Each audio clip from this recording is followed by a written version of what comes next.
Dear book lovers. This audiobook is based on book The Shu King. The Shu King is one of the 5 classics of ancient Chinese literature. It is a collection of rhetorical prose attributed to figures of ancient China and served as the foundation of Chinese political philosophy for over 2,000 years. So let's begin. The Shu King, or Book of Historical Documents. Translated by James Legge. Introduction. Chapter I. The Nature and History of the Shu. Meaning of the name Shu King. 1. The Shu is the most ancient of the Chinese classical books and contains historical documents of various kinds relating to the period from about BC 2357-627. The character Shu shows us by its composition that it denotes the pencil speaking, and hence it is often used as a designation of the written characters of the language.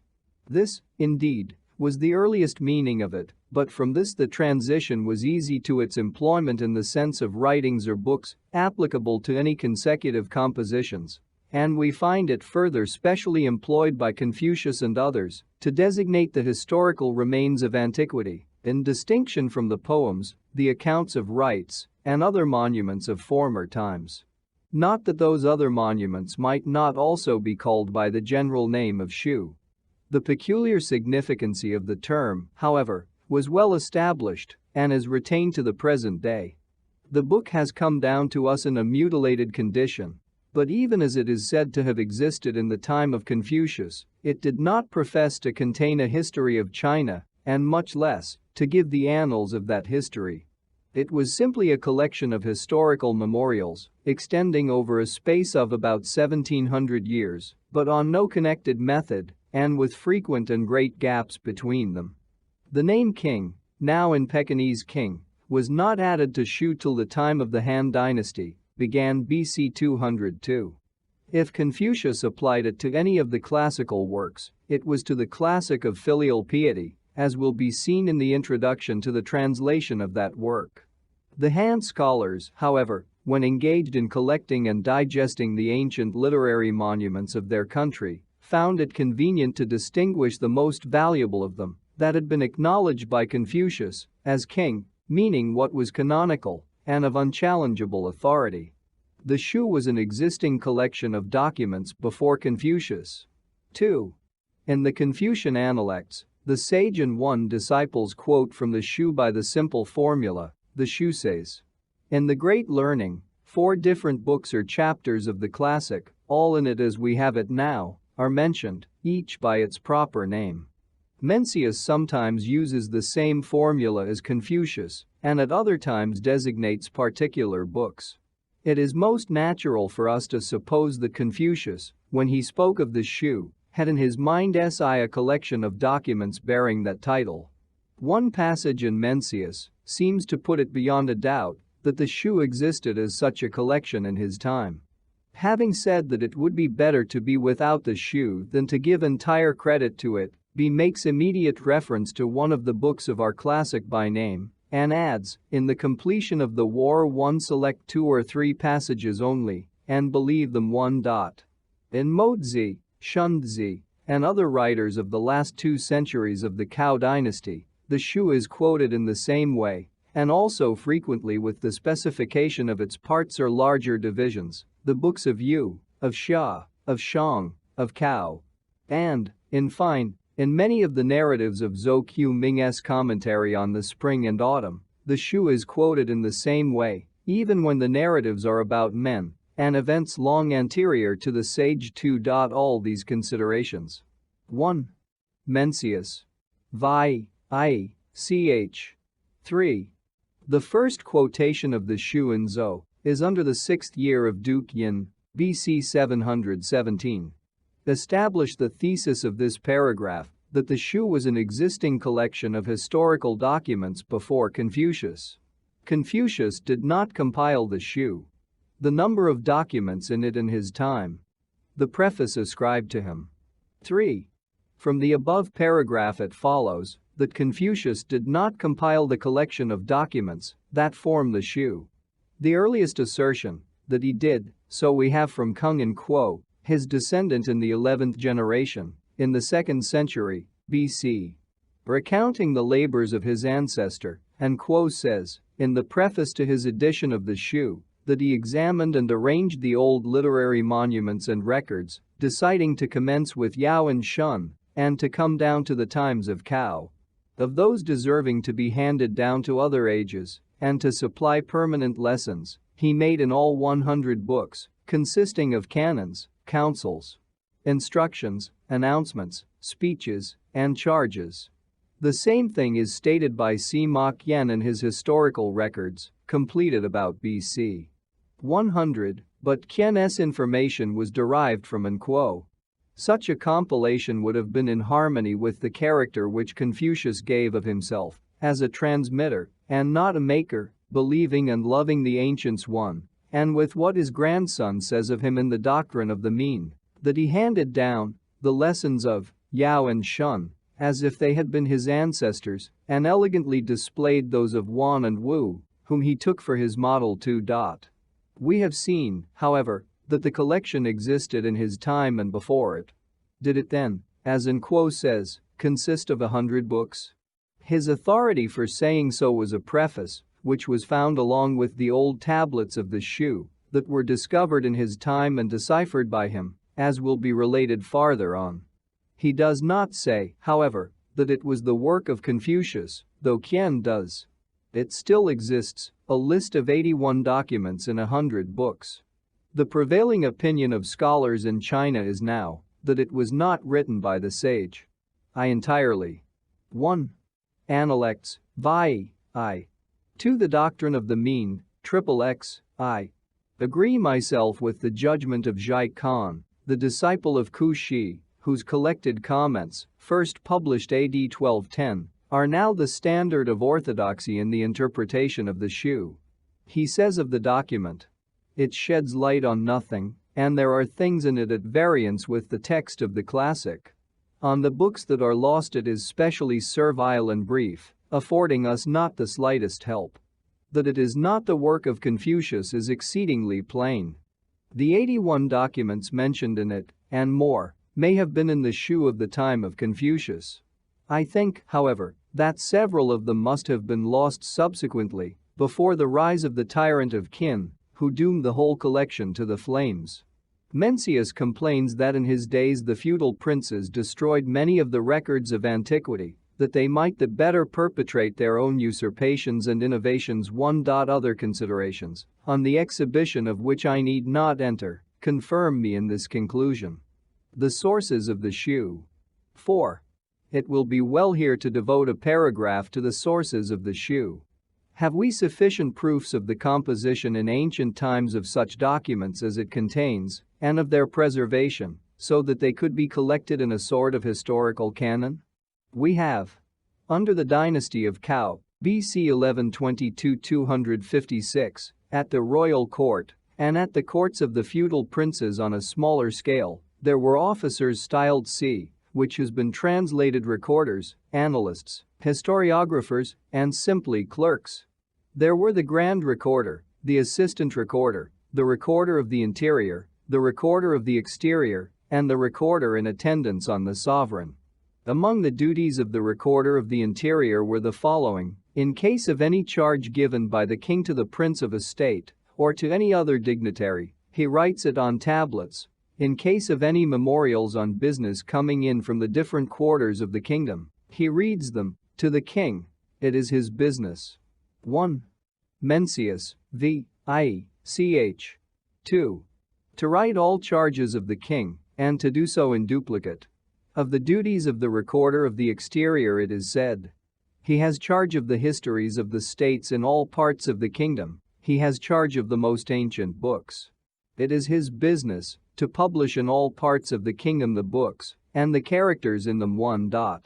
These entries show that under the Cao dynasty there was provision made for the recording and preservation of royal charges and ordinances, of the operations of the general government, and of the histories of the different states, and, moreover, for the preservation and interpretation of documents come down from more ancient times.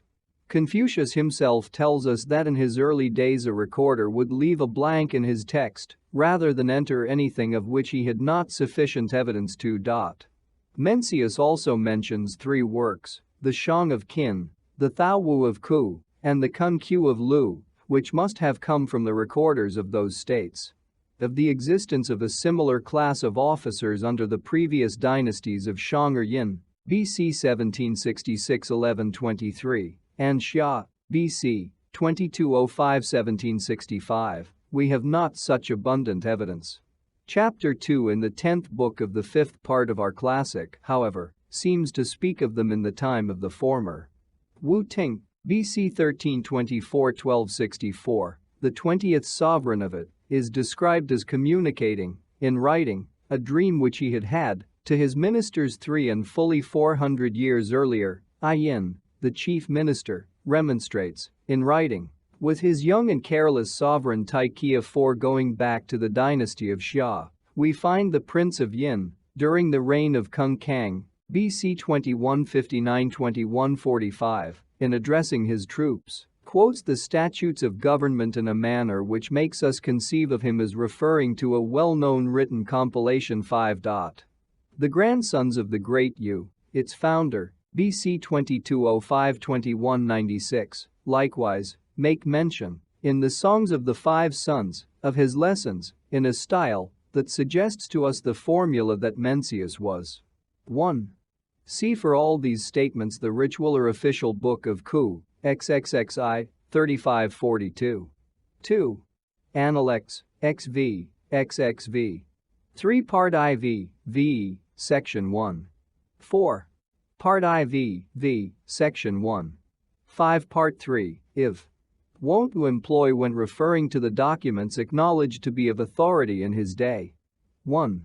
Mott Wan Lin, the encyclopedist, in his General Examination of Records and Scholars, first published AD 1321, says that the pencil of the recorders was busy from the time of Huang Ti, BC 2697. The compilers of the records of the Sui dynasty, AD 589-617, say that historical documents began immediately with the invention of written characters. That invention I must place myself at an earlier date than the time assigned to Huang Ti. When once the characters were invented, they would come in time to be employed in the writing of history. The early dates alleged for many of the documents in the Shu are no valid reason for rejecting them without further examination. We may rather be surprised that, when the compilation was made, it did not contain many more than 100 documents. Destruction of the classical literature by the Emperor of Qin. 5. The dynasty of Cao came to an end in BC 256, and after an anarchic interval of 35 years, the king of Qin succeeded in uniting all the feudal states under his own sway and proclaimed himself emperor. Up to this time the Shu had sustained no other damage than all human works are liable to in the course of time, but now it narrowly escaped an entire destruction. An edict went forth from the tyrant in BC 213, commanding that all the old classical books should be consigned to the flames, excepting those belonging to the great scholars in the service of the court and the Yi. His rage was hottest against the Shu and the Shi, the book of poetry. Death was the doom of scholars who should be known to meet together and speak of these works, and all who should be discovered, having copies of them in their possession, when 30 days had elapsed after the publication of the edict, were to be branded and sent to labor for 4 years on the Great Wall, which was then building. This is not the place to explain the reasons that led to this insane attempt to extinguish, with the exception of one work, the ancient literary monuments of China. The edict was ruthlessly enforced, and hundreds of scholars who refused obedience to the imperial command were buried alive. The Shu had nearly perished from off the earth. Recovery of the Shu. 6. The tyrant, however, died in BC 210, within 4 years from the issuing of his edict. The dynasty which he had sought to establish passed away in BC 206. That of Han dates from the year BC 202, and in 191 the edict against the ancient books was formally repealed. They had been under the ban for less than a quarter of a century. There would probably have been no difficulty in recovering copies of them, but for the sack of the capital in BC 206 by the most formidable opponent of the founder of the House of Han. Then the fires blazed, we are told, for 3 months among the palaces and public buildings, and proved as destructive to the copies that might have been preserved about the court as the Edict of Qin had been to those among the people. Among the scholars of Qin, however, there had been one, of the surname Fu, who, when the edict was issued, hid his tablets of the Shu in a wall. Returning for them, after the rule of Han was established, he found that many were perished or gone. He recovered only 29 of the documents, containing, according to the division of them that has long been followed, 35 books in all. About one of them there is some difficulty, on the discussion of which I need not enter. Fu commenced teaching them, and from all parts scholars resorted to him and sat at his feet. The Emperor Wan, BC 179-155, heard of him and sent one of the recorders of the court to visit him and bring the recovered tablets themselves, or a copy of them, to the capital. They were in the form of the character that was prevalent at that time, different from that which had been used in previous centuries, and are known as the Shu of the modern text. The catalogue of the Imperial Library, prepared by Liu Hin for the Emperor I, BC 61, contains an entry of the text of the Shu in 29 portions, the same, no doubt, which was received from Fu. Fu himself commented on his Shu. The text was engraved on the stone tablets of the Emperor Ling, AD 168-189. Very many scholars of the Han times labored on this text, taught it to their disciples, and published their views on it. Not one of their writings, however, survived, in a complete form, the troubles which desolated the empire during the reign of the Emperor Huai, AD 307-312, of the Western dynasty of Qin. In the reign of the Han Emperor Wu, BC 140-85, a discovery was made in the wall of the house of the Kung or Confucian family of the tablets of the Shu, the Spring and Autumn, the classic of filial piety, and the Lun Yu or Confucian Analects. How long they had lain there we do not know. It is commonly said that they had been hidden by some one of the Kung family to save them from the fires of Qin. But they were in a form of the character that had long gone into disuse and which hardly anyone could decipher and must have been deposited towards the beginning of the 5th century BC. They were committed to the care of Kung and Kuo, who was then one of the great scholars of the empire and the chief of the Kung family. By means of the current text of Fu and other resources he made out all the tablets of the Shu that were in good preservation, and in addition to Fu's 29 documents several others. He found also that Fu had in 3 cases incorporated 2 different documents under one name and taken no note of the division of one other into 3 books or sections. Altogether there were now 46 documents, or different portions of the old Shu brought anew to light. They appear in Liu Hin's catalogue as the text of the Shu in old characters in 46 portions. When An Kuo had made out the tablets, he presented them to the emperor in BC 97, with a transcript of them in the current characters of the time, keeping a second transcript of them for himself, and he received an order to make a commentary on the whole. He did so, but when he was about to lay the result of his labors before the court, troubles had arisen which prevented for several years the paying attention to literary matters. It was owing to these that his commentary was neglected for a time, and the enlarged text which he had deciphered was not officially put in charge of the Board of Great Scholars, to which the care of the 5 king, so far as they had been recovered, had been committed in BC 136. An Kuo's commentary, however, was not lost. But before speaking of it, I must refer to a third recovery of a large portion of the Shu early in our 1st century. A scholar and officer, named Tu Lin, had been a fugitive, having many wonderful escapes, during the usurpation of Mang, AD 922. During his wanderings he discovered a portion of the Shu on lacquered tablets, or perhaps on lacquered cloth, which he thenceforth guarded as his richest treasure and kept near his person.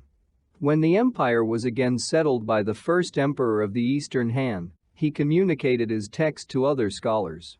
Wei Hung published a commentary on it, and subsequently Qia Kui, Ma Yung, and Kang Kang, all great names in Chinese literature, did the same.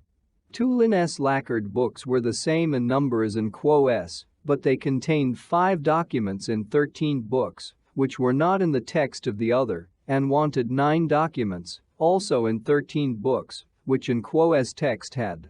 The commentary of Kang continued till the Sui dynasty, after which we lose sight of it. I return to the commentary of An Quo, which, of course, contained his text. Its transmission from Han to Han down to the close of the Western Han dynasty is clearly traced. Less distinctly, but surely. We can discover evidence of its preservation till we come to the commencement of the Eastern dynasty of Qin, when Mei Ze, a recorder of the interior, having come into possession of a copy, presented it to the Emperor Yuan, AD 317-322. The canon of Shun was wanting in it, and was supplied from the commentary of Ma Yung, based on the text of Tu Lin. From this time the text and commentary of An Quo had their place assigned them in the Imperial College.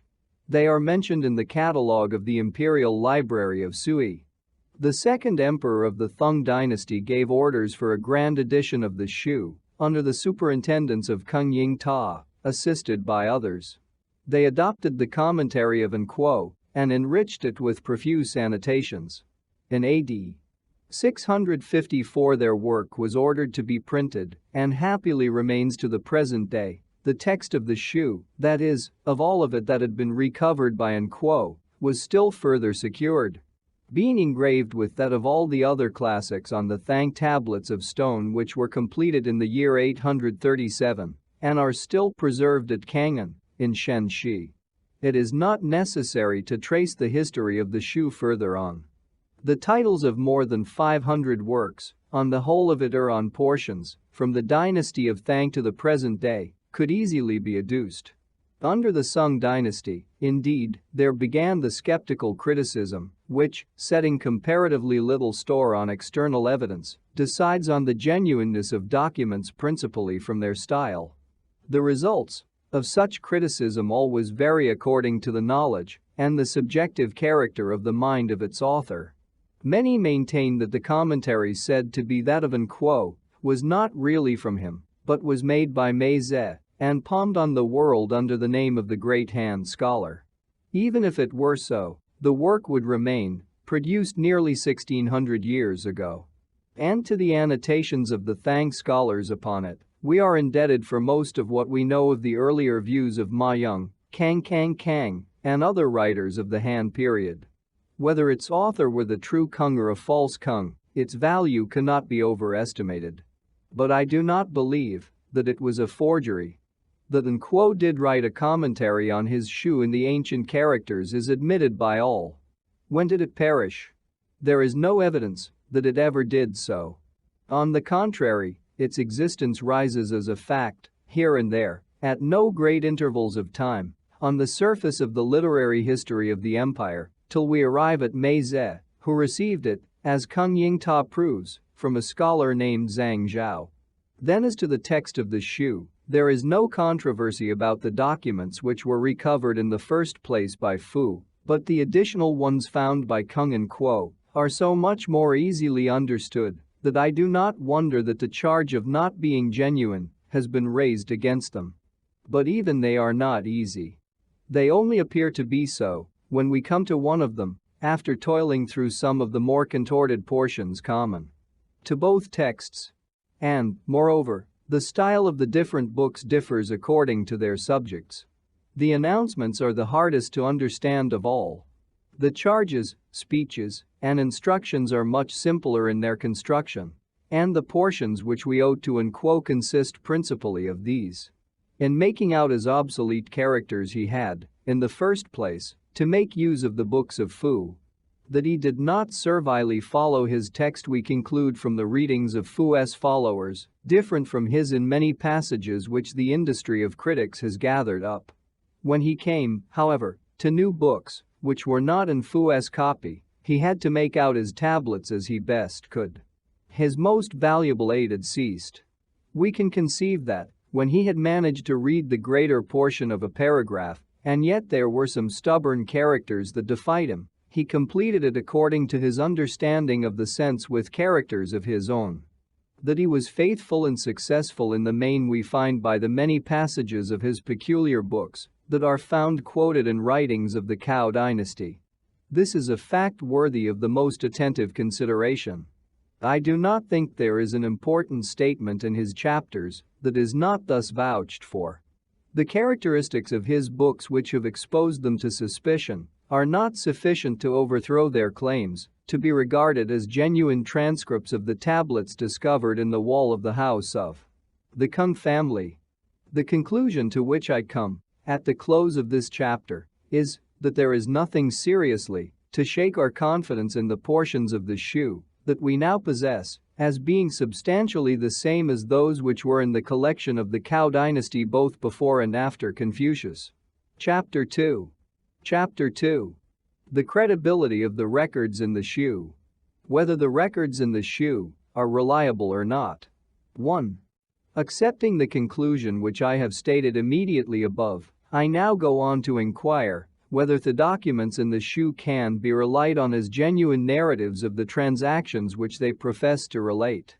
And it may be said at once, in reference to the greater number of them, that there is no reasonable ground to call their credibility in question.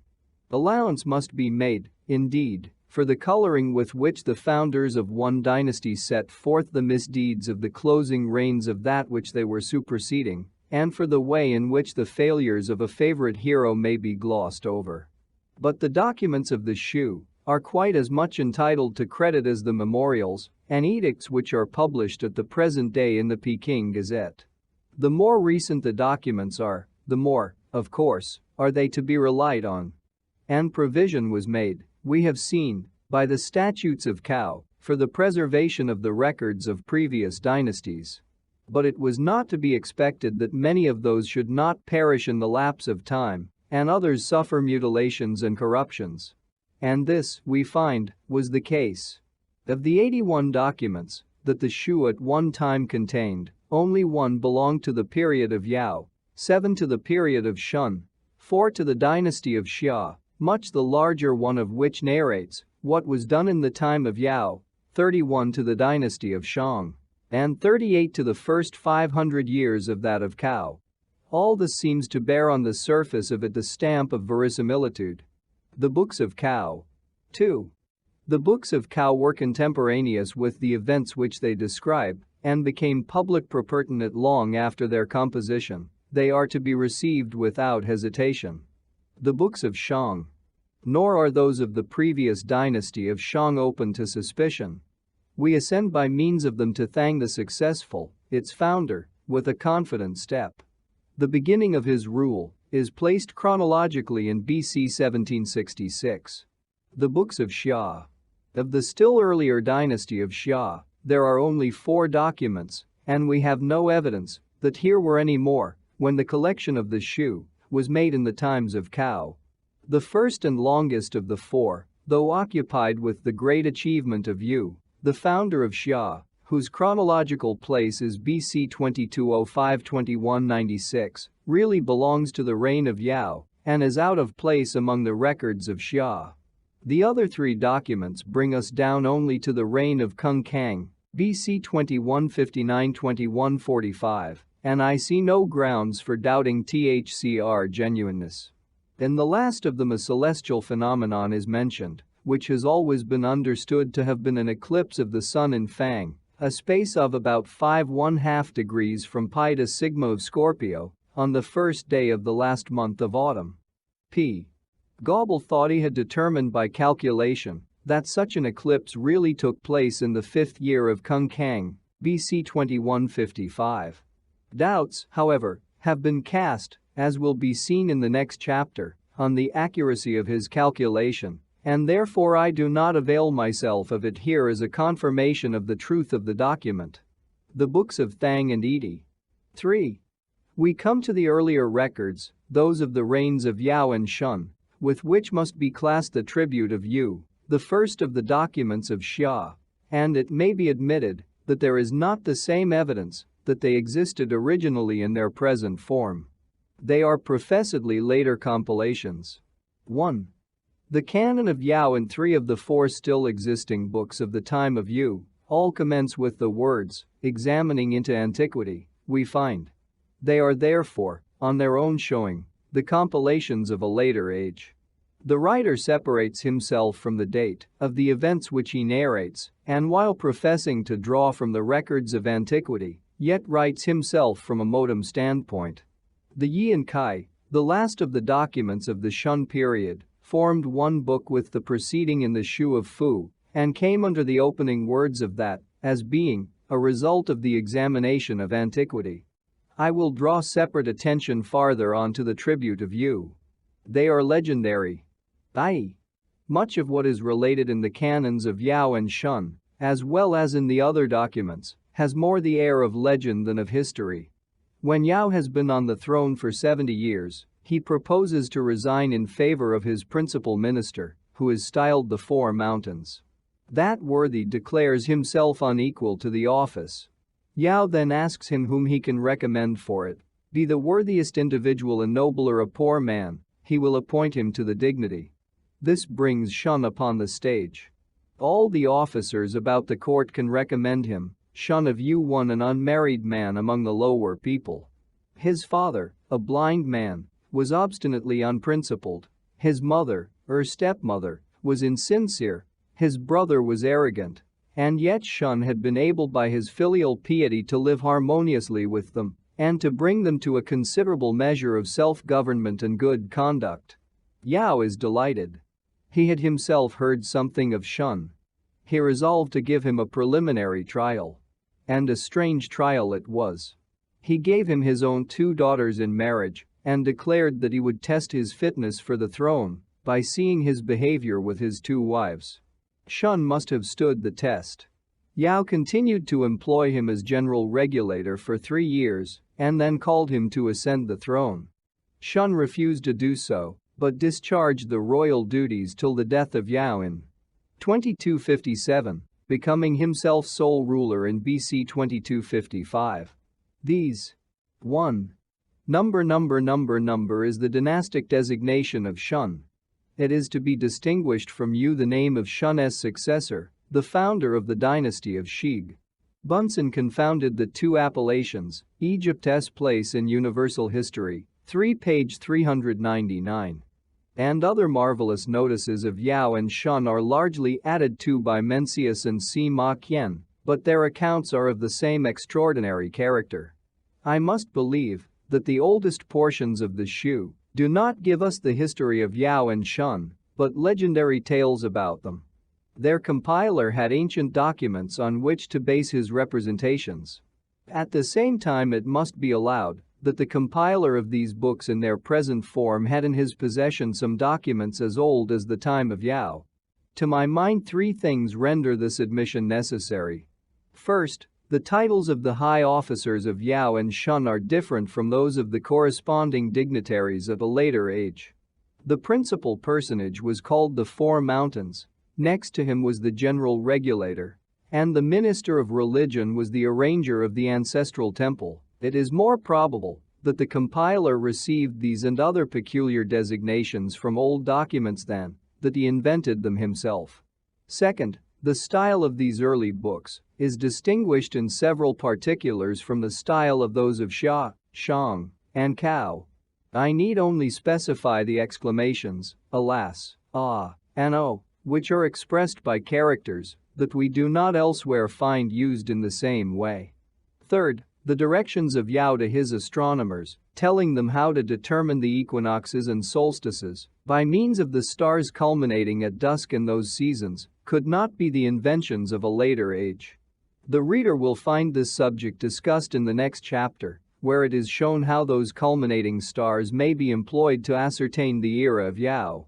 No compiler, ignorant of the precession of the equinoxes, which was not known in China till about the middle of our 4th century, could have framed Yao's directions with such an adjustment to the time assigned to him in chronology.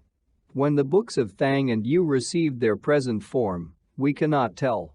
Probably it was in the early period of the Cao dynasty, though I am not without a suspicion that some verbal changes were made in them under the short-lived dynasty of Qin, which intervened between the dynasties of Cao and Han, and possibly some also when they were recovered under the latter. The tribute of Yu. 4. It remains for us to consider the case of the tribute of Yu, the first, as the books are now arranged, of those of Xia, but belonging, as has been already said, to the period of Yao, or at least to the period when Yao and Shun were together on the throne.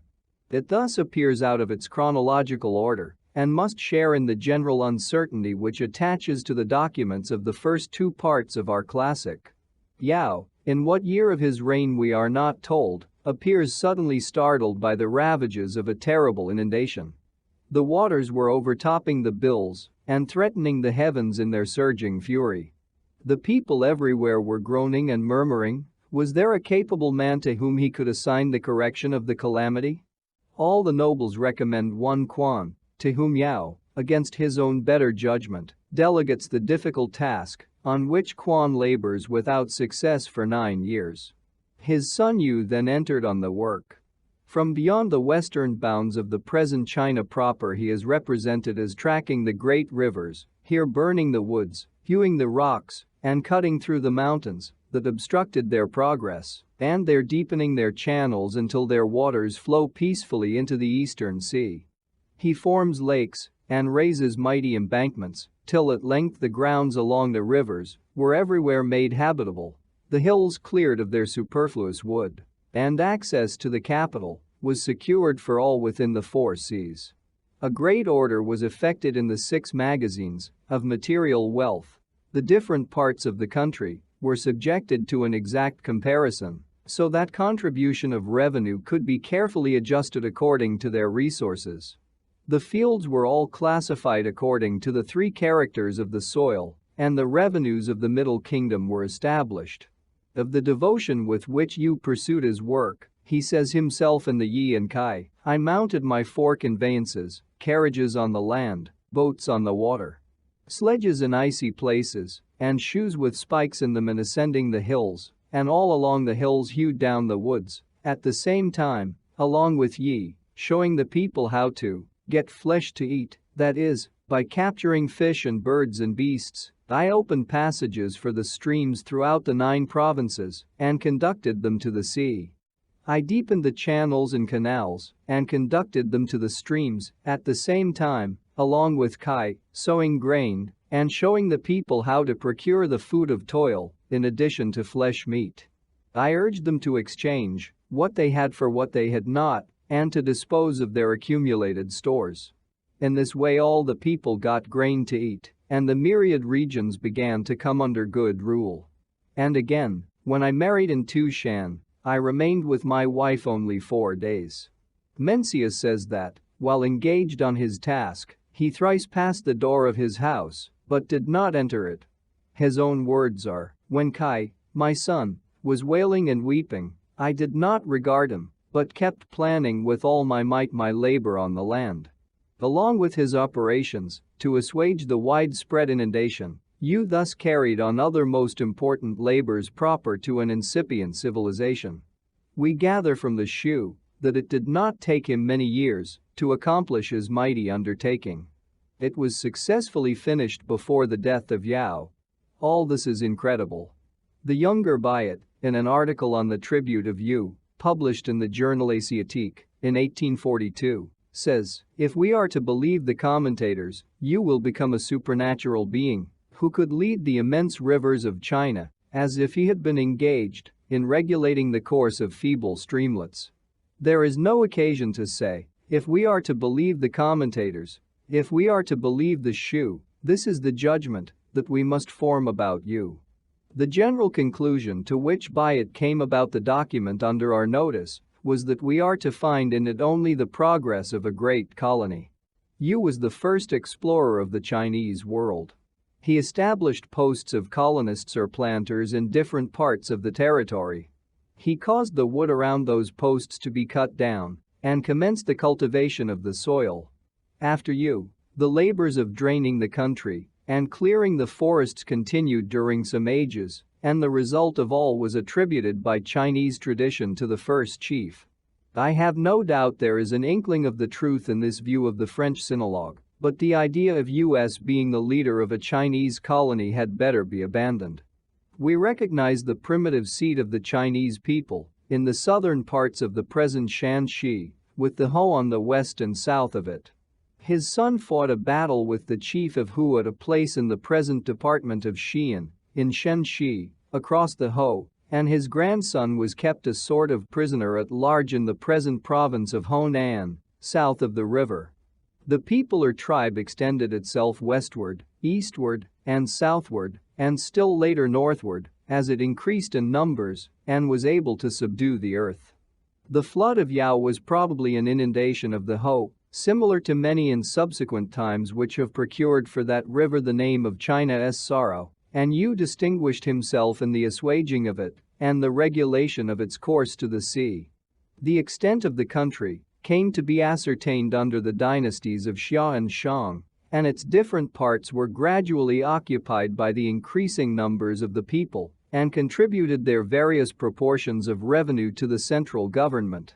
There were memorials of the toils which Yu had undergone and of allotments of territory which he had made to the most distinguished among his followers. It occurred to some historiographer to form a theory as to the way in which the whole country might have been brought to order by the founder of the Xia dynasty, and he proceeded to glorify Yu by ascribing so grand an achievement to him. About the same time, probably, the popular stories of Yu's self-denial had found their expression in the Yi and Kai, prompting at once the conception of the tribute of Yu and obtaining for it a favorable reception. Yu entered well into association with Yao and Shun and formed a triad with them at the beginning of the Chinese monarchy.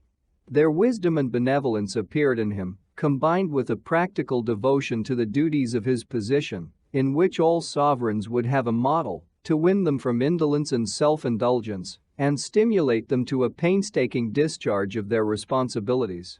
In the 19th of the books of Part V, the Duke of Cao counsels his young sovereign, King Kang, B.C. 1115-1077, to have his armies in a good state of preparation so that he might go forth beyond the footsteps of Yu and travel over all beneath the sky, everywhere meeting with submission. The Duke's reference to the footsteps of Yu does not prove that Yu really traveled and toiled as the tribute of Yu reports, but only that such was the current belief at the commencement of the Cao dynasty, while it affords at the same time a presumption that our document was then among the archives of the kingdom. It may have been compiled before the end of the Xia dynasty or under that of Shang. From Shang it passed to Cao and came under the care of the recorders of the exterior. Then subsequently it was very properly incorporated in the collection of the Shu. Yao, Shun, and Yu are all historical personages. 5. While we are thus unable to receive the 6 earliest documents in our classic as contemporaneous in their present form with the events which they relate, it is not meant to throw doubt on the existence of Yao, Shun, and Yu as historical personages.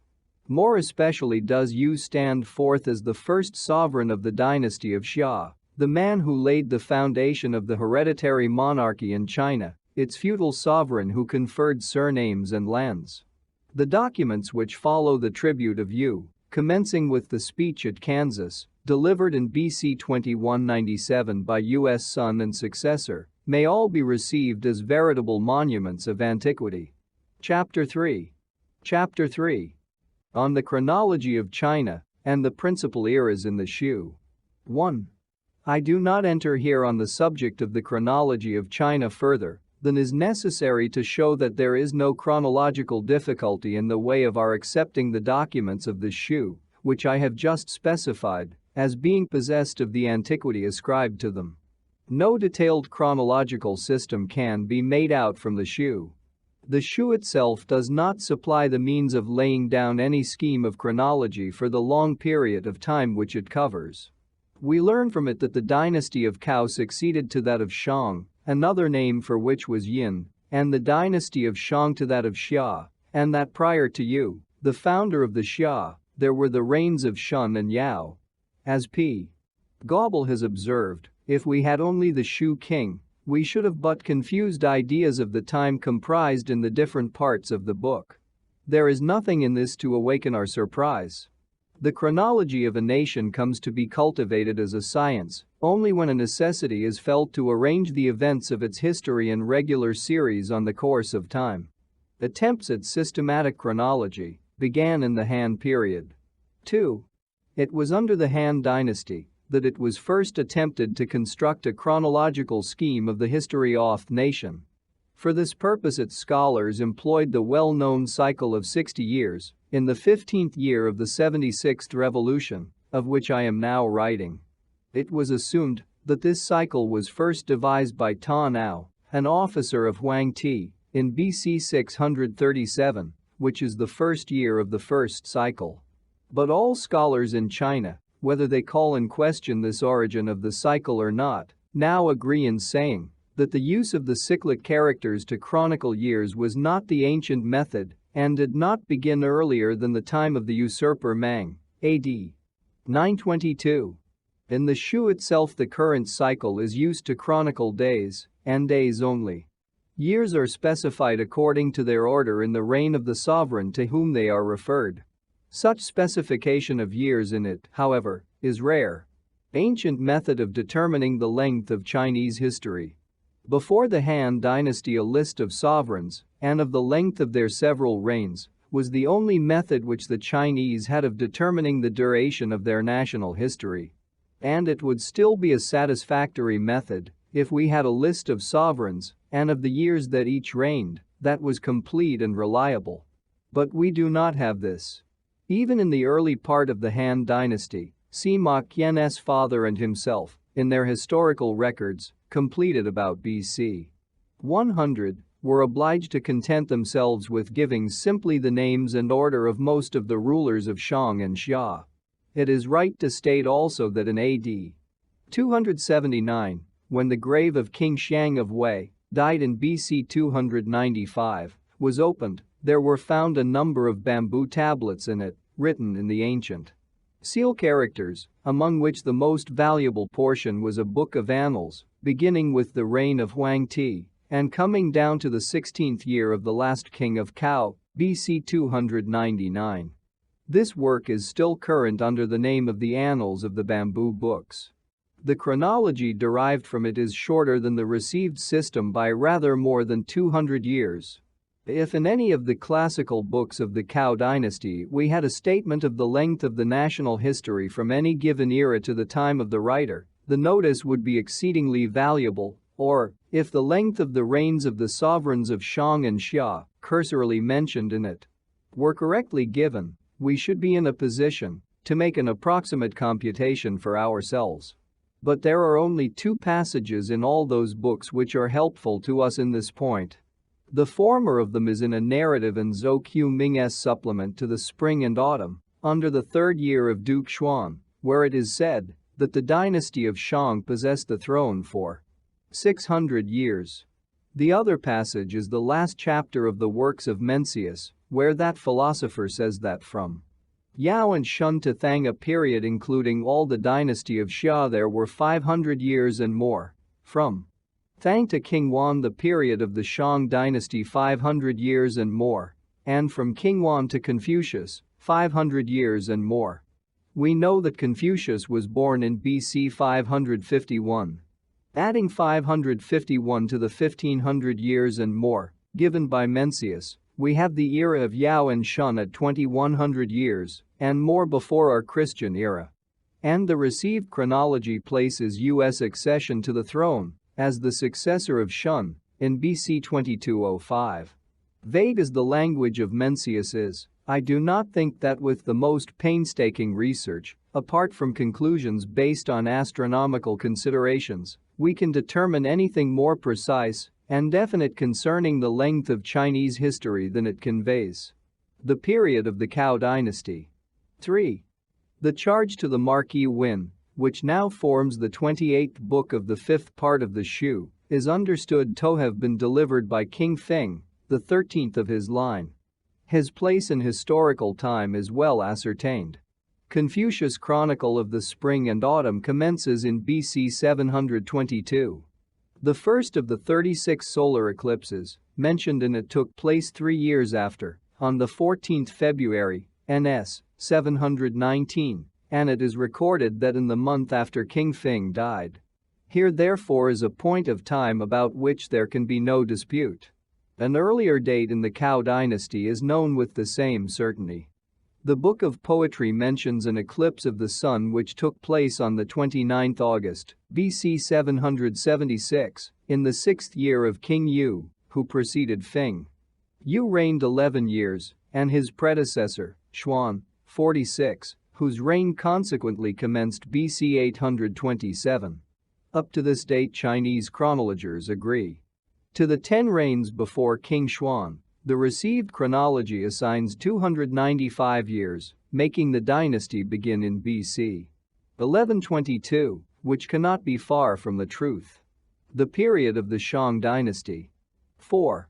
In the period of the Shang dynasty we cannot fix a single reign by means of astronomical facts.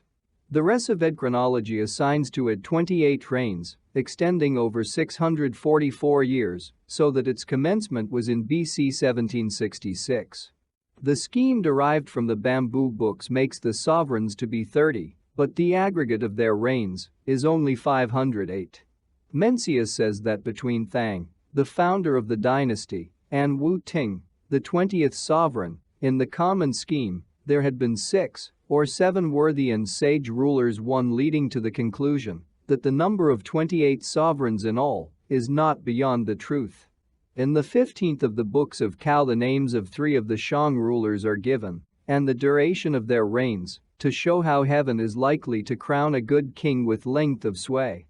They are Taimao, who reigned 75 years, Wu Ting, who reigned 59, and Zukia, who reigned 33.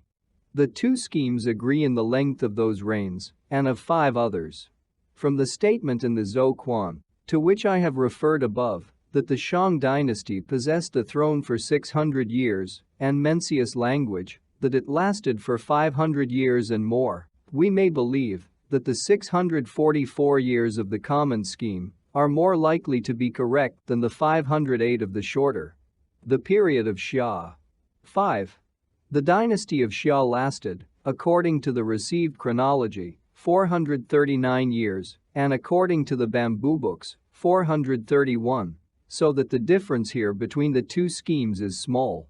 The former estimate carries us up to BC 2205 as the first year of U.S. reign. I referred on page 13 to an eclipse of the sun, mentioned in the 4th of the books of Xia, as having occurred in the reign of Kung Kang, a grandson of Yu, and stated that P. Gobble had found by calculation that on the day and month stated in the document, and in the quarter of the heavens given, an eclipse did occur in the 5th year of Kung Kang, that is, in BC 2156, and was visible at his capital at 6h49 am. In 1840, J.B. Byatt submitted a copy of Gobble's calculations to the younger Lergeteau, a member, like himself, of the Institute of France, who went over them with the lunar tables of Dampasseau and the solar tables of D'Alembert, and brought out the result that 1. Mencius, 2I, ch. 1. There was indeed an eclipse on the day stated, but before the rising of the sun at the then capital of China. 1. My friend, the Rev. Dr. Chalmers of Canton, not knowing anything of the examination made by Lergeteau, undertook to verify the eclipse in 1861 and found that while the year, the month, and the day, as given by Gobble, were correct, the eclipse had taken place during the night and could not have been seen by the Chinese astronomers. The eclipse mentioned in the document of the Shu cannot therefore be used at present to confirm the received chronology of China, but I am unwilling to give it up entirely. M. Byatt says that, notwithstanding the failure of the attempt of Lergeteau to verify the eclipse, the hope of yet finding it in some one of the years of the 22nd century before our era is not entirely lost. We ought to wait till the further perfecting of the lunar tables brings us new lights, by means of which we can form a surer judgment. The period of Yao and Shun. 6. We come to the earliest period of Chinese history, of which the Shu makes more than a cursory mention, that of Yao and Shun. It says that Shun was 30 years on the throne with Yao, and that, 50 years after, he died and went on high. We learn from it also that it was in the 70th year of his reign that Yao sought for another to relieve him of the toils of government. The period covered by the two therefore is 150 years, which both the schemes of chronology accept. Adding 2 years of mourning between Shun's death and Yu's accession to the throne, we have BC 2357 as the first year of Yao. In the canon of Yao, when that personage is giving directions to his astronomers how to determine the equinoxes and solstices, he tells them that at the vernal equinox they would find the star in Yao, and at the autumnal in Su, at the summer solstice, the star in Huo, and at the winter in Mao. It has always been assumed by Chinese scholars that when Yao said, "The star of mid-spring is in 1. Études sur l'astronomie indienne et sur l'astronomie chinoise, pp. 376, 382. Niao, he meant the star culminating at dusk at that season, at the point of observation. And so the other stars and seasons. A Chinese astronomer at the present day would similarly express himself. Further, the most common, and what was the earliest division of the ecliptic in China, is that of the 28 lunar mansions, forming what we may call the Chinese zodiac. These mansions are grouped together in 4 classes of 7 each, assigned to the 4 quarters of the heavens. 1. Of the celestial spaces which Yao specified, Niao is the general name for the 7 mansions or constellations belonging to the southern quarter. Huo is an old name of what is now called Fang, the central constellation of the eastern quarter. Su and Mao are the central constellations of the northern and southern quarters respectively. What Yao meant therefore was that his astronomers could determine the solstices and the autumnal equinox by the culmination of the stars in the mansions which he specified for those seasons. And we may assume that he directed them, for the star of the vernal equinox, to Xing, the central mansion in the southern space Niao. Now, Ilsing corresponds to Alpha, Alphard, Hydrae, and small stars near it in our stellar nomenclature. Huo, to Beta, Delta in Scorpio, Su, to Beta Aquarii, and Mao, to Pleiades. When we wish to make the directions of Yao available for the purpose of chronological enquiry, the question that arises is this: when did the above-named stars culminate at dusk in China at the equinoctial and solstitial seasons?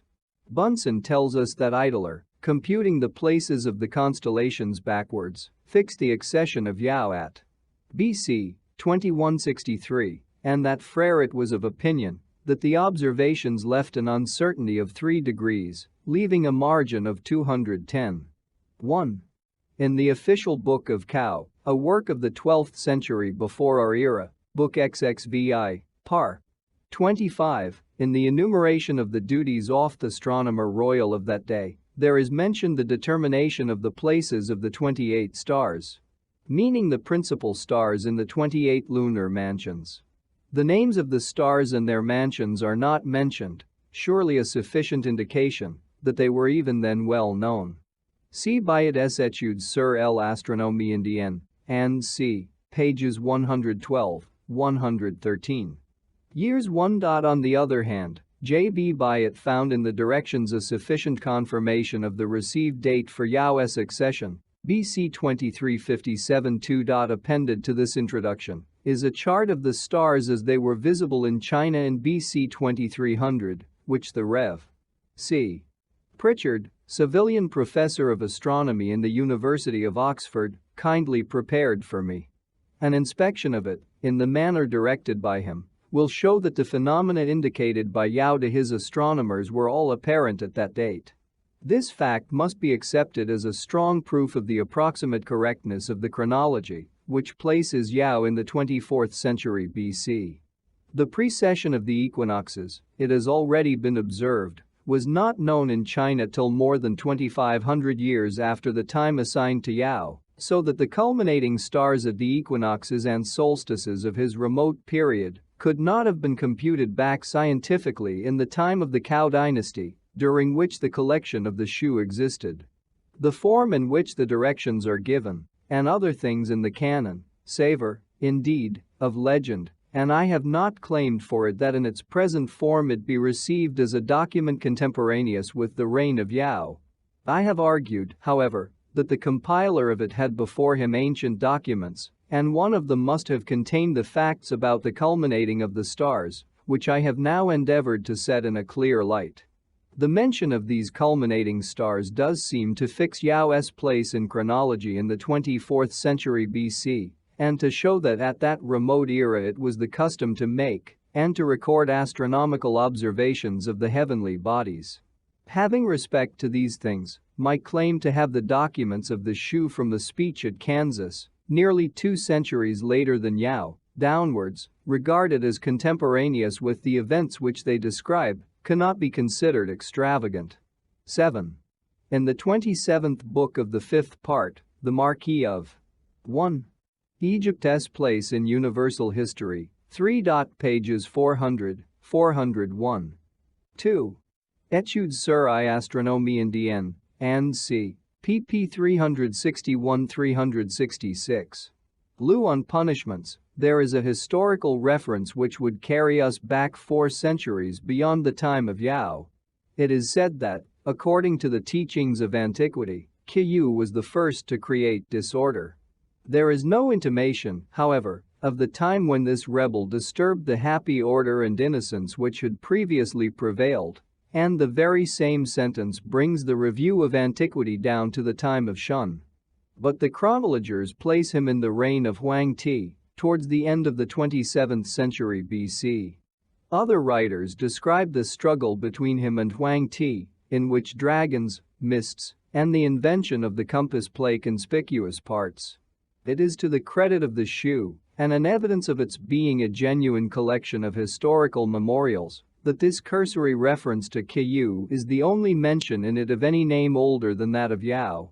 The use of the chart. This chart is intended to represent approximately the aspect of the principal zodiacal stars as seen above the horizon of any place in central China, at any hour of any day, about the year BC 2300. In order to apply the chart to a practical purpose, the reader is advised to cut out a sheet of paper, cardboard is preferable, with its upper edge exactly fitting the curved line ABOCD, and to draw, near to the bottom of the paper, a line coinciding with the hour line on the chart. This being done, if it be asked what will be the aspect of the heavens when the sun sets at the vernal equinox, the reader is to move the line at the bottom of the cardboard along the horizontal hour line of the chart until the place of the sun in the ecliptic at the vernal equinox O just touches the curved top of the paper. Then all the stars not covered over are above the horizon at the time of that sunset, viz. In this case Aldebaran, Sirius, Spica, and C. The Pleiades are just setting, Regulus and Alpha Hydrae are very near the meridian, Beta Centauri is on the point of rising, and Alpha Serpentis is well up above the horizon.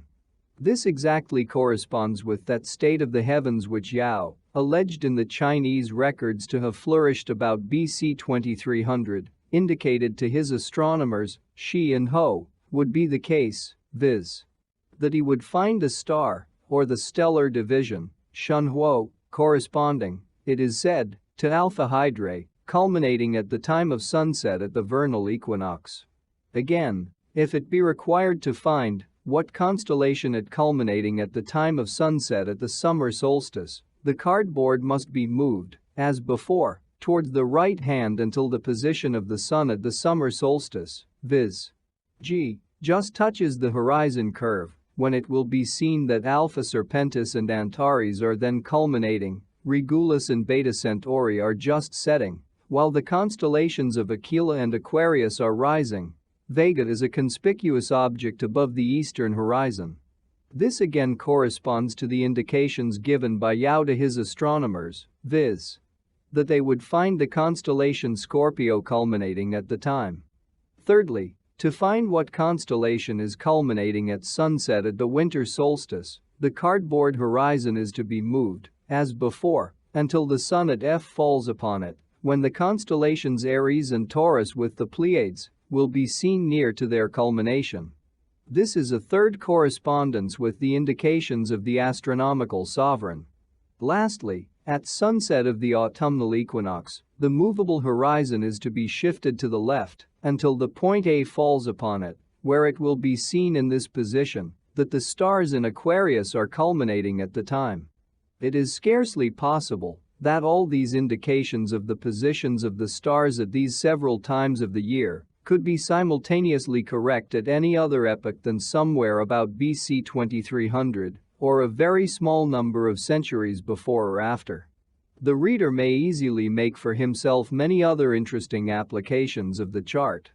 A general notion of the effects of precession on the positions of the stars may be seen at once by observing the three positions of the Pleiades at the three epochs BC 2300, AD 1, and AD 1878, marked in the chart by the letters K, L, M, and as the approximate effect of precession is to cause all stars to move parallel to the ecliptic and through the same arc. If the reader will imagine every star to be shifted parallel to the ecliptic through spaces equal respectively to KL, LM, he will get the aspect of the heavens at the epochs AD 1 and AD 1878.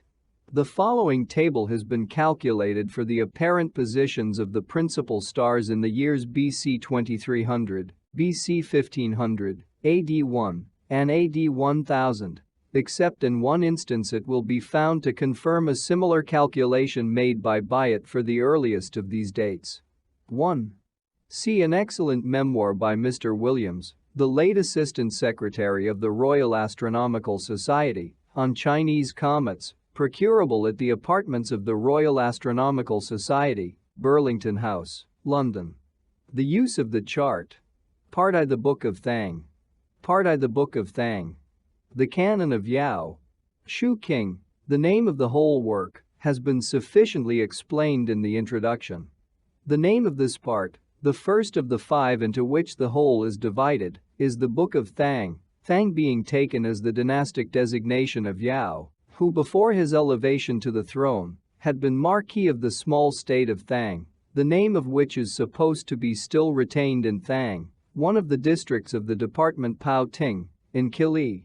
It is said that after his elevation he established his capital in Fingyang, lat. 36 degrees 06, long. 111 degrees 33, in Shanxi. But all this is very uncertain. See on Part 3 Book E, ch. 2. The one book forming this part is called the Canon of Yao. The character which we translate canon means a document of the most exalted nature, the contents of which are entitled to the greatest regard. The name is given expressly only to one other book in the Shu. The canons are the first of the 6 classes of documents which the Shu contains. Yao is the subject of the book, in ch. 1, in his personal character and the general results of his government, in ch. 2, in his special care for the regulation of the calendar and the labors of agriculture, in ch. 3, in his anxiety to find one who could cope with the ravages of a terrible inundation and take his place on the throne. The third chapter introduces to our notice Shun, the successor of Yao. 1. Examining into antiquity, we find that the Yao 1 was styled Fang Shun 2. He was reverential, intelligent, accomplished, and thoughtful, naturally and without effort. He was sincerely courteous and capable of all complaisance. The bright influence of these qualities was felt through the 4 quarters of the land and reached to heaven above and earth beneath. He made the able and virtuous distinguished, and thence proceeded to the love of all in the 9 classes of his kindred, who, thus, became harmonious. He, also, regulated and polished the people of his domain, who all became brightly intelligent. Finally, he united and harmonized the myriad states, and so the black-haired people were transformed. The result was universal conquered. 2. He commanded the Shis and Hos 3 in reverent accordance with their observation of the wide heavens to calculate and delineate the movements and appearances of the sun, the moon, the stars, and the zodiacal spaces, and so to deliver respectfully the seasons to be observed by the people. 1. Yao is to us now the name of the ancient ruler so denominated. The character means high, lofty and grand. It may originally have been an epithet, the exalted one. On the meaning of T in Ti Yao, see what has been said in the preface. 2. The Han scholars held that Fang Shun was the name of Yao. Those of Sung, taking the characters as an epithet, make them signify the highly meritorious. 3. The Shis and Hos seem to have been brothers of two families, on whom devolved the care of the calendar, principally with a view to regulate the seasons of agriculture. See parts 3 Iv and V. Xfai. On Yao's directions to them, see the introduction, pages 24-28. He separately commanded the second brother Shi to reside at Ui1 in what was called the Bright Valley, and, there, respectfully to receive as a guest a rising sun, and to adjust and arrange the labors of the spring. The day, said he, is of the medium length, and the star is in Yao. You may thus exactly determine mid-spring. The people are dispersed in the fields, and birds and beasts breed and copulate. He further commanded the third brother Shi to reside at Nankiao too, in what was called the brilliant capital, to adjust and arrange the transformations of the summer, and respectfully to observe the exact limit of the shadow. The day, said he, is at its longest, and the star is in Huo. You may thus exactly determine midsummer. The people are more dispersed, and birds and beasts have their feathers and hair thin, and change their coats. He separately commanded the second brother Ho to reside at the west, in what was called the Dark Valley, and, there, respectfully to convoy the setting sun, and to adjust and arrange the completing labors of the autumn. The night, said he, is of the medium length, and the star is in Su. You may thus exactly determine mid-autumn. The people feel at ease, and birds and beasts have their coats in good condition. He further commanded the third brother Ho to 1. Ui is by some identified with Tang Kao, in Shantung, lat. 37 degrees 48 long. 12-4. By others, it is sought in Korea. 2. Nankiao was south, it is said, on the border of Annan or Cochin, China. The characters for in what was called the brilliant capital are supposed to have dropped out of the text. Reside in the northern region, in what was called the somber capital, and, there, to adjust and examine the changes of the winter. The day, said he, is at its shortest, and the star is in Mao. You may thus exactly the canon of Yao determine mid-winter. The people keep in their houses, and the coats of birds and beasts are downy and thick. The T said, you, Shis and Hos, a round year consists of 366 days. Do you, by means of the intercalary month, fix the 4 seasons, and complete the period of the year. Thereafter, the various officers being regulated, in accordance with this, all the works of the year will be fully performed. 3. The T said, who will search out, for me, a man according to the times, whom I can raise and employ. Fang Kai said, your heir son Ku-1 is highly intelligent. The T said, alas, he is insincere and quarrelsome, can he do? The T said, who will search out, for me, a man equal to the exigency of my affairs? Huan Tao Tu said, oh, the merits of the Minister of Works have just been displayed on a wide scale. The T said, Alas, when all is quiet, he talks. But when employed, his actions turn out differently. He is respectful only in appearance. C. The floods assailed the heavens. The T said, Ho! President of the 4. 1. In Part 2 of 2, Yu speaks of this son of Yao as the haughty Ku of Tan, Tan probably being the name of a state over which, according to tradition, he had been appointed. 2. Huan Tao and the Minister of Works, whom he recommends, appear in the next book as great criminals. Mountains, one destructive in their overflow, are the waters of the inundation. In their vast extent they embrace the hills and overtop the great heights, threatening the heavens with their floods, so that the lower people groan and murmur. Is there a capable man to whom I can assign the correction of this calamity?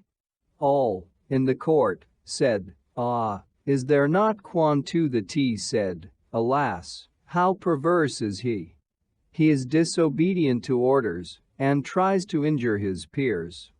The president of the mountains said, Well, but try if he can accomplish the work. Quan was employed accordingly. The T said to him, Go and be reverent. For 9 years he labored, but the work was unaccomplished. The T said, Ho! President of the 4 mountains, I have been on the throne 70 years. You can carry out my commands. I will resign my place to you. The chief said, I have not the virtue. I should disgrace your place. The T said, Show me some one among the illustrious, or set forth one from among the poor and mean. All, then, said to the T, There is an unmarried man among the lower people, called Shun of U3. The T. 1. President of the 4 mountains, or simply 4 mountains, appears to have been the title of the chief minister of Yao. The 4 mountains were Mount Tai in the Cast, Hua in the west in Shanxi, Hang in the south, in Hunan, and Hang in the north, in Kili. These, probably, were the limits of the country, so far as known, and all within these points were the care of the chief minister. Tu Quan is believed to have been the father of Yu, who afterwards coped successfully with the inundation. We are told that he was Earl of Kung, corresponding to the present district of Hu, in Shenxi. 3. See on the title of next book. Said, Yes, I have heard of him. What have you to say about him?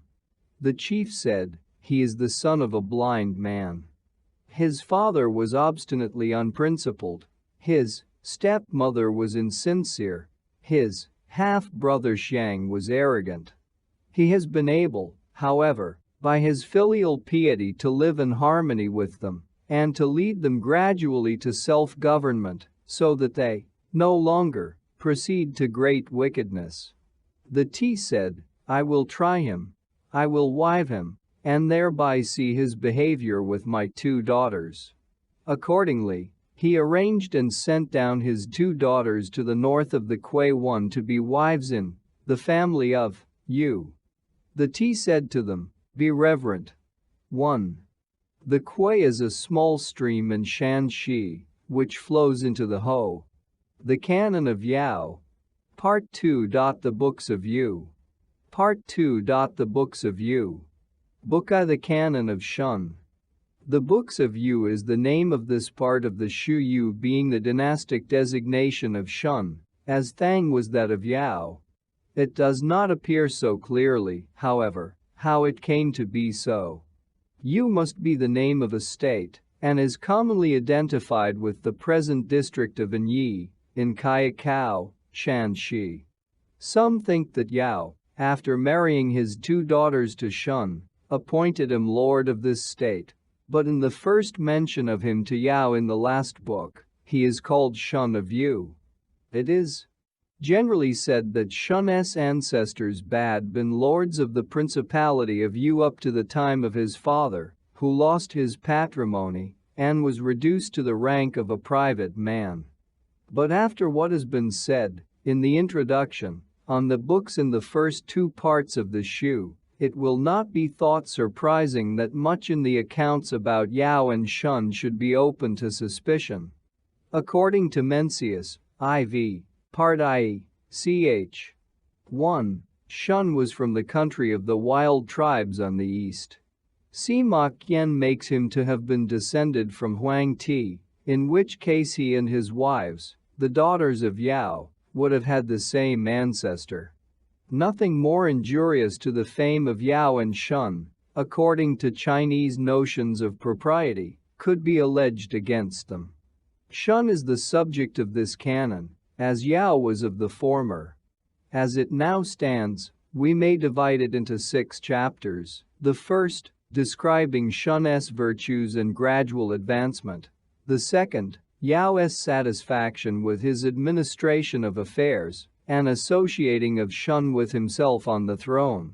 The third, the acts of Shun in that position. The fourth, the demise of Yao and Shun's succession as sole monarch. The fifth, his choice of ministers and complete organization of his government. And the sixth, his death. 1. Examining into antiquity, we find that the T Shun was styled Kung Hua Tu. His character was entereliconform to that of the former T. He was profound, wise, accomplished, and intelligent. He was mild and courteous, and truly sincere. The report of his mysterious virtue was heard on high, and he was appointed to office. 2.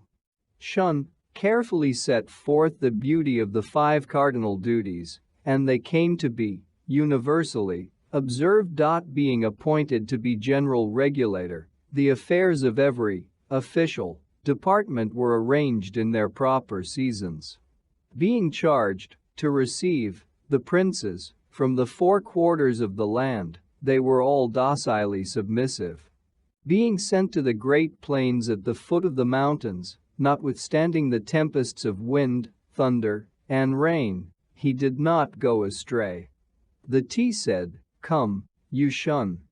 I have consulted you on all affairs and examined your words and found that they can be carried into practice. Now, for 3 years. Do you ascend the seat of the T?" Shun wished to decline in favor of someone more virtuous and not to consent to be Yao's successor. On the first day of the first month, however, he received Yao's retirement from his duties in the temple of the accomplished ancestor. 3. He examined the pearl-adorned turning sphere. 1. If Shun be taken as an epithet, it will mean the benevolent and sage. 2. Kung Hua, the name of Shun according to the Han scholars, may mean the glorious Yao, repeated. 3. The accomplished ancestor would be, probably, the individual in some distant time to whom Yao traced his possession of the throne. With its transverse tube of jade, and reduced to a harmonious system, the movements of the 7 directors. 1. Thereafter, he sacrificed specially, but with the ordinary forms, to God, sacrificed with reverent purity to the 6 honored ones, offered their appropriate sacrifices to the hills and rivers, and extended his worship to the host of spirits. 2. He called in all the 5 jade symbols of rank, and when the month was over, he gave daily audience to the president of the 4 mountains and all the pastors. 3. Finally, returning their symbols to the various princes. In the 2nd month of the year he made a tour of inspection eastwards, as far as Taizong 4, where he presented a burnt offering to heaven, and sacrificed an order to the hills and rivers. Thereafter he gave audience to the princes of the east. He set in accord their seasons and months, and regulated the days. He made uniform the standard tubes, with the measures of length and of capacity, and the steelyards. He regulated the 5 classes of ceremonies, with the various articles of introduction, The 5.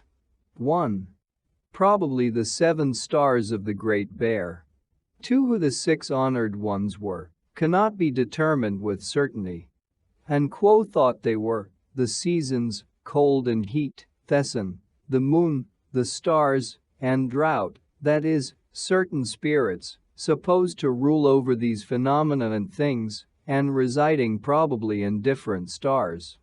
The whole paragraph describes Shun's exercise of the prerogative of the sovereign, so far as religious worship was concerned.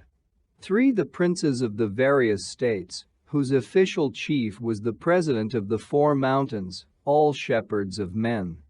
Taizong is Mount Tai and Shan Tung. See note on the president of the 4 mountains, page 35.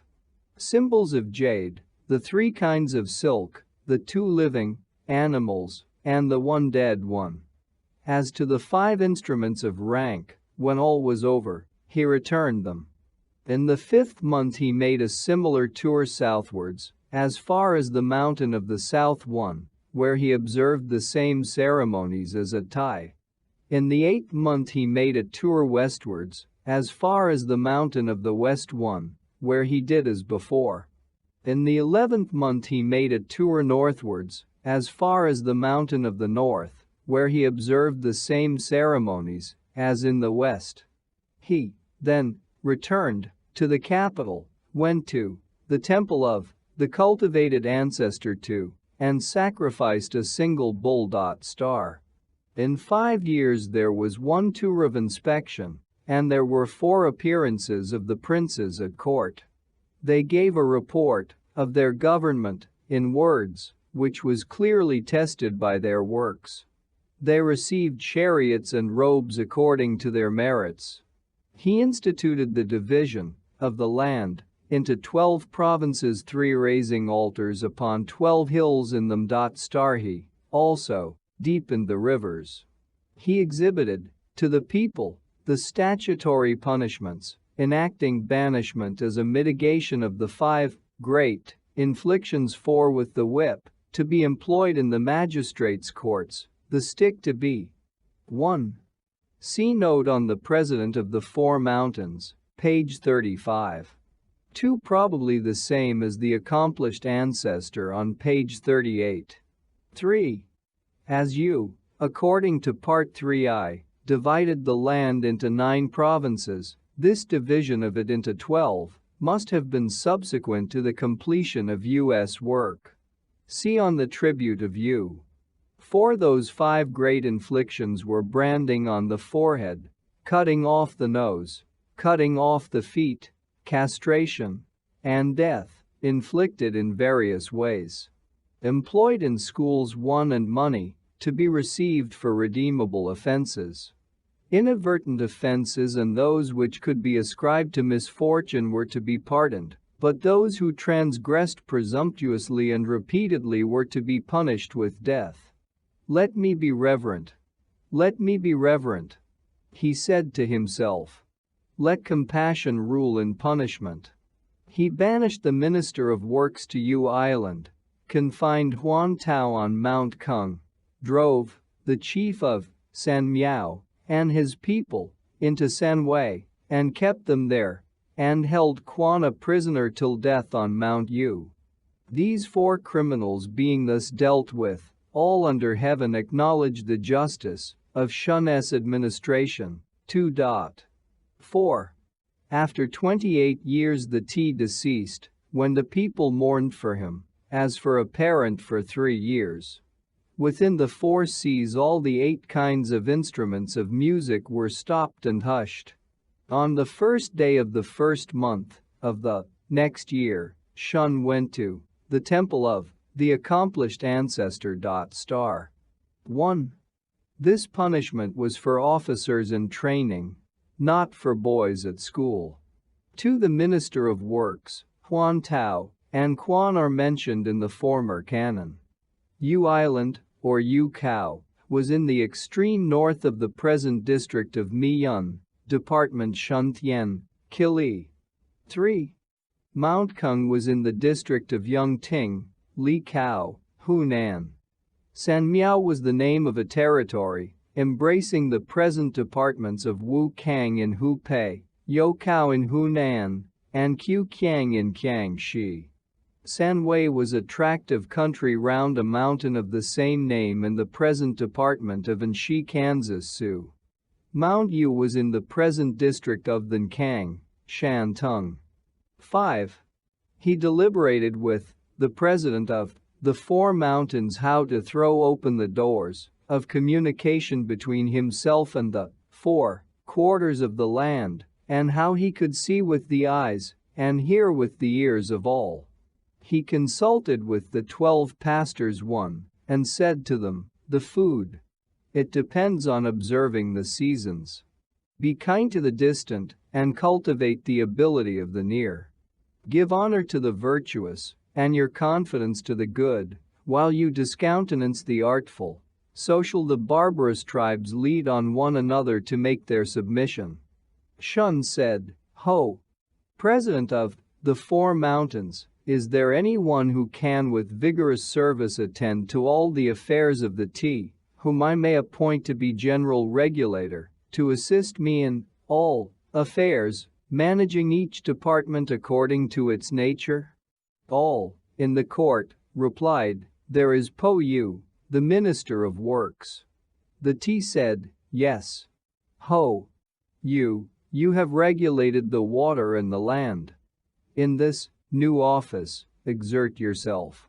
Yu did obeisance with his head to the ground, and wished to decline in favor of the Minister of Agriculture, Xie, or Cao Yao.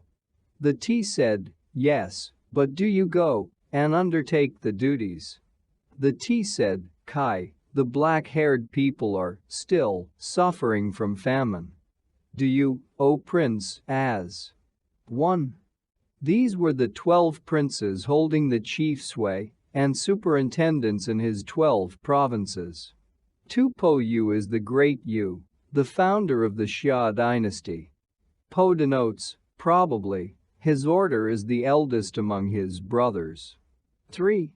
Kai was the name of the Minister of Agriculture, better known in the Shi and other books as Hu Kai, the progenitor of the kings of Cao.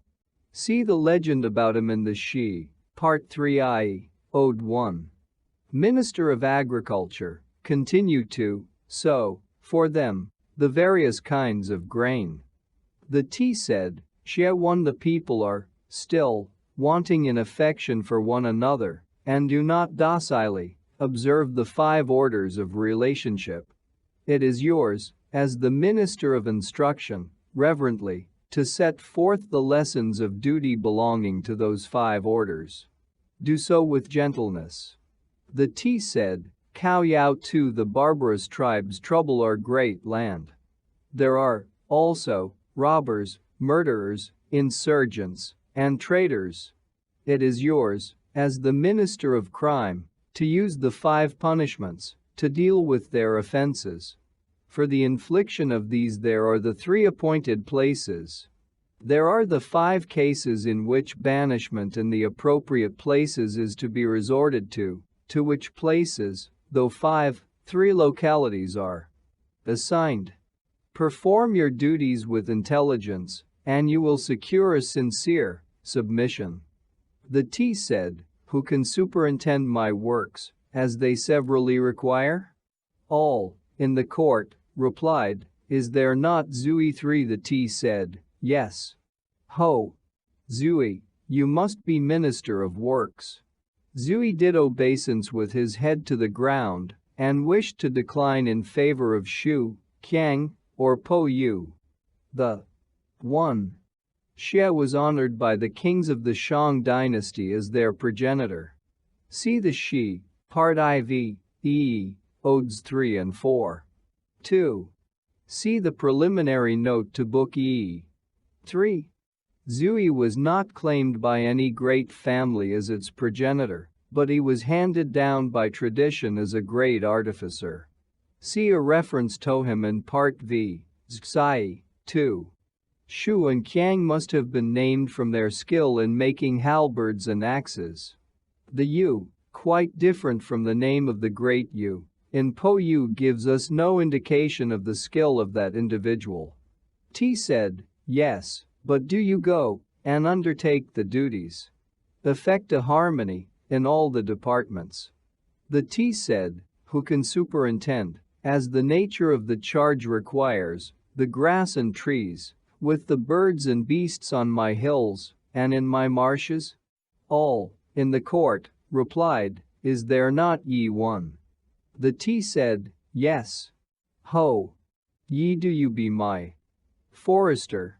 Yi did obeisance with his head to the ground and wished to decline in favor of Ku, Hu, Shun, or Pi 1. The T said, yes, but do you go and undertake the duties? You must manage them harmoniously. The T said, ho! President of the 4 mountains, is there any one able to direct my 3 religious ceremonies to all? In the court, answered, is there not Po I 3? The T said, yes. Ho! Po, you must be the arranger in the ancestral temple. Morning and night be reverent. Be upright, be pure. Po did obeisance with his head to the ground and wished to decline in favor of Kuei or Lung. The T said, yes, but do you go and undertake the duties? Be reverential. The T said, Kuei 4, I appoint you to be director of music and to teach our sons, so that the straightforward shall yet be mild, the gentle, dignified, the strong, not tyrannical, and the impetuous. 1. For ye, see the preliminary note to book if he wishes here to decline his appointment in favor of Ku the cedar Hu Tho tiger Shun the bearer Pi the grizzly bear. 2. The 3 ceremonies were the observances in the worship of the spirits of heaven, the spirits of earth, and the spirits of men. 3. Po I was the progenitor of the great family of Qiang, members of which ruled in Qiang and other states. 4. Of Kuei we know nothing more than what is here told us. The character denotes a monstrous animal, a dragon with 1 leg. Not arrogant. Poetry is the expression of earnest thought. Singing is the prolonged utterance of that expression. The notes accompany that utterance, and they are harmonized themselves by the standard tubes.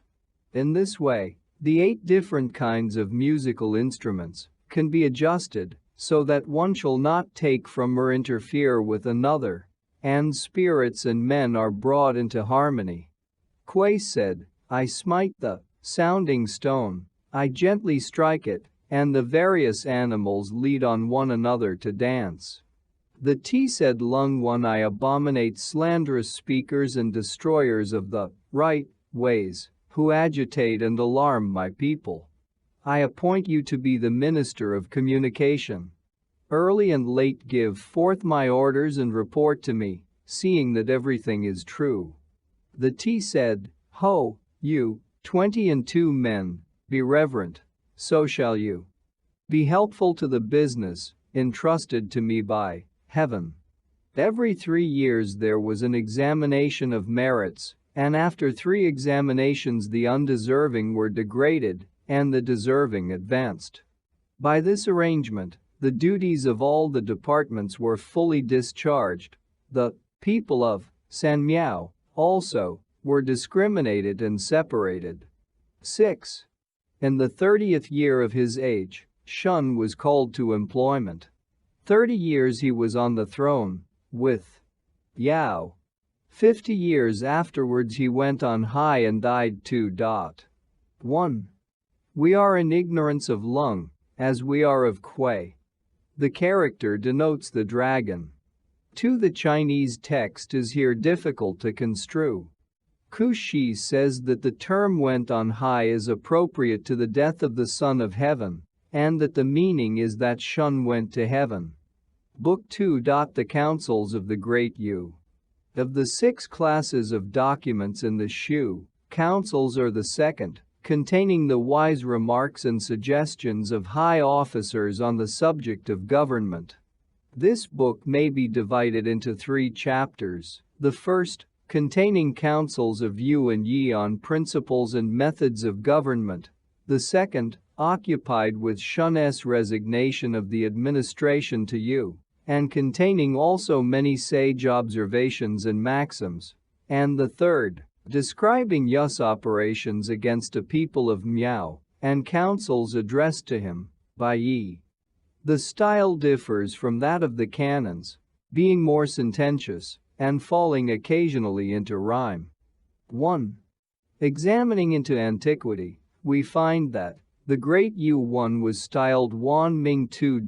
Having arranged and divided the land, all to the 4 seas, in reverent response to the T, he said, if the sovereign can realize the difficulty of his sovereignship, and the minister the difficulty of his ministry, the government will be well ordered, and the black-haired people will sedulously seek to be virtuous. The T said, yes, let this really be the case, and good words will nowhere lie hidden. No men of virtue and talents will be left neglected, away from court, and the myriad states will all enjoy repose. But, to obtain the views of all, to give tip one's opinion, and follow that of others, to keep from oppressing the helpless, and not to neglect the 1. The name you, taken as an epithet, would mean the unconstrained. As an epithet after death, it has the meaning of receiving the resignation and perfecting the merit, but this is evidently based on the commonly received history of you. 2. Wan Ming may be translated, the accomplished and the issuer of commands.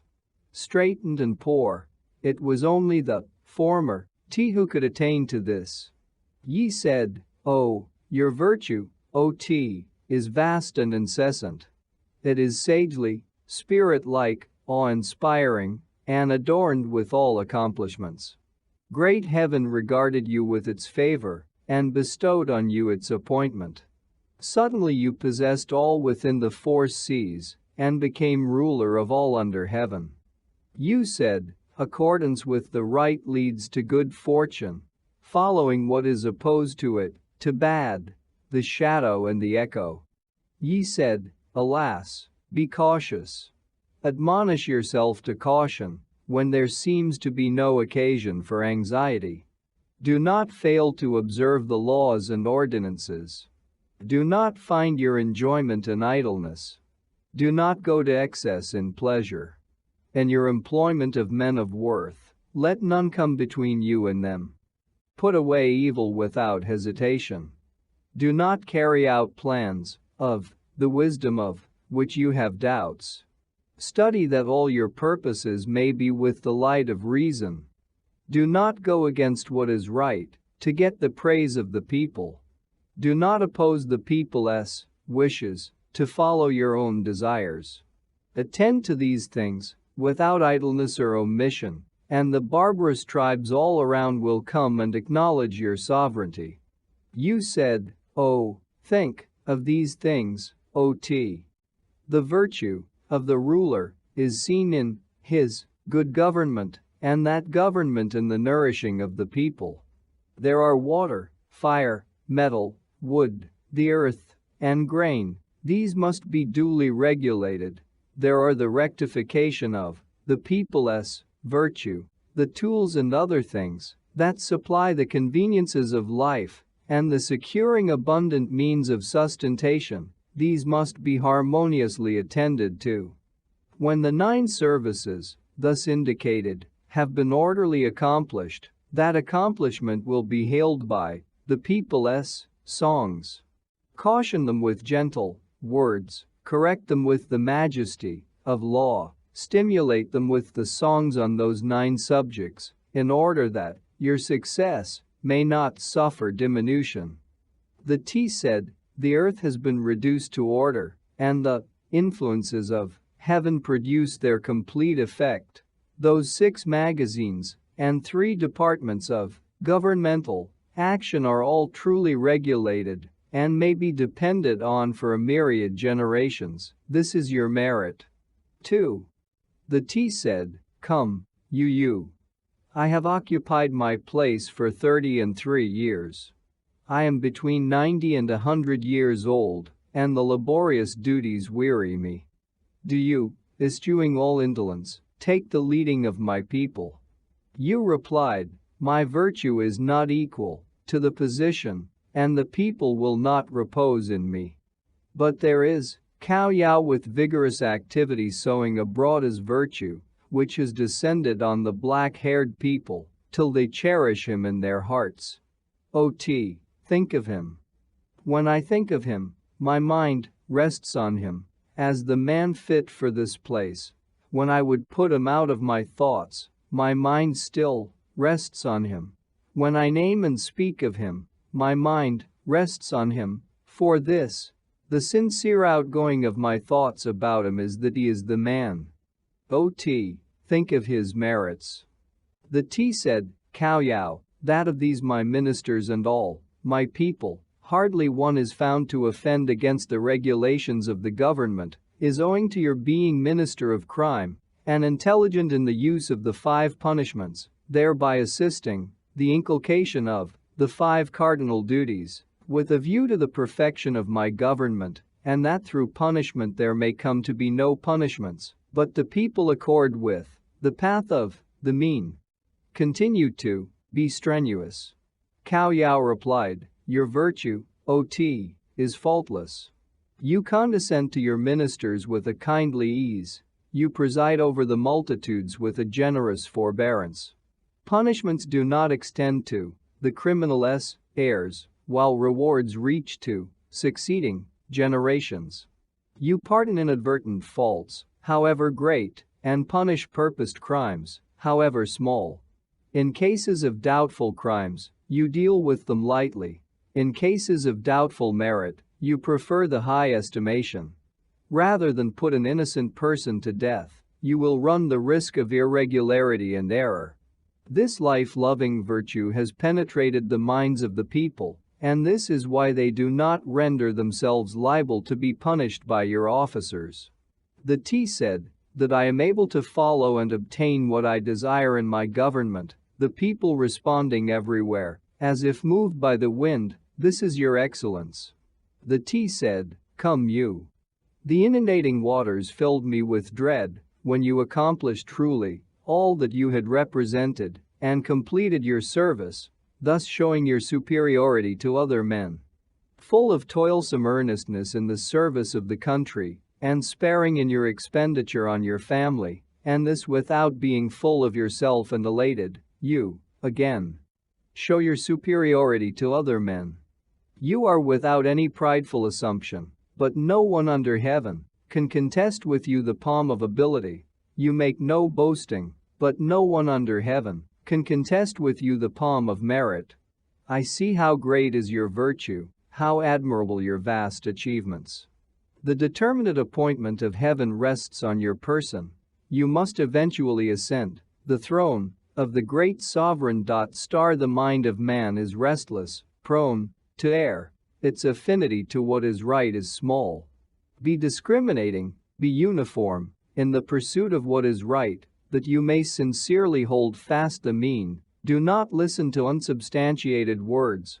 Do not follow plans about which you have not sought counsel. Of all who are to be loved, is not the ruler the chief? Of all who are to be feared, are not the people the chief? If the multitude were without their sovereign head, whom should they sustain aloft? If the sovereign had not the multitude, there would be none to guard the country for him. Be reverential.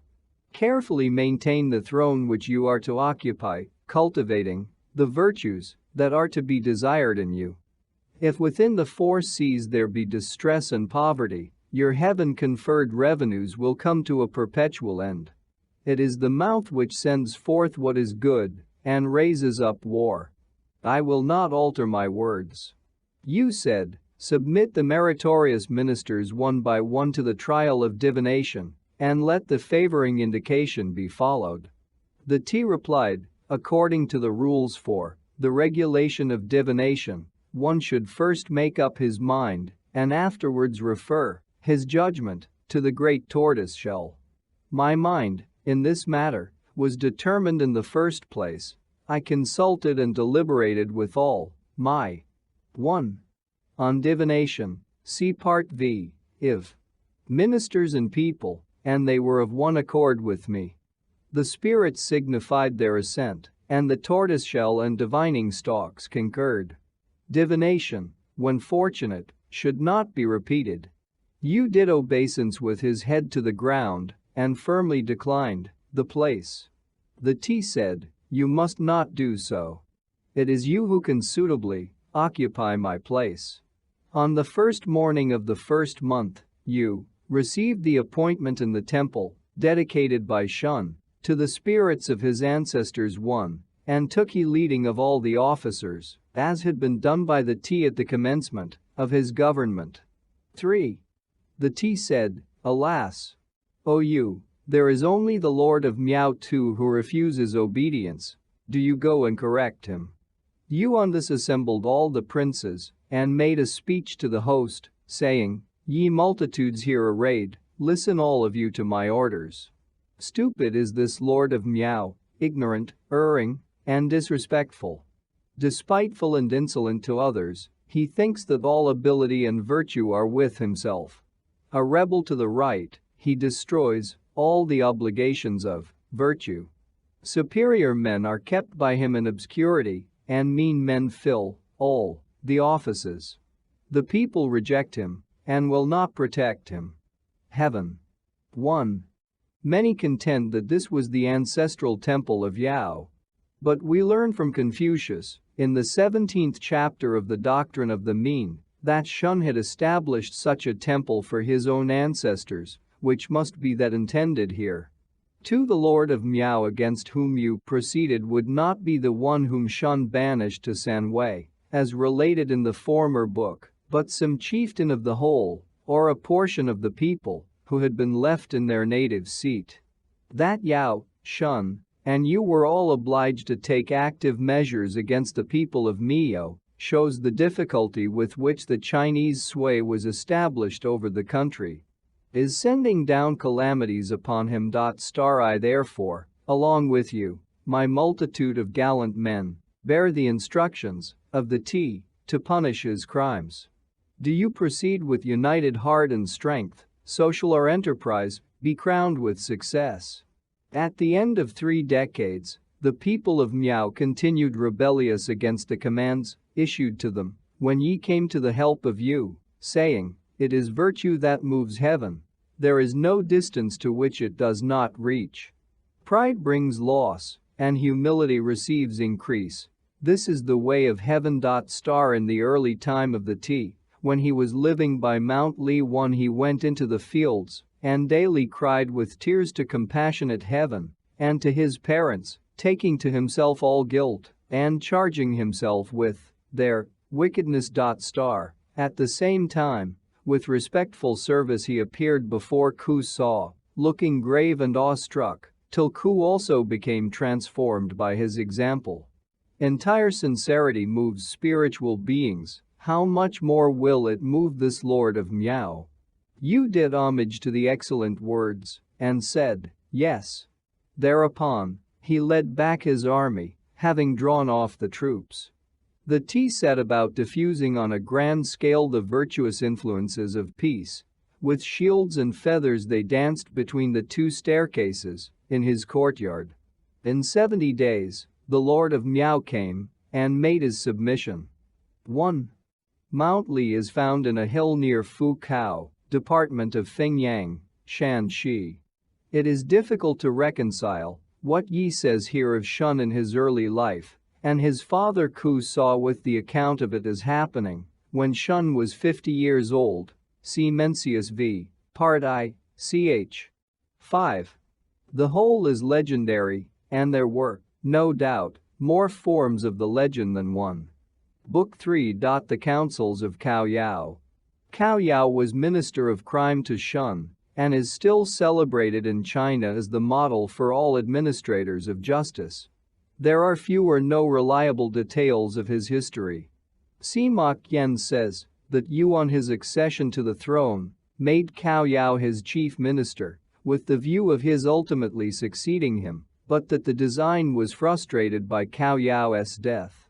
But if there had been such a tradition in the time of Mencius, he would probably have mentioned it when defending Yu from the charge of being inferior to Yao and Shun, who resigned the throne to the worthiest, whereas he transmitted it to his son. Cao Yao's surname was Yan, but an end was made of his representatives when the principality belonging to them was extinguished in the dynasty of Cao by the ambitious state of Ku.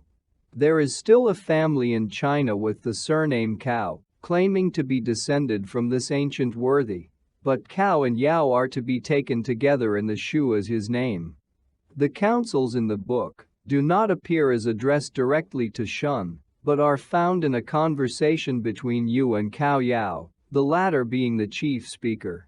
The whole may be divided into 4 chapters. The first, enunciating the principle that in government the great thing is for the ruler to pursue the course of his virtue, which will be seen in his knowledge and choice of men for office, thereby securing the repose of the people. The second, illustrating how men may be known. The third, treating of the repose of the people. In the fourth, the speaker asserts the reasonableness of his sentiments and humbly expresses his own desire to be helpful to the sovereign. 1. Examining into antiquity, we find that Cao Yao said, "If the sovereign sincerely pursues the course of his virtue, the counsels offered to him will be intelligent, and the aids of admonition that he receives will be harmonious." Yu said, "Yes, but explain yourself." Cao Yao said, "Oh, let him be careful about his personal cultivation, with thoughts that are far-reaching, and thus he will produce a generous kindness and nice observance of distinctions among the 9 branches of his kindred. All the intelligent, also, will exert themselves in his service, and in this way from what is near he will reach to what is distant." Yu did homage to the excellent words and said, "Yes." Cao Yao continued, "Oh, it lies in knowing men and giving repose to the people." Yu said, "Alas! To attain to both these things might well be a difficulty even to the T. When the sovereign knows men, he is wise and can put every one into the office for which he is fit. When he gives repose to the people, his kindness is felt, and the black-haired race cherish him in their hearts. When he can be, thus, wise and kind, what occasion will he have for anxiety about a Huan Tao, what to be removing the Lord of Miao, what to fear any one of fair words, insinuating appearance, and great artfulness?" 2. Cao Yao said, "Oh, there are in all 9 virtues to be discovered in conduct, and when we say that a man possesses any virtue, that is as much as to say he does such and such things." Yu asked, "What are the 9 virtues?" Cao Yao replied, "Affability combined with dignity, mildness combined with firmness, bluntness combined with respectfulness, aptness for government combined with reverent caution, docility combined with boldness, straightforwardness combined with gentleness, an easy negligence combined with discrimination, boldness combined with sincerity, and valor combined with righteousness. When these qualities are displayed, and that continuously, have we not the good officer? When there is a daily display of 3 of these virtues, their possessor could early and late regulate and brighten the clan of which he was made chief. When there is a daily severe and reverent cultivation of 6 of them, their possessor could brilliantly conduct the affairs of the state with which he was invested. When such men are all received and advanced, the possessors of those 9 virtues will be employed in the public service. The men of 1,000 and men of 100 will be in their offices. The various ministers will emulate one another.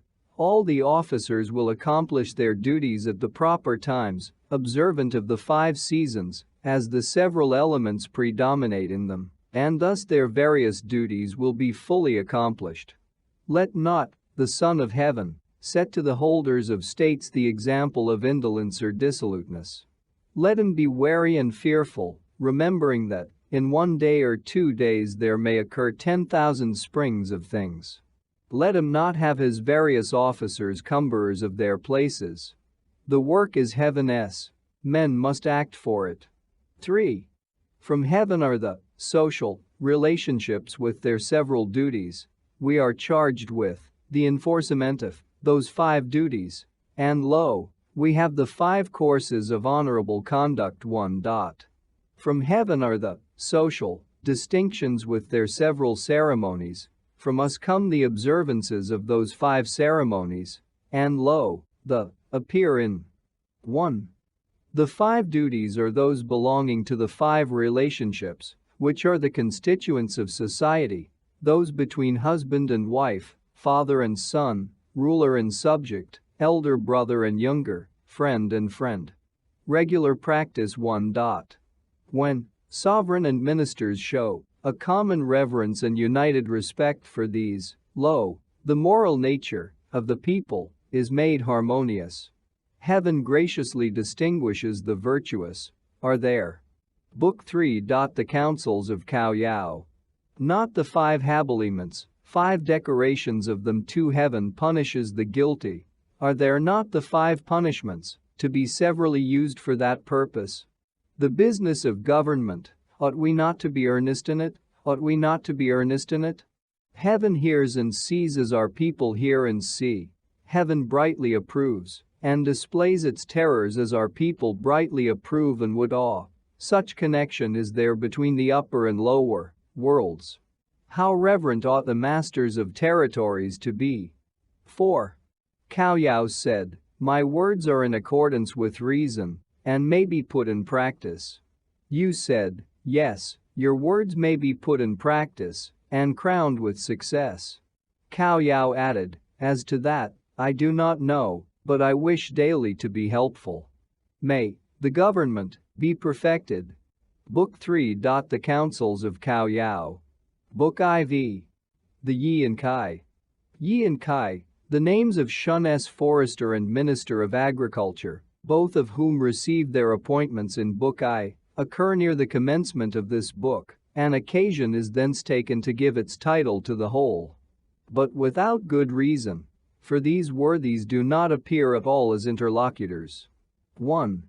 The 5 ceremonies are here those belonging to the distinctions of rank and connection with the 5 constituent relations of society. 2. See in next book, ch. I in it. Yi is the principal speaker. The book belongs to the class of counsels. To Yi there is, of course, assigned an ancient and illustrious descent. What is of more importance is that the lords of Qin, who finally superseded the kings of Cao, traced their lineage to him.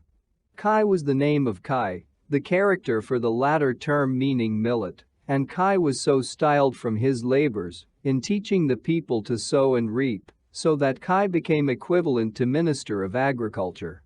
The contents of the book have been divided into 3 chapters. The first gives a conversation between Shun and Yu. Yu relates his own diligence and achievements as a model to Shun and gives him various admonitions, while Shun insists on what his ministers should be and wherein he wished them to help him. In the second chapter, Kuei, the minister of music, makes his appearance. It has no apparent connection with the former. In the third, Shun and Cao Yao sing to each other on the mutual relation of the sovereign and his ministers. 1. The T said, come you also must have excellent words to bring before me.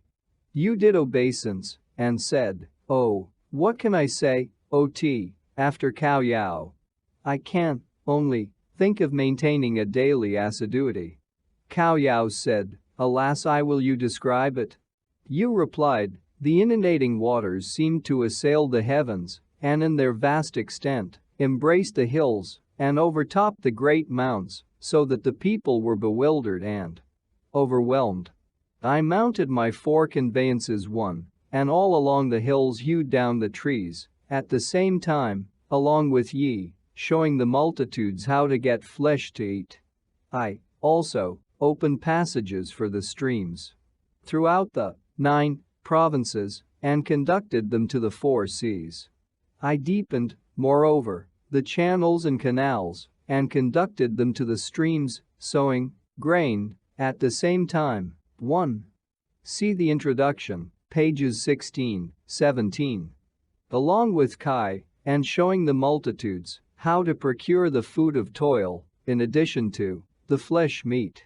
I urged them, further, to exchange what they had for what they had not, and to dispose of their accumulated stores. In this way, all the people got grain to eat, and the myriad regions began to come under good rule. Cao Yao said, "Yes, we ought to model ourselves after your excellent words." Yi said, "Oh, carefully maintain, O T, the throne which you occupy."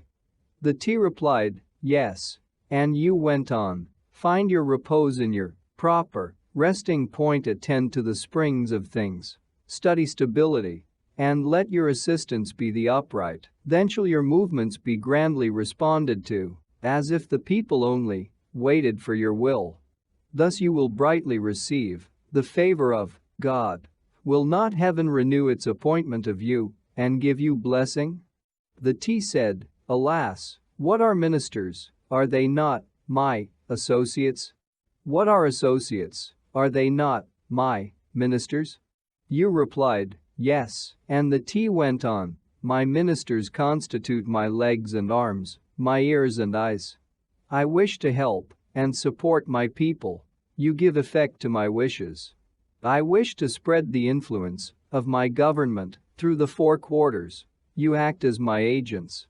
I wish to see the emblematic figures of the ancients, the sun, the moon, the stars, the mountain, the dragons, and the flowery fowl, equals the pheasant, which are depicted on the upper garment, the temple cups, the pondweed, the flames, the grains of rice, the hatchet, and the symbol of distinction, which are embroidered on the lower garment. I wish to see all these fully displayed in the 5 colors, so as to form the ceremonial robes. It is yours to see them clearly, for me. I wish to hear the 6 pitched tubes, the 5 notes, determined by them, and the 8 kinds of musical instruments, regulated again by these, examining thereby the virtues and defects of government, according as the odes that go forth from the court, set to music, and come in from the people, are ordered by those 5 notes. It is yours to hear them, for me. When I am doing wrong, it is yours to correct me. Do not follow me to my face, and, when you have retired, have other remarks to make. Be reverent, ye associates, who are before and behind and on each side of me. As to all the obstinately stupid and calumniating talkers, who are found not to be doing what is right, are there not the target to exhibit their true character, one the scourge to make them recollect, and the book of remembrance too? Do we not wish them to live along with us? There are also the masters of music, to receive their compositions, set them to music, and continually publish them, as corrected by themselves. If they become reformed, they are to be received and employed. If they do not, let the terrors of punishment overtake them. 1. Archery was anciently made much of in China, and supposed to be a test of character. Unworthy men would not be found hitting frequently and observing the various rules of the exercise. Confucius more than once spoke of archery as a discipline of virtue.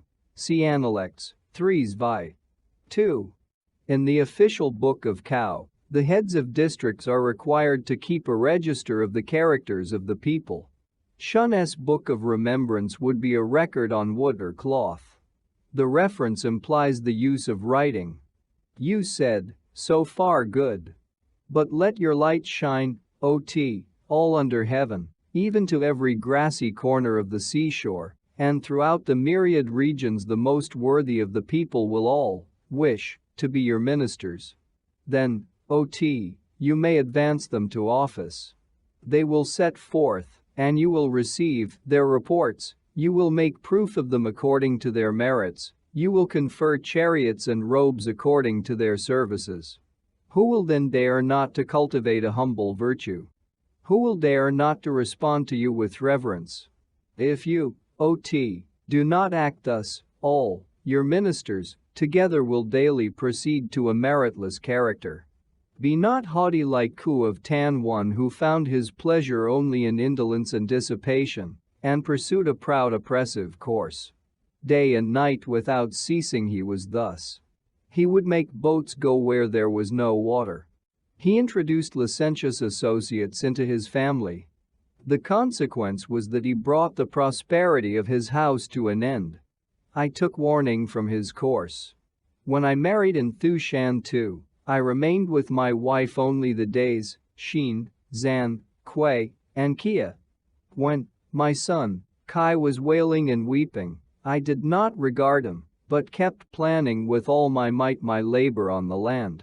Then, I assisted in completing the 5 tenures, 3 extending over 5,000 li 4, in appointing, in the provinces 12 tutors, and in establishing 1. This was the son of Yao. He must have been made lord of some principality, called Tan. 2. You married the daughter of the lord of Thushan, a principality in the present department of Fangyang, and we. 3. See in the tribute of Yu, Part 2. 4. The li is what is called the Chinese mile, generally reckoned to be 360 paces. In the regions beyond, reaching to the 4 seas, 5 presidents. These all pursue the right path and are meritorious, but there are still the people of Miao who obstinately refuse to render their service. Think of this, O.T. The T said that my virtue is followed is the result of your meritorious services so orderly displayed. And now Cao Yao, entering respectfully into your arrangements, is on every hand displaying the various punishments as represented with entire intelligence. 2. Kuei said, when the sounding stone is tapped or struck with force, and the lutes are strongly swept or gently touched, to accompany the singing, the progenitors of the T come to the service, the guest of U1 is in his place, and all the princes show their virtue in giving place to one another. In the court, below the hall, there are the flutes and hand drums, which join in at the sound of the rattle and cease at that of the stopper when the organ and bells take their place. This makes birds and beasts fall moving. When the 9 parts of the service, as arranged by the T, have all been performed, the male and female phoenix come with their measured gambolings into the court. Kuei said, oh, when I smite the sounding stone, or gently strike it, the various animals lead on one another to dance too, and all the chiefs of the official departments become truly harmonious. 1. Ku of Tan. 2. These last words of Kuei have already appeared in Book I, ch. 5. They are more in place here, though this second chapter has no parent connection with what precedes. The stone is the sonorous stone formed, often in the shape of a carpenter's square, into a musical instrument, still seen everywhere in China. 3. The T on this made a song, saying, we must deal cautiously with the favoring appointment of heaven, at every moment and in the smallest particular. He then sang. When the members work joyfully, the head rises grandly, and the duties of all the offices are fully discharged. Cao Yao did obeisance with his head to his hands, and then to the ground, and with a loud and rapid voice said, think, O.T. It is your to lead on and originate things. Pay careful attention to your laws, in doing so. Be reverential, and often examine what has been accomplished by your officers. Be reverential. With this he continued the song. When the head is intelligent, the members are good, and all affairs will be happily performed. Again he continued the song. When the head is vexatious, the members are idle, and all affairs will go to ruin. The T said, yes, go and be reverently attentive to your duties. Part 3. The Books of Hsia Circumflex. Part 3. The Books of Hsia Circumflex. Book I. The Tribute of Yu. Hsia circumflex is the dynastic designation under which Yu and his descendants held the throne for 439 years, BC 2205-1767.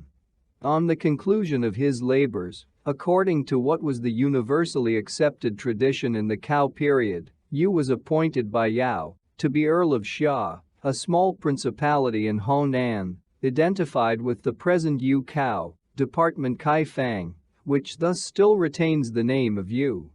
It has been repeatedly said in the introduction that the Tribute of Yu describes what was done before the death of Yao. The reason why it got its place as the first of the books of Xia was, no doubt, because the merit set forth in it was the ground of Yu's advancement to the throne. Altogether, the books of Xia are properly no more than 3. A fact which shows that in so early a period the duty of the recorder was little exercised, or that the destruction of its monuments in the course of time was nearly complete. We may assume that it was in consequence of both of these things that, when the collection of the Shu was made, only 3 documents of Xia were found to go into it. The word tribute in the name of this first book is not to be understood only in the sense of a contribution paid by one nation to another in acknowledgement of subjection, but also as the contribution of revenue paid by subjects to their proper ruler. The term, moreover, gives a very inadequate idea of the contents, which describe generally the labors of Yu in remedying the disasters occasioned by the inundation with which he had to cope, and how he then defined the boundaries of the different provinces, made other important territorial divisions, and determined the quality of the soil in each province and the proportion of revenue it should pay, with other particulars. The book, if we could fully credit it, would be a sort of Domesday Book of China in the 23rd century BC, in the compass of a few pages. In the classification of the books of the Shu according to their subject matter, this is rightly considered as a canon. The first section of it is divided into one short introductory chapter and 9 others, each containing the account of one province. Section 1. 1.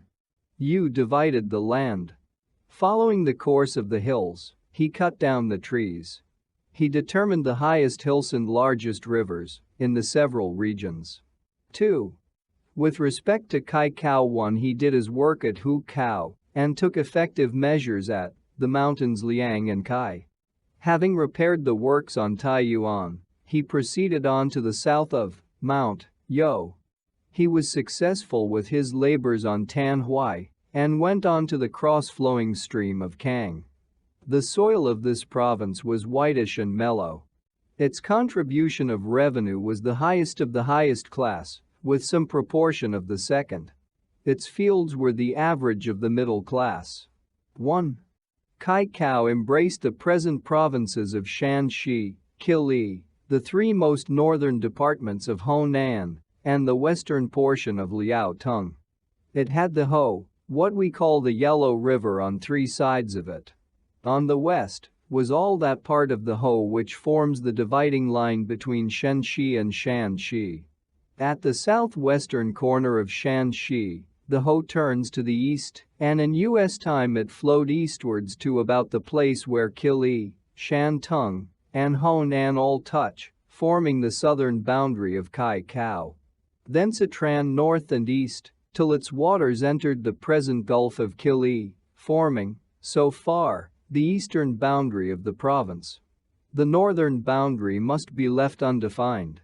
It would be foreign to the object of the present publication of the Shu, and take too much space to give notes on the details of U.S. operations in Kai Cao and the other provinces.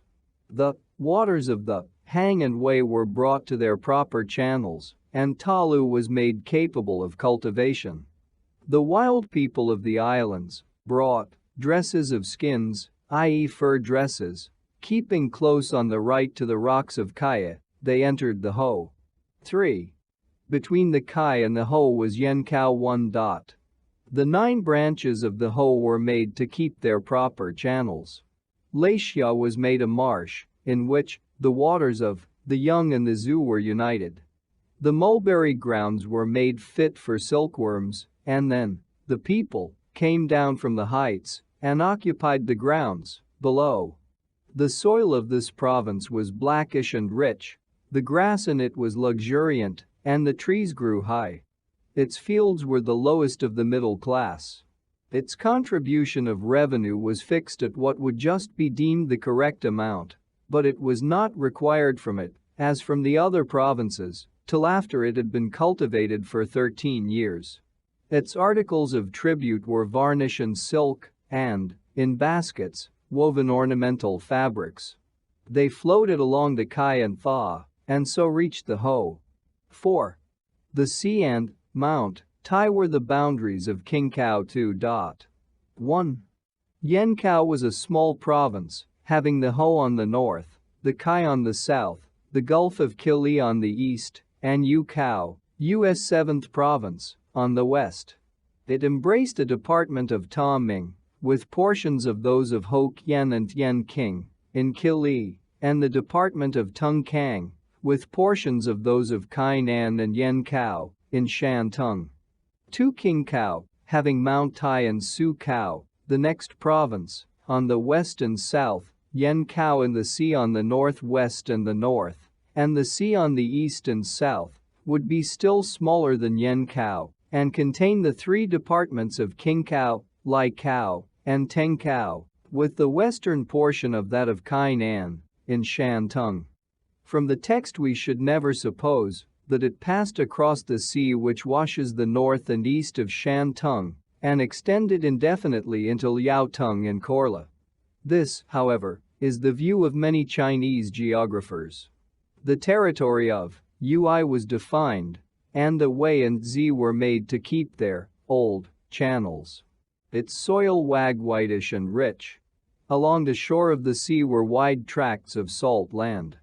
Its fields were the lowest of the first class, and its contribution of revenue the highest of the second. Its articles of tribute were salt, fine cloth of dolichos fiber, productions of the sea of various kinds, with silk, hemp, lead, pine trees, and strange stones, from the valleys of Tai. The wild people of Lai were taught tillage and pasturage, and brought in their baskets the silk from the mountain mulberry tree. They floated along the Wan, and so reached the Kai. 5. The sea, Mount Tai, and the Huai were the boundaries of Su Kao. The Huai and the Ai rivers were regulated. The hills, Mang and Yu, were made fit for cultivation. The waters of Taya were confined so as to form 1. The western boundary of Su Kao, which is not given in the text, was Yu Kao and part of King Kao. It embraced the present department of Su Kao, the 6 districts Thao Yuan, King Ho, and Tung, Su Kien, Sui Ning, and Kansas Yu, department of Huaiyan, with Fei Kao and Hai Kao, all in Kiangsu. The whole of Yen Kao department, Tung Feng Kao in the south of Fengyin district, in the department of Taiyan, the department of Ai Kao, and portions of those of Kai Nan and King Kao, all in Shan Tung, with the 4 districts Huai Yuan, Wu Ho, Hung, and Ling Pai, department of Fang Yang, with Si Kao and Su Kao, all in Anhui. A marsh, and the tract of Tung Yuan was successfully brought under management. The soil of this province was red, clay, and rich. Its grass and trees grew more and more bushy. Its fields were the second of the highest class. Its contribution of revenue was the average of the second. Its articles of tribute were earth of 5 different colors, variegated pheasants from the valleys of Mount Yu, the solitary dryandra from the south of Mount Yi, and the sounding stones that seemed to float on the banks of the sea. The wild tribes about the Huai brought oyster pearls and fish, and their baskets full of deep azure and other silken fabrics, checkered and pure white. They floated along the Huai and the sea, and so reached the Ho. 6. The Huai and the sea formed the boundaries of Yangkao 1. The lake of Fang Li was confined to its proper limits, and the sun birds, equals the wild geese had places. 1. The Hui was the boundary of Yangkou on the north, and we naturally suppose that the other boundary mentioned, the sea, should be referred to the south of the province. If it were really so, Yangkou must have extended along the coast as far as Cochin China, and not a few Chinese scholars argue that it did so. But that no southern boundary of the province is mentioned may rather be taken as proving that when this book was compiled, the country south of the Kiang, the present Yangtze, was unknown. Along the greater part of its course, the province was conterminous on the west with Qingkou and in the northwest with Yukao. We may safely assign to it the greater portion of Anhui and a part of the department of Huangqiu in Hubei. All this would be the northern portion of the province. How far it extended southwards into Qiang and Jiangxi, it is impossible to say. To settle on the three Kiang were led to enter the sea, and it became possible to still the marsh of Kansas. The bamboos, small and large, then spread about. The grass grew thin and long, and the trees rose high. The soil was miry. The fields of this province were the lowest of the lowest class. Its contribution of revenue was the highest of the lowest class, with a proportion of the class above. Its articles of tribute were gold, silver, and copper, yao and quan stones, bamboos, small and large, elephant's teeth, hides, feathers, hair, and timber. The wild people of the islands brought garments of grass, with silks woven in shell patterns in their baskets. Their bundles contained small oranges and pomelos, rendered when specially required. They followed the course of the Kiang and the sea, and so reached the Hui in the sea. 7. Mount King in the south of Mount Hang formed the boundaries of Qingkou. 1. The Kiang and the Han pursued their common course to the sea, as if they were hastening to court. The 9. Yang were brought into complete order. The Tho and Qian streams were conducted by 1. Mount King, which bounded Qingkou on the north, is in the department of Xiangyang, Hubei, and is called the Southern King, to distinguish it from another mountain of the same name farther north in Yangkou. Mount Hang, its southern boundary, is the southern mountain of the canon of Shun in Hankou Department, Hunan. Yangkou was on the east, and the country on the west was almost unknown. Qingkou contained the greater portion of the present provinces of Hubei and Hunan, and parts also of Kweikou and Sichuan. Some geographers also extended on the south into Kwangtung and Guangxi, which is very unlikely. Their proper channels. The land in the marsh of Yun became visible, and the marsh of Meng was made capable of cultivation. The soil of this province was miry. Its fields were the average of the middle class, and its contribution of revenue was the lowest of the highest class. Its articles of tribute were feathers, hair, elephant's teeth, and hides, gold, silver, and copper, kun trees, wood for bows, cedars, and cypresses, grindstones, whetstones, flint stones to make arrowheads, and cinnabar, and the kun and lu bamboos, with the hu tree, all good for making arrows, of which the three regions were able to contribute the best specimens. The three-ribbed rush was sent in bundles, put into cases. The baskets were filled with silken fabrics, azure and deep purple, and with strings of pearls that were not quite round. From the country of the 9 Kiang, the great tortoise was presented when specially required and found. They floated down the Kiang, the Tho, the Qian, and the Han, and crossed the country to the Lo, whence they reached the most southern part of the Ho. 8. The King, Mountain, and the Ho were the boundaries of Yukao. 1. The I, the Lo, the Kan, and the Qian were conducted to the Ho. The marsh of Yungpo was 1. Yukao was the central one of U.S. 9 divisions of the country and was conterminous for a greater or less distance, with all of them, excepting King Kao, which lay off in the east by itself. It embraced most of the present Honan, stretching also into the east and south, so as to comprehend parts of Shantung and Hupei. Confined within its proper limits. The waters of that of Ko were led to the marsh of Mangku. The soil of this province was mellow.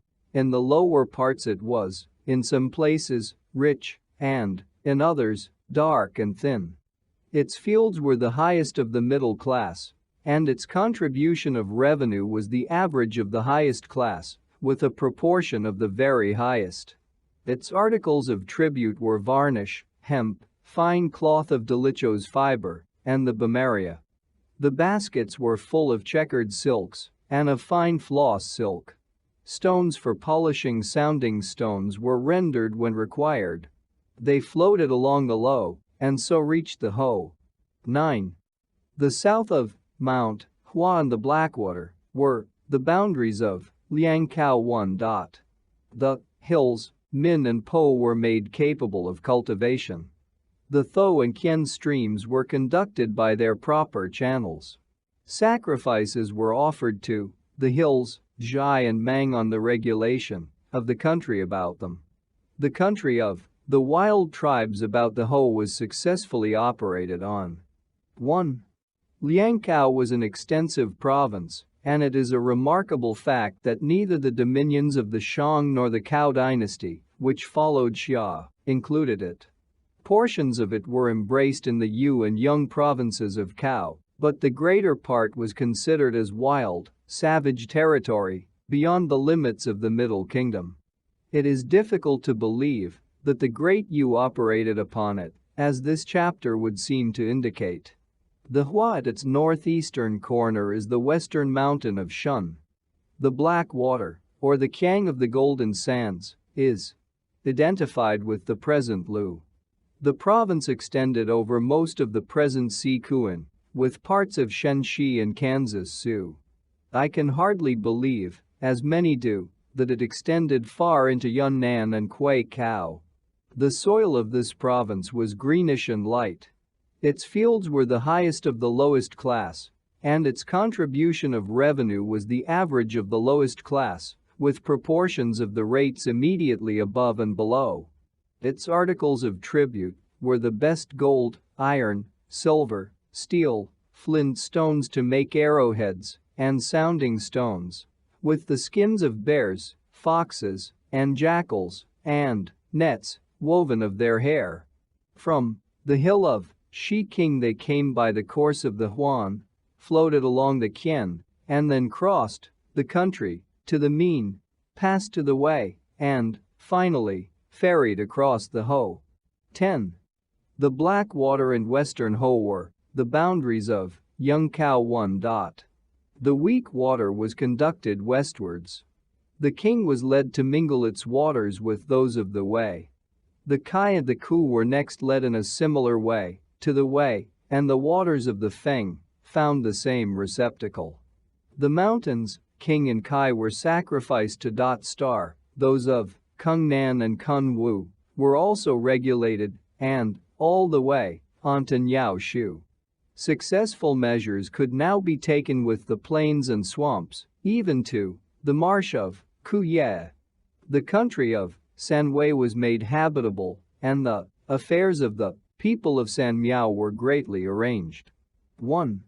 The Blackwater, which was the western boundary of Yungkao, was a different river from that which, with the same name, ran along the south of Liangkao. Yungkao was probably the largest of U.S. provinces, embracing nearly all the present provinces of Shenxi and Kansas Sioux, and extending indefinitely northwards to the desert. The soil of the province was yellow and mellow. Its fields were the highest of the highest class, and its contribution of revenue the lowest of the second. Its articles of tribute were the Q jade and the Lin, and the stones called Lang Kan. Past Kai Shi they floated on to Lung Man on the western Ho.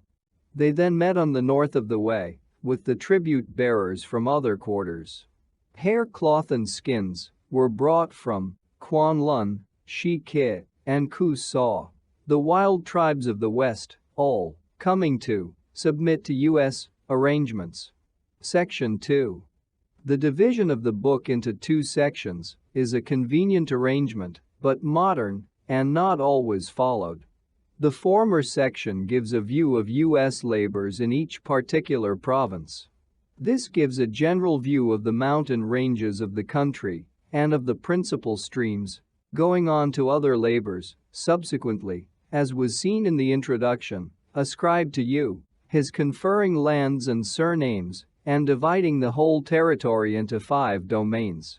The contents are divided into 5 chapters, the first, describing the mountains, the second, describing the rivers, the third, containing a summary of all the labors of you thus far mentioned, the fourth, relating his other labors, and the fifth, celebrating U.S. fame and the completion of his work.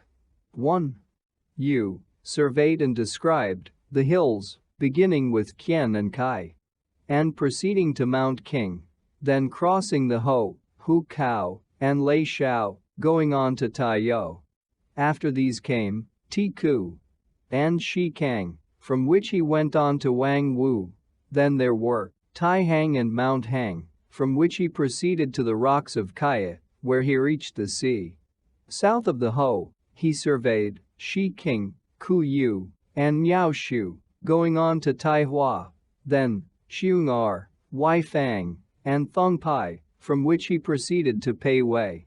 He surveyed and described Po Kung, going on to the other, Mount King, and Nei Fang, from which he went on to Ta Paya. He did the same with the south of Mount Min, and went on Mount Hang. Then crossing the 9 Kiang, he proceeded to the plain of Fu Kien. 2. He traced the weak water as far as the Holy Mountains, from which its superfluous waters went away among the moving sands. He traced the black water as far as San Wei, from which it went away to enter the southern sea. He traced the Ho from Kaishi as far as Lung Man, and thence, southwards, to the north of Mount Hua, eastward then to Tiku, eastward, again, to the fort of Mang, eastward, still, to the junction of the Lo, and then on to Ta Pei. From this the course was northwards, past the Kiang water, on to Ta Lu, north from which the river was divided and became the 9 Ho, which united again and formed the meeting Ho when they entered the sea. From Pokung he traced a Yang, which, flowing eastwards, became the Han. Farther east it became the water of Zhang Lang, and after passing the 3 dikes, it went on to Ta Paya, southwards from which it entered the Kiang. Eastwards still, and whirling on, it formed the marsh of Fang Li, and from that its eastern flow was the northern Kiang, as which it entered the sea. From Mount Min he traced the Kiang, which, branching off to the east, formed the Tho. Eastward again, it reached the Li, passed the 9 Kiang, and went on to Tung Ling. Then flowing east, and winding to the north, it joined the Han, with its eddying movements. From that its eastern flow was the middle Kiang, as which it entered the sea. He traced the Yen water, which, flowing eastward, became the Kai, and entered the Ho. Thereafter, it flowed out, and became the Young marsh. Eastward, it issued forth on the north of Thao-Q, and flowed farther east to the marsh of Ko. Then it went north cast, and united with the Wan. Thence it went north, and, finally, entered the sea on the east. He traced the Hui from the hill of Thung Pai. Flowing east, it united with the sea and the I, and, still, with an eastward course entered the sea. He traced away from the hill, Niao Shu Thung Shua. Flowing eastward, it united with the Feng, and eastwards again with the Qinji. Farther east still, it passed the Kai and the Ku, and entered the Ho. He traced the Lo from the hill, Xiungar. Flowing to the northeast, it united with the Qian and the Kan, and eastwards still with the I. Then on the north, east it entered the Ho. 3. Thus, throughout the 9 provinces a similar order was effected. The grounds along the waters were everywhere made habitable. The hills were cleared of their superfluous wood and sacrificed to. The sources of the rivers were cleared. The marshes were well banked. And access to the capital was secured for all within the 4 seas. The 6 magazines of material wealth were fully attended to. The different parts of the country were subjected to an exact comparison so that contribution of revenue could be carefully adjusted according to their resources. The fields were all classified with reference to the 3 characters of the soil, and the revenues for the middle region were established. 4. He conferred lands and surnames. He said, "Let me set the example of a reverent attention to my virtue, and none will act contrary to my conduct." 500 It formed the domain of the sovereign. From the first 100 they brought as revenue the whole plant of the grain. From the second, the cars, with a portion of the stalk. From the third, the straw, but the people had to perform various services. From the fourth, the grain in the husk, and from the fifth, the grain cleaned. 500 li, beyond, constituted the domain of the nobles. The first 100 li was occupied by the cities and lands of the sovereigness, high ministers and great officers. The second, by the principalities of the barons, and the other 300 by the various other princes. 501 I, still beyond, formed the peace-securing domain. In the first 300, they cultivated the lessons of learning and moral duties. In the other 2, they showed the energies of war and defense. 501 I, remoter still, formed the domain of restraint. The first 300 were occupied by the tribes of the I, the other 200 by criminals undergoing the lesser banishment. 500 li, the most remote, constituted the wild domain. The first 300 were occupied by the tribes of the man, the other 200 by criminals undergoing the greater banishment. 5. On the east, reaching to the sea. On the west, extending to the moving sands. To the utmost limits of the north and south, his fame and influence filled up, all within, the 4 seas. You presented the dark-colored symbol of his rank and announced the completion of his work. Book 2. The Speech at Cannes. With this book there commenced the documents of the Shu that may be regarded, as I have said in the introduction, as contemporaneous with the events which they describe. It is the first of the speeches, which form one class of the documents of the classic. The text does not say who the king mentioned in it was, but the prevalent tradition has always been that he was Kai, the son and successor of Yu. It's placed between the tribute of Yu and the next book belonging to the reign of Tai Kang, Kai's son, corroborates this view. Kansas is taken as the name of a place in the southern border of the Principality of Hu, with the lord of which Kai fought. The name of Hu itself still remains in the district so-called of the department Xi'an, in Shenxi. The king, about to engage in battle with a rebellious vassal, assembles his generals and troops and addresses them. He declares obscurely the grounds of the expedition which he had undertaken and concludes by stimulating the soldiers to the display of courage and observance of order by promises of reward and threats of punishment. There was a great battle at Kansas. Previous to it, the king called together the 6 nobles, the leaders of his 6 hosts, and said, "Ah! All ye who are engaged in my 6 hosts, I have a solemn announcement to make to you. The Lord of Hu wildly wastes and despises the 5 elements that regulate the seasons and has idly abandoned the 3 acknowledged commencements of the year 1. On this account heaven is about to destroy him and bring to an end his appointment to Hu, and I am now reverently executing the punishment appointed by heaven. If you, the archers, on the left too do not do your work on the left, it will be a disregard of my orders.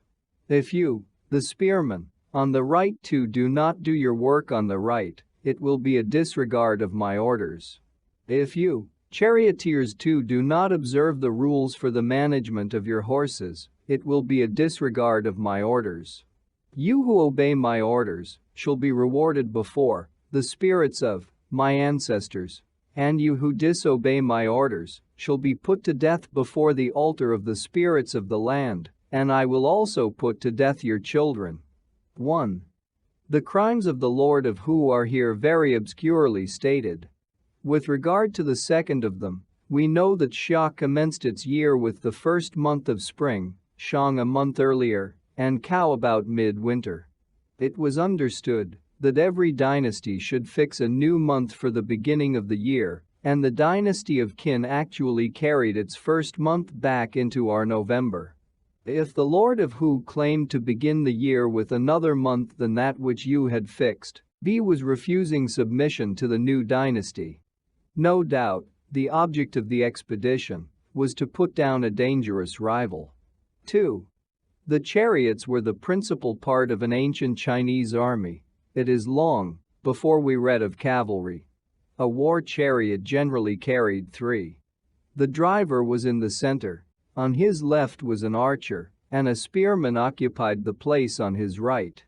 They all wore mail. Book 2. The Speech at Cannes. Book 3. The Songs of the Five Sons. This book ranks in that class of the documents of the Shu which goes by the name of instructions. Though the form of it be poetical, the subject matter is derived from the lessons left by Yu for the guidance of his posterity. Tai Kang succeeded to his father in BC 2188, and his reign continues in chronology to 2160. His character is given here in the introductory chapter. Qun, the principality of Ai who took the field against him, is identified with the sub-department of Tikao, Department Kainan, Shantung. There is a tradition that one, at an early period of his life, was lord of a state in the present Honan. This would make his movement against Tai Kang, south of the Ho, more easy for him.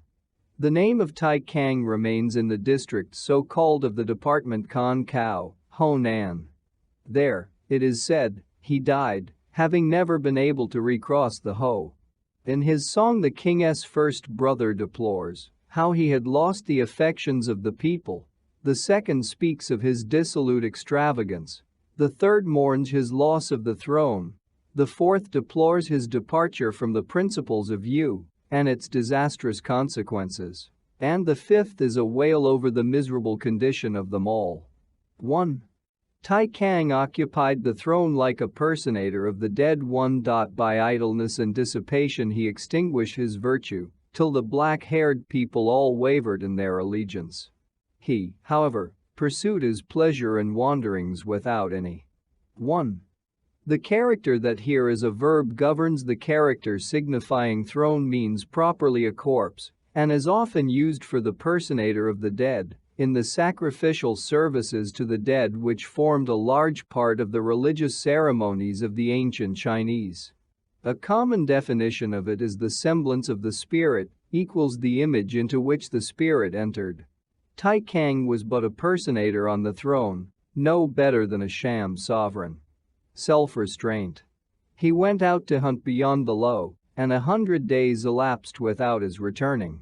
On this, the Prince of Qun, taking advantage of the discontent of the people, resisted his return on the south of the Ho. The king's 5 brothers had attended their mother in following him and were waiting for him on the north of the Lo, and, when they heard of Ai's movement, all full of dissatisfaction, they related the cautions of the great Yu in the form of songs. 2. The first said, "It was the lesson of our great ancestor, the people should be cherished and not looked down upon. The people are the root of a country, the root firm, the country is tranquil. When I look at all under heaven, of the simple men and simple women, anyone may surpass me. If the one man err repeatedly one, should dissatisfaction be waited for till it appears? Before it is seen, it should be guarded against. In my dealing with the millions of the people, I should feel as much anxiety as if I were driving 6 horses with rotten reins. The ruler of men. How should he be but reverent of his duties? The second said, it is in the lessons, when the palace is a wild of lust, and the country is a wild for hunting. 1. Any king, in the person of you, may be understood to be the speaker. When spirits are liked, and music is the delight. When there are lofty roofs and carved walls. The existence of any one of these things has never been but the prelude to ruin. The third said, there was the Lord of Thou and Thang, one who possessed this region of Kai. Book 3. The Songs of the Five Sons. Now we have fallen from his ways, and thrown into confusion his rules and laws. The consequence is extinction and ruin. The fourth said, brightly intelligent was our ancestor, sovereign of the myriad regions. He had canons, he had patterns, which he transmitted to his posterity. The standard stone and the equalizing quarter were in the royal treasury. Wildly have we dropped the clue he gave us, overturning our temple, and extinguishing our sacrifices. The fifth said, oh, whither shall we turn? The thoughts in my breast make me sad. All the people are hostile to us. On whom can we rely? Anxieties crowd together in our hearts. Thick as are our faces, they are covered with blushes. We have not been careful of our virtue, and though we repent, we cannot overtake the past. 1. The Lord of Thou and Thang is Yao, who was Lord of the principalities of Thou and Thang, but of which first, and which last is uncertain, before his accession to the throne. Kai is the Kai cow of the tribute of Yu. Book 3. The Songs of the Five Sons. Book IV. The Punitive Expedition of Yin. This book is another of the speeches of the Shu, belonging to the reign of Kung Kang, a brother of Tai Kang, the fourth of the kings of Shang, BC 2159-2147. Shi and Ho, the principal ministers of the Board of Astronomy, descended from those of the same name in the time of Yao, had given themselves over to licentious indulgence in their private cities, and grossly neglected their duties. Especially had they been unobservant of an eclipse of the sun in autumn. The king considered them worthy of death, and commissioned the Marquis of Yin to execute on them the sentence of his justice. Where Yun was, is not now known. The principal part of the book consists of the speech made by the Marquis to his troops. When Kung Kang commenced his reign over all within the 4 seas, the Marquis of Yun was commissioned to take charge of the King's 6 hosts. At this time, the Shi and Ho had neglected the duties of their office, and were abandoned to drink in their private cities, and the Marquis of Yun received the King's charge to go and punish them. 2. He made an announcement to his hosts, saying, ye, all my men, there are the well-counseled instructions of the sage, founder of our dynasty, clearly verified in their power, to give stability and security. The former kings were carefully attentive to the warnings of Heaven One, and their ministers observed the regular laws of their offices. All the officers, moreover, watchfully did their duty too. 1. That is, hear such warnings as were supposed to be conveyed by eclipses and other unusual celestial phenomena. Assist the government, and their sovereign became entirely intelligent. Every year, in the first month of spring, the herald, with his wooden-tongued bell, goes along the roads proclaiming, ye officers able to instruct, be prepared with your admonitions. Ye workmen engaged in mechanical affairs, remonstrate on the subjects of your employments. If any of you do not attend with respect to this requirement, the country has regular punishments for you. Now here are the Shi and Ho. They have allowed their virtue to be subverted, and are besotted by drink. They have violated the duties of their office, and left their posts. They have been the first to let the regulating of the heavenly bodies get into disorder, putting far from them their proper business. On the first day of the last month of autumn, the sun and moon did not meet harmoniously in Fang Tu Dot. The blind musicians beat their drums, the inferior officers galloped, and the common people, employed about the public offices, ran about 3. The she and the ho, however, as if they were mere personators of the dead in their offices, heard nothing and knew nothing, so stupidly went they astray from their duties in the matter of the heavenly appearances, and rendered themselves liable to the death appointed by the former kings. The statutes of government say, when they anticipated the time, let them be put to death without mercy, when there one.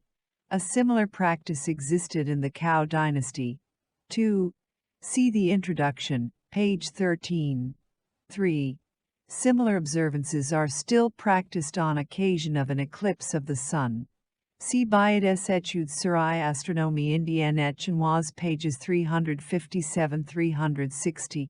Reckoning is behind the time, let them be put to death without mercy. Now I, with you all, am entrusted with the execution of the punishment appointed by heaven. Unite your strength, all of you warriors, for the royal house. Give me your help, I pray you, reverently to carry out the dread charge of the Son of Heaven.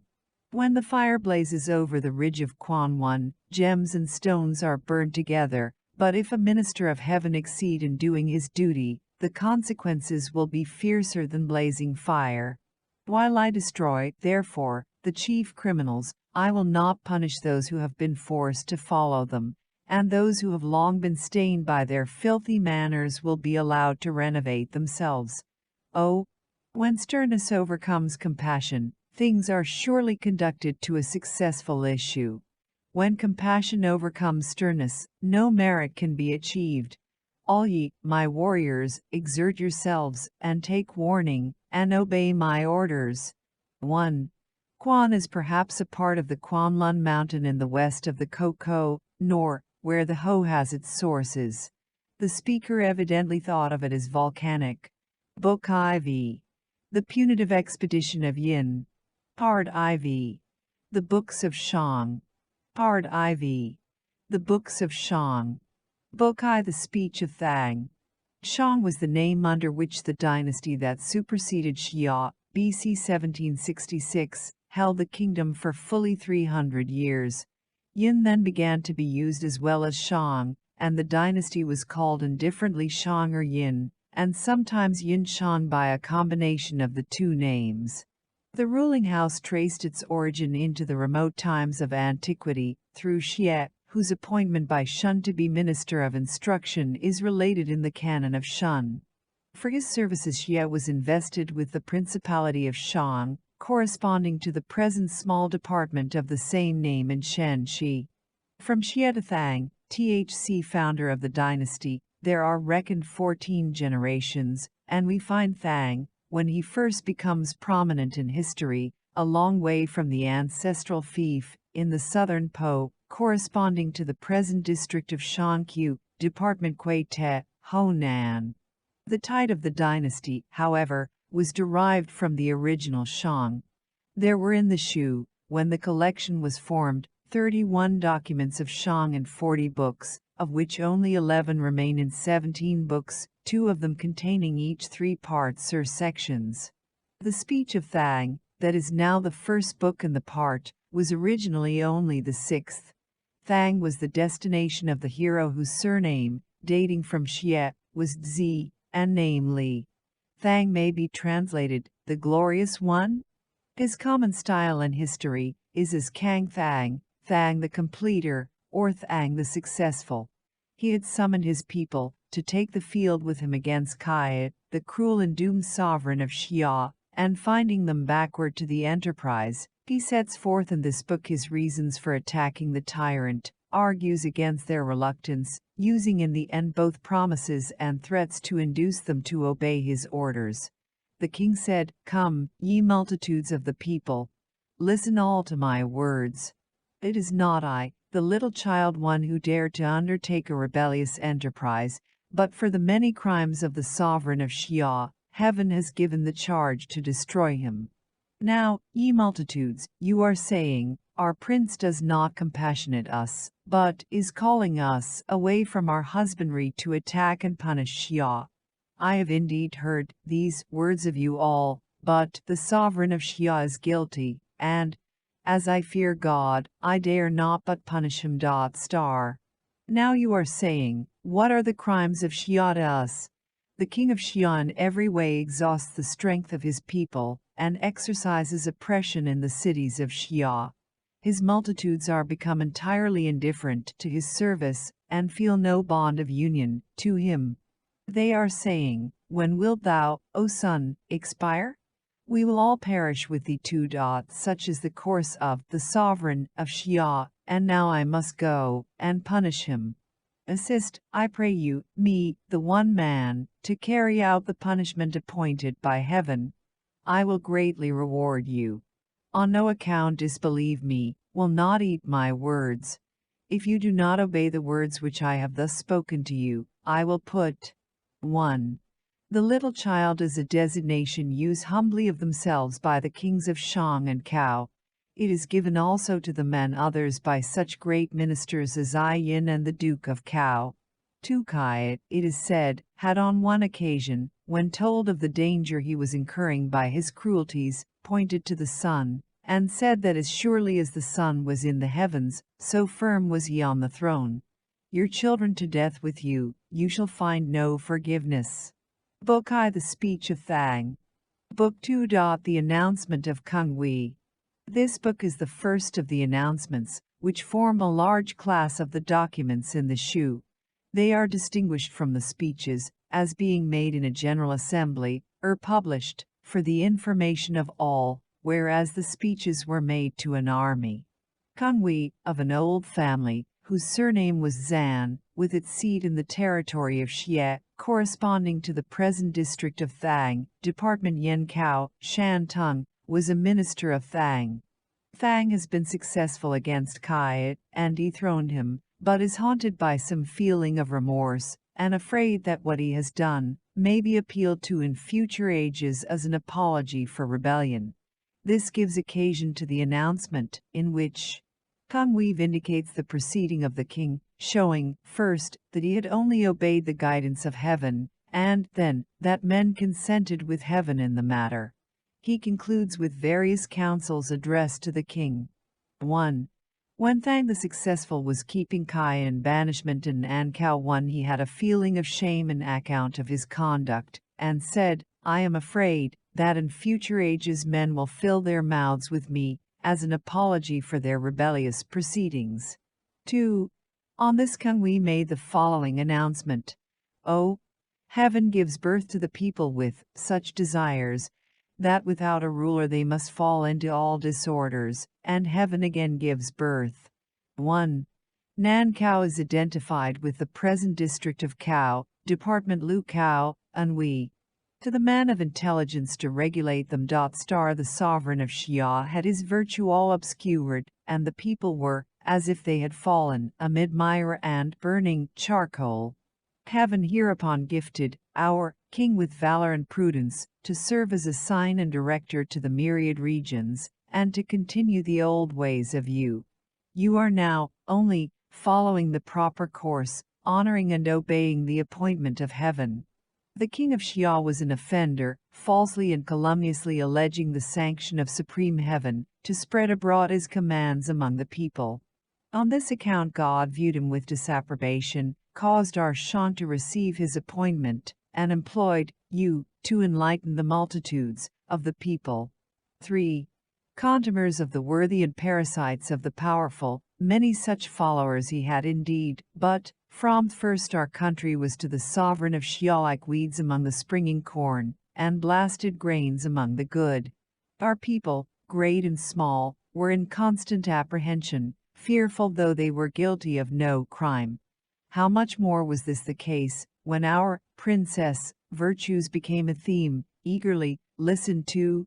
Our king did not approach to dissolute music and women, he did not seek to accumulate property and wealth. To great virtue he gave great offices, and to great merit great rewards. He employed others as if their excellences were his own, he was not slow to change his errors. Rightly indulgent and rightly benevolent, from the display of such virtue, confidence was reposed in him by the millions of the people. When the Earl of Ko once showed his enmity to the provision carriers, the work of punishment began with Ko. When it went on in the east, the wild tribes of the west murmured. When it went on in the south, those of the north murmured. They said, "Why does he make us alone the last?"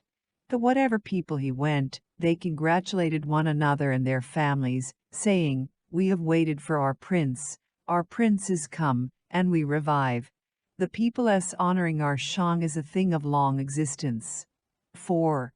Show favor to the able and right principled among the princes, and aid the virtuous, distinguish the loyal, and let the good have free course.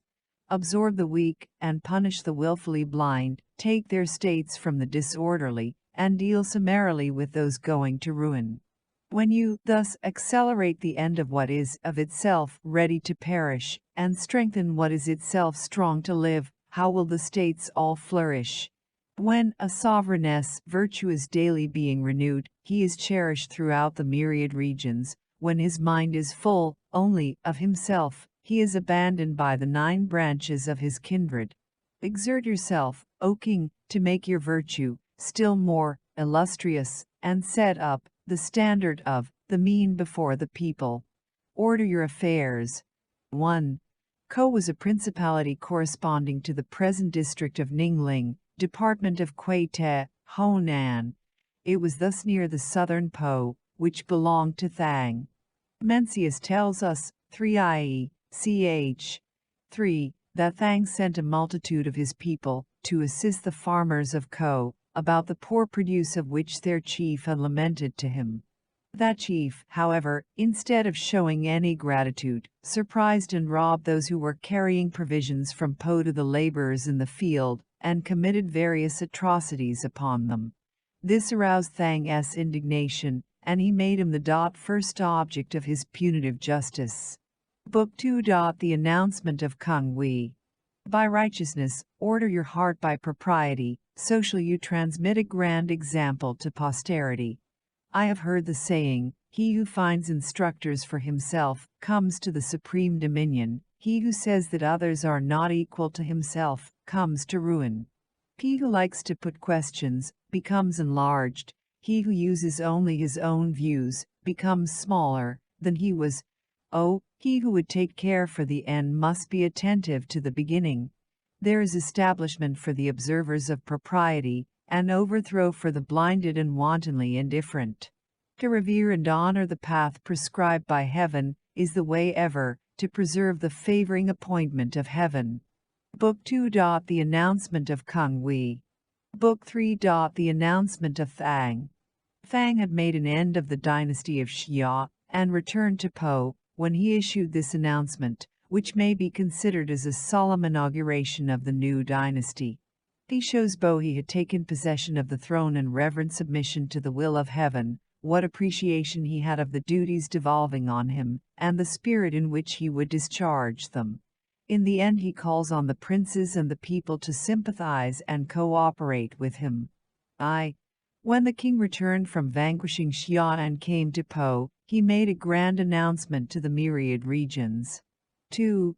The king said, ye multitudes of the myriad regions, listen clearly to the announcement of me, the one man doth the great God has conferred. 1. The one man has occurred before, in the songs of the 5 sons, as a designation of the sovereign. It continues to be so to the present day. Even, on the inferior people a moral sense, compliance with which would show their nature invariably right. To make them tranquilly pursue the course which it would indicate, is the work of the sovereign. The king of Xia extinguished his virtue, and played the tyrant, extending his oppression over you, the people of the myriad regions.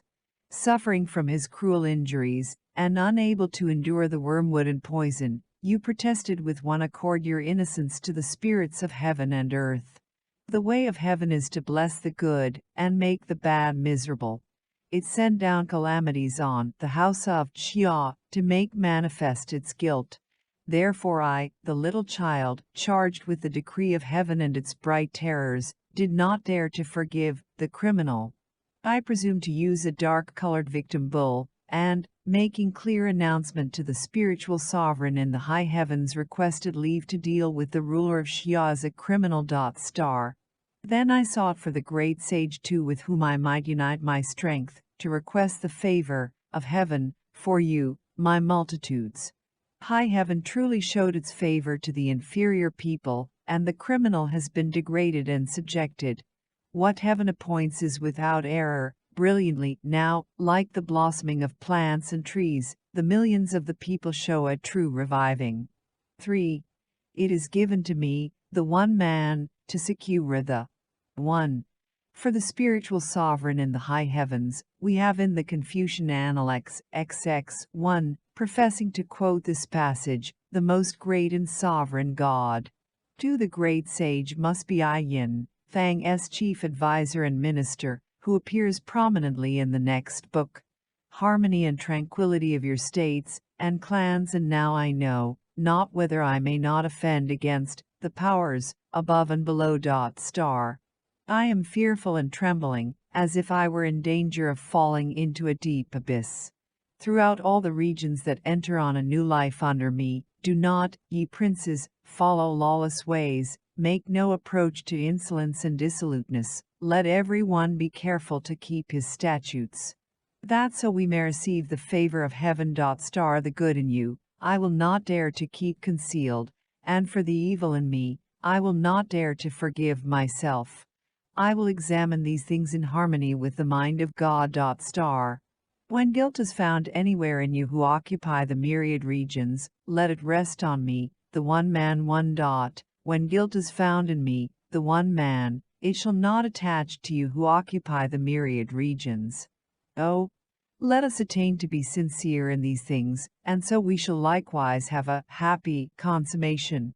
1. There was a tradition in the Cao dynasty, given with variations by Shun Zi, Sima Qian, and others, which may be quoted to illustrate these noble sentiments of Thang.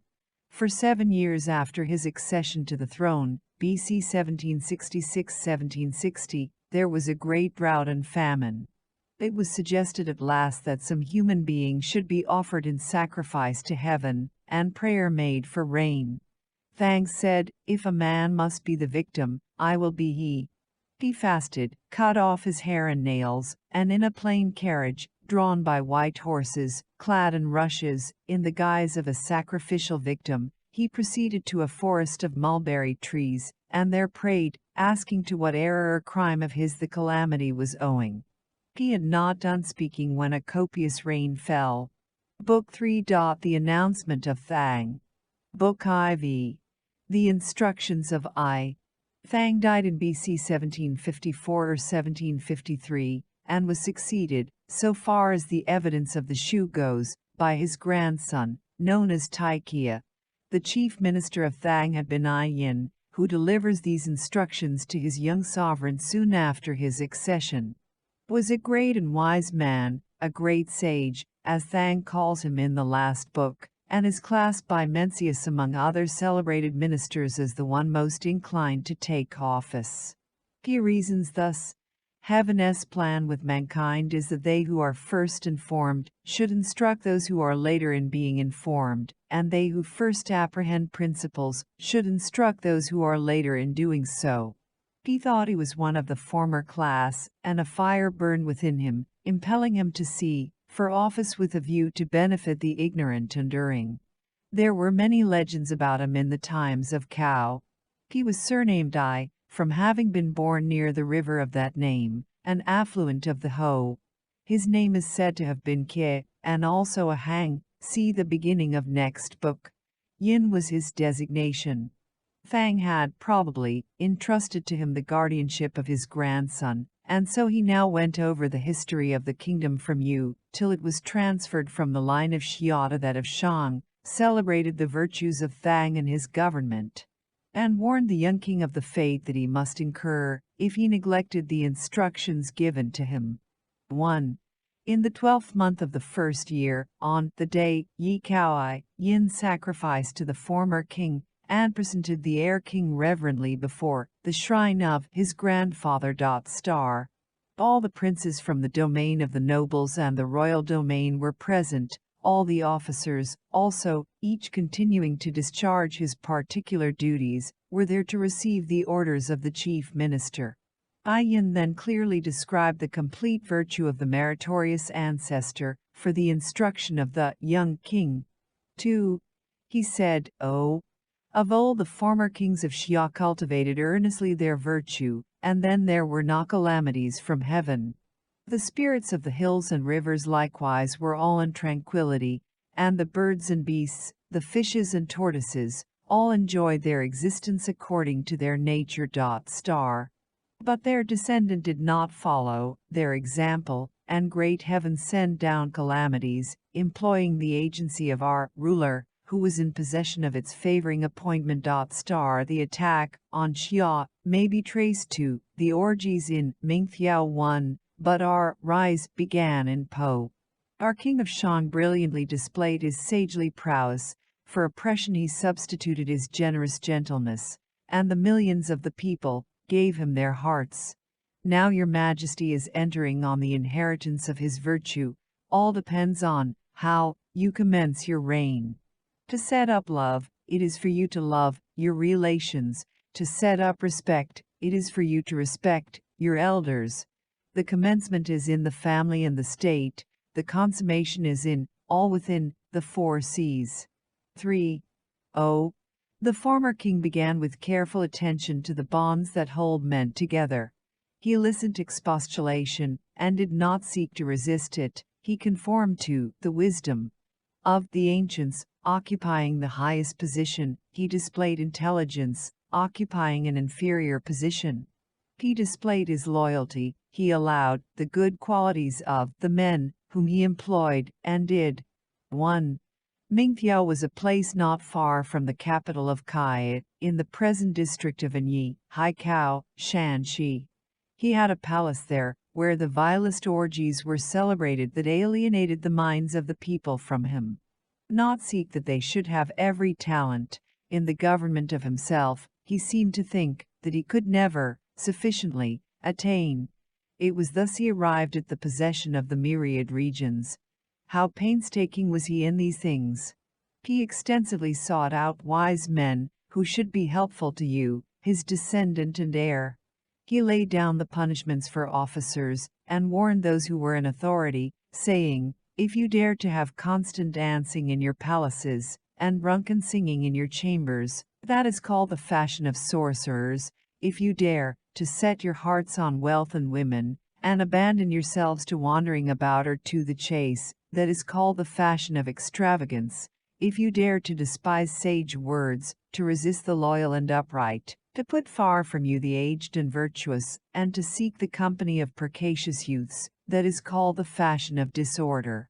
Now if a high noble or officer be addicted to one of these 3 fashions with their 10 evil ways, his family will surely come to ruin. If the prince of a country be so addicted, his state will surely come to ruin. The minister who does not try to correct such vices in the sovereign shall be punished with branding. These rules were minutely inculcated also on the sons of officers and nobles in their lessons. 4. Do you now succeed to the throne, revere these warnings in your person. Think of Book IV. The instructions of I. 1. The 10 evil ways are those mentioned in connection with the 3 evil fashions, 2 under the sorcerer's fashion, and 4 tinder each of the other 2 fashions. Them. Sacred counsels of vast importance, admirable words forcibly set forth. The ways of God are not invariable. On the good doer he sends down all blessings, and on the evil doer he sends down all miseries. Do you but be virtuous, be it in small things, or in large, and the myriad regions will have cause for rejoicing. If you be not virtuous, be it in large things, or in small, it will bring the ruin of your ancestral temple. Book IV. The instructions of I. Book V. The Taikia. This book also belongs to the class of lessons or instructions, and is called the Taikia, because the instructions were addressed to the young monarch so named. It is divided into 3 sections or parts.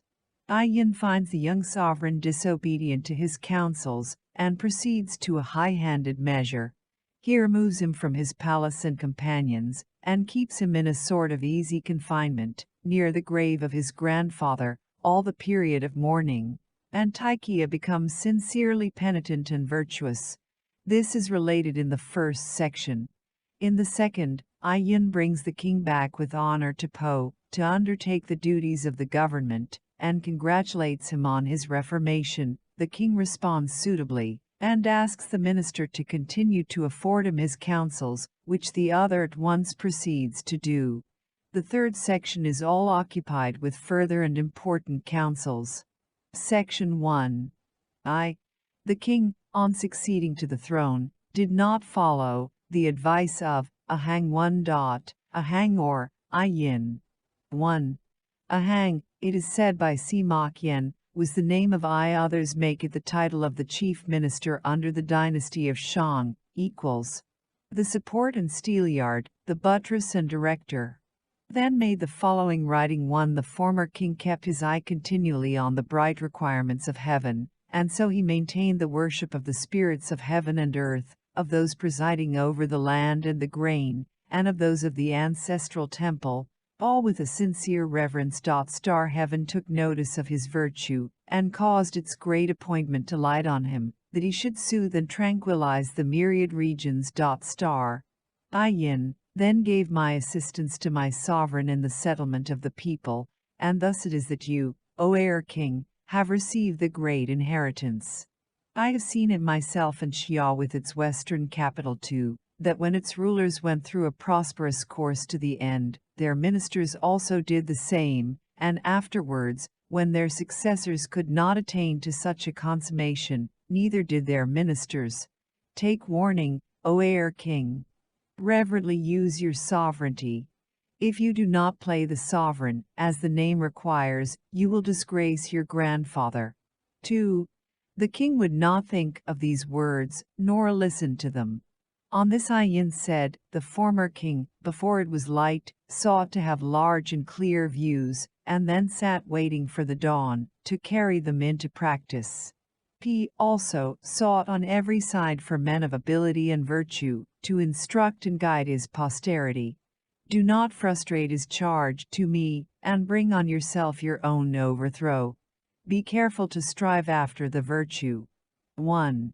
This is the first direct statement in the Shu of a communication made in writing. 2. In Yi, the capital of Xia, might be described as Western, from the standpoint of Po, of self-restraint, and cherish far-reaching plans. Be like the forester, who, when he has adjusted the spring, goes to examine the end of the arrow, whether it be placed according to rule, and then lets go. Reverently determine your aim, and follow the ways of your grandfather. Thus I shall be delighted, and be able to show to all ages that I have discharged my trust. 3. The king was not yet able to change his course. Yin said to himself, this is real unrighteousness, and is becoming by practice a second nature. I cannot bear to be near so disobedient a person. I will build a place in the palace at Thungwan, where he can be in silence near the grave of the former king. This will be a lesson which will keep him from going astray all his life. The king went accordingly to the palace at Thung, and dwelt during the period of mourning. In the end he became sincerely virtuous. Section 2. 1. On the first day of the 12th month of his 3rd year, Yin escorted the young king in the royal cap and robes back to Po. At the same time, he made the following writing. Without the sovereign, the people cannot have that guidance which is necessary to the comfort of their lives. Without the people, the sovereign would have no sway over the 4 quarters of the kingdom. 1. Thung was the place where Thang's tomb was, probably in the present district of Yunho, department of Fukao, Shanxi. The site or supposed site of the grave there was washed away in an overflow of the Fan River under the Yuan dynasty, and a stone coffin was removed to another position, near which a royal tomb has been built. Book V. The Taikia. Great heaven has graciously favored the house of Shang, and granted to you, O young king, at last to become virtuous. This is indeed a blessing that will extend without limit to 10,000 generations. 2. The king did obeisance with his face to his hands and his head to the ground, saying, I, the little child, was without understanding of what was virtuous, and was making myself one of the unworthy. By my desires I was setting at naught all rules of conduct, and violating by my self-indulgence all rules of propriety, and the result must have been speedy ruin to my person. Calamities sent by heaven may be avoided, but from calamities brought on by one's self, there is no escape. Heretofore I turn my back on the instructions of you, my tutor and guardian. My beginning has been marked by incompetency. Let me still rely on your correcting and preserving virtue, keeping this in view, that my end may be good. 3. Yin did obeisance with his face to his hands and his head on the ground, and said, to cultivate his person and by being sincerely virtuous, bring all below to harmonious concord with him. This is the work of the intelligent sovereign. The former king was kind to the distressed and suffering, as if they were his children, and the people submitted to his commands, all with sincere delight. Even in the states of the neighboring princes, the people said, we are waiting for our sovereign. When our sovereign comes, we shall not suffer the punishments that we now do. O king, zealously cultivate your virtue. Regard the example of your meritorious grandfather. At no time allow yourself in pleasure and idleness. In worshipping your ancestors, think how you can prove your filial piety. In receiving your ministers, think how you can show yourself respectful. In looking to what is distant, try to get clear views. Have your ears ever open to lessons of virtue? Then shall I acknowledge and respond to the excellence of your majesty with an untiring devotion to your service. Section 3. 1. Yin again made an announcement to the king, saying, O, heaven has no partial affection, only Tathas who are reverend does it show affection. The people are not constant to those whom they cherish only him who is benevolent. The spirits do not always accept the sacrifices that are offered to them, they accept only the sacrifices of the sincere. A place of difficulty is the heaven conferred seat. When there are those virtues, good government is realized. When they are not, disorder comes. To maintain the same principles as those who secure good government will surely lead to prosperity. To pursue the courses of disorder will surely lead to ruin. He who at last, as at first, is careful as to whom and what he follows is a truly intelligent sovereign. The former king was always zealous in the reverent cultivation of his virtue, so that he was the fellow of God. 1. Now, O king, you have entered on the inheritance of his excellent line. Fix your inspection on him. 2. Your course must be, as when in ascending. 1. This phrase is used, as here, with reference to the virtue of a sovereign, making him as it were the mate of God, ruling on earth as he rules above, and with reference to the honors paid to a departed sovereign, when he is associated with God in the great sacrificial services. High you begin from where it is low, and when in traveling far you begin from where it is near. Do not slight the occupations of the people, think of their difficulties. Do not yield to a feeling of repose on your throne, think of its perils. Be careful for the end at the beginning. When you hear words that are distasteful to your mind, you must inquire whether they be not right. When you hear words that accord with your own views, you must inquire whether they be not contrary to what is right. Oh, what attainment can be made without anxious thought? What achievement can be made without earnest effort? Let the one man be greatly good, and the myriad regions will be rectified by him. 3. When the sovereign does not with disputatious words throw the old rules of government into confusion, and the minister does not, for favor and gain, continue in an office whose work is done, then the country will lastingly and surely enjoy happiness. Book V. The Taikia. Book Vi. The common possession of pure virtue.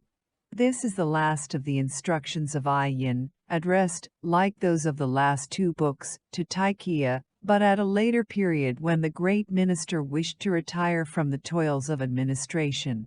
He now disappears from the stage of history, though according to Sima Qian and a notice in the preface to the Shu, he lived on to BC 1713, the 8th year of Taikya's son and successor. In this book, his subject is pure or single-eyed virtue, and the importance of it to the ruler of the kingdom. He dwells on the fall of Kaya through his want of this virtue, and the elevation of Thang through his possession of it, treats generally on its nature and results, and urges the cultivation of it on Taikya. 1. I Yin, having returned the government into the hands of his sovereign, and being about to announce his retirement, set forth admonitions on the subject of virtue. 2.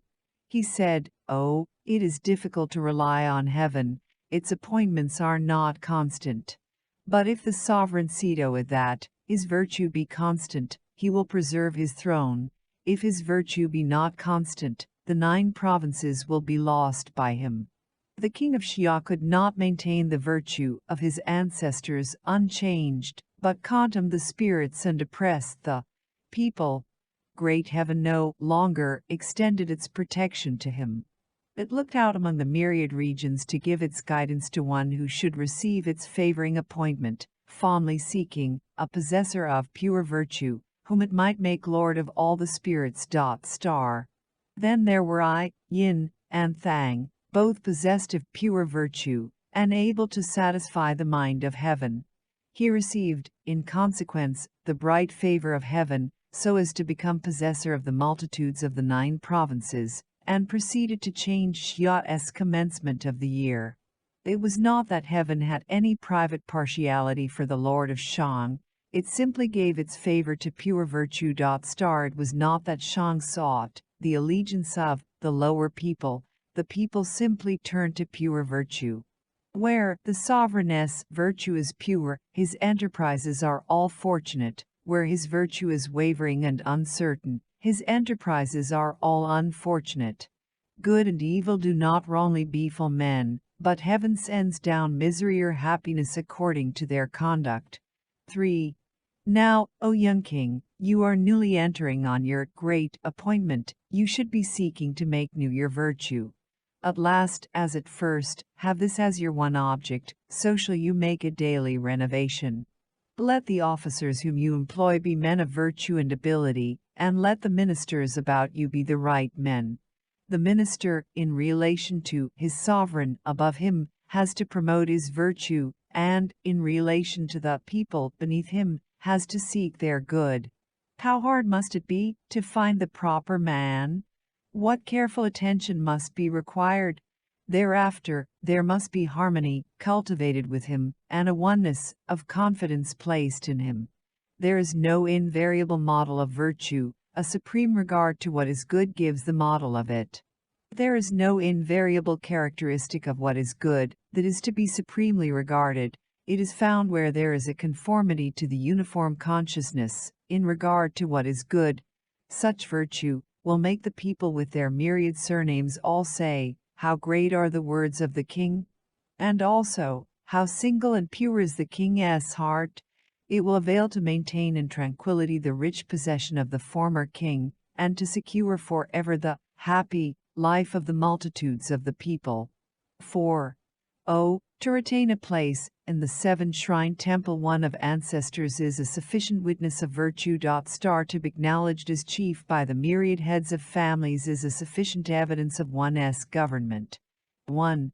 It is beyond a doubt that the ancestral temple of the kings of Cao contains 7 shrines or 7 small temples, for the occupancy of which, by the spirit tablets of such and such kings, there were definite rules. As the line of sovereigns increased, it would appear from the text that a similar practice prevailed in the time of the Shang dynasty.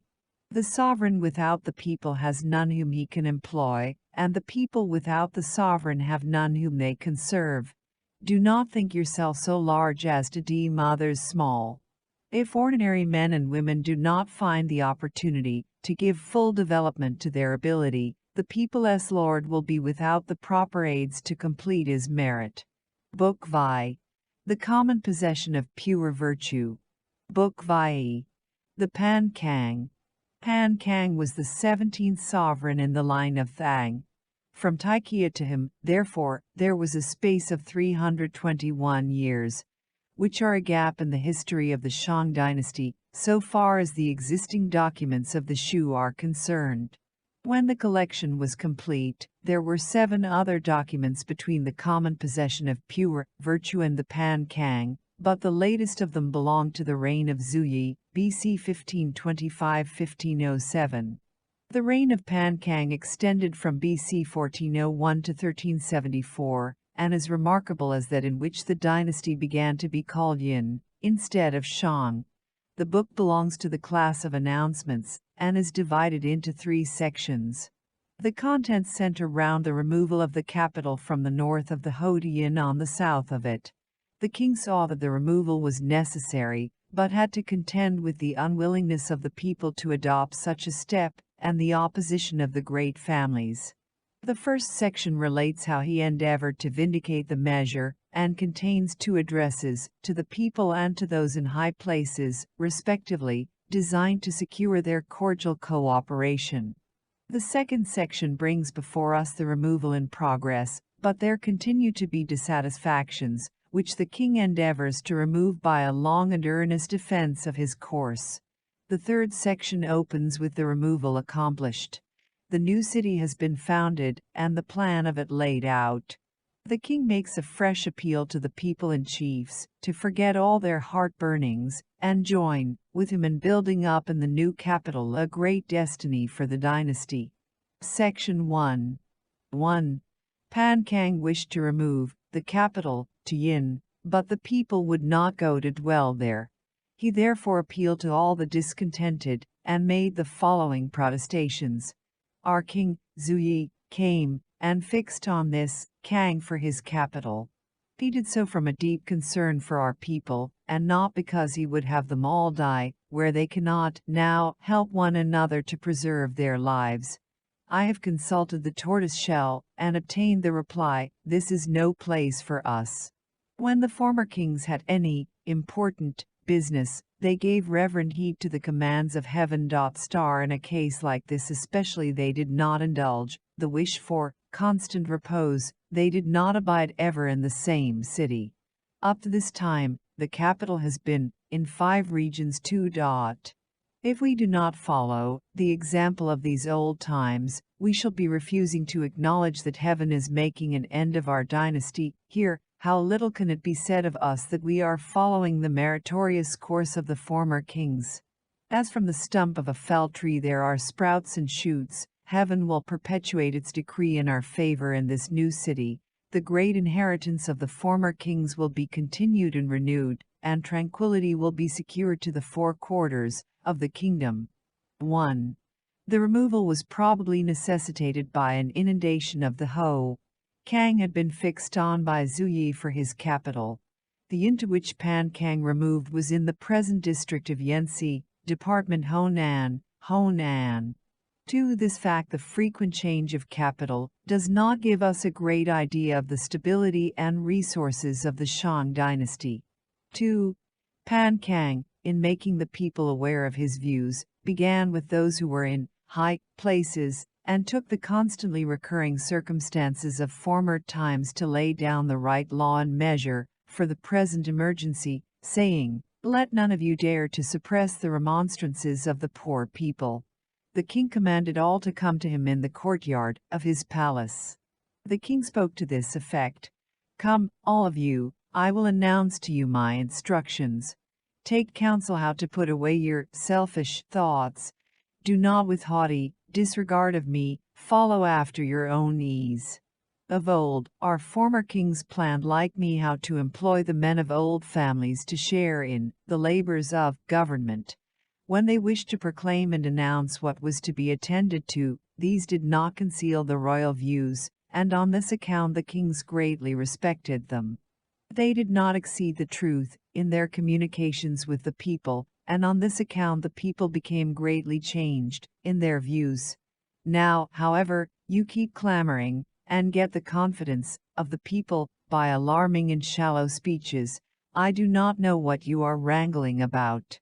In this movement, I am not myself abandoning my proper virtue, but you conceal the goodness of my intentions, and do not stand in awe of me, the one man. I see you as clearly as one sees a fire, but I, likewise, by my undecided plans, have produced your error. When the net has its line, there is order and not confusion, and when the husbandman labors upon his fields, and reaps with all his might, there is the abundant harvest. If you can put away your selfish thoughts, and bestow real good upon the people, reaching, also, to your own relatives and friends, you may boldly venture to make your words great, and say that you have accumulated merit.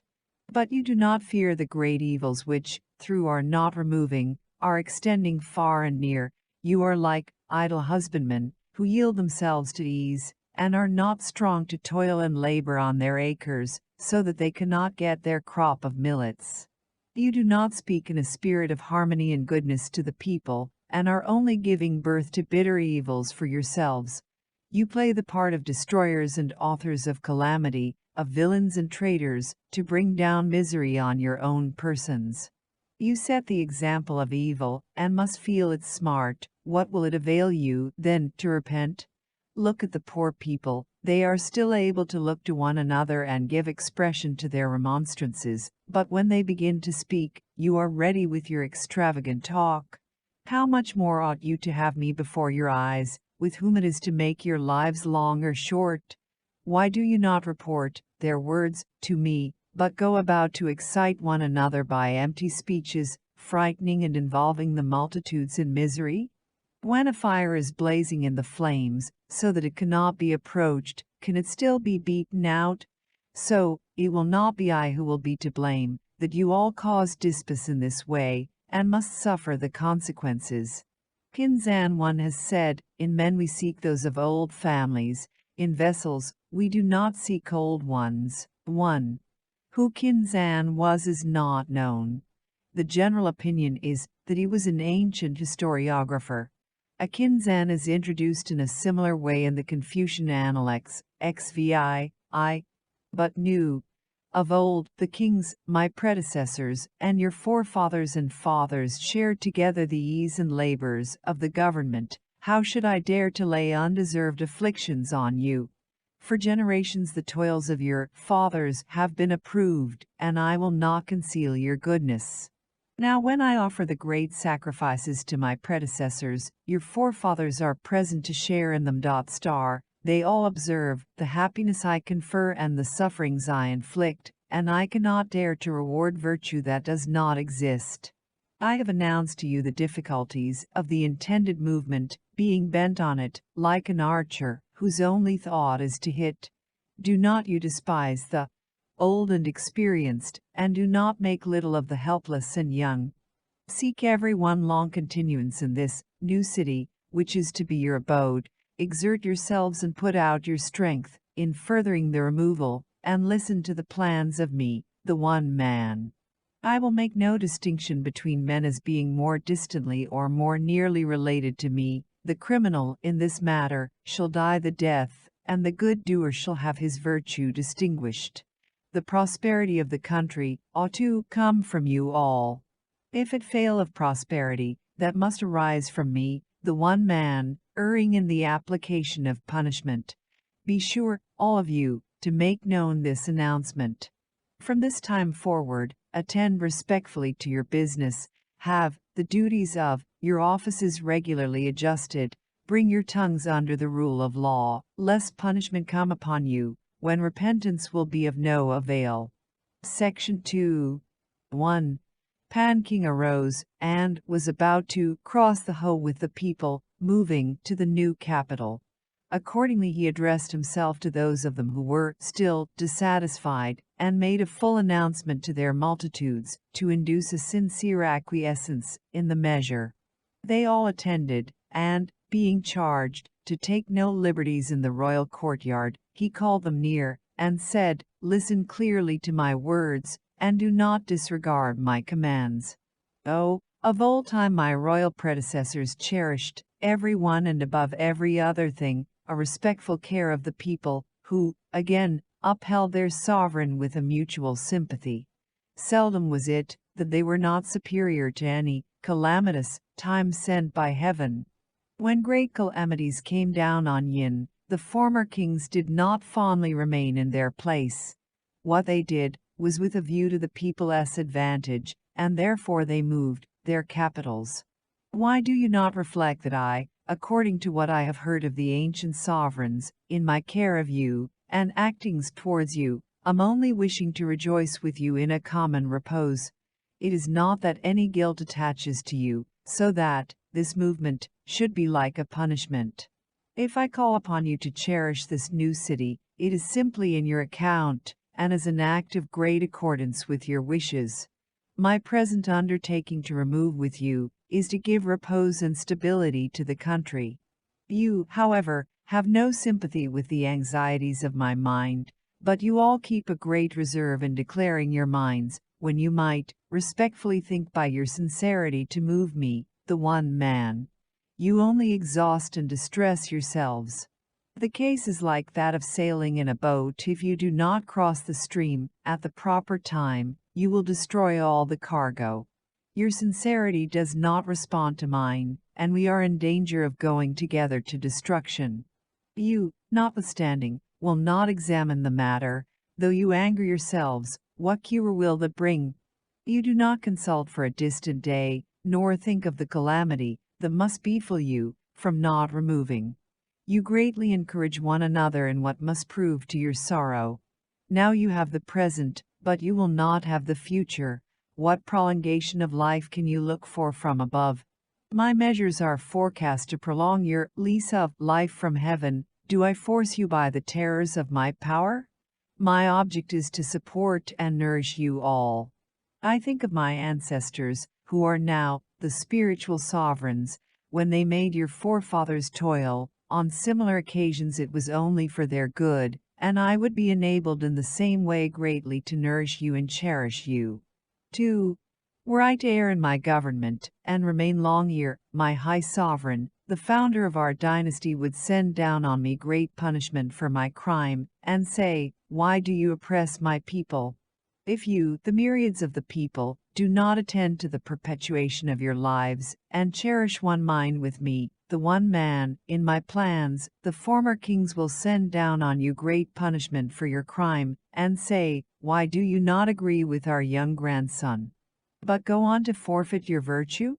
When they punish you from above, you will have no way of escape. Of old, my royal predecessors made your ancestors and fathers toil, only for their good. You are equally the people whom I wish to cherish. But your conduct is injurious, it is cherished in your hearts. Whereas my royal predecessors made your ancestors and fathers happy, they, your ancestors and fathers, will now cut you off and abandon you, and not save you from death. Here are those ministers of my government, who share with me in the offices of the kingdom, and yet they only think of hoarding up cowries and gems. Their ancestors and fathers earnestly represent their course to my high sovereign, saying, "Execute great punishments on our descendants." So do they advise my high sovereign to send down great calamities on those men. 3. Oh, I have now told you my unchangeable purpose. Do you perpetually respect my great anxiety? Let us not get alienated and removed from one another. Share in my plans and thoughts, and think only of following me. Let every one of you set up the true rule of conduct in his heart. If there be bad and unprincipled men, precipitously or carelessly disrespectful to my orders, and taking advantage of this brief season to play the part of villains or traitors, I will cut off their noses, or utterly exterminate them. I will leave none of their children. I will not let them perpetuate their seat in this new city. Go, preserve and continue your lives. I will now transfer you to the new capital, and there establish your families forever. Section 3. Pan Kang, having completed the removal and settled the places of residence, proceeded to adjust the several positions of all classes at an assembly, and then he soothed and comforted the multitudes, saying to them, "Do not play nor be idle, but exert yourselves to build here a great destiny for us. Now I have disclosed my heart and belly, my reins and bowels, and fully declared to you, my people, all my mind. I will not treat any of you as offenders, and do not you, any more, help one another to be angry, and form parties to defame me, the one man. Of old, my royal predecessor, Thang, that his merit might exceed that of those who were before him, proceeded to the hillside one. Thereby he removed our evils, and accomplished admirable good for our country. Now you, my people, were by your position dissipated and separated, so that you had no abiding place. And yet, you ask why I was troubling your myriads, and requiring you to remove. But God, being about to renew the virtuous service of my high ancestor, and secure the good order of our kingdom, one, with the sincere and respectful of my ministers, felt a reverent care for the lives of the people, and have made a lasting settlement in this new city. I, a youth, did not neglect your counsels, I only used the best of them. Nor did any of 1. It is supposed that this hillside of Thang was the same as that which Pan Kang had fixed on, but this does not clearly appear in the text. You presumptuously oppose the decision of the tortoise shell, so we are here to enlarge our great inheritance. 2. O, ye chiefs of regions, ye heads of departments, all ye, the hundreds of officers, would that ye had a sympathy with my people. I will exert myself in the choice and guiding of you. Do ye think reverently of my multitudes?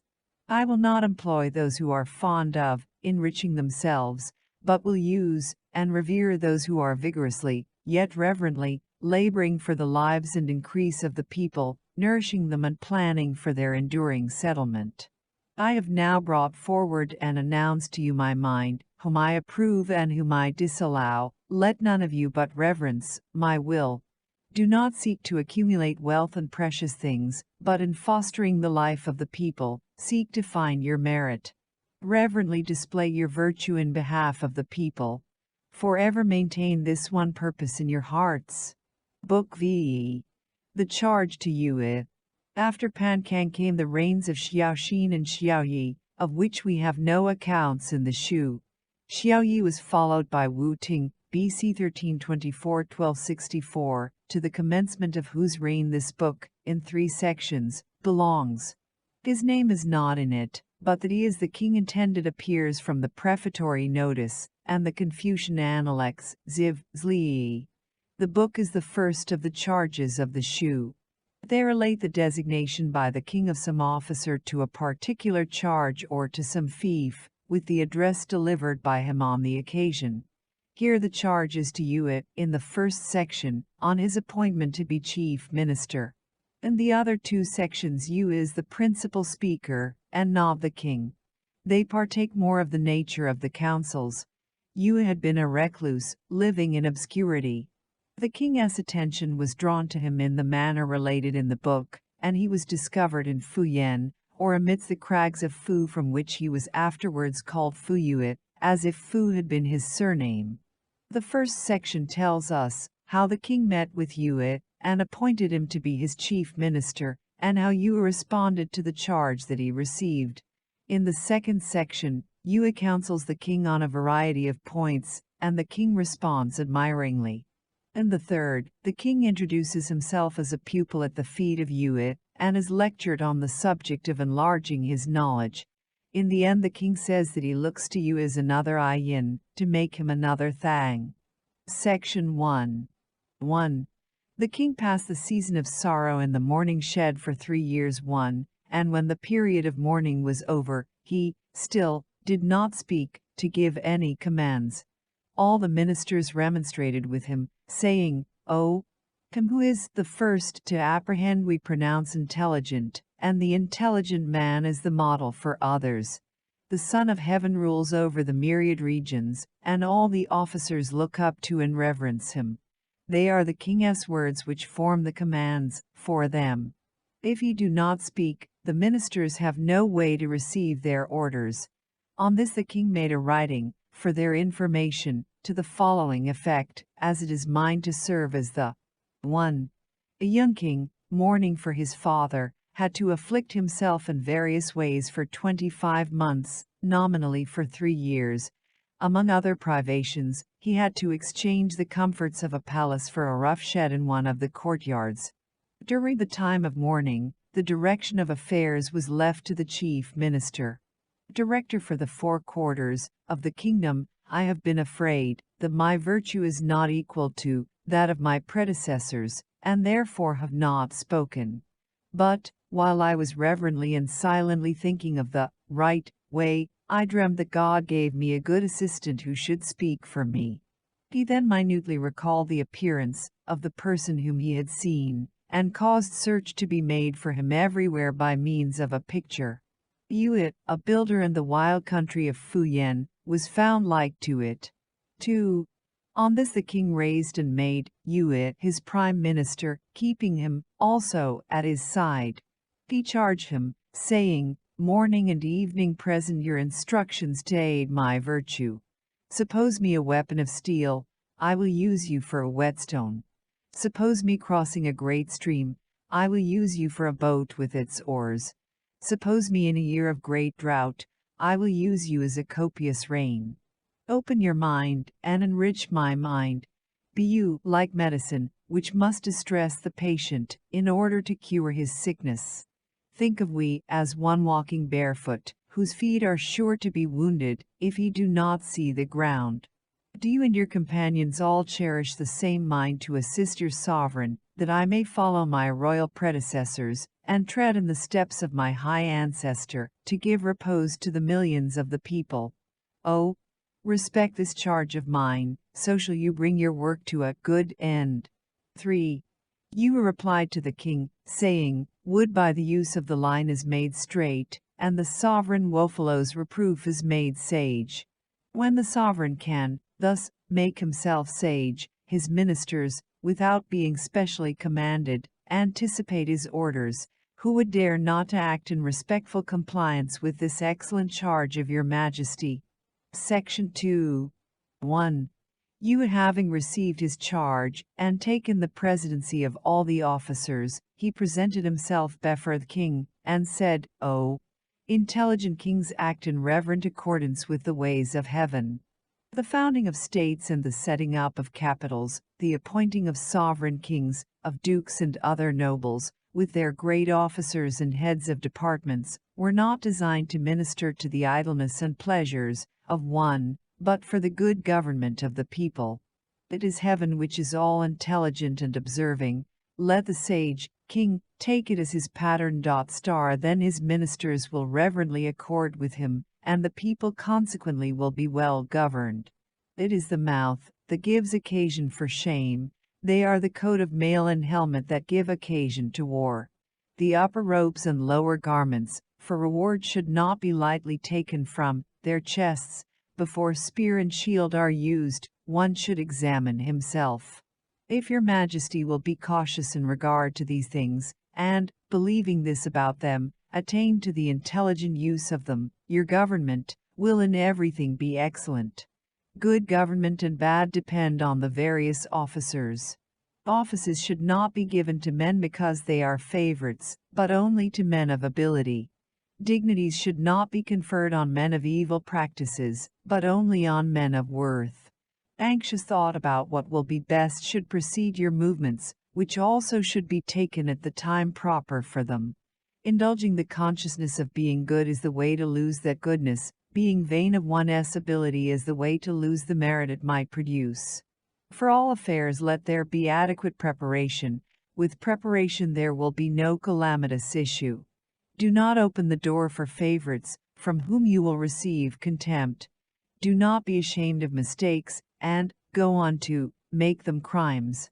Let your mind rest in its proper objects, and the affairs of your government will be pure.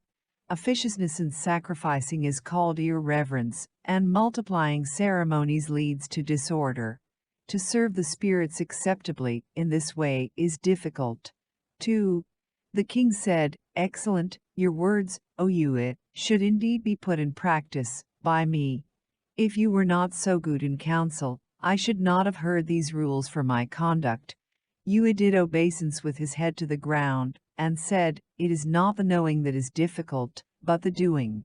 But, since your majesty truly knows this, there will not be the difficulty, and you will become really equal in complete virtue to our first king.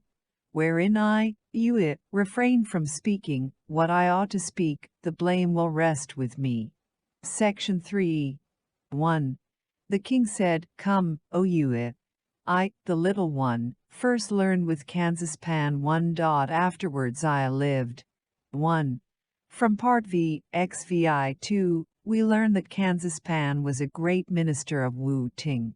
It is supposed that he had been minister to Wu Ting's father, and died during the king's period of mourning. Concealed among the rude countrymen, and then I went to the country, inside the Ho, and lived there. From the Ho I went to Po, and the result has been that I am unenlightened. Do you teach me what should be my aims? Be to me as the yeast and the malt in making sweet spirits, as the salt and the prunes in making agreeable soup. Use various methods to cultivate me, do not cast me away, so shall I attain to practice your instructions." Yue said, "O king, a ruler should seek to learn much from his ministers, with a view to establish his affairs, but to learn the lessons of the ancients is the way to attain this. That the affairs of one, not making the ancients his masters, can be perpetuated for generations, is what I have not heard. In learning there should be a humble mind and the maintenance of a constant earnestness. In such a case, the learner's improvement will surely come. He who sincerely cherishes these things will find all truth accumulating in his person. Teaching is the half of learning. When a man's thoughts from first to last are constantly fixed on learning, his virtuous cultivation comes unperceived. Survey the perfect pattern of our first king, so shall you forever be preserved from error. Then shall I be able reverently to meet your views, and on every side, to look out for men of eminence, to place in the various offices." 2. The king said, "O Yue, that all within the 1. We do not know the events of Wu Ting's early life sufficiently to explain his language here. His living concealed among the rude people of the country, and then crossing to the north of the Ho, was owing probably to troubles in the kingdom. Sees look up to my virtue, is owing to you. As his legs and arms form the man, so does a good minister form the sage, king. Formerly, there was the first premier of our dynasty, Pao Hang, one who raised up and formed its royal founder. He said, 'If I cannot make my sovereign like Yao Shun, I shall feel ashamed in my heart, as if I were beaten in the marketplace. If any common man did not get all he should desire, he said, it is my fault.' Thus, he assisted my meritorious ancestor, so that he became equal to great heaven. Star, do you give your intelligent and preserving aid to me, and let not a hang engross all the good service to the house of Shang. The sovereign should share his government with none but worthy officers. The worthy officer should accept his support from none but the proper sovereign.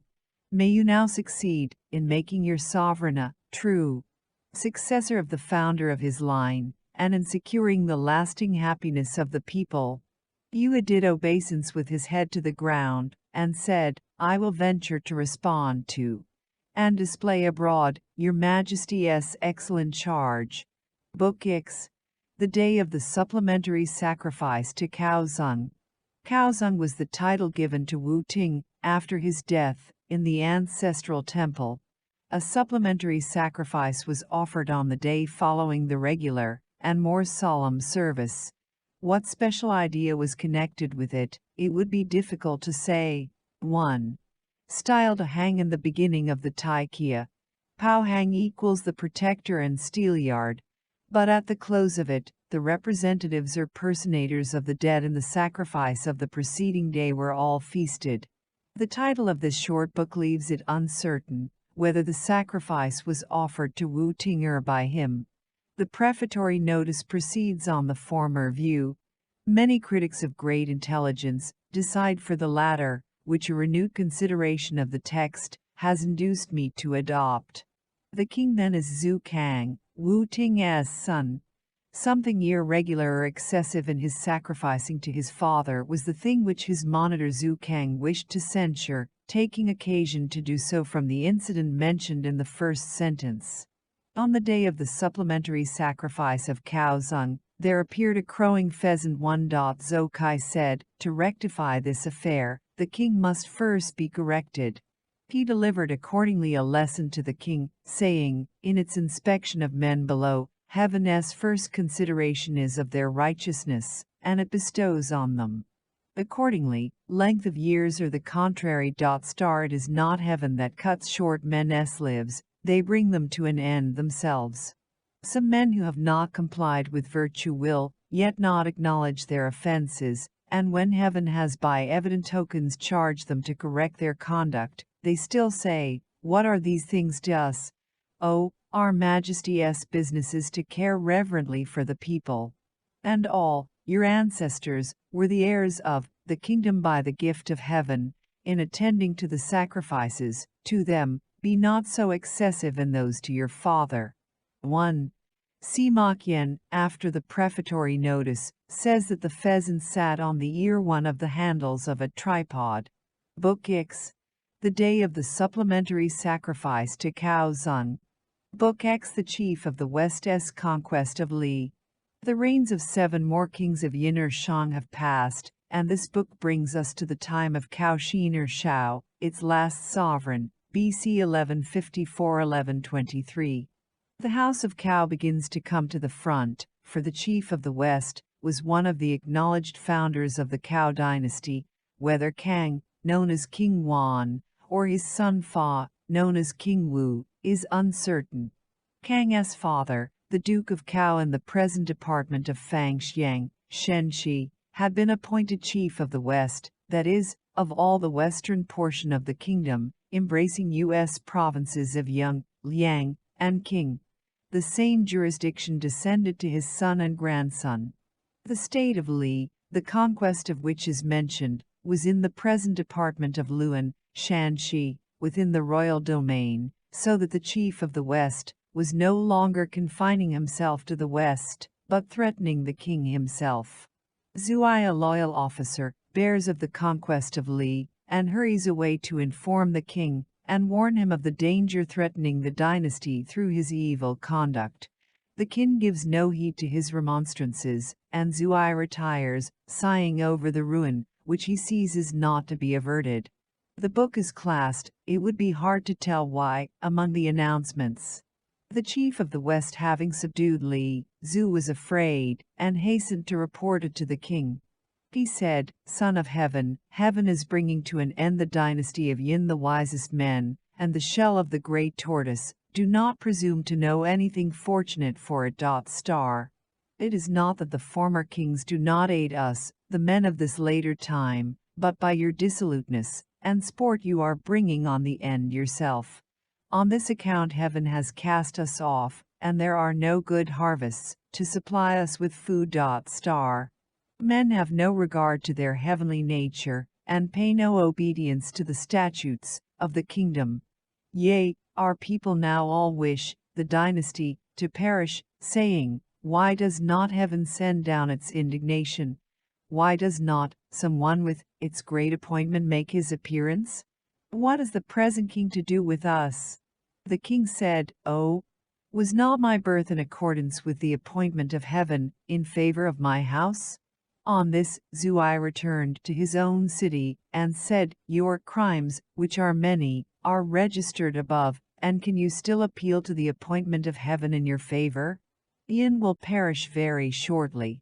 As to all your deeds, can they but bring ruin on your country? Book X. The chief of the West's conquest of Li. Book XI. The Count of Wei.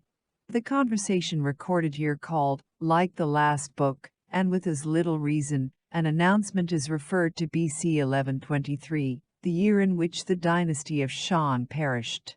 Wei was a principality in the royal domain, corresponding to the present district of Lukang, Department Luan, Shanxi, the lords of which were counts. The count who appears here was, most probably, an elder brother of the king, and by the same mother, who was, however, only a concubine when the count was born, but raised to be queen before the birth of Cao Xin. Saddened with the thought of the impending ruin of the dynasty, the count seeks the counsel of two other high nobles, and asks them to tell him what was to be done. One of them replies to him in still stronger language about the condition and prospects of the kingdom, and concludes by advising the count to make his escape, and declaring that he himself would remain at his post, and share in the unavoidable ruin. 1. The Count of Wei spoke to the following effect.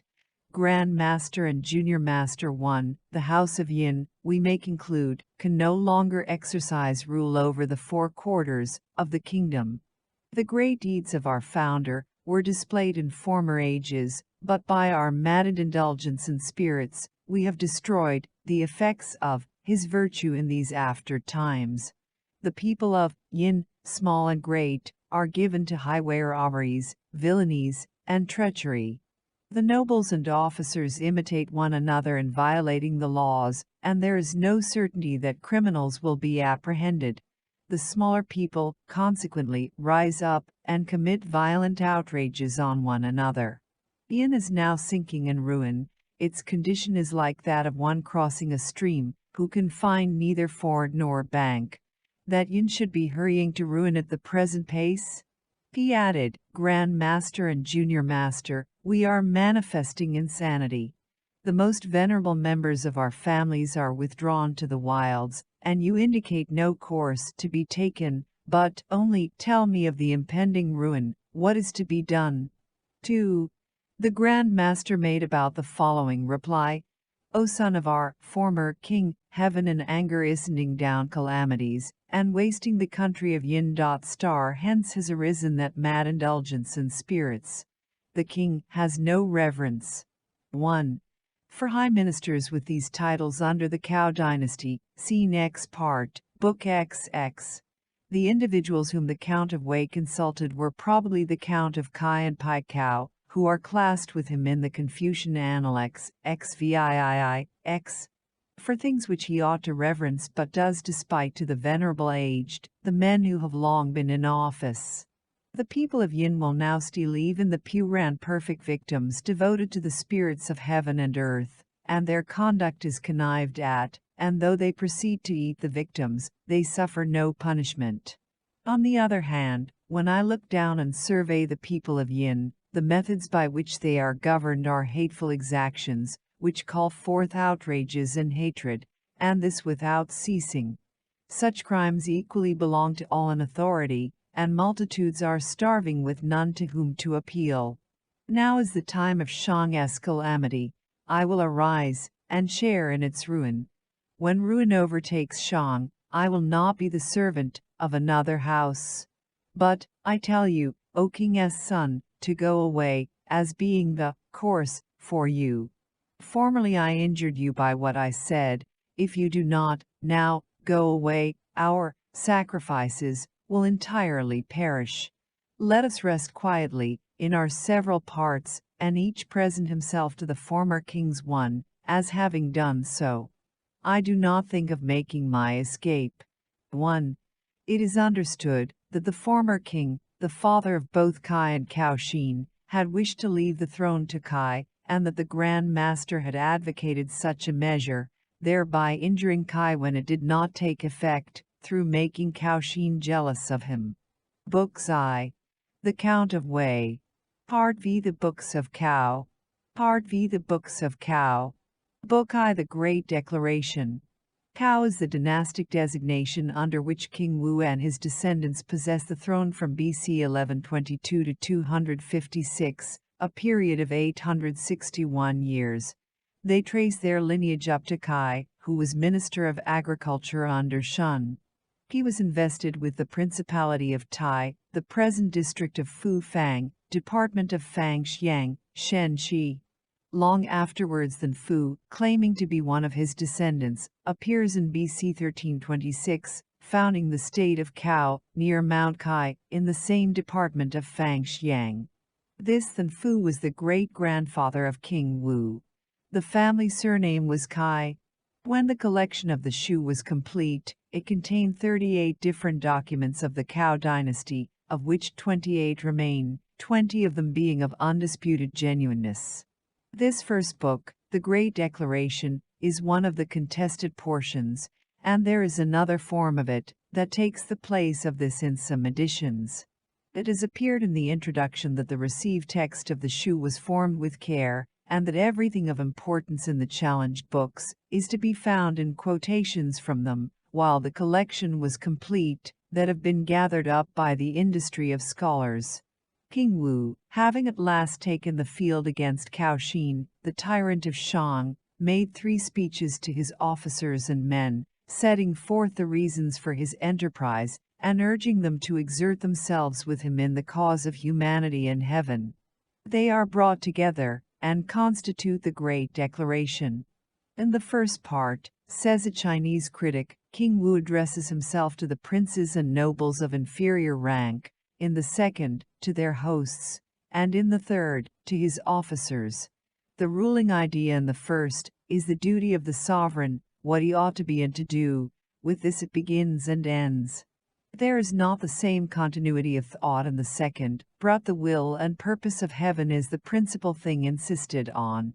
The last part shows the difference between the good sovereign and the bad, and touches on the consent that there is between heaven and men.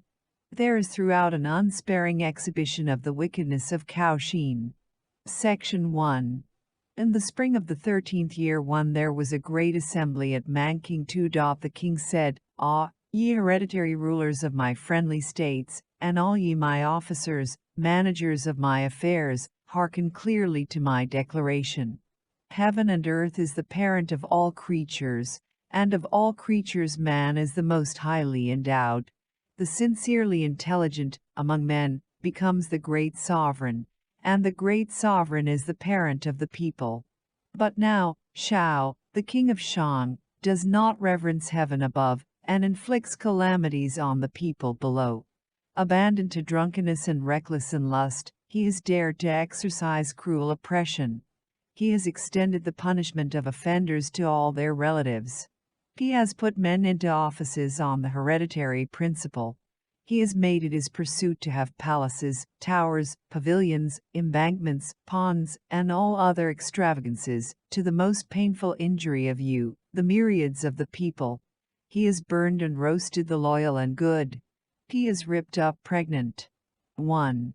The 13th year is reckoned from King Wu's succeeding to his father as the chief of the West. Tu Manking, or the Fort of Mang, is still the name of an district in the department of Honan. Women. Great heaven was moved with indignation, and charged my deceased father Wan to display its terrors, but he died before the work was completed. On this account, I, Fa, the little child, have by means of you, the hereditary rulers of my friendly states, contemplated the government of Shang. But Shao has no repentant heart. He sits squatting on his heels, not serving God nor the spirits of heaven and earth, neglecting also the temple of his ancestors, and not sacrificing in it. The victims and the vessels of millet all become the prey of wicked robbers, and still he says, "The people are mine, the heavenly appointment is mine," never trying to correct his contemptuous mind. Heaven, for the help of the inferior people, made for them rulers, and made for them instructors, that they might be able to be aiding to God, and secure the tranquility of the 4 quarters of the kingdom. In regard to who are criminals and who are not, how dare I give any allowance to my own wishes? Where the strength is the same, measure the virtue of the parties; where the virtue is the same, measure their righteousness. Shao has hundreds of thousands and myriads of officers, but they have hundreds of thousands and myriads of minds. I have but 3,000 officers, but they have one mind. The iniquity of Shang is full. Heaven gives command to destroy it. If I did not obey heaven, my iniquity would be as great. I, the little child, early and late am filled with apprehensions. I have received the command of my deceased father Juan. I have offered special sacrifice to God. I have performed the due services to the great earth, and I lead the multitude of you to execute the punishment appointed by heaven. Heaven compassionates the people. What the people desire, heaven will be found to give effect to. Do you aid me, the one man, to cleanse forever all within the four seas? Now is the time. It should not be lost. Section 2. On the day, Wu 1, the king halted on the north of the Ho. Men, all the princes with their hosts were assembled. The king reviewed the hosts, and made the following declaration. O, ye multitudes of the west, hearken all to my words. I have heard that the good man, doing good, finds the day insufficient, and that the evil man, doing evil, also finds the day insufficient. Now Shao, the king of Shang, with strength pursues his lawless way. He has driven away the time-worn sires, and cultivates intimacies with wicked men. Dissolute, intemperate, reckless, oppressive, his ministers have become assimilated to him, and they form combinations and contract animosities, and depend on their power to exterminate one another. The innocent cry to heaven. The odor of such a state is felt on high.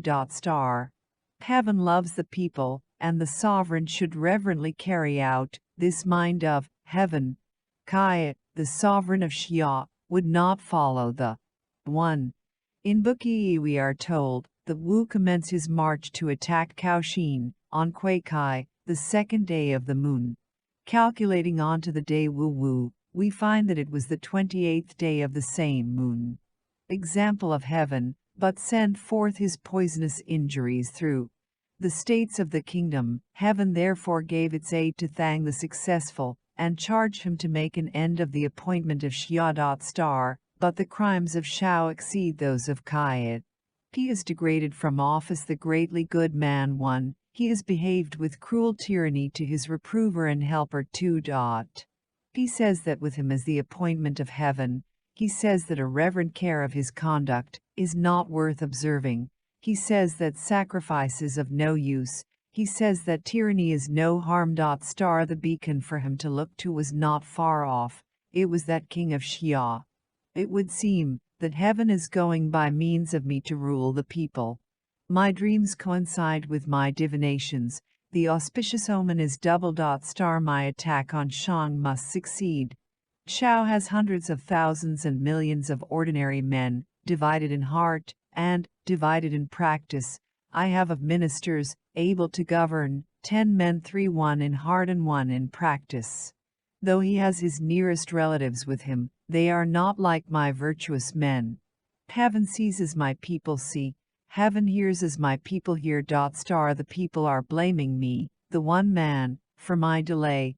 I must now go forward. My military prowess is displayed, and I enter his territories to take the wicked tyrant. My punishment of evil will be great and more glorious than that executed by Thang. Rouse ye. 1. The Count of Wei. 2. Pai Can. 3.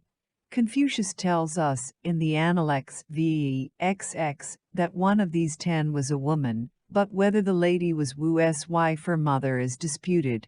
My heroes, do not think that he is not to be feared, better think that he cannot be withstood. His people stand in trembling awe of him, as if the horns were falling from their heads. Oh, unite your energies, unite your hearts, so shall you forthwith surely accomplish the work to last for all ages. Section 3. The time was on the morrow, when the king went round his 6 hosts in state, and made a clear declaration to all his officers. He said, O I, my valiant men of the West, from heaven are the illustrious courses of duty, of which the several requirements are quite plain. And now Shang, the king of Shang, treats with contemptuous slight the 5 regular virtues, and abandons himself to wild idleness and irreverence. He has cut himself off from heaven, and brought enmity between himself and the people. He cut through the leg bones of those who were waiting. In the morning 1, he cut out the heart of the worthy man 2. By the use of his power, killing and murdering, he has poisoned and sickened all within the 4 seas. His honors and confidence are given to the villainous and bad. Tai has driven from him his instructors and guardians. He has thrown to the winds the statutes and penal laws. He has imprisoned and enslaved the upright officer 3. He neglects the sacrifices to heaven and earth. He 1. This was in winter. Observing some people then wading through a stream, Kaoshin caused their legs to be cut through at the shank bone, that he might see their marrow. 2 Pai Can. 3. The Count of Kai, see Book IV, has discontinued the offerings in the ancestral temple. He makes contrivances of wonderful device and extraordinary cunning to please his wife. 1. God will no longer indulge him, but with a curse is sending down on him this ruin. Star. Do ye with untiring zeal support me, the one man, reverently to execute the punishment appointed by heaven. The ancients have said, he who soothes us is our sovereign, he who oppresses us is our enemy. This solitary fellow Shao, having exercised great tyranny, is your perpetual enemy. It is said again, in planting a man's virtue, strive to make it great, in putting away a man's wickedness, strive to do it from the roots. Here the little child, by the powerful help of you, all my officers, will utterly exterminate your enemy. Do you, all my officers, march forward with determined boldness to sustain your prince. Where there is much merit, there shall be large reward. Where you do not so advance, there shall be conspicuous disgrace. Oh, the virtue of my deceased father Wan was like the shining of the sun and moon. His brightness extended over the 4 quarters of the land, and shone signally in the western region. Hence it is that our cow has received the allegiance of many states. If I subdue Shao, it will not be from my prowess, but from the faultless virtue of my deceased father Wan. If Shao subdue me, it will not be from any fault of my deceased father Wan, but because I, the little child, am not good. 1. The notorious Ta Kai, the accounts of whose shameless wickedness and atrocious cruelties almost exceed belief. Book 2. The Speech at Mu. It is the morning of the day of battle, for which the king has prepared his host by the 3 speeches of the last book. Once more he addresses his confederate princes, his officers, and his men. He sets forth more briefly the intolerable wickedness of Shao, and instructs and warns his troops how they are to behave in the fight. Mu was in the south of the present district of Kai, Department Weiwei, Honan, a tract of open country stretching into the district of Kai, and at no great distance from the capital of Shao. 1. The time was the great dawn of the day Qianzi. On that morning the king came to the open country of Mu, in the borders of Shang, and addressed his army. In his left hand he carried a battle axe yellow with gold, and in his right he held a white ensign, which he waved, saying, Far are ye come, ye men of the western regions. He added, ye hereditary rulers of my friendly states, ye managers of affairs, the ministers of instruction, of war, and of works, the great officers subordinate to these, and the many other officers, the master of my bodyguards, the captains of thousands and captains of hundreds, and ye, O men of Yang, Shu, Yang, Mao, Wei, Lu, Fang, and Fo 1, lift up your lances, join your shields, raise your spears. I have a speech to make. 1. These are the names of 8 different tribes or confederations of tribes of the south and west. We are to look for their sites in Sichuan, Yunnan, and Hubei. They were, no doubt, an important portion of Wu's army, but only as auxiliaries. It is too much to ascribe, as some have done, the overthrow of Shan to an eruption of barbarous people from the west. 2. The king, then, said, the ancients have said, the hen does not announce the morning. The crowing of a hen in the morning indicates the subversion of the family. Now Shao, the king of Shang, follows only the words of his wife. In his blindness he has neglected the sacrifices which he ought to offer, and makes no response for the favors that he has received. He has also cast off his paternal and maternal relations, not treating them properly. They are only the vagabonds from all quarters, loaded with crimes, whom he honors and exalts, whom he employs and trusts, making them great officers and high nobles, so that they can tyrannize over the people, and exercise their villainies in the cities of Shang. Now, I, Fa, am simply executing, respectfully, the punishment appointed by heaven. Star in today's business. Do not advance more than 6 or 7 steps, and then stop and adjust your ranks, my brave men, be energetic. Do not exceed 4 blows, 5 blows, 6 blows, or 7 blows, and then stop and adjust your ranks, my brave men, be energetic. Display a martial bearing. Be like tigers and panthers, like bears and grizzly bears, here in the borders of Shang. Do not rush on those who fly to us in submission, but receive them to serve our western land, my brave men, be energetic. If you be not energetic in all these matters, you will bring destruction on yourselves.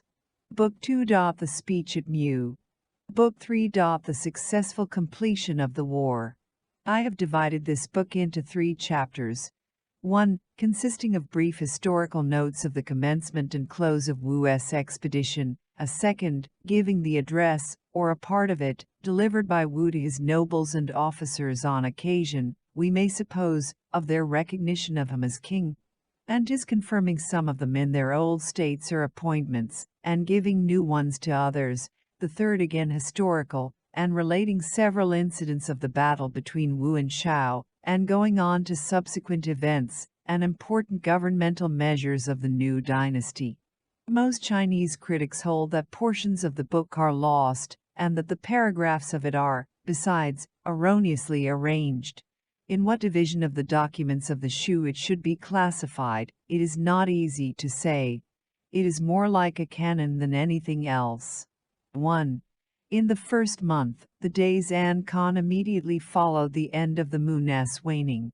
The next day was Kui Kai, when the king, in the morning, marched from Cao to attack and punish Shang. In the 4th month, at the first appearance of the moon, the king came from Shang to Fangtu, when he hushed all the movements of war, and proceeded to cultivate the arts of peace. He sent back his horses to the south of Mount Hua. 1. Cao is, probably, Wu's capital, called Hao, about 10 miles south of the present district city of Kangan, and not quite so far from his father's capital of Fang. The river Fang ran between them. 2. In Fang, there was the ancestral temple of the lords of Cao, and thither from the capital of Shang, Wu, now repaired for the purpose of sacrificing, and let loose his oxen in the open country of Fowl in one showing to all under heaven that he would not use them again. On the Dating Way, he sacrificed in the ancestral temple of Cao, when the princes of the royal domain, and of the Tian, Hao, and Wei domains, all hurried about, carrying the dishes. The 3rd day after was Kang Su, when he presented a burnt offering to heaven, and worshipped towards the hills and rivers, solemnly announcing the successful completion of the war. Star. After the moon began to wane, the hereditary princes of the various states, and all the officers, received their appointments from Cao. 2. The king spoke to the following effect: O, ye host of princes, the first of our kings 3 founded his state, and commenced the enlargement of its territory. Kung Liu, 4 was able to consolidate the services of his predecessor. But it was the King Tai who laid the foundations of the royal inheritance.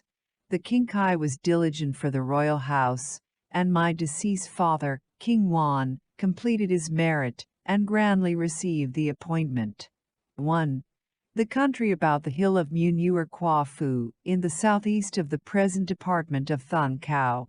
Thao Lin may be translated Peach Forest. 2. The new dynasty of Cao was now fully inaugurated. 3. By the first of our kings, we must understand Kai, Shun's Minister of Agriculture, and his state was that of Tai. 4. Kung Liu, perhaps Duke Liu, appears in Pin, the present Pin Cao of Shenxi, about the beginning of the 18th century BC, reviving the fallen fortunes of the House of Kai.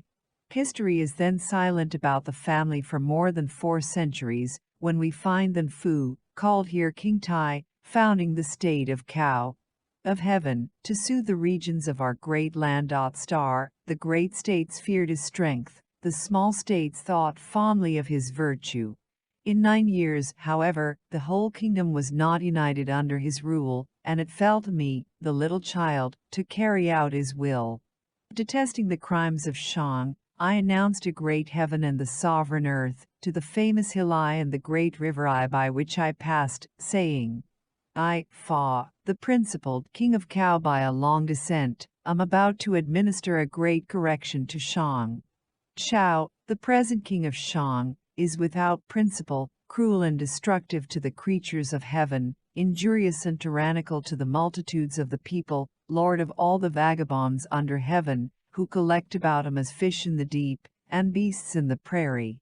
I, the little child, having obtained the help of virtuous men, presume reverently to comply with the will of God, and make an end of his disorderly ways. Our flowery and great land, and the tribes of the south and north, equally follow and consent with me. Reverently obeying the determinate counsel of heaven, I pursue my punitive work to the east, to give tranquility to its men and women. They meet me with their baskets full of dark-colored and yellow silks, thereby showing the virtues of us, the kings of Cao. Heaven's favors stir them up, so that they come with their allegiance to our great state of Cao. And now, ye spirits, grant me your aid, that I may relieve the millions of the people, and nothing turn out to your. Book 3. The successful completion of the war. Shame. 1. Probably Mount Hua and the Ho. 3. On the day Wu Wu, the army crossed the fort of Mang, and on Kuihai, it was drawn up in array in the borders of Shang, waiting for the gracious decision of heaven. On Qianzi, at early dawn, Shao led forward his troops, looking like a forest, and assembled them in the wild of Mu. But they offered no opposition to our army. Those in the front inverted their spears, and attacked those behind them, till they fled, and the blood flowed till it floated the pestles of the mortars. Thus did King Wu once don his armor, and the kingdom was grandly settled. He overturned the existing rule of Shang, and made government resume its old course. He delivered the Count of Kai from prison, and raised a mound over the grave of Pai Kan. He bowed forward to the crossbar of his carriage at the gate of Shanyang's village. 1. He dispersed the treasures of the Stag Tower 2, and distributed the grain of Kukiao 3, thus conferring great gifts on all within the 4 seas, so that the people joyfully submitted to him. He arranged the nobles in 5 orders for assigning the territories to them according to a threefold. 1. Shanyang must have been some worthy in disgrace with Shao, and living in the retirement of his village. 2. The Stag Tower was the name of a place in the present department of Weiwei, Honan, where Shao had accumulated great treasures. He fled to it after his defeat, and burned himself to death, but it would appear he had not succeeded in consuming at the same time all his wealth. 3. Kukiao was in the present district of Kukao, department Guangfing, Kili, where Shao had collected great stores of grain. 4. Dukes, marquises, earls, counts, and barons. Scale 1. He gave offices only to the worthy, and employments only to the able. He attached great importance to the people's being taught the duties of the 5 relations of society, and to measures for ensuring a sufficient supply of food, attention to the rites of mourning, and to sacrifices. He showed the reality of his truthfulness, and proved clearly his righteousness. He honored virtue, and rewarded merit.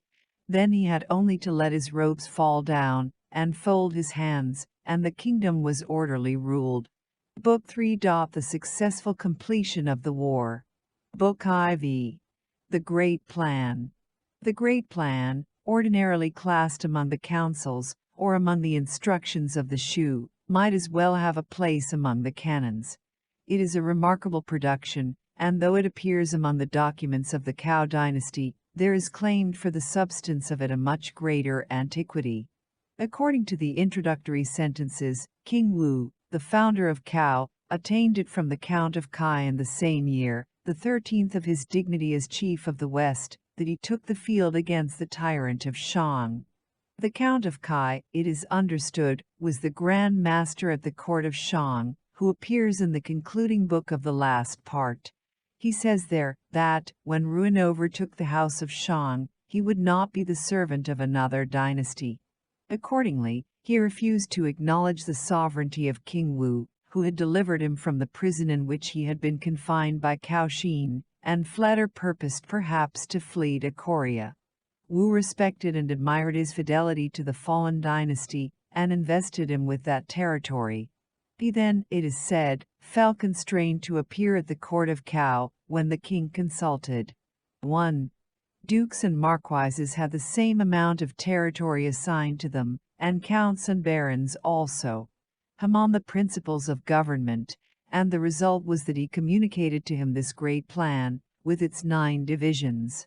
When we read the book, we see that it belonged originally to the time of Xia, and that the larger portion of it should be ascribed to the great Yu, and was as old, indeed, as the reign of Yao. How it had come into the possession of the Count of Kai we cannot tell, nor does it appear how far the language of it should be ascribed to him. That the larger portion of it had come down from the times of Xia is not improbable. The use of the number 9 and other numbers, and the naming of the various divisions of the plan, are in harmony with U.S. style and practice in his councils in the second part of our classic, and in the second part also of the Tribute of Yu. We are told in the introductory sentences that heaven or God gave the plan with its divisions to Yu. To explain the way in which the gift was made, there is a tradition about a mysterious tortoise that appeared in the waters of the Lo, bearing well-defined marks on its back from 1 to 9, and that thereupon Yu determined the meaning of those marks and of their numbers, and completed the 9 divisions of the plan. Of this legend, however, it is not necessary to speak in connection with the Shu, which does not mention it. It will come up in connection with the translation of the Yi King. The great plan means the great model for the government of the nation, the method by which the people may be rendered happy and tranquil, in harmony with their condition, through the perfect character of the king, and his perfect administration of government. P. Goebel says that the book is a treatise at once of physics, astrology, divination, morals, politics, and religion, and that it has a sufficiently close resemblance to the work of Asellus the Lucanian. There is a shadowy resemblance between the great plan and the curious specimen of Pythagorean doctrine which we have in the treatise on the universe, but the dissimilarities are still greater and more numerous. More especially are the differences between the Greek mind, speculative, and the Chinese mind, practical, apparent in the 2 works. Where the Chinese writer loses himself in the sheerest follies of his imagining, he yet gropes about for a rule, to be of use in the conduct of human affairs. The whole of the treatise is divided into 3 chapters. The first is introductory, and relates both the great plan with its 9 divisions was first made known to you, and came at this time to be communicated to King Wu. The second contains the names of the 9 divisions of the plan. And in the third we have a description of the several divisions. The whole, says a Chinese writer, exhibits the great model for the government of the nation. The 5th or middle division on royal perfection is the central one of the whole, about which the book revolves. The 4 divisions that preceded show how this royal perfection is to be accomplished, and the 4 that follow show how it is to be maintained. 1. In the 13th year the king went to inquire of the Count of Kai, and said to him, O Count of Kai, heaven, working, unseen, secures the tranquility of the lower people, aiding them to be in harmony with their condition. 2. I do not know how the unvarying principles of its method in doing so should be set forth in due order. The Count of Kai thereupon replied, I have heard that in old time Quan dammed up the inundating waters, and thereby threw into disorder the arrangement of the 5 elements. God was consequently roused to anger, and did not give him the great plan with its 9 divisions, and thus the unvarying principles of heaven's method were allowed to go to ruin. Quan was therefore 1. See the commencement of Book I. 2. Kun Ying Ta of the Thang dynasty says on this, the people have been produced by supreme heaven, and both body and soul are heaven's gift. Men have thus the material body and the knowing mind, and heaven further assists them, helping them to harmonize their lives. The right and the wrong of their language, the correctness and errors of their conduct, their enjoyment of clothing and food, the rightness of their various movements, all these things are to be harmonized by what they are endowed with by heaven. Kept a prisoner till his death, and his son Yu rose up, and entered on the same undertaking. To him heaven gave the great plan with its 9 divisions, and the unvarying principles of its method were set forth in their due order. 2. Of those divisions, the first is called the 5 elements, the second, reverent attention to the 5 personal matters, the third, earnest devotion to the 8 objects of government, the fourth, the harmonious use of the 5 dividers of time, the fifth, the establishment and use of royal perfection, the sixth, the discriminating use of the 3 virtues, the seventh, the intelligent use of the means for the examination of doubts, the eighth, the thoughtful use of the various verifications, the 9th, the hortatory use of the 5 sources of happiness, and the awing use of the 6 occasions of suffering. 3. First, of the 5 elements 1. The first is 1. Gobble gives here less sanking. Without translating the Chinese term, English sinologists have got into the habit of rendering it by elements, but it hardly seems possible to determine what the Chinese mean by it. We intend by elements the first principles, or ingredients of which all things are compassed. The Pythagoreans, by their 4 elements of earth, water, air, and fire, did not intend so much the nature or essence of material substances, as the forms under which matter is actually presented to us. The character Xing, meaning to move, to be in action, shows that the original conception of the Chinese is of a different nature, and it is said in the Kangxi dictionary, the 5 Xing move and revolve between heaven and earth without ever ceasing, and hence they are named. The editors of the latest imperial edition of the Shu say, distributed through the 4 seasons, they make the 5 dividers of time. Exhibited in prognostications, they give rise to divination by the tortoise shell and the reeds, having lodgment in the human body. They produce the 5 personal matters, move by good fortune and bad. They produce the various verifications communicated to organisms. They produce the different natures, hard and soft, good and evil, working out their results in the changes of those organisms. They necessitate here benevolence and their meanness, here longevity and their early death. All these things are from the operation of the 5 Xing.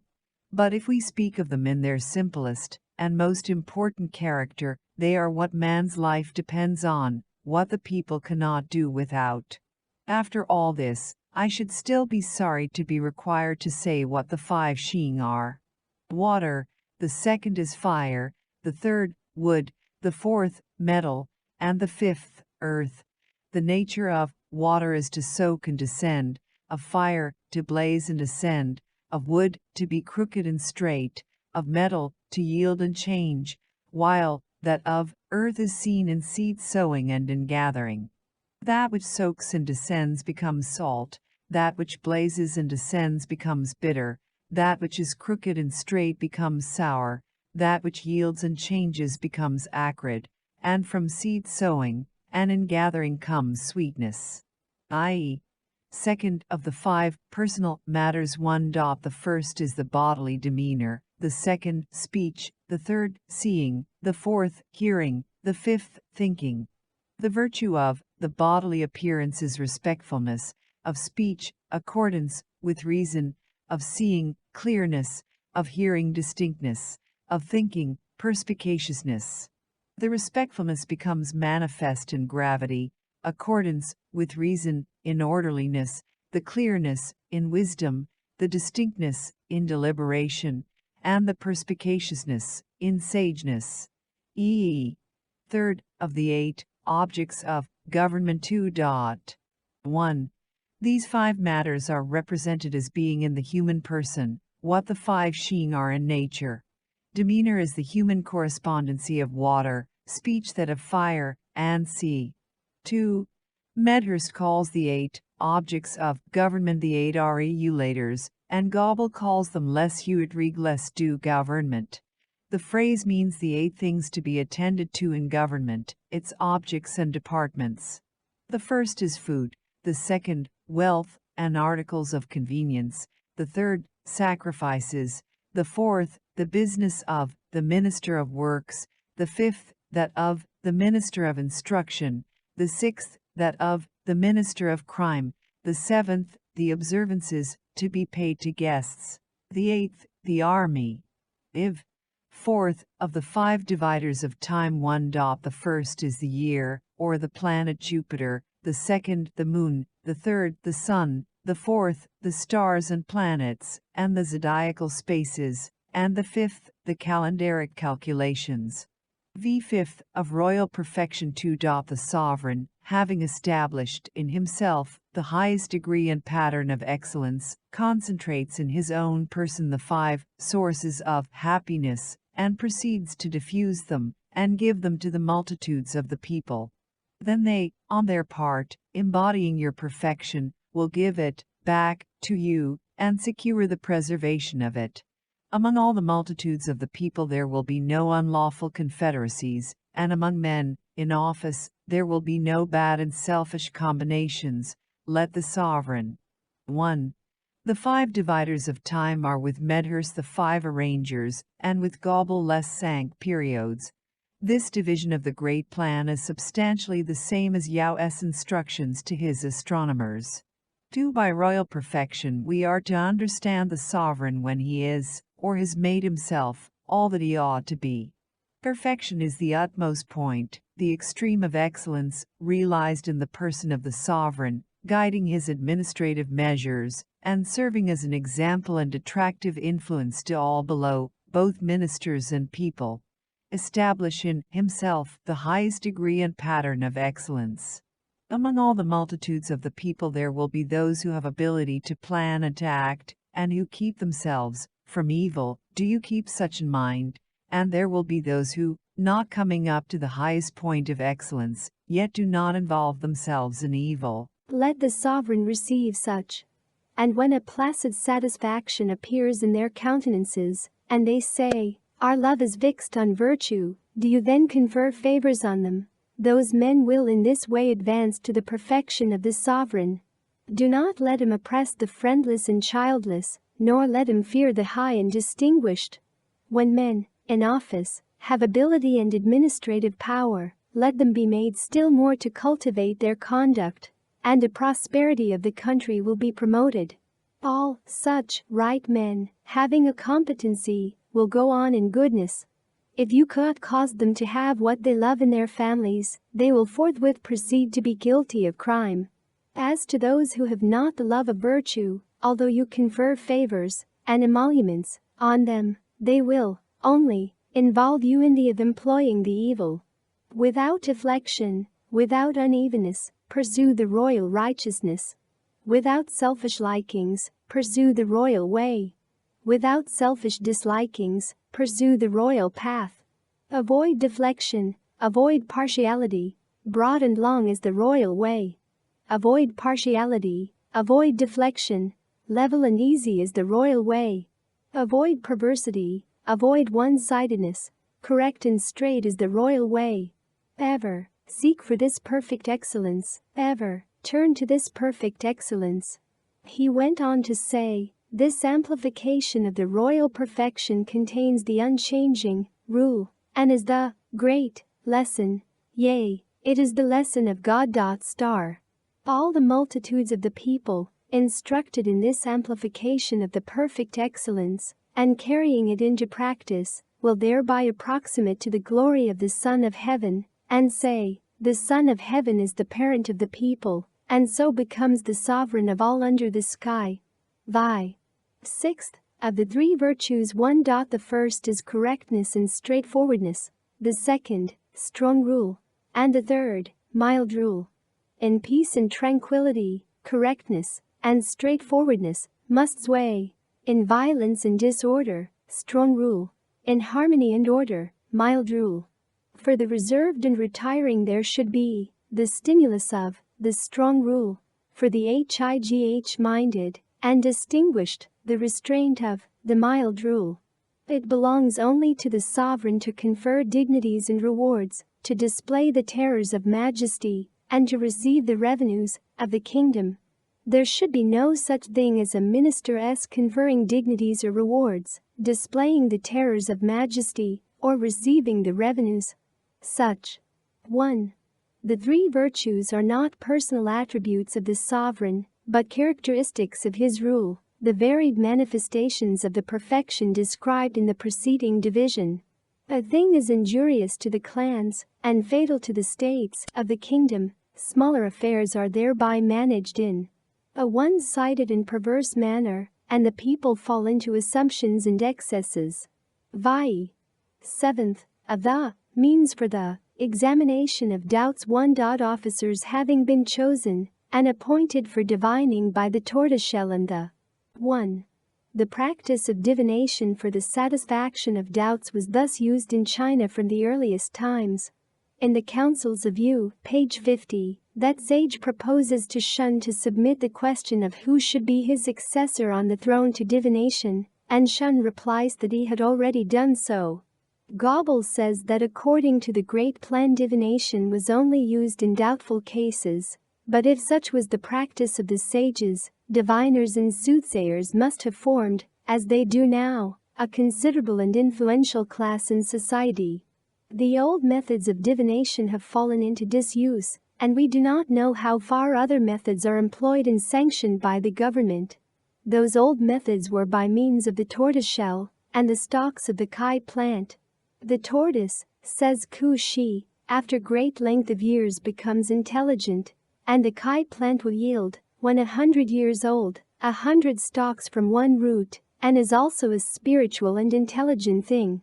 The two divinations were in reality a questioning of spiritual beings, the plant and the shell being employed, because of their mysterious intelligence, to indicate their intimations.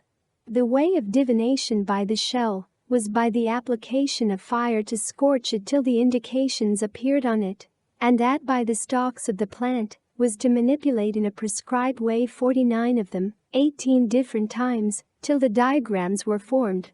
The outer shell of the tortoise was removed, leaving the inner portion on which were the marks of the lines of the muscles of the creature. This was smeared with a black pigment, and, fire being applied beneath, the pigment was examined, and according as it had been variously dried by the heat, presented the indications mentioned in the text.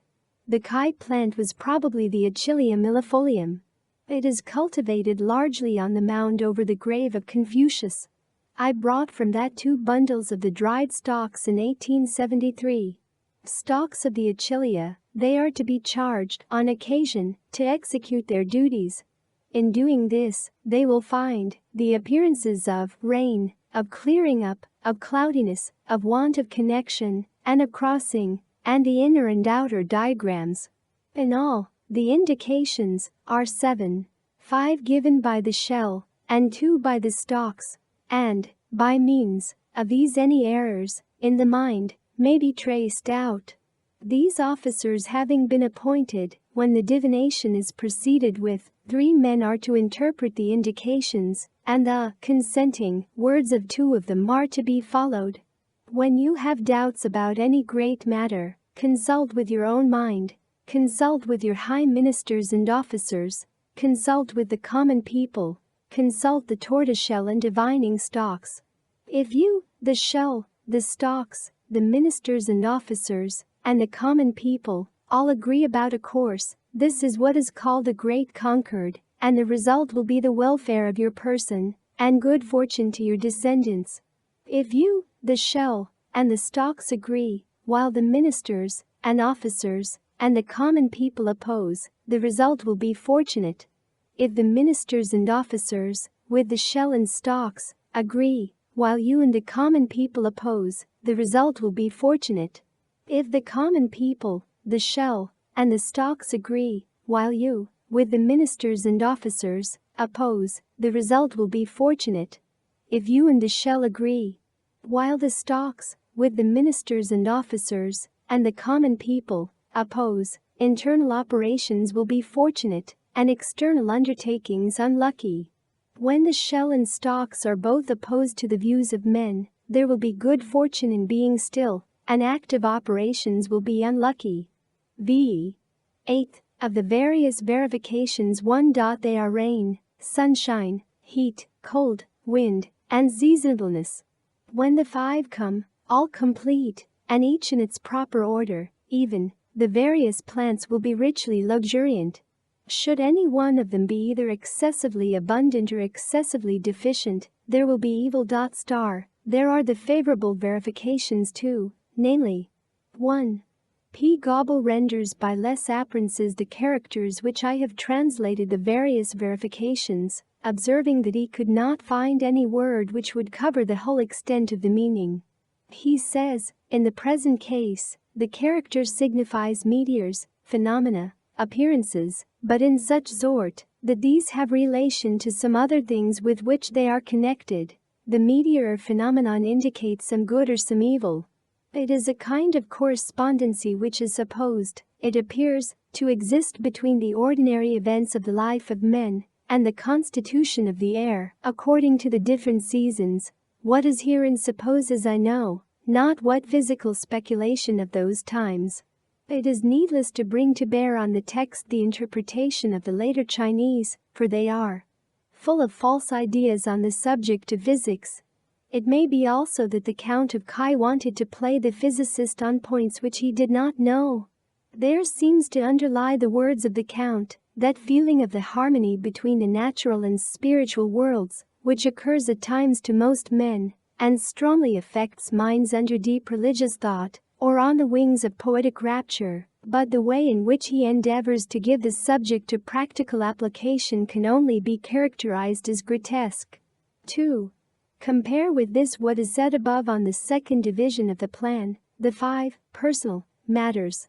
It is observed here by Zhai Khan, the disciple of Ku Shi, and whose commentary on the Shu has, of all others, the greatest authority, to say that on occasion of such and such a personal matter being realized, there will be the favorable verification corresponding to it, or that, on occasion of the failure of such realization, there will be the corresponding unfavorable verification, would betray a pertinacious obtuseness, and show that the speaker was not a man, to be talked with on the mysterious operations of nature.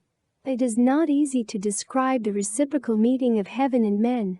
The hidden springs touched by failure and success, and the minute influences that respond to them, who can know these, but the man that has apprehended all truth? This is in effect admitting that the statements in the text can be of no practical use. And the same thing is admitted by the West Imperial editors of the Shu on the use which the text goes on to make of the thoughtful use of the verifications by the king and others. Of gravity, which is emblemed by seasonable rain. Of orderliness, emblemed by seasonable sunshine. Of wisdom, emblemed by seasonable heat. Of deliberation, emblemed by seasonable cold. And of sageness, emblemed by seasonable wind. There are, also, the unfavorable verifications, namely, of recklessness, emblemed by constant rain. Of assumption, emblemed by constant sunshine. Of indolence, emblemed by constant heat. Of hastiness, emblemed by constant cold. And of stupidity, emblemed by constant wind. He went on to say, the king should examine the character of the whole year, the high ministers and officers, that of the month, and the inferior officers, that of the day. If, throughout the year, the month, the day, there be an unchanging seasonableness, all the grains will be matured. The measures of government will be wise, heroic men will stand forth distinguished, and in the families of the people there will be peace and prosperity. If, throughout the year, the month, the day, the seasonableness be interrupted, the various kinds of grain will not be matured, the measures of government will be dark and unwise, heroic men will be kept in obscurity, and in the families of the people there will be an absence of repose. By the common people the stars should be examined. Some stars love wind, and some love rain. The courses of the sun and moon give winter and summer. The way in which the moon follows the stars gives wind and rain. X. Ninth, of the 5 sources of happiness 1. The first is long life, the second, riches, the third, soundness of body and serenity of mind, the fourth, the love of virtue, and the fifth, fulfilling to the end the will of heaven. Of the 6 extreme evils, the first is misfortune shortening the life, the second, sickness, the third, distress of mind, the fourth, poverty, the fifth, wickedness, the sixth, weakness 2. Book V. The Hounds of Lu. Lu was the name of one of the rude tribes of the West, lying beyond the provinces of Cao. Its situation cannot be more exactly defined. Its people, in compliment to King Wu, and impressed by a sense of his growing power, sent to him some of their hounds, and he having received them, or intimated that he would do so, the Grand Guardian remonstrated with him, showing that to receive such animals would be contrary to precedent, dangerous to the virtue of the sovereign, and was not the way to deal with outlying tribes and nations. The Grand Guardian, it is supposed, was the Duke of Shao, author of the announcement which forms the 12th book of this part. The book is one of the instructions of the Shu. 1. It is hardly possible to see how this division enters into the scheme of the great plan. 2. Wickedness is, probably, boldness in what is evil, and weakness, feebleness of will in what is good. 1. After the conquest of Shang, the way being open to the 9 tribes of the I circumflex 1 and the 8 of the Man 1, the western tribe of Lu, sent as tribute some of its hounds, on which the Grand Guardian made the hounds of Lu, by way of instruction to the king. 2. He said, "Oh, the intelligent kings paid careful attention to their virtue, and the wild tribes on every side acknowledged subjection to them. The nearer and the more remote all presented the productions of their countries, in robes, food, and vessels for use. The kings then displayed the things thus drawn forth by their virtue, distributing them to the princes of the states of different surnames from their own, to encourage them not to neglect their duties. The more precious things and pieces of jade they distributed among their uncles in charge of states, thereby increasing their attachment to the throne. The recipients did not despise the things, but saw in them the power of virtue. Complete virtue allows no contemptuous familiarity. When a ruler treats superior men with such familiarity, he cannot get them to give him all their hearts. When he so treats inferior men, he cannot get them to put forth for him all their strength. Let him keep from being in bondage to his cars and eyes, and strive to be correct in all his measures. By trifling intercourse with men, he ruins his virtue, by finding his amusement in things of mere pleasure. 1.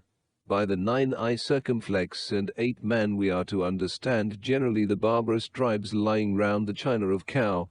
Those tribes are variously enumerated in the ancient books. Generally the I circumflex are assigned to the east, the Zung to the west, the T to the north, and the Man to the south. He ruins his aims. His aims should repose in what is right. He should listen to words, also, in their relation to what is right. When he does not do what is unprofitable to the injury of what is profitable, his merit can be completed. When he does not value strange things to the condemning things that are useful, his people will be able to supply all that he needs. Even dogs and horses that are not native to his country he will not keep. Fine birds and strange animals he will not nourish in his state. When he does not look on foreign things as precious, foreigners will come to him. When it is real worth that is precious to him, his own people near at hand will be in a state of repose. Oh, early and late never be but earnest. If you do not attend jealously to your small actions, the result will be to affect your virtue in great matters. In raising a mound of 9 fathoms, the work may be unfinished for want of 1 basket of earth. If you really pursue this course which I indicate, the people will preserve their possessions, and the throne will descend from generation to generation. Book V. The Hounds of Lu. Book V. The Metal-Bound Coffer. A certain chest or coffer that was fastened with bands of metal, and in which important state documents were deposited, plays an important part among the incidents of the book, which is therefore called the metal-bound coffer. To what class among the documents of the Shu it should be assigned is doubtful. King Wu is very ill, and his death seems imminent. His brother, the Duke of Cao, apprehensive of the disasters which such an event would occasion to their infant dynasty, conceives the idea of dying in his stead, and prays to the 3 kings, their immediate progenitors, that he might be taken and King Wu left. Having done so, and divined that he was heard, he deposits the prayer in the metal-bound coffer. The king gets well, and the duke is also sped, but years later, Wu does die, and is succeeded by his son, a boy only 13 years old. Rumors are spread abroad that the duke has designs on the throne, and he withdraws for a time from the court. At length, in the 3rd year of the young king, heaven interposes. He has occasion to open the coffer, and the prayer of the duke is found. His devotion to his brother and to the interests of their family is brought to light.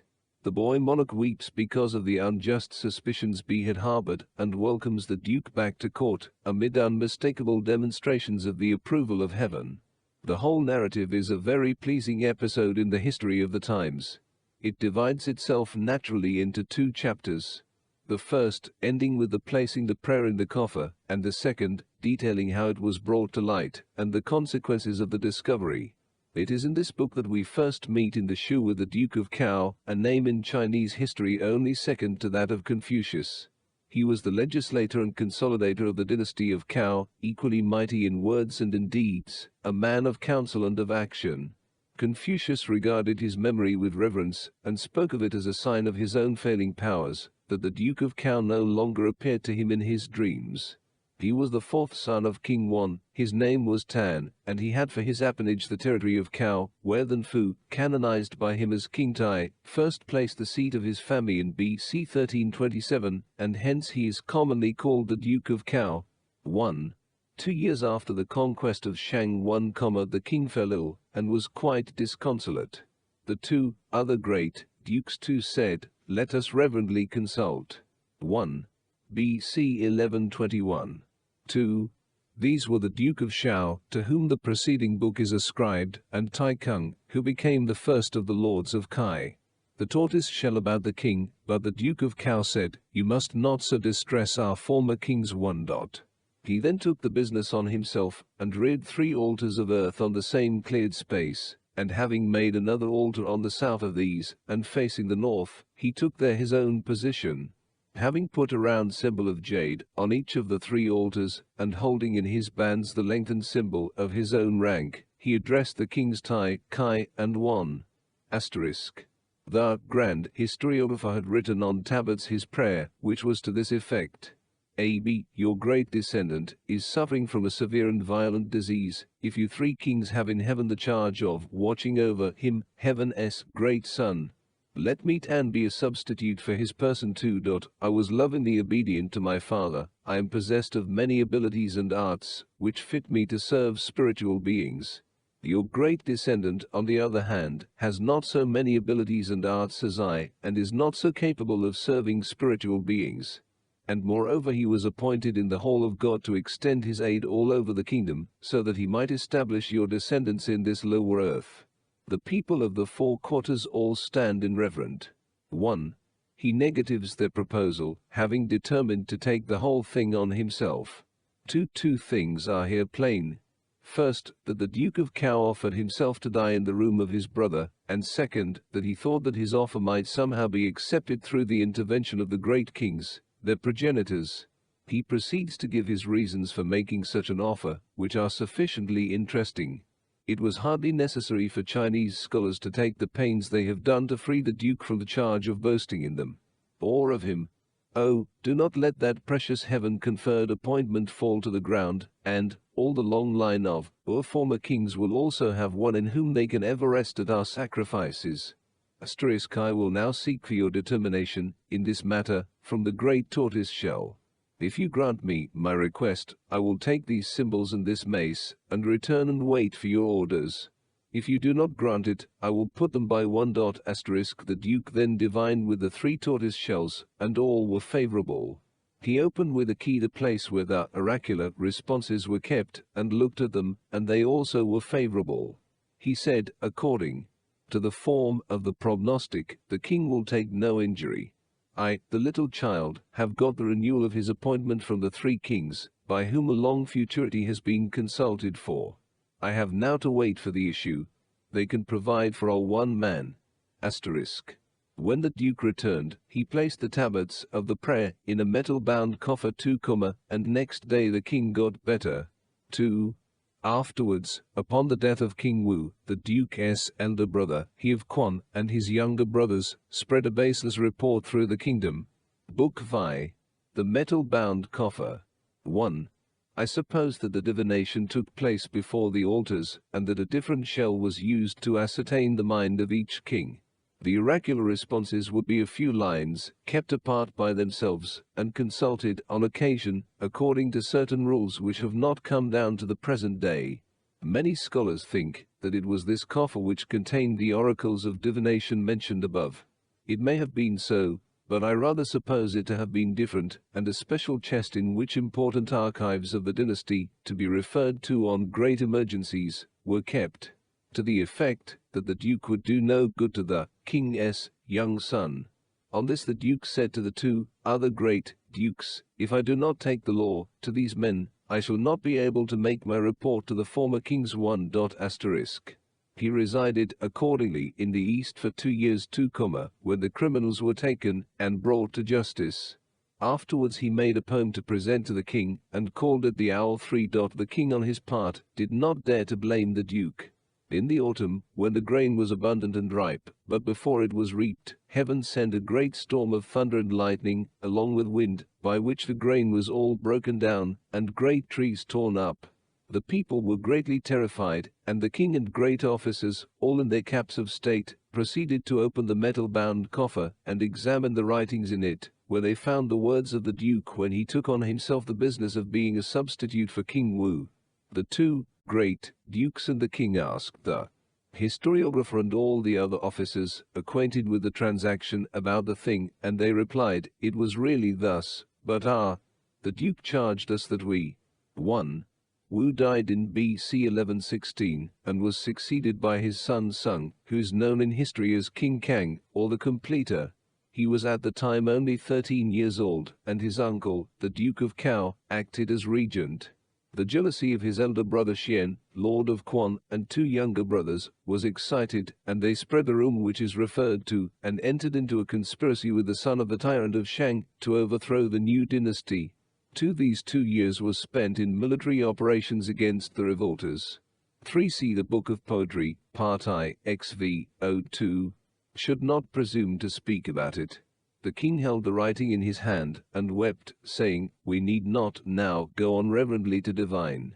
Formerly the Duke was thus earnest for the royal house, but I, being a child, did not know it. Now heaven has moved its terrors to display his virtue. That I, the little child, now go with my new views and feelings to meet him, is what the rules of propriety of our kingdom require. The king then went out to the borders to meet the Duke, when heaven sent down rain, and, by virtue of a contrary wind, the grain all rose up. The 2 great dukes gave orders to the people to take up the trees that had fallen and replace them. The year then turned out very fruitful. Book Vi. The metal-bound coffer. Book Vi. The great announcement. This great announcement was called forth by the emergency referred to in the 2nd chapter of the last book. The prefatory notice says, when King Wu had deceased, the 3 overseers and the wild tribes of the Huai rebelled. The Duke of Cao acted as minister for King Kang, and having purposed to make an end of the house of Yin, or Shang, he made the great announcement. Such was the occasion on which the book was composed. The young king speaks in it the words and sentiments of the Duke of Cao, and hence the style in which it commences. The king speaks to the following effect. The young sovereign speaks of the responsibility lying on him to maintain the kingdom gained by the virtues and prowess of his father, and of the senseless movements of the house of Shang to regain its supremacy. He complains of the reluctance of many of the princes and high officers to second him in putting down revolt, and proclaims with painful reiteration the support and assurances of success which he has received from the divining shell. His traitorous uncles, who were confederate with the son of the tyrant of Shang, are only alluded to. 1. The king speaks to the following effect. Ho! I make a great announcement to you, the princes of the many states, and to you, the managers of my affairs. We are unpitied, and heaven sends down calamities on our house, without the least intermission. It greatly occupies my thoughts that I, so very young, have inherited this illimitable patrimony with its destinies and domains. I cannot display wisdom and lead the people to prosperity, and how much less should I be able to reach the knowledge of the decree of heaven! Yes, I who am but a little child am in the position of one who has to go through deep water. I must go and seek where I can cross over. I must diffuse the elegant institutions of my predecessor, and display the appointment which he received from heaven. So shall I not be forgetful of his great work, nor shall I dare to restrain the majesty of heaven in sending down its inflictions on the criminals. 2. The tranquilizing king 3 left to me the great precious tortoise shell, to bring into connection with me the intelligence of heaven. I divined by it, and it told me that there would be great trouble in the region of the West 4, and that the Western people would not be still 4. Accordingly we have these senseless movements, small and reduced as yin. 1. With reference, probably, to the early death of his father, and the revolt that followed quickly upon it. 2. The Duke had made up his mind that he would deal stern justice even on his own brothers. 3. King Wu. 4. The troubles arose in the east, and not in the west. We do not know the facts in the state of the kingdom sufficiently to explain every difficulty in these books. Perhaps the oracular response had been purposely ambiguous. Now is its prince greatly dares to take in hand its broken line. Though heaven sent down its terrors on his house, yet knowing of the evils in our kingdom, and that the people are not tranquil, he says, I will recover my patrimony, and so he wishes to make our cow border territory again. One day there was a senseless movement, and the day after, 10 men of worth appeared among the people, to help me to go forward to restore tranquility and perpetuate the plans of my father. 1. The great business I am engaging in will, thus, have a successful issue. I have divined, also, by the tortoise shell, and always got a favorable response.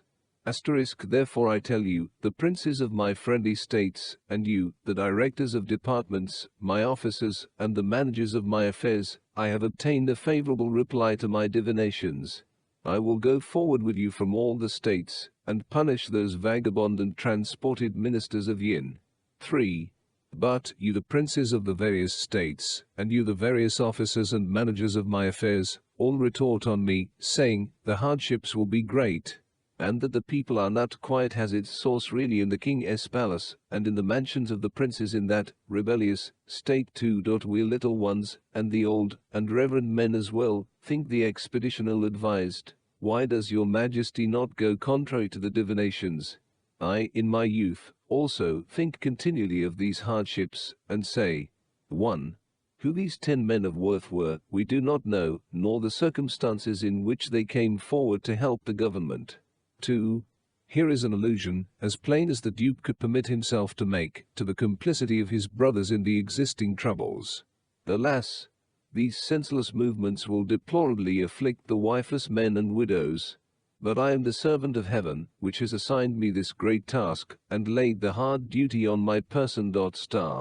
I therefore, the young one, do not pity myself, and it would be right in you, the many officers, the directors of departments, and the managers of my affairs, to comfort me, saying, do not be distressed with sorrow.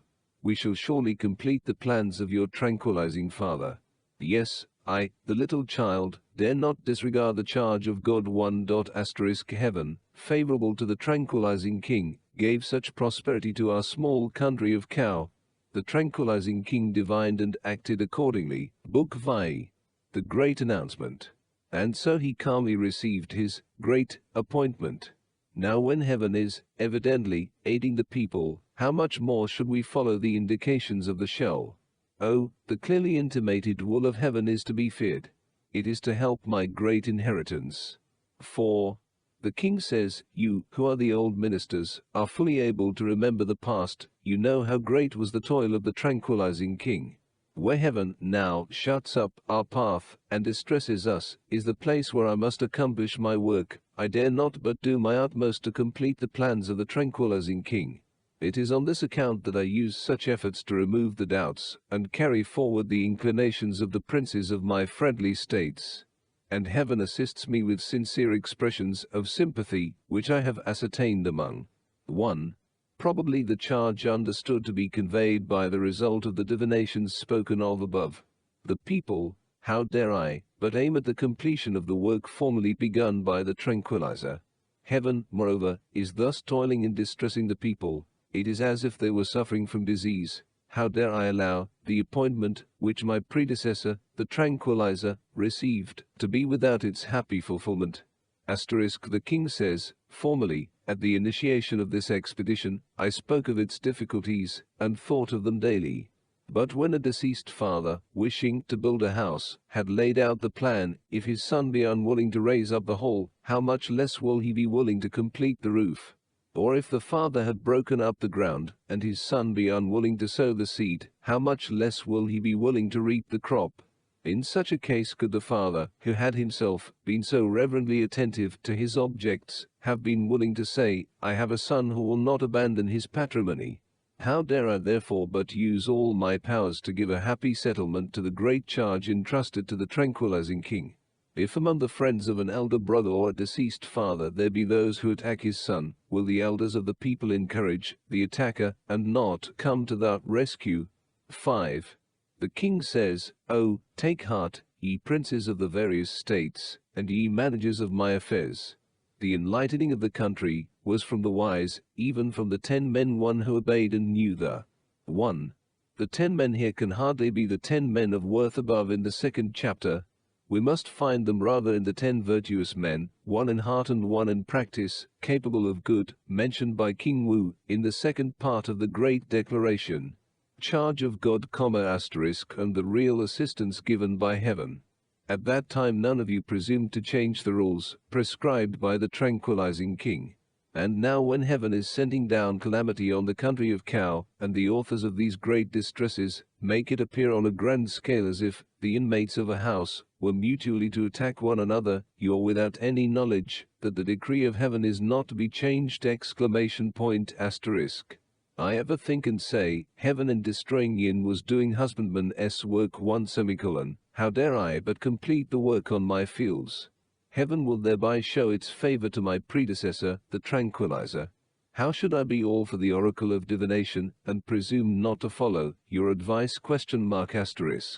I am following the tranquilizer, whose purpose embraced all within the limits of the land.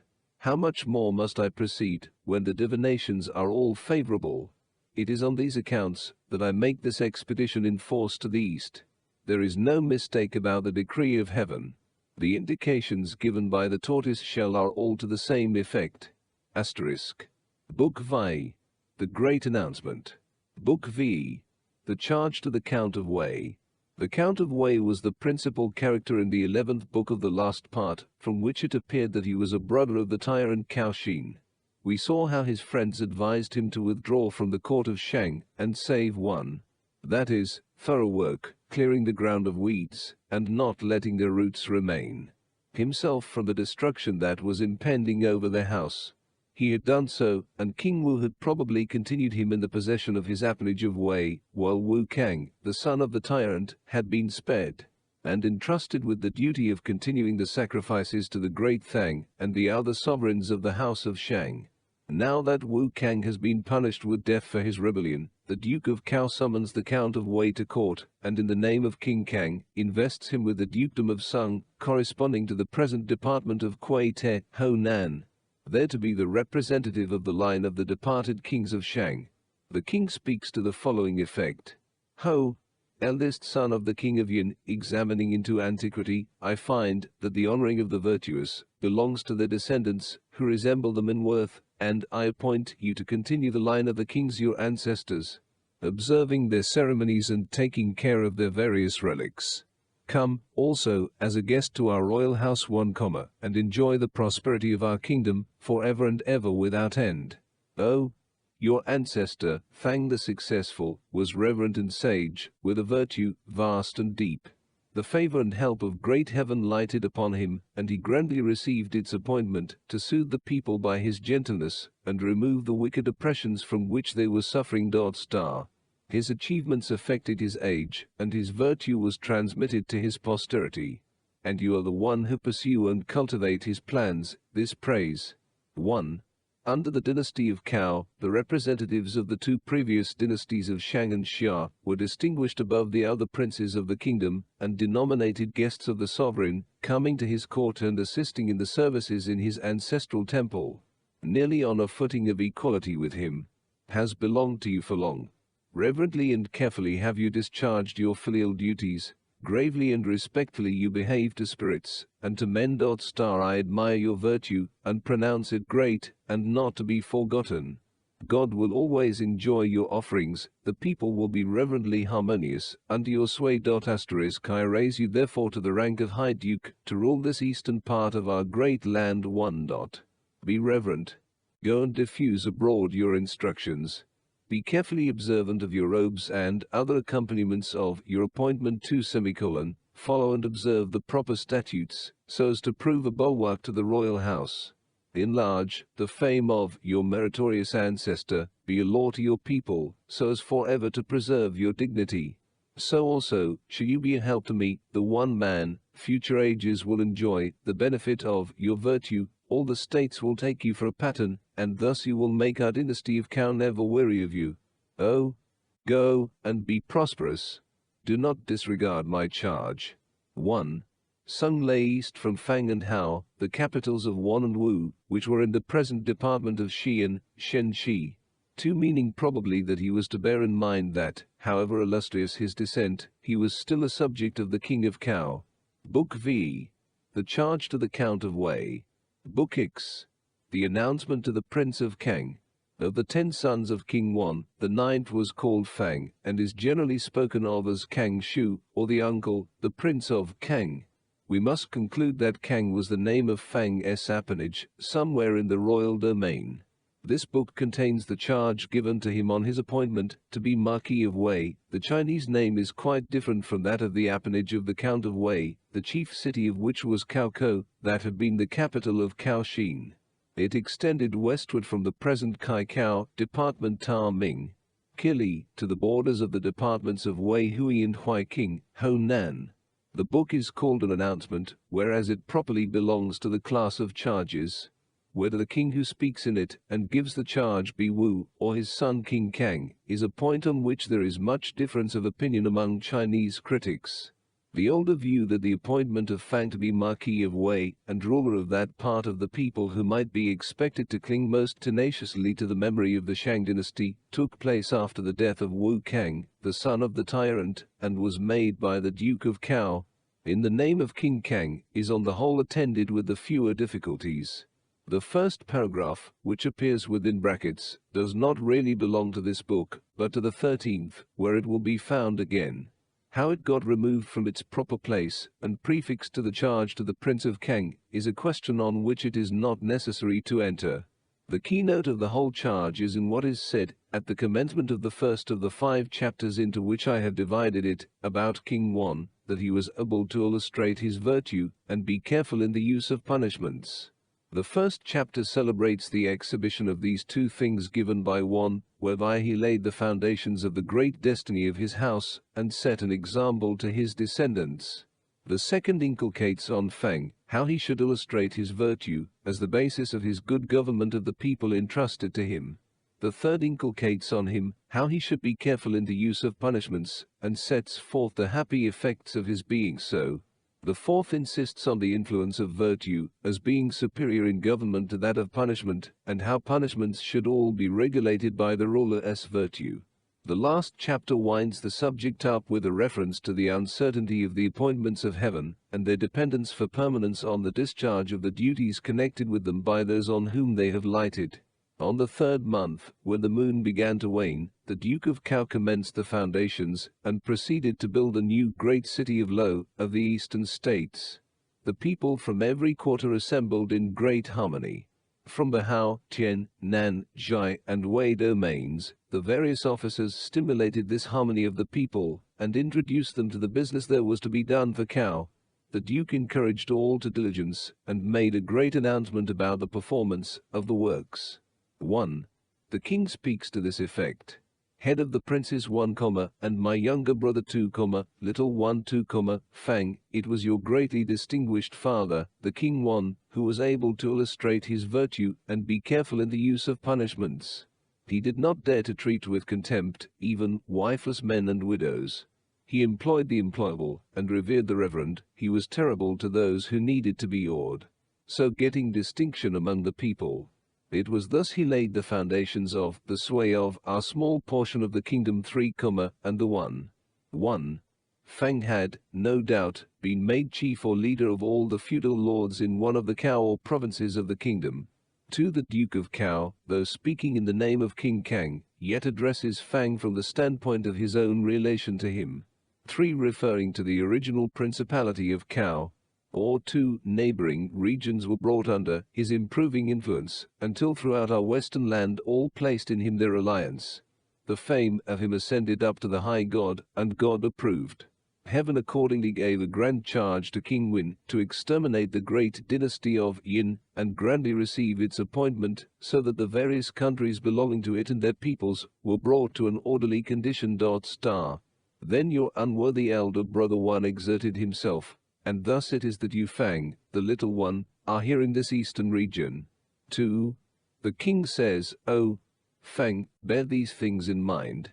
Now, your success in the management of the people will depend on your reverently following your father 1. Do you carry out his virtuous words which you have heard, and clothe yourself with them? Moreover, where you go, seek out among the traces of the former wise kings of Yin, what you may use in protecting and regulating the people. Again, you must in the remote distance study the ways of the old accomplished men of Shang, that you may establish your heart and know how to instruct the people. Further still, you must search out besides what is to be learned of the wise kings of antiquity, and employ it in tranquilizing and protecting the people. Finally, enlarge your thoughts to the comprehension of all heavenly principles, and virtue will be richly displayed in your person, so that you will not render nude to the king's charge. 1. Is it strange that the Duke should thus speak of King Wu? Should we not think the better of him for it? The king says, O Fang, the little one, be respectfully careful, as if you were suffering from a disease. Awful though heaven be, it yet helps the sincere. The feelings of the people can for the most part be discerned, but it is difficult to preserve the attachment of the lower classes. Where you go, employ all your heart. Do not seek repose, nor be fond of ease and pleasure. I have read the saying, dissatisfaction is caused not so much by great things, or by small things, as by a ruler's observance of principle or the reverse, and by his energy of conduct or the reverse. Yes, it is yours, O little one, it is your business to enlarge the royal influence, and to protect the people of Yin in harmony with their feelings. Thus also shall you assist the king, consolidating the appointment of heaven, and renovating the people. Asterisk. The king says, O Fang, deal reverently and intelligently in your infliction of punishments. When men commit small crimes, which are not mischances, but purposed, they of themselves doing what is contrary to the laws intentionally, though their crimes be but small, you may not, but put them to death. But in the case of great crimes, which were not purposed, but from mischance and misfortune, accidental, if the transgressors confess their guilt without reserve, you must not put them to death. The king says, O Fang, there must be the orderly regulation of this matter. When you show a great discrimination, subduing men's hearts, the people will admonish one another, and strive to be obedient. Deal firmly yet tenderly with evil, as if it were a disease in your own person, and the people will entirely put away their faults. Deal with them, as if you were protecting your own infants, and the people will be tranquil and orderly. It is not you, O Fang, who can presume to inflict a severe punishment or death upon a man. Do not, to please yourself, so punish a man or put him to death. Moreover, he says, it is not you, O Fang, who can presume to inflict a lighter punishment, cutting off a man's nose or ears. Do not, to please yourself, cause a man's nose or ears to be cut off. The king says, in things beyond your immediate supervision, have laws set forth which the officers may observe, and these should be the penal laws of Yin which were rightly ordered. He also says, in examining the evidence in criminal cases, reflect upon it for 5 or 6 days, yea, for 10 days or 3 months. You may then boldly come to a decision in such cases. 1. The king says, in setting forth the business of the laws, the punishments will be determined by what were the regular laws of Yin. But you must see that those punishments, and especially the penalty of death, be righteous. And you must not let them be warped to agree with your own inclinations, O Fang. Then shall they be entirely accordant with right, and you may say, they are properly ordered, yet you must say, at the same time, perhaps they are not yet entirely accordant with right. Yes, though you are the little one, who has a heart like you, O Fang. My heart and my virtue are also known to you. 1. This is supposed to refer to a case where guilt would involve death, so that there could be no remedying a wrong decision. All who of themselves commit crimes, robbing, stealing, practicing villainy and treachery, and who kill men or violently assault them to take their property, be reckless and fearless of death, these are abhorred by all. The king says, O Fang, such great criminals are greatly abhorred, and how much more detestable are the unfilial and unbrotherly. As the son who does not reverently discharge his duty to his father, but greatly wounds his father's heart, and the father who can no longer love his son, but hates him, as the younger brother who does not think of the manifest will of heaven, and refuses to respect his elder brother, and the elder brother who does not think of the toil of their parents in bringing up their children, and is very unfriendly to his junior. If we who are charged with government do not treat parties who proceed to such wickedness as offenders, the laws of our nature, given by heaven to our people, will be thrown into great disorder and destroyed. You must resolve to deal speedily with such according to the penal laws of King Wan, punishing them severely and not pardoning. Those who are disobedient to natural principles are to be thus subjected to the laws. How much more the officers employed in your state as the instructors of the youth, the heads of the official departments, and the smaller officers charged with their several commissions, when they propagate other lessons, seeking the praise of the people, not thinking of their duty, nor using the rules for their offices, but distressing their ruler. These lead on the people to wickedness, and are an abomination to me. Shall they be let alone? Do you speedily, according to what is right, put them to death. And you will be yourself ruler and president, if you cannot manage your own household with your smaller officers and the heads of departments in the state, but use only terror and violence. You will greatly set aside the royal charge, and be trying to regulate your state contrary to virtue. You must in everything reverence the statutes, and proceed by them to the happy rule of the people. There were the reverence of King Wan and his caution, in proceeding by them to the happy rule of the people, say, if I could only attain to them, so will you make me, the one man, to rejoice. 4.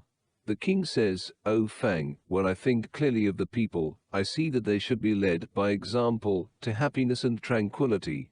I think of the virtue of the former wise kings of Yin, whereby they tranquilized and regulated the people, and roused myself to make it my own. Moreover, the people now are sure to follow a leader.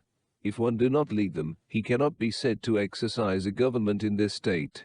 The king says, O Fang, I cannot dispense with the inspection of the ancients, and I make this declaration to you about virtue in the use of punishments.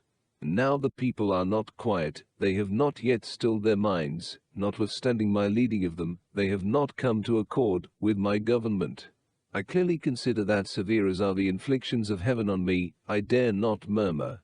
The crimes of the people, though they were not great or many, would all be chargeable on me, and how much more shall this be said when the report of them goes up so manifestly to heaven? The king says, O Fang, be reverent. do not what will cause murmurings, and do not use bad counsels and uncommon ways. With the determination of sincerity, give yourself to imitate the active virtue of the ancients.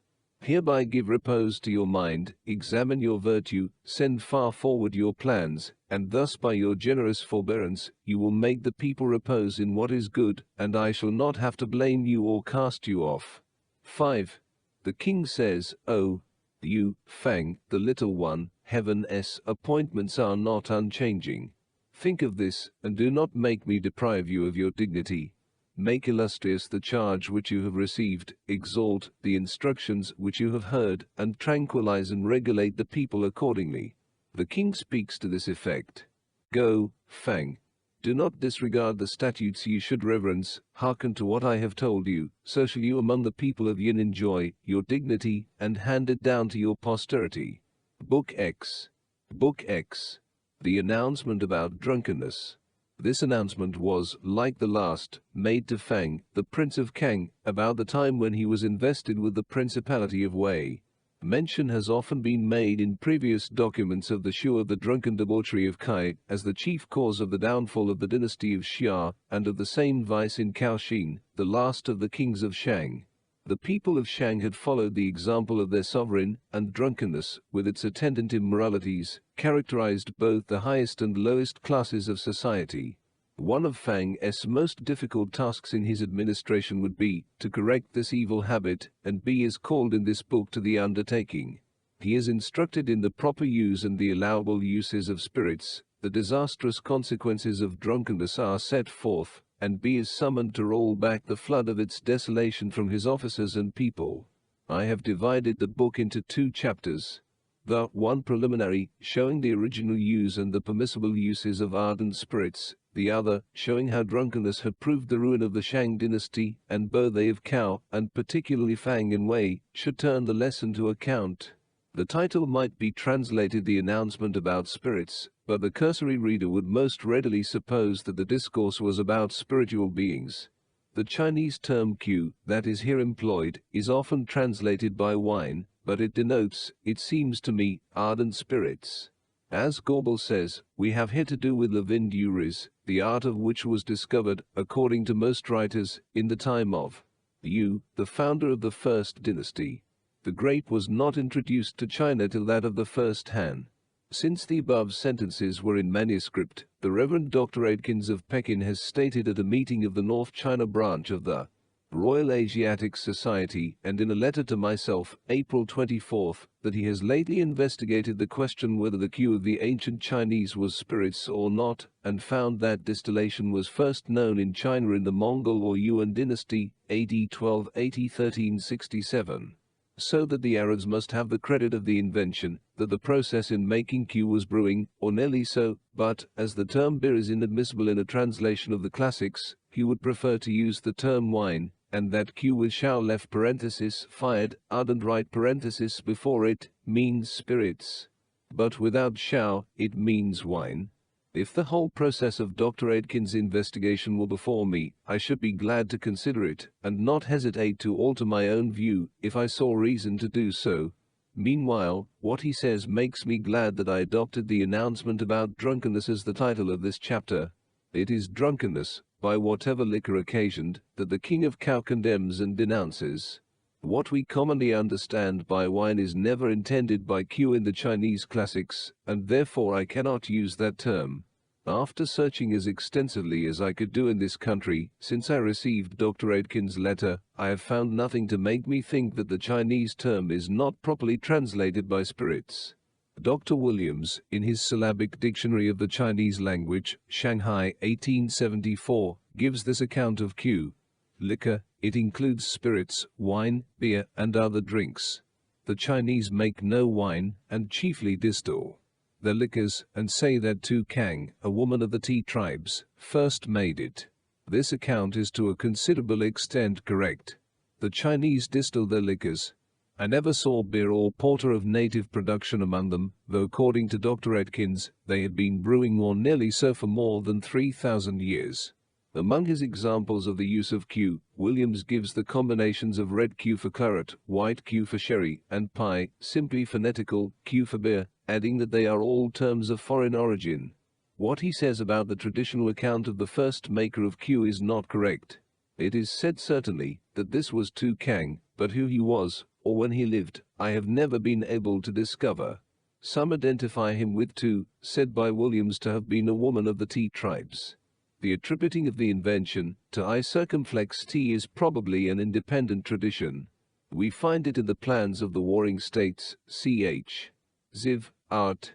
10, a work covering about 4 centuries from the death of Confucius. Anciently, the daughter of the T ordered I circumflex T to make Q. She admired it and presented some to you, who drank it and found it pleasant. He then discarded I circumflex T and denounced the use of such generous Q, saying, in future ages, there are sure to be those who by Q will lose their states. According to this tradition, intoxicating Q was known in the time of Yu in the 23rd century BC. The daughter of the T would be Yu's wife, and I circumflex T would probably be their cook. It does not appear as the name of a woman or one from the wild T tribes. With regard to the phrase Shao Q, said to be the proper term for ardent spirits, and unknown in China to the Yuan dynasty, a reference to the Kangxi-Tauric thesaurus of the language, will show instances of its use as early at least as the Tang dynasty, AD 618-906. 1. The king speaks to the following effect.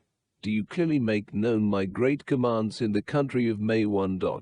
When your reverend father, the king 1, laid the foundations of our kingdom in the western region, he delivered announcements and cautions to the princes of the various regions, and to all his high officers, with their assistants, and the managers of affairs, saying, morning and evening, that sacrifices spirits should be employed. When heaven was sending down its favoring decree, and laying the foundations of the eminence of our people, spirits were used only at the great sacrifices. When heaven sends down its terrors, and our people are thereby greatly disorganized and lose their virtue, this may be traced invariably to their indulgence in spirits. Yea, the ruin of states, small and great, by these terrors, has been caused invariably by their guilt in the use of spirits. 2.1. There is a place called the village of Mei, in the north of the present district of Kai, Department Wei Hui, Honan, a relic of the ancient name of the whole territory. The royal domain of Shang, north from the capital, was all called Mei. Fang's principality of Wei must have embraced most of it.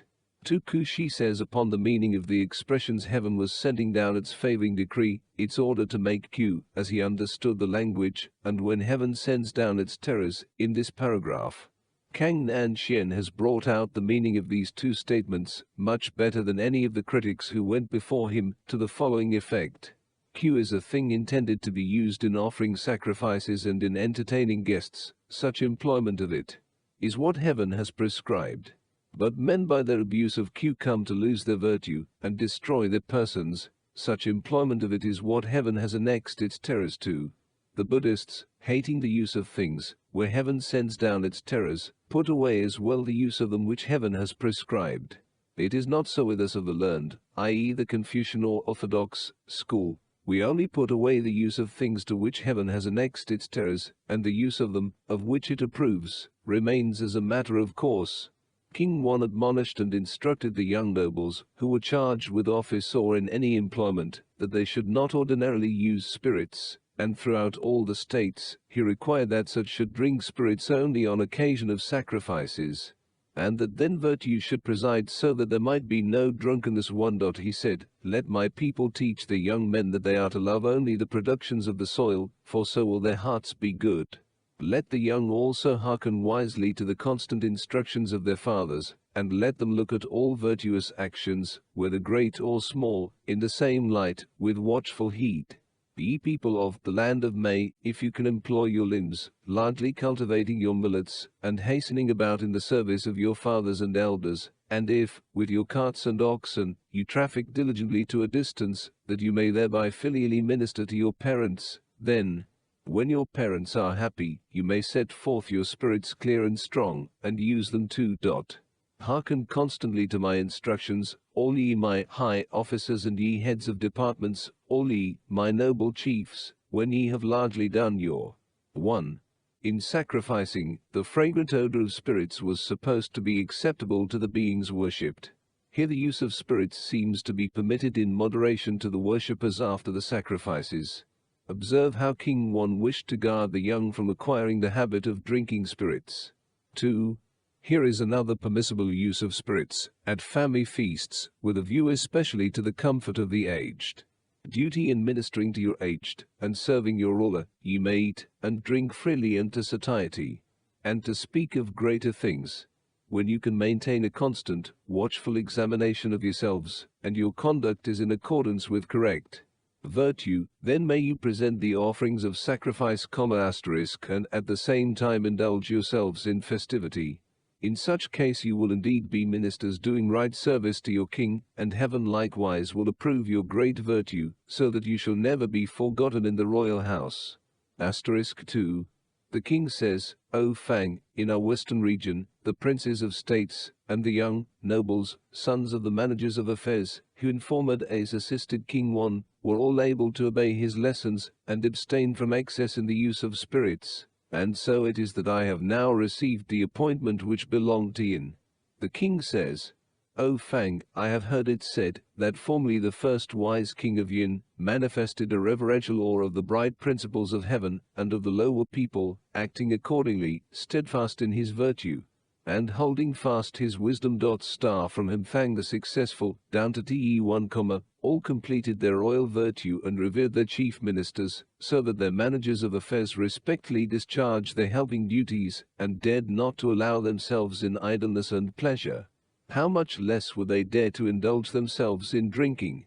Moreover, in the exterior domains, the princes of the Hao Tian. 1. Te was the father of Cao Xin, the 27th Shang sovereign. The sovereigns between Fang and Yin had not all been good, but the Duke of Cao chooses here to say so.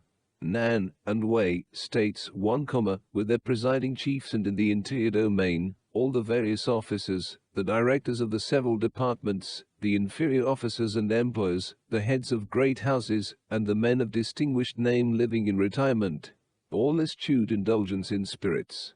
Not only did they not dare to indulge in them, but had not leisure to do so, being occupied with helping to complete the sovereign's virtue and make it more illustrious, and helping the directors of affairs reverently to attend to his service. I have heard it said likewise, that the last successor of those kings was addicted to drink, so that no charges came from him brightly before the people, and he was, as if reverently and unchangingly bent on doing and cherishing what provoked resentment. Greatly abandoned to extraordinary lewdness and dissipation, for pleasure's sake he sacrificed all his majesty. The people were all sorely grieved and wounded in heart, but Lai gave himself wildly up to drink, not thinking of restraining himself, but continuing his excess, till his mind was frenzied, and Lai had no fear of death. His crimes accumulated in the capital of Shang, and though the extinction of the dynasty was imminent, this gave him no concern, and he wrought not that any sacrifices of fragrant virtue might ascend to heaven. The rank odor of the people's resentments, and the drunkenness of his herd of creatures, went loudly up on high, so that heaven sent down ruin on Yin. 1. These were the first, second, third, and fifth domains or territorial divisions of the land under Cao, counting back from the royal domain. It appears here that an arrangement akin to that of Cao had been made in the time of Shang, and showed no love for it because of such excesses. There is not any cruel oppression of heaven, people themselves accelerate their guilt and its punishment. The king says, O Fang, I make you this long announcement, not for the pleasure of doing so, but the ancients have said, let not men look into water, let them look into the glass of other people. Now that Yin has lost its appointment, ought we not to look much to it as our glass, and learn how to secure the repose of our time?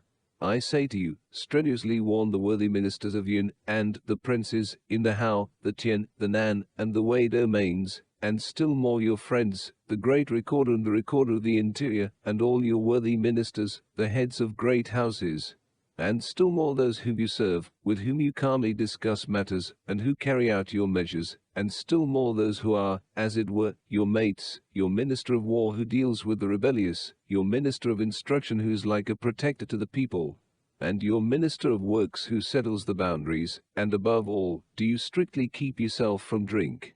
If you are informed that there are companies that drink together, do not fail to apprehend them all, and send them head to cow, where I may put them to death. As to the ministers and officers of Yin who were led to it and became addicted to drink, it is not necessary to put them to death at once, let them be taught for a time. If they follow these lessons of mine, I will give them bright distinction. If they disregard my lessons, then I, the one man, will show them no pity. As they cannot change their way, they shall be classed with those who are to be put to death. The king says, O Fang, give constant heed to my admonitions. If you do not rightly manage the officers, the people will continue lost in drunkenness. Book Zai. Book Zai. The timber of the Ridlera. The wood of the Tzi tree, the Ridlera japonica, according to Dr. Williams, is mentioned in the book, and was adopted as the name for it. The Tzi was esteemed a very valuable tree for making articles of furniture, and for the carver's art. The title perhaps intimates that the administrator of government ought to go about his duties carefully and skillfully, as the cabinet maker and carver deal with their materials. The book is wanting in unity. Divided into 2 chapters, the first may be taken as a charge to the Prince of Kang. He is admonished of his duty to promote a good understanding between the different classes in his state, and between them all and the sovereign, and that, in order to this, his rule must be gentle, eschewing the use of punishments. The second chapter is of a different character, containing not the charges of a sovereign, but the admonitions or counsels of a minister, loyally cautioning him, and praying for the prosperity of his reign. We might suppose them the response of Fang to the previous charge, but the text does not indicate the introduction of a new speaker. 1.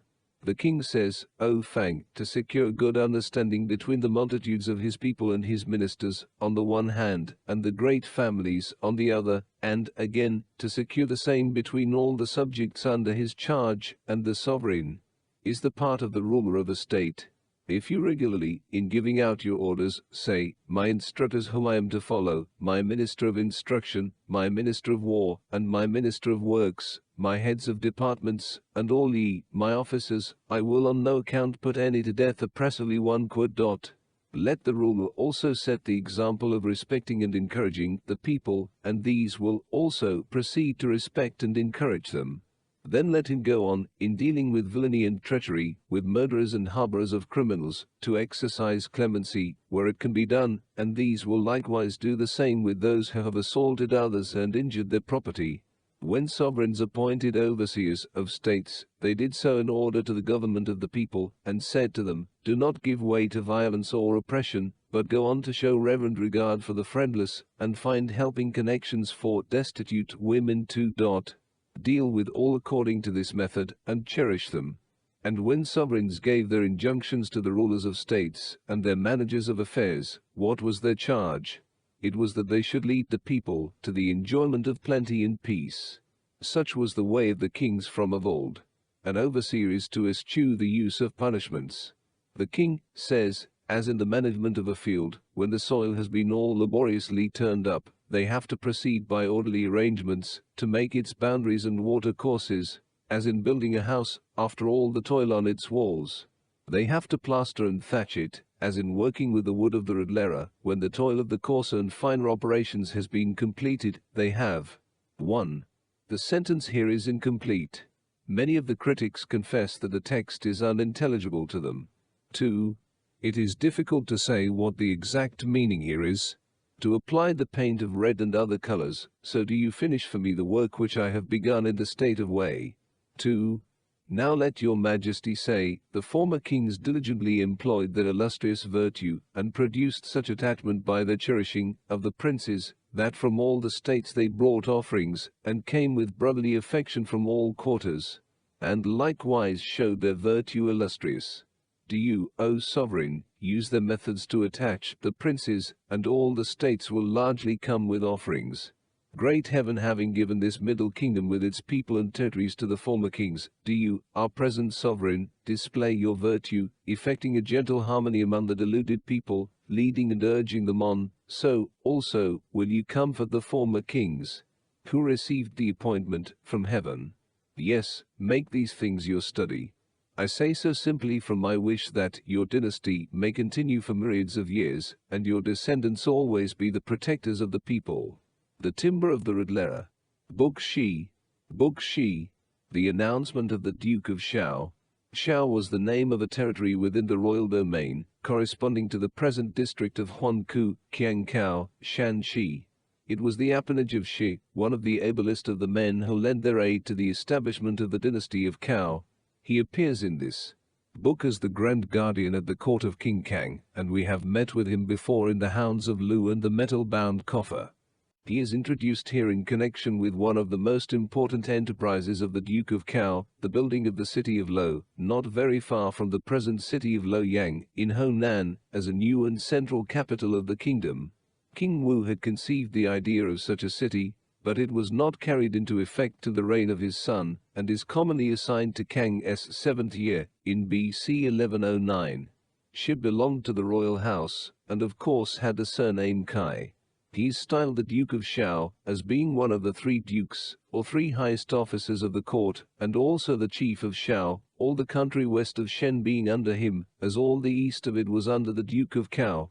He was invested by Wu with the principality of the northern Yan, corresponding to the present department of Shantian, Kili, which was held by his descendants fully 900 years. It was in Lo while the building of it was proceeding that he composed this book, and sent it by the hands of the Duke of Cao to the young sovereign. The whole may be divided into 3 chapters. The first contains various information about the arrangements for the building of Lo, first by the Duke of Shao, and then by the Duke of Cao, and about the particular occasion when the former recited the counsels which he had composed, that they might be made known to the king. These form the second chapter. First, it sets forth the uncertainty of the favor of heaven, and urges the king to cultivate the virtue of reverence, in order to secure its permanence, and that he should not neglect his aged and experienced ministers. It speaks next of the importance and difficulty of the royal duties, and enforces the same virtue of reverence by reference to the rise and fall of the previous dynasties. Lastly, it sets forth the importance, at this early period of his reign, of the king at once setting about the reverence which was thus described. There is a concluding chapter, where the Duke gives expression to his loyal and personal feelings for the king, and the purpose to be served by the offerings, which he was then sending to the court. The burden of the announcement is the virtue of reverence. Let the king only feel how much depended on his attending reverently to his duties, and all would be well. The people would love and support the dynasty of Cao, and heaven would smile upon and sustain it. 1. In the 2nd month, on the day Yi Wei, 6 and the 2nd month, on the days after full moon, the king proceeded in the morning from Cao to Fang 1. Thence, the grand guardian went before the Duke of Cao to survey the locality of the new capital, and in the 3rd month, on the day Wu Shan, the 3rd day after the first appearance of the moon on Ping Wu, he came in the morning to Lo. He divined by the tortoise shell about the several localities, and having obtained favorable indications, he set about laying out the plan of the city. On Kangshu, the 3rd day after, he led the people of Yin to prepare the various sites on the north of the Lo, and this work was completed on Qiyin, the 5th day after. On Yimao, the day following, the Duke of Cao came in the morning to Lo, and thoroughly inspected the plan of the new city. On Tingxi, the 3rd day after, he offered 2 bulls as victims in the northern and southern suburbs 2 and oiled the morrow, Wu, at the altar to the spirit of the land in the new city. He sacrificed a bull, a ram, and a boar. After 7 days, on Qianzi, in the morning, from his written specifications, he gave their several orders to the people of Yin, and to the presiding chiefs of the princes from the Hao, Tian, and Nan domains. When the people of Yin had thus received their orders, they arose and entered with vigor on their work. Left parenthesis when the work was drawing to a completion. 1. That is, from Wu's capital of Hao to King 1's at Fang. 2. By the addition to the text here of northern and southern, I intimate my opinion that the Duke of Cao offered 2 sacrifices, 1 to heaven at the altar in the southern suburb, and 1 to earth in the northern suburb. The grand guardian went out with the hereditary princes of the various states to bring their offerings for the king 1 and when he entered again, he gave them to the Duke of Cao, saying, with my hands to my head and my head to the ground, I present these to his majesty and your grace 2. Announcements for the information of the multitudes of yin must come from you, with whom is the management of affairs. 2. O God, dwelling in the great heavens, has changed his decree respecting his great son and the great dynasty of yin. Our king has received that decree. Unbounded is the happiness connected with it, and unbounded is the anxiety. Oh, how can he be other than reverent? Asterisk.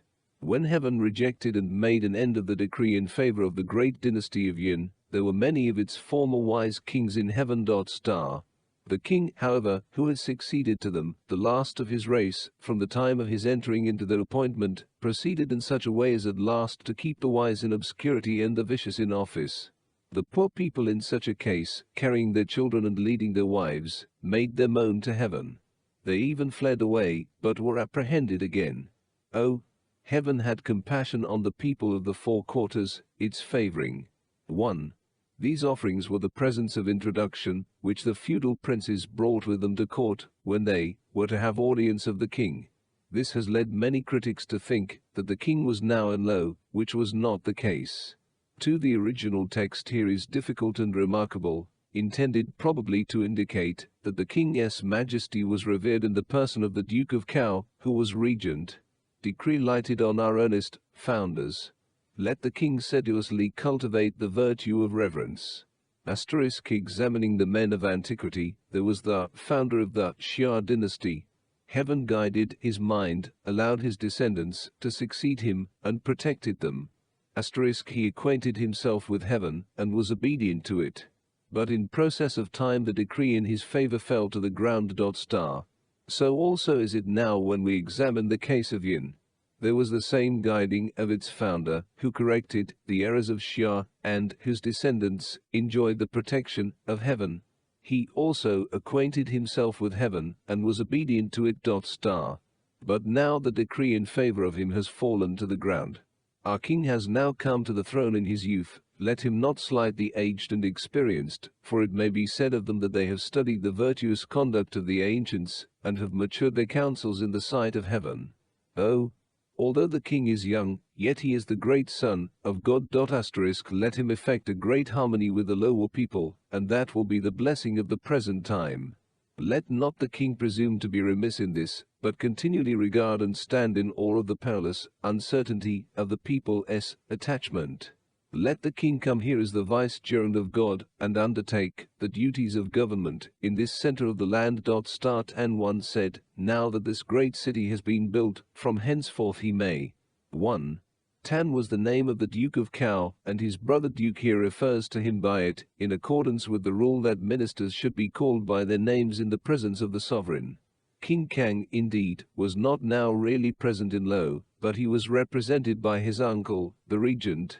Be the mate of great heaven, and reverently sacrifice to the spirits above and beneath. From henceforth he may from this central spot administer successful government.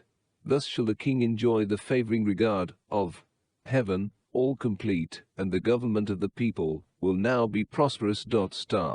Let the king first subdue to himself those who were the managers of affairs under yin, associating them with the managers of affairs for our Cao. This will regulate their perverse natures, and they will make daily advancement. Let the king make reverence the resting place of his mind. He must maintain the virtue of reverence. We should by all means survey the dynasties of Xia and Yin. I do not presume to know and say the dynasty of Xia was to enjoy the favoring decree of heaven just for so many years, nor do I presume to know and say it could not continue longer. The fact simply was that, for want of the virtue of reverence, the decree in its favor prematurely fell to the ground. Similarly, I do not presume to know and say the dynasty of Yin was to enjoy the favoring decree of heaven just for so many years, nor do I presume to know and say it could not continue longer. The fact simply was that, for want of the virtue of reverence, the decree in its favor fell prematurely to the ground. The king has now inherited the decree, the same decree, I consider, which belonged to those two dynasties. Let him seek to inherit the virtues of their meritorious sovereigns. Let him do this especially at this commencement of his duties. Oh, It is as on the birth of a son, when all depends on the training of his early life, through which he may secure his wisdom in the future, as if it were decreed to him. Now heaven may have decreed wisdom to the king, it may have decreed good fortune or bad, it may have decreed a long course of years. We only know that now is with him the commencement of his duties. Dwelling in this new city, let the king now sedulously cultivate the virtue of reverence. When he is all devoted to this virtue, he may pray to heaven for a long-abiding decree in his favor. In the position of king, let him not, because of the excesses of the people in violation of the laws, presume also to rule by the violent infliction of death. When the people are regulated gently, the merit of government is seen. It is for him who is in the position of king to overtop all with his virtue. In this case the people will imitate him throughout the kingdom, and he will become still more illustrious. Let the king and his ministers labor with a mutual sympathy, saying, We have received the decree of heaven, and it shall be great as the long-continued years of Shah, yea, it shall not fail of the long-continued years of Yin. I wish the king, through the attachment of the lower people, to receive the long-abiding decree of heaven. 3. The Duke of Shao then did obeisance with his hands to his head and his head to the ground, and said, I, a small minister, presume, with the king's heretofore hostile people and all their officers, and with his loyal, friendly people, to maintain and receive his Majesty's dread command and brilliant virtue, that the king should finally obtain the decree all complete, and that he should become illustrious. This I do not presume to lay before. I only bring respectfully these offerings, to present to his Majesty, to be used in his prayers to heaven for its long-abiding decree. Book Shi. The announcement concerning Lo. The matters recorded in this book are all connected, more or less nearly, with Lo, the new capital, the arrangements for the building of which are related at the commencement of the last book. According to the summary of the contents given by the commentator Jai Khan, the arrangements for the building having been made, the Duke of Cao sent a messenger to inform the king of the result of his divinations. The historiographer recorded this as the announcement about Lo, and at the same time related a dialogue between the king and his minister, and how the king charged the duke to remain at Lo, and conduct the government of it. Passing over the commencing paragraph, which I have repeated here from the 9th book, Jai divides all the rest into 7 chapters. Ch. 1 contains the Duke's message concerning his divinations, and the next gives the king's reply. Ch. 3 is occupied with instructions to the king about the measures which he should pursue on taking up his residence at Lo. In Ch. 4, the king charges the duke to remain at Lo, and undertake its government. In Ch. 5, the duke responds, and accepts the charge, dwelling on the duties which the king and himself would have to perform. Ch. 6 relates the action of the duke in reference to a message and gift from the king intended for his special honor. In Ch. 7, the historiographer writes of sacrifices offered by the king in Lo, and the proclamation that he issued, and tells how long the duke continued in his government, showing how the duke began the city and completed it, and how King Kang, after offering the sacrifices and inaugurating the government, returned to Hao, and did not, after all, make his capital at Lo. Many critics make much to do about the want of historical order in the book, and suppose that portions have been lost, and other portions transposed, but the book may be explained without resorting to so violent a supposition. In the 3rd month, when the moon began to wane, the Duke of Cao commenced the foundations, and proceeded to build the new great city of Lo of the eastern states. The people from every quarter assembled in great harmony. From the Hao, Tian, Nan, Zhai, and Wei domains, the various officers stimulated this harmony of the people, and introduced them to the business that was to be done for Cao.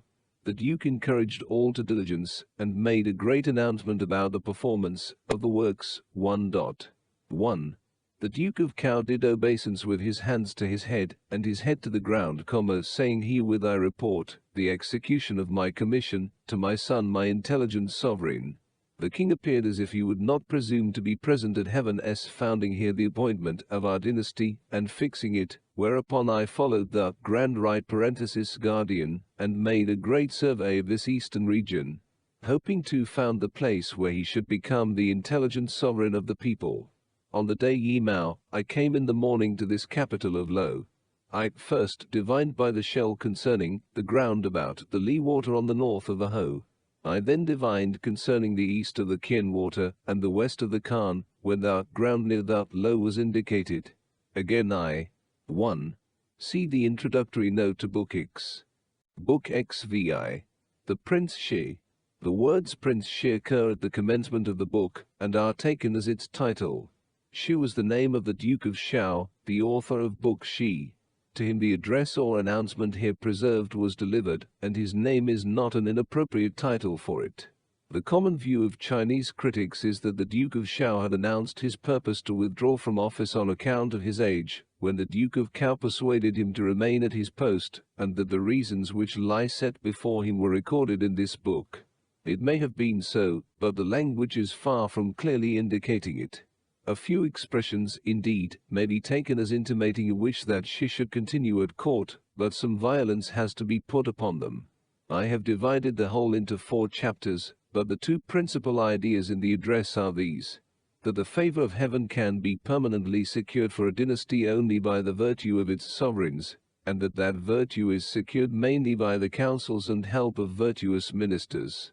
The ablest sovereigns of Shang are mentioned, and the ministers by whose aid it was, in a great measure, that they became what they were. The cases of Wan and Wu of their own dynasty, similarly aided by able men, are adduced in the same way, and the speaker adverts to the services which they the 2 dukes had already rendered to their sovereign, and insists that they must go on to the end, and accomplish still greater things. 1. The Duke of Cao spoke to the following effect: Prince Shi, heaven, unpitying, send down ruin on Yin. Yin has lost its appointment to the throne, which our house of Cao has received. I do not dare, however, to say, as if I knew it, the foundation will ever truly abide in prosperity.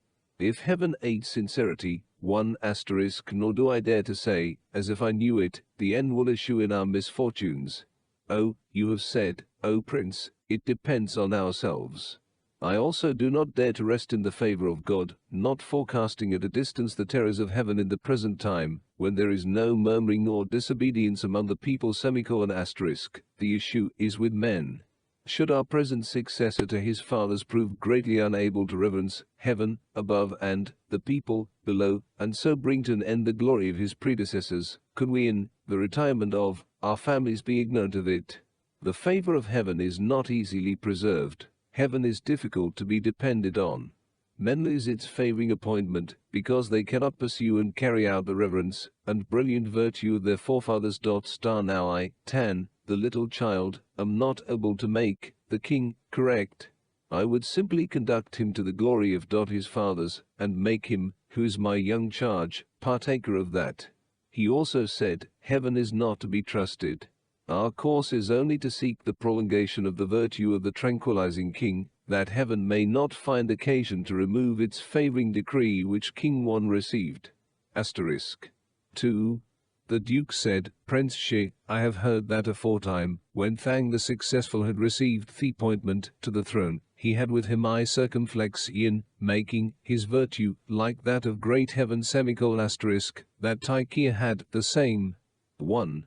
The text is here defective, or perhaps the speaker purposely left his meaning only half expressed. I circumflex Yin, the Pao Hang 1 that Tai Wu 2 had I circumflex Kitu and Khan Hu 2, through whom his virtue was made to affect God, asterisk, and Wu Xian 3 who regulated the royal house, that Zhi 3 had Wu Xian's son, and that Wu Ting had Kansas Fan 4. These ministers carried out their principles and displayed their merit, preserving and regulating the dynasty of Yin, so that, while its ceremonies lasted, those sovereigns, when deceased, were assessors to heaven 5, asterisk, and its duration extended over many years. Heaven thus determinedly maintained its favoring appointment, and Shang was replenished with men. The various heads of great surnames and members of the royal house, holding employments, all held fast their virtue, and showed an anxious solicitude for the kingdom. The smaller ministers, and the guardian princes in the Hao and Tian domains, hurried about on their services. Thus did they all exert their virtue and aid their sovereign, so that whatever affairs he, the one man, had in hand throughout the land, an entire faith was reposed in their justice, as in the indications of the shell or the divining stalks. Asterisk. The Duke said, Prince Shi, heaven gives length of days to the just and the intelligent. It was thus. 1. See part IV, v. sect. 1. Ch. 1, where I circumflex yin is called a hang, nearly equals pow hang. 2. Tai Wu is the Kung Zung of last book. I circumflex ki would be a son or grandson of I circumflex yin. Of Khan who we know only what is stated here. 3. Zhu Yi was the 11th yin sovereign, reigning BC 1525-1507. We know of Wu Xian only that he was Zhu Yi's minister. 4. See part IV, v. sect. 3. Ch. 1. 5. That is, they were associated with heaven in the sacrifices to it. That those ministers maintained and regulated the dynasty of Yin. He who came last to the throne granted by heaven was extinguished by its terrors. Do you think of the distant future, and we shall have the decree in favor of Cao made sure, and its good government will be brilliantly exhibited in our newly founded state. Book XVI. The Prince Shi. 3.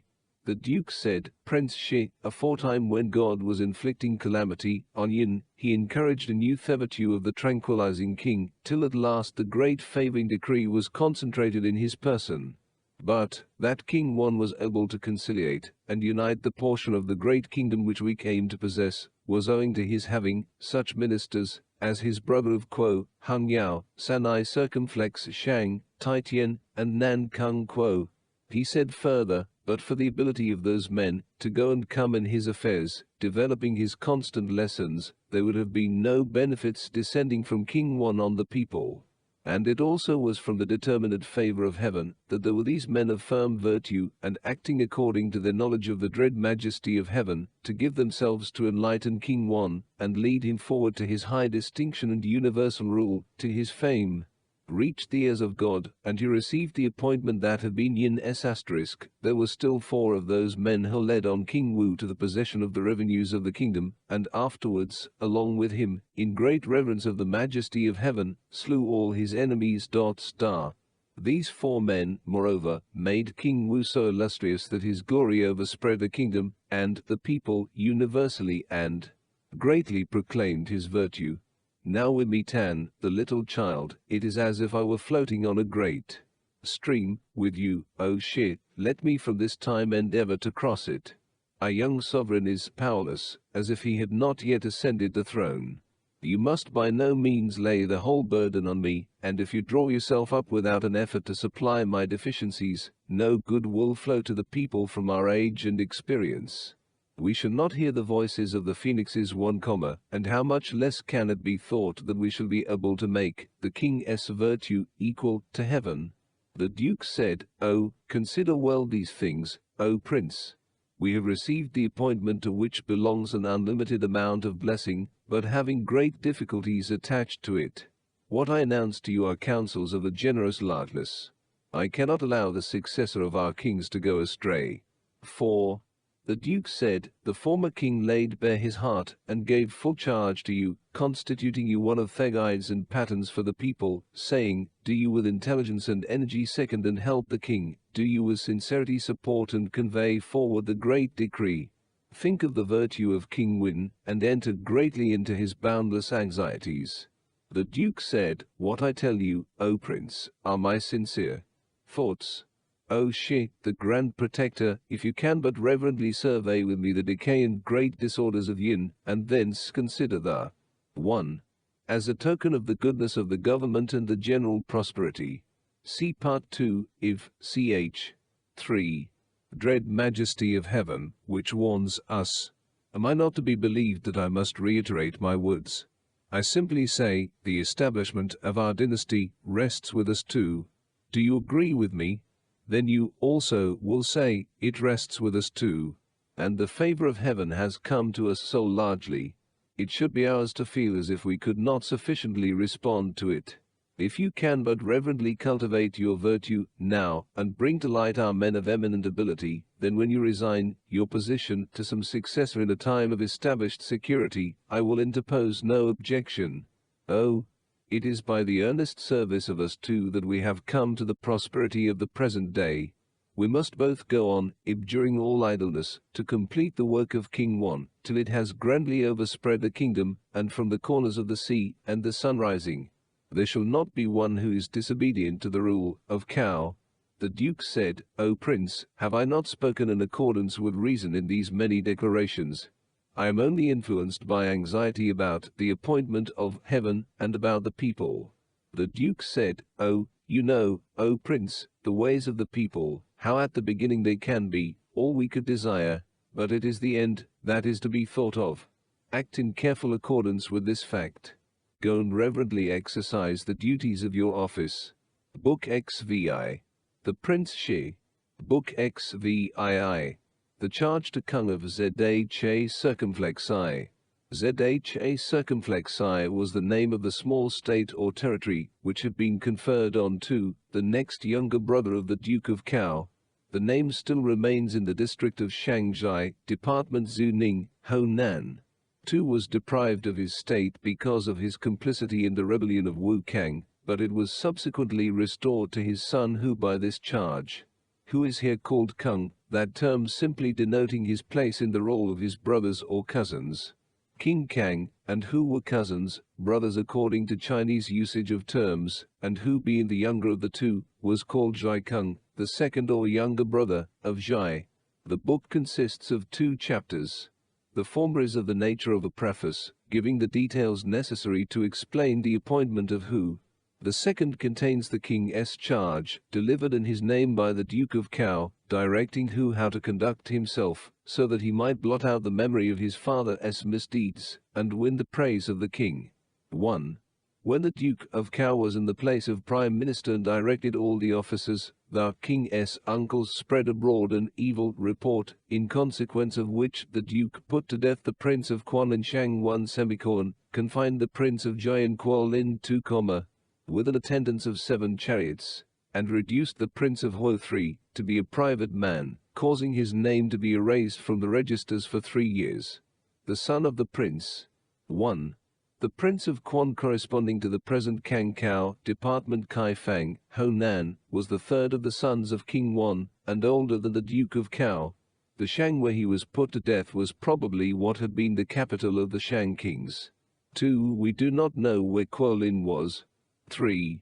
The name of Huo remains in Huokao, Department Fingyang, Shanxi. The Prince of Huo was the 8th of Wan's sons. Of Zhai having displayed a reverend virtue, the Duke of Cao made him a high minister, and when his father died, requested a decree from the king, investing him with the country of Zhai. 2. The king speaks to this effect. My little child, who, you follow the virtue of our ancestors, and have changed from the conduct of your father, you are able to take heed to your ways. I therefore appoint you to be a marquis in the east. Go to your fief, and be reverent. In order that you may cover the faults of your father, be loyal, be filial. 1. Urge on your steps in your own way, diligent and never idle, and so shall you hand down an example to your descendants. Follow the constant lessons of your grandfather King Wan, and be not, like your father, disobedient to the royal orders.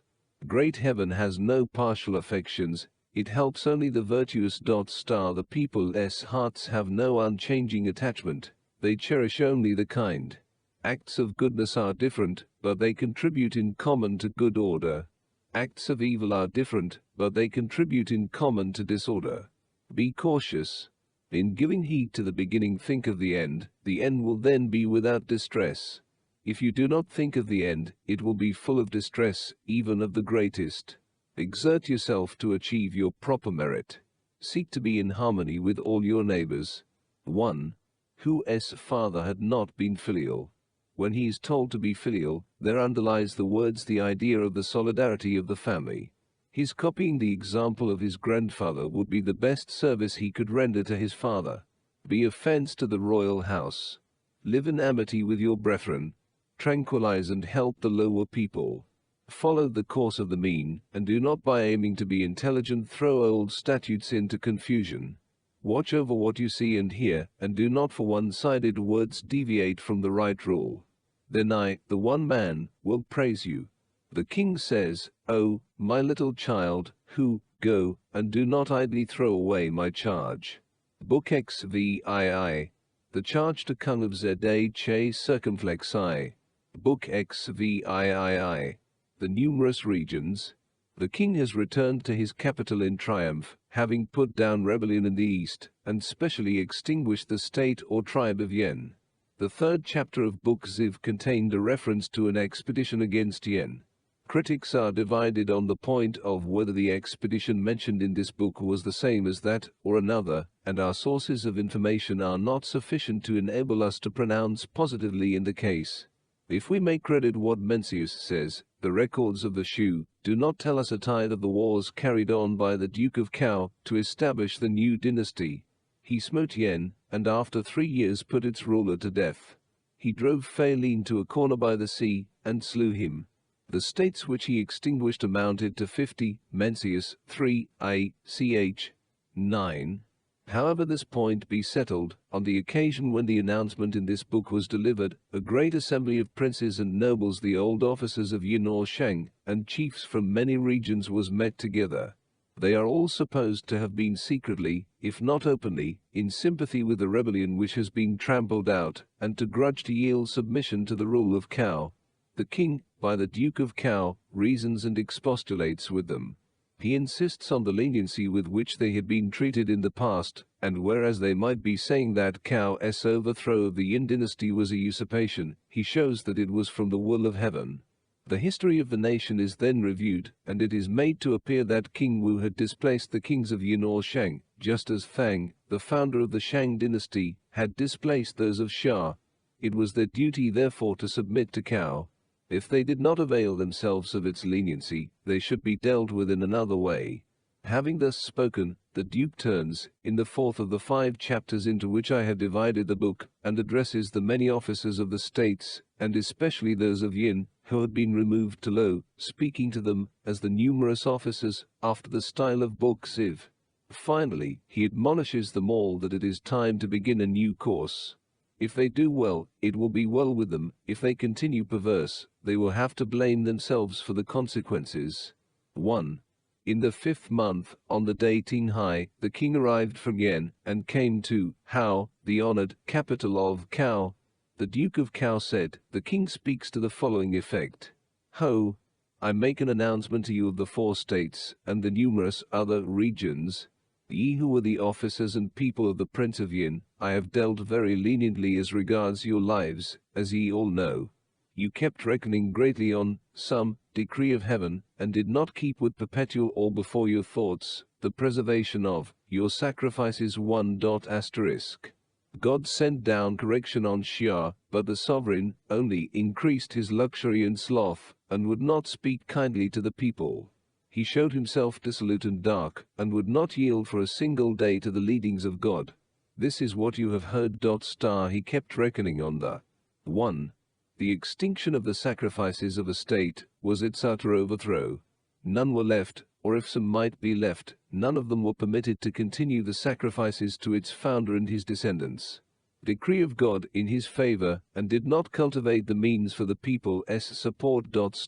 By great inflictions of punishment, also he increased the disorder of the states of Xia.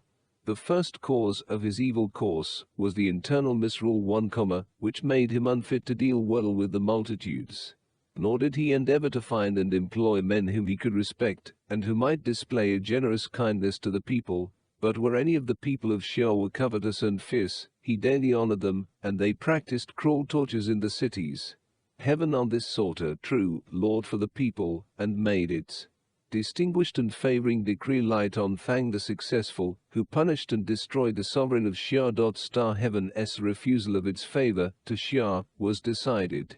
The righteous men of your numerous regions were not permitted to continue long in their posts of enjoyment, and the many officers whom Xia's last sovereign honored were unable intelligently to maintain the people in the enjoyment of their lives but, on the contrary, aided one another in oppressing them, till of the 100 ways of securing prosperity, they could not promote one. In the case indeed of Fang the Successful, it was because Lai was the choice of your numerous regions that he superseded Xia and became the lord of the people. He paid careful attention to the essential virtue of a sovereign too, in order to stimulate the people, and they on their part imitated him. 1. The vile debaucheries of which Kai was guilty through his connection with the notorious Mei Shi. 2. That is, to benevolence or the love of the people. And was stimulated. From him down to Te, the sovereigns all made their virtue illustrious, and were cautious in the use of punishments, thus also exercising a stimulating influence over the people. When they, having examined the evidence in criminal cases, put to death those chargeable with many crimes, they exercised the same influence, and they did so also when they liberated those who were not purposely guilty. But when the throne came to your last sovereign, he could not with the goodwill of your numerous regions continue in the enjoyment of the favoring decree of heaven. Asterisk. 2. O. The king speaks to the following effect. I announce and declare to you of the numerous regions, that heaven had no set purpose to do away with the sovereign of Xia, or with the sovereign of Yin. But it was the case that your last ruler, being in possession of your numerous regions, abandoned himself to great excess, and reckoned on the favoring decree of heaven, making trifling excuses for his conduct. And so in the case of the last sovereign of Xia, his plans of government were not of a tendency to secure his enjoyment of the kingdom, and heaven sent down ruin on him, and the chief of the territory of Shang put an end to the line of Xia. In truth, the last sovereign of your Shang was luxurious to the extreme of luxury, while his plans of government showed neither purity nor progress, and thus heaven sent down such ruin on him. 1. 1. There must have been something remarkable in the closing period of Cao Xin's history, to which the Duke alludes in the subsequent specification of 5 years. We do not know the events of the times sufficiently to say what it was. The wise, through not thinking, become foolish, and the foolish, by thinking, become wise. Heaven for 5 years waited kindly and forbore with the descendant of Fang, to see if he would indeed prove himself the ruler of the people, but there was nothing in him deserving to be regarded. Heaven then sought among your numerous regions, making a great impression by its terrors, to stir up some one who would look reverently to it, but in all your regions there was not one deserving of its favoring regard. But there were the kings of Arkau, who treated well the multitudes of the people, and were able to sustain the burden of virtuous government. They could preside over all services to spirits and to heaven. Heaven thereupon instructed us, and increased our excellence, made choice of us, and gave us the decree of Yin, to rule over your numerous regions. Asterisk. 3. Why do I now presume to make these many declarations? I have dealt very leniently as regards the livers of you, the people of these 4 states. Why do you not show a sincere and generous obedience in your numerous regions? Why do you not aid and cooperate with the kings of Arkau to secure the enjoyment of heaven's favoring decree? You now still dwell in your dwellings and cultivate your fields. Why do you not obey our kings and consolidate the decree of heaven? The paths which you tread are continually those of disquietude. Have you in your hearts no love for yourselves? Do you refuse so greatly to acquiesce in the ordinance of heaven? Do you triflingly reject that decree? Do you of yourselves pursue unlawful courses, scheming, by your alleged reasons, for the approval of upright men? I simply instructed you, and published my announcement 1 semicolon, with trembling awe I secured and confined the chief criminals. I have done so twice and for 3 times. But if you do not take advantage of the leniency with which I have spared your lives, I will proceed to severe punishments, and put you to death. It is not that we, the sovereigns of Cao, hold it virtuous to make you untranquil, but it is you yourselves who accelerate your crimes and sufferings. 4. The king says, "Oh, ho! I tell you, ye many officers of the various regions, and you, ye many officers of Yin, now have ye been hurrying about, doing service to my overseers for 5 years. There are among you the inferior assistants, the chiefs, and the numerous directors, small and great. See that ye all attain to the discharge of your duties.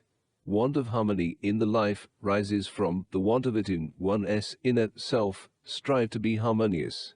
The want of concord in your families arises from the want of it in your conduct. Strive to be harmonious. When intelligence rules in your cities, then will you be proved to be attentive to your duties. Do not be afraid, I pray you, of the evil ways of the people, and moreover, by occupying your offices with a reverent harmony, yon will find it possible to select from your cities individuals on whose assistance you can calculate. You may thus long continue in this city of low two-comma, cultivating your fields. Heaven will favor and compassionate you, and we. 1. Referring probably to the great announcement in Book Vi. 2. It would almost seem from this that the announcement was made in Lo, and some critics have argued that Lo was the honored capital in the first sentence. The sovereigns of Cao will greatly help you and confer rewards, selecting you to stand in our royal court. Only be attentive to your duties, and you may rank among our great officers. The king says, O, ye numerous officers, if you cannot exhort one another to pay a sincere regard to my charges, it will further show that you are unable to honor your sovereign, and all the people will also say, we will not honor him. Thus will ye be proved slothful and perverse, greatly disobedient to the royal charges. Throughout your numerous regions you will bring on yourselves the terrors of heaven, and I will then inflict on you its punishments, removing you far from your country. 5. The king says, I do not wish to make these many declarations, but it is in the spirit of all that I lay my commands before you. He further says, you may now make a new beginning. If you cannot reverently realize the harmony which I enjoin, do not hereafter murmur against me. Book 6. The establishment of government. The phrase, the establishment of government, occurs several times in the course of the book, and is thence taken to denominate it, appropriately enough. The subject treated of throughout is how good government may be established. Some Chinese critics maintain that the text as it stands is very confused, head and tail in disorder, and without connection, and various rearrangements of it have been proposed, for which, however, there is no manuscript authority. Keeping to the received text, and dividing it into 6 chapters, we may adopt a summary of its contents approved by the editors of the Shu, which was published in the Young Kang reign of the present dynasty.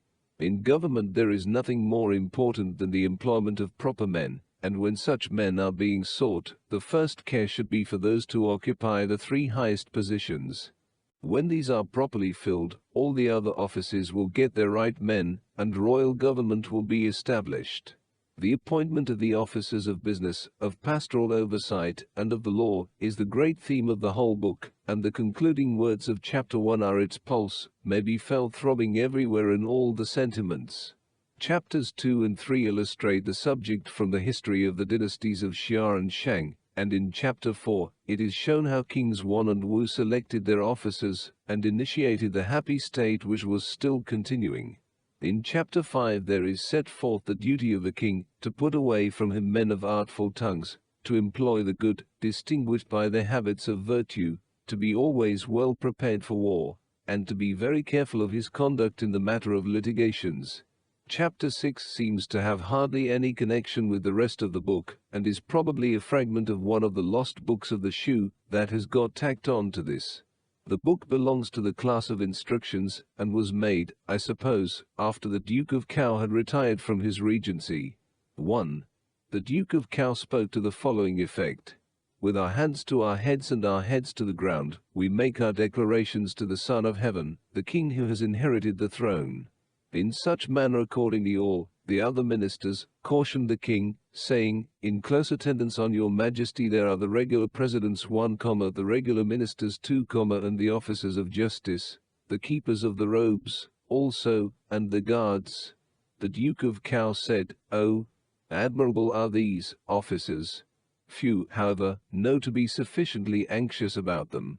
1. We must understand by these the chiefs or presidents who had a certain jurisdiction over several states and their princes. 2. The high ministers of instruction, war, works, and sea. 2. Among the ancients who exemplified this anxiety, there was the founder of the Xia dynasty. When his house was in its greatest strength, he sought for able men who should honor God in the discharge of their duties. His advisers, when they knew of men thoroughly proved and trustworthy in the practice of the 9 virtues 1, would then presume to inform and instruct their sovereign, saying, with our hands to our heads and our heads to the ground, O sovereign, we would say, let such an one occupy one of your high offices. Let such an one be one of your pastors. Let such an one be one of your officers of justice. By such appointments you will fulfill your duty as sovereign. If you judge by the face only, and therefrom deem men well schooled in virtue, and appoint them, then those 3 positions will all be occupied by unrighteous individuals. The way of Kai, however, was apt to observe this precedent. Those whom he employed were cruel men, and he left no successor. 3. After this there was Fang the successful, who, rising to the throne, grandly administered the bright ordinances of God. He employed to fill the 3 high positions those who were equal to them, and those who were called possessors of the 3 kinds of ability 2 would display that ability. 1. See Chapter 2 of the Councils of Cao Yao in Part 2. 2. Some suppose that men are intended here who possessed the 3 virtues of the great plan. I think rather that men are intended who had talents and virtue which would make them eligible to the 3 highest positions. Fang had his notice fixed on such men, and was prepared to call them to office at the proper time. He then studied them severely, and greatly imitated them, making the utmost of them in their 3 positions, and with their 3 kinds of ability. The people in the cities of Shangwan were thereby all brought to harmony, and those in the 4 quarters of the kingdom were brought greatly under the influence of the virtue thus displayed. Oh, when the throne came to Shao, his character was all violence. He preferred men of severity, and who deemed cruelty a virtue, to share with him in the government of his states, and at the same time, the host of his associates, men who counted idleness a virtue, shared the offices of his court. God then sovereignly punished him, and caused us to possess the great land, enjoy the favoring decree which Shao had afore received, and govern all the people in their myriad realms. 4.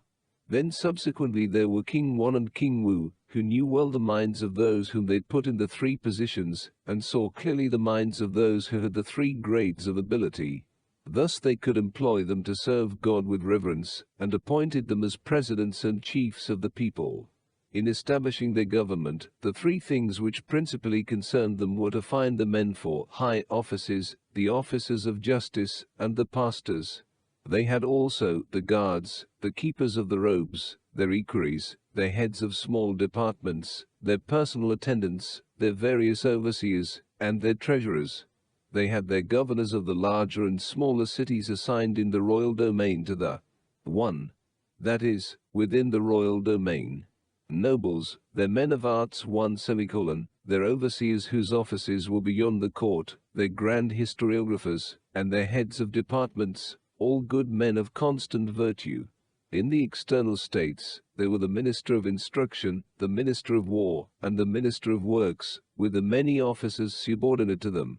Among the wild tribes, such as the Wei, the Lu, and the Kang in the 3 Po, and at the dangerous passes, they had wardens. King Wan was able to make the minds of those in the 3 high positions his own, and so it was that he established those regular officers and superintending pastors, so that they were men of ability and virtue. He would not appear himself in the various notifications, in litigations, and in precautionary measures. There were the officers and pastors to attend to them, whom he simply taught to be obedient to his wishes, and not to be disobedient.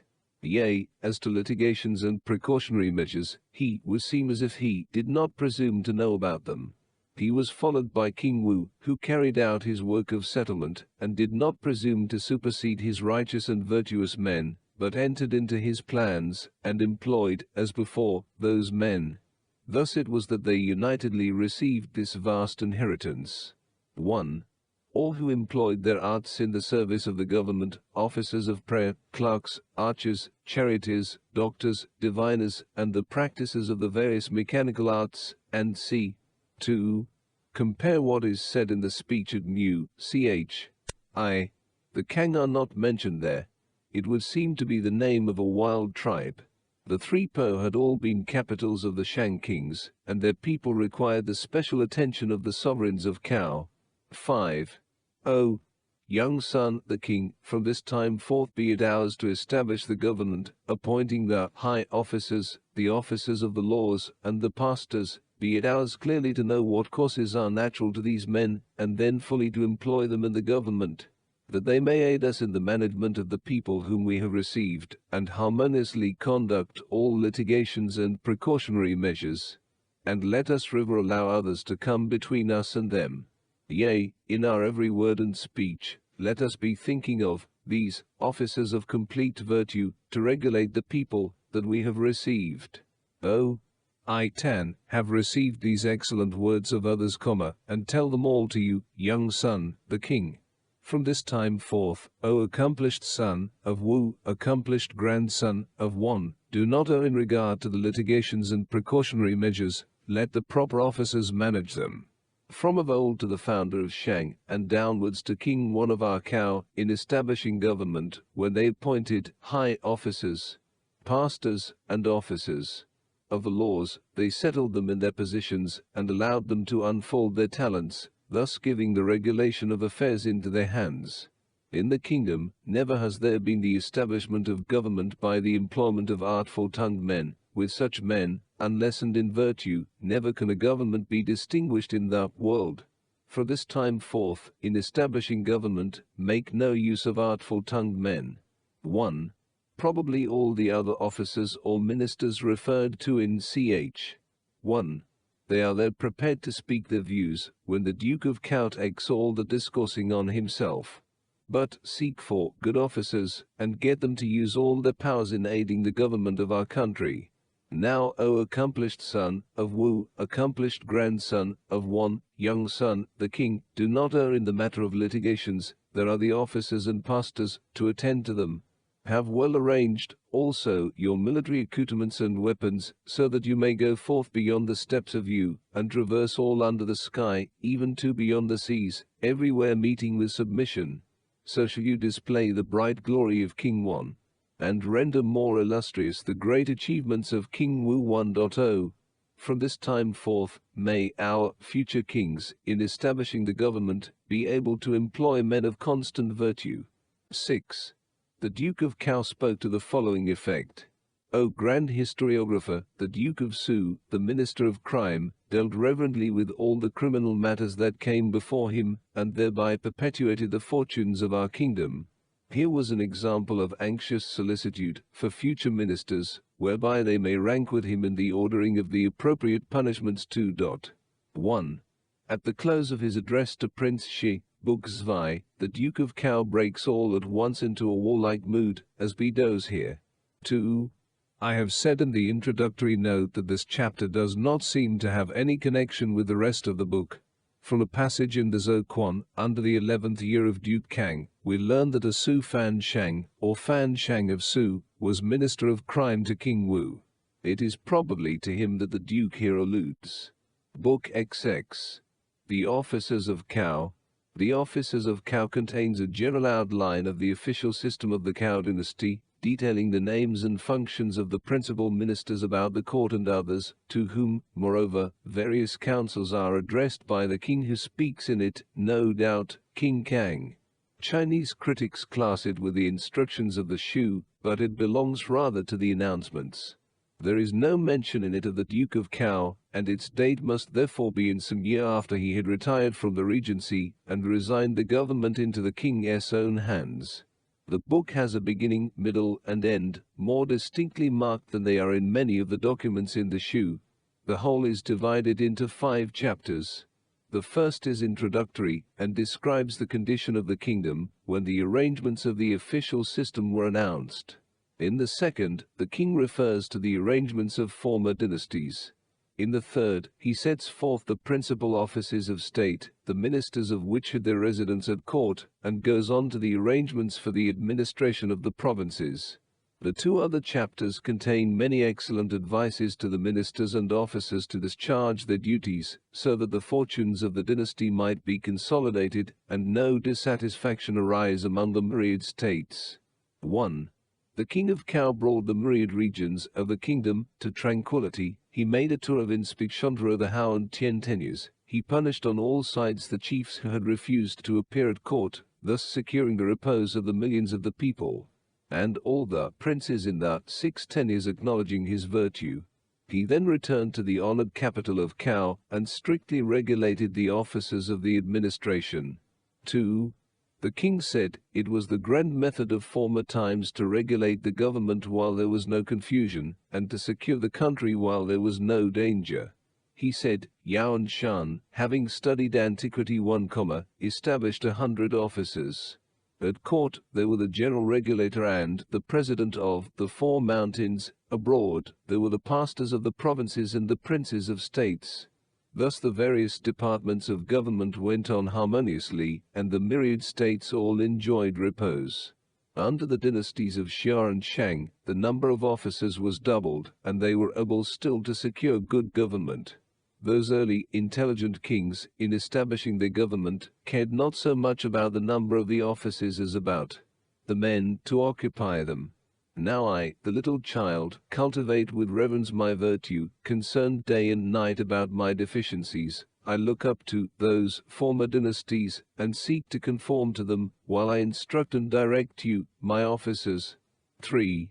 I appoint the Grand Master, the Grand Assistant, and the Grand Guardian. These are the 3 Kung Tu. They discourse about the principles. 1. It is the same phrase here which occurs at the beginning of the canons of Yuan Shan and of some other books. It may be inferred, as P. Gorbel says, that Yuan Shan had certain sources of knowledge, that is to say, some history of the times anterior to their own. 2. That is, the 3 dukes. But the term is here name of office, more than of nobility, as is evident from the name of the 3 M who were next to them. Ku was not used as a term expressing any order of nobility.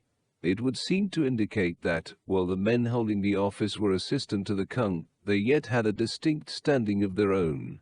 The offices of Grand Master and C had existed under the Shang dynasty, see Book Zai, Part IV. Of reason 1 under just the states, harmonizing also and regulating the operations in nature of heaven and earth. 2. These offices need not always be filled, there must first be the men for them. I appoint the junior master, the junior assistant, and the junior guardian. These are called the 3 Q3. They assist the Kung to diffuse widely the transforming influences, and display brightly with reverence the powers of heaven and earth, assisting me, the one man. I appoint the Prime Minister, who presides over the ruling of the various regions, has the general management of all the other officers, and secures uniformity within the 4 seas. The Minister of Instruction, who presides over the education in the states, diffuses a knowledge of the duties belonging to the 5 relations of society, and trains the millions of the people to obedience. The Minister of Religion, who presides over the sacred ceremonies of the country, regulates the services rendered to the spirits and mains, and makes a harmony between high and low. 4 The Minister of War, who presides over the military administration of the 1. Meaning, I suppose, the courses or ways, which it was right for the king, according to reason, to pursue. 2. That is, probably, securing the material prosperity of the kingdom in good seasons, and c. 3. See note 2 on the preceding page. 4. The name here for the Minister of Religion is the same as that in the canon of Shun. The spirits and mains are the spirits of heaven, earth, and deceased men. All festive, funeral, and other ceremonies, as well as those of sacrifices, came under the department of the Minister of Religion, who had therefore to define the order of rank and precedence. This seems to be what is meant by his making a harmony between high and low. Book XX. The officers of Cao country commands the 6 hosts, and secures the tranquility of all the regions. The Minister of Crime, who presides over the prohibitions of the country, searches out the villainous and secretly wicked, and punishes oppressors and disturbers of the peace. And the Minister of Works, who presides over the land of the country, settles the 4 classes of the people, and secures at the proper seasons the produce of the ground. 1. These 6 ministers with their different duties lead on their several subordinates, and set an example to the 9 pastors of the provinces, enriching and perfecting the condition of the millions of the people. In 6 years, the lords of the 5 tenures appear once at the royal court, and after a second 6 years, the king makes a tour of inspection in the 4 seasons, and examines the various regulations and measures at the 4 mountains. The princes appear before him each at the mountain of his quarter, and promotions and degradations are awarded with great intelligence. 4. The king said, O, all ye men of virtue, my occupiers of office, pay reverent attention to your charges. Be careful in the commands you issue, for, once issued, they must be carried into effect, and cannot be retracted. Extinguish all selfish aims by your public feeling, and the people will have confidence in you, and be gladly obedient. Study antiquity as a preparation for entering on. 1. Out of these 6 ministers and their departments have grown the 6 boards of the Chinese government of the present day: the Board of Civil Office, the Board of Revenue, the Board of Rights, the Board of War, the Board of Punishment, and the Board of Works. Your offices, in deliberating on affairs, form your determinations by help of such study, and your measures will be free from error. Make the regular statutes of our own dynasty your rule, and do not with artful speeches introduce disorder into your offices. To accumulate doubts is the way to ruin your plans, to be idle and indifferent is the way to ruin your government. Without study, you stand facing a wall, and your management of affairs will be full of trouble. I warn you, my high ministers and officers, that exalted merit depends on the high aim, and the patrimony is enlarged only by diligence. It is by means of bold decision that future difficulties are avoided. Pride comes, along with rank, unperceived, and extravagance in the same way with emolument. Let reverence and economy be real virtues with you, unaccompanied with hypocritical display. Practice them as virtues, and your minds will be at ease, and you will daily become more admirable. Practice them in hypocrisy, and your minds will be toiled, and you will daily become more stupid. In the enjoyment of favor think of peril, and never be without a cautious apprehension. He who is without such apprehension finds himself amidst what is really to be feared. Push forward the worthy, and show deference to the able, and harmony will prevail among all your officers.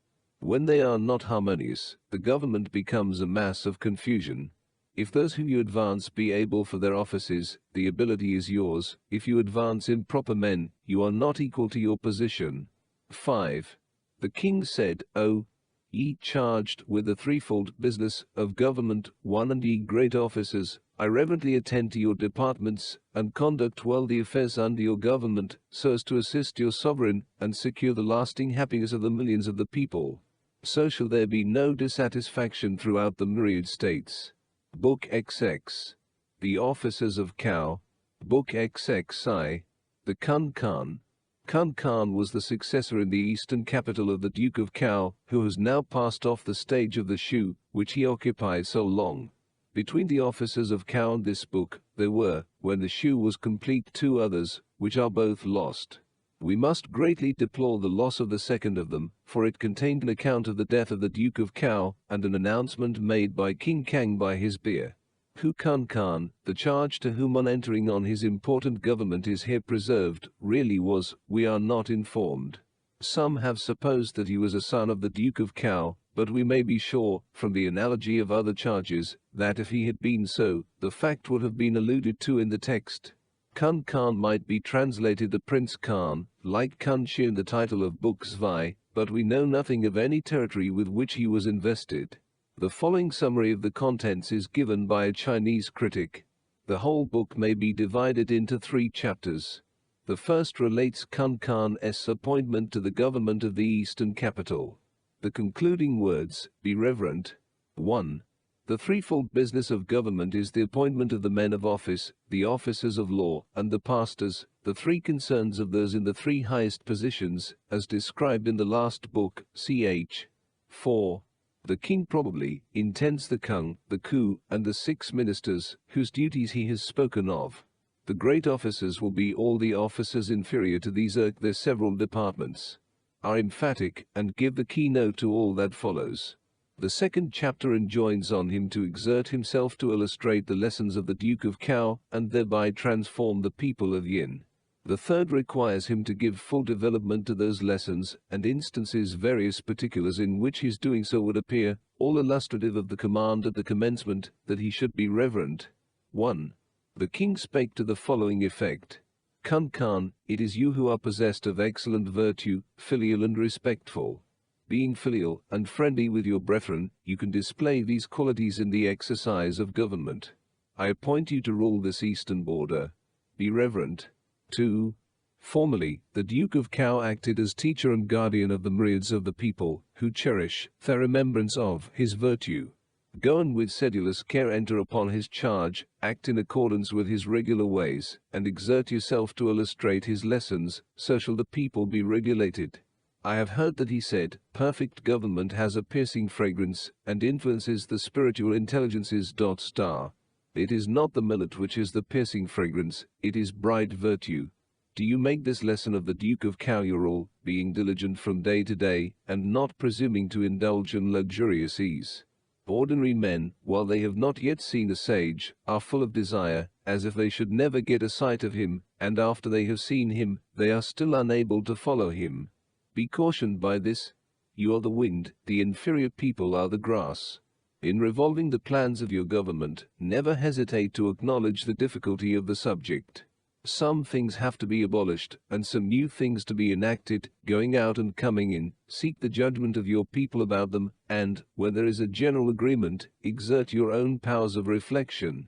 When you have any good plans or counsels, enter and lay them before your sovereign in the palace. Thereafter, when you are acting abroad in accordance with them, say, this plan or this view is all due to our sovereign. Oh, if all ministers were to act thus, how excellent would they be, and how distinguished. 3. The king said, Kun Khan, do you give their full development to the great lessons of the Duke of Cao?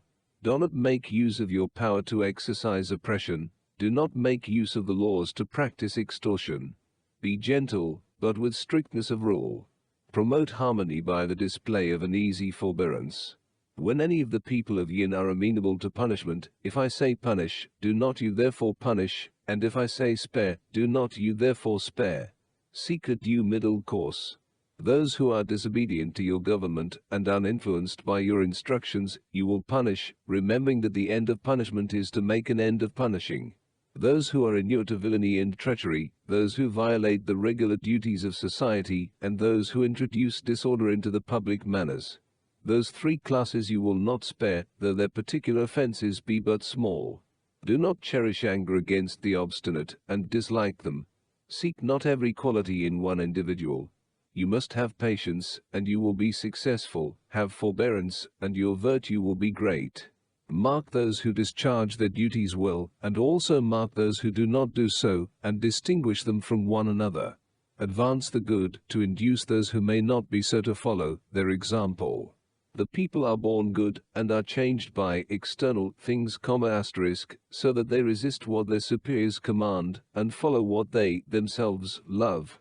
Do you but reverently observe the statutes, and they will be found in the way of virtue, they will thus all be changed, and truly advance to a great degree of excellence. Then shall I, the one man, receive much happiness, and your excellent services will be famous through long ages.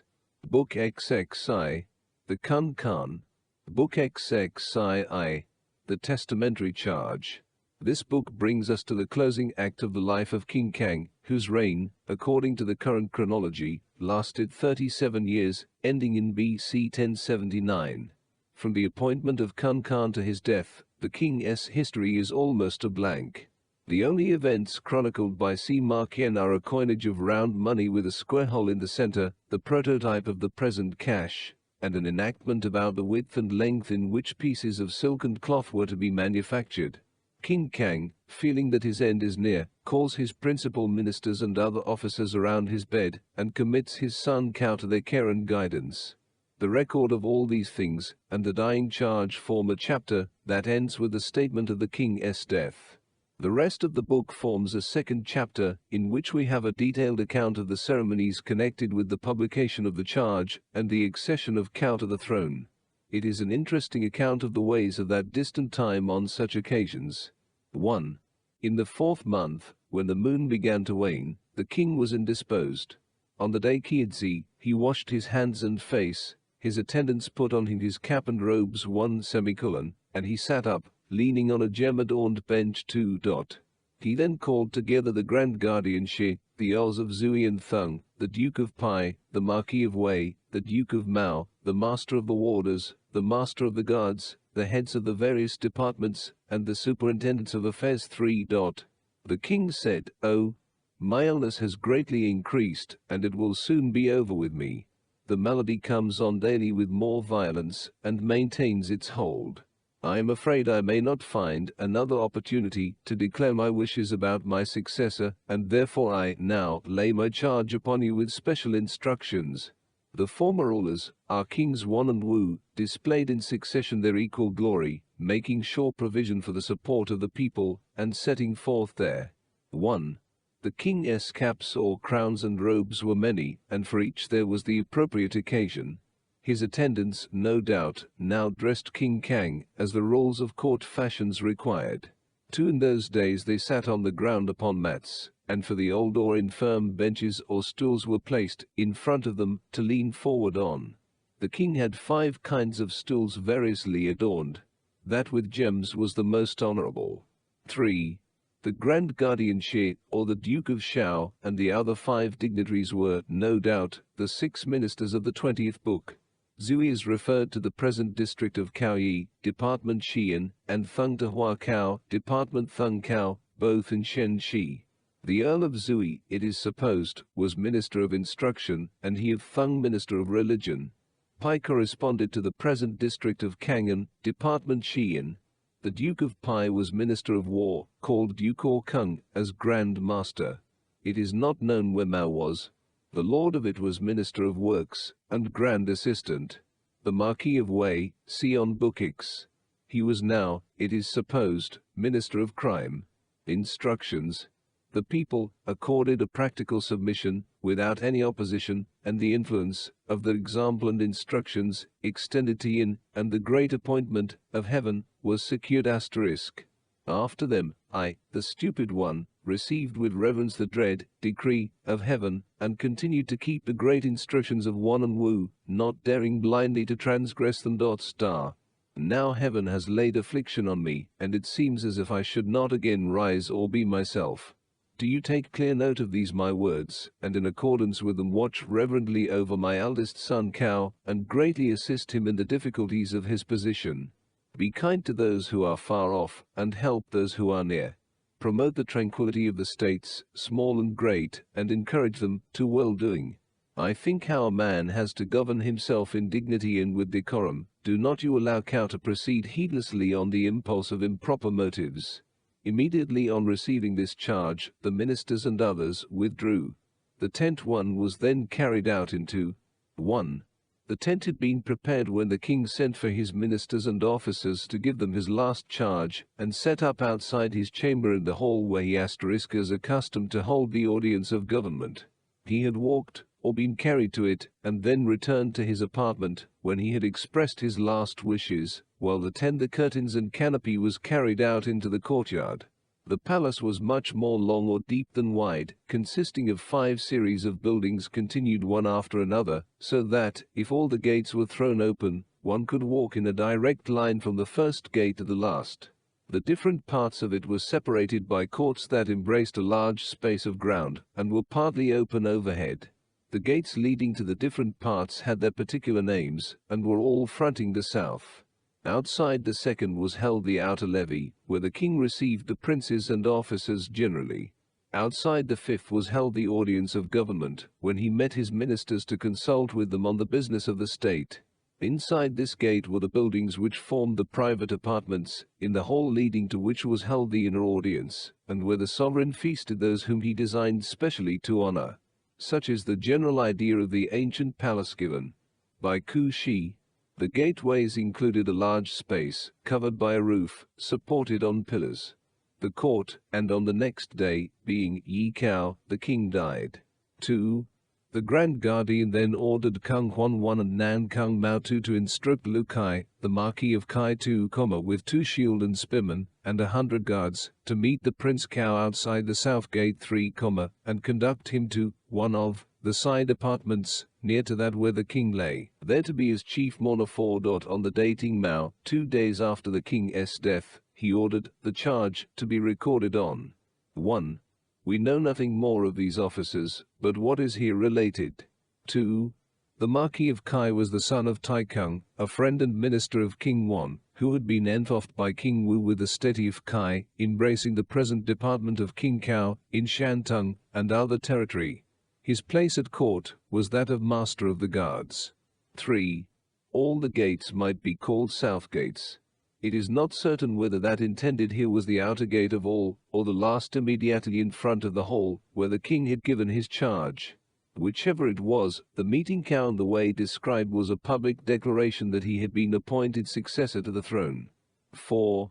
The mourning shed, spoken of in part IV, VE, CH, I, had not yet been set up, and the apartment here indicated on the east of the hall of audience was the proper one for the prince to occupy in the meantime. Tablets, and the forms to be observed in publishing it. 7 days after, on Kuei Yu, as chief of the West and premier, he ordered the proper officers to prepare the wood for all the requirements of the funeral. 1. The salvage men to set out the screens 3, ornamented with figures of axes, and the tents. Between the window and the door, facing the south, they placed the 3 right parentheses fold mat of fine bamboo splints, with its striped border of white and black silk, and the usual bench adorned with different colored gems. In the side space on the west, which faced the east, they placed the 3-fold rush mat, with its variegated border, and the usual bench adorned with beautiful shells. In the side space on the east, which faced the west, they placed the 3-fold mat of fine grass, with its border of painted silk, and the usual bench carved and adorned with gems. Before the western side chamber, and facing the south, they placed the 3-fold mat of fine bamboo, with its dark mixed border, and the usual lacquered bench. 4. 1. On the 7th day after his death the king had been shrouded and put into his coffin. But there was still the shell or outer coffin and seat to be provided. 2. These salvage men were, I suppose, natives of the wild tea tribes, employed to perform the more servile offices about the court. So many of them, we know, were enrolled among the guards. 3. The screens were ornamented with figures of axe heads, and placed behind the king, under the canopy that overshadowed him. For all these arrangements seem to have been made in the hall, where King Kang had delivered his charge. He had been accustomed to receive his guests at all the places where the tents, screens, and mats were now set. It was presumed he would be present in spirit at the ceremony of proclaiming his son, and making known to him his dying charge, and as they could not tell at what particular spot the spirit would be, they made all the places ready for it. They set forth also the 5 pairs of gems, or jade, and the precious things of display. There were the red knife, the great lessons, the large round and convex symbol of jade, and the rounded and pointed maces, all in the side space on the west, the large piece of jade, the pieces contributed by the wild tribes of the east, the heavenly sounding stone, and the river plan, all in the side space on the east, the dancing habits of yin, the large dot, the large tortoise shell, and the large drum, all in the western apartment, the spear of Tui, the bow of Ho, and the bamboo arrows of Kui, all in the eastern apartment. 1. The grand carriage was by the guest steps, facing the south. The next was by the eastern, or hostess steps, facing the south. The front carriage was placed before the left lobby, and the one that followed it before the right lobby. 2. 1. The western and eastern apartments were 2 rooms, east and west of the hall, forming part of the private apartments, behind the side rooms, and of large dimensions. The various articles enumerated were precious relics, and had been favorites with King Kang. They were now displayed to keep up the illusion of the king's still being present in spirit. They were set forth, it is said, at the ancestral sacrifices to show that the king could preserve them, and at the ceremony of announcing a testamentary charge to show that he could transmit them. About the articles themselves it is not necessary to append particular notes. They perished thousands of years ago, and the accounts of them by the best scholars are little more than conjectural. 2. The royal carriages were of 5 kinds, and 4 of them at least were now set forth inside the last gate, that everything might again be done, as when the king was alive. On the west side of the hall were the guests' steps or staircase, by which visitors ascended, and on the east were those used by the host himself. If one of the royal carriages was absent on this occasion, it must have been that used in war, as not being appropriate at such a time. 2 men in brownish leather caps, and holding 3-cornered halberds, stood inside the gate leading to the private apartments. 4 men in caps of spotted deerskin, holding spears with blades upturned from the base of the point, stood, one on each side of the steps east and west, and near to the platform of the hall. 1 man in a great officer's cap, and holding an axe, stood in the hall, near the steps, at the east end. 1 man in a great officer's cap, and holding an axe of a different pattern, stood in the hall, near the steps, at the west end. 1 man in a great officer's cap, and holding a lance, stood at the front and east of the hall, close by the steps. 1 man in a great officer's cap, and holding a lance of a different pattern, stood in the corresponding place on the west. 1 man in a great officer's cap, and holding a pointed weapon, stood by the steps on the north side of the hall.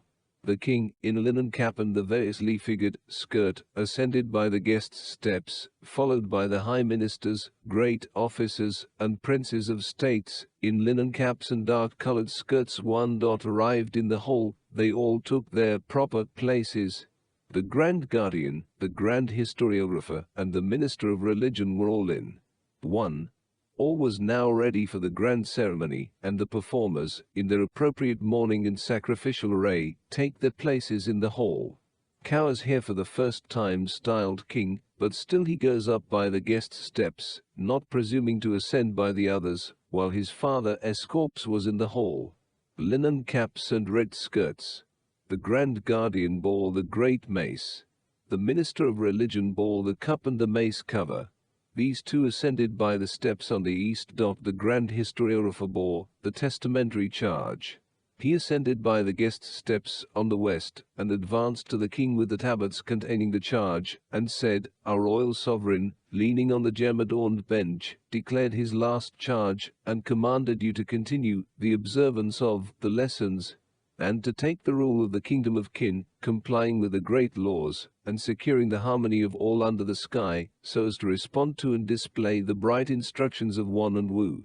The king twice bowed low, and then arose, and replied, "I am utterly insignificant, and but a child. How should I be able to govern the 4 quarters of the kingdom, with a corresponding reverent awe of the dread majesty of heaven?" He then received the cup and the mace cover. Thrice he slowly and reverently advanced with a cup of spirits to the east of the coffin. Thrice he sacrificed to the spirit of his father ***, and thrice he put the cup down. The minister of religion said, "It is accepted 2. 1. The grand guardian and the minister of religion ascended by the eastern steps, because the authority of King Kang was in their persons, to be conveyed by the present ceremony to his son.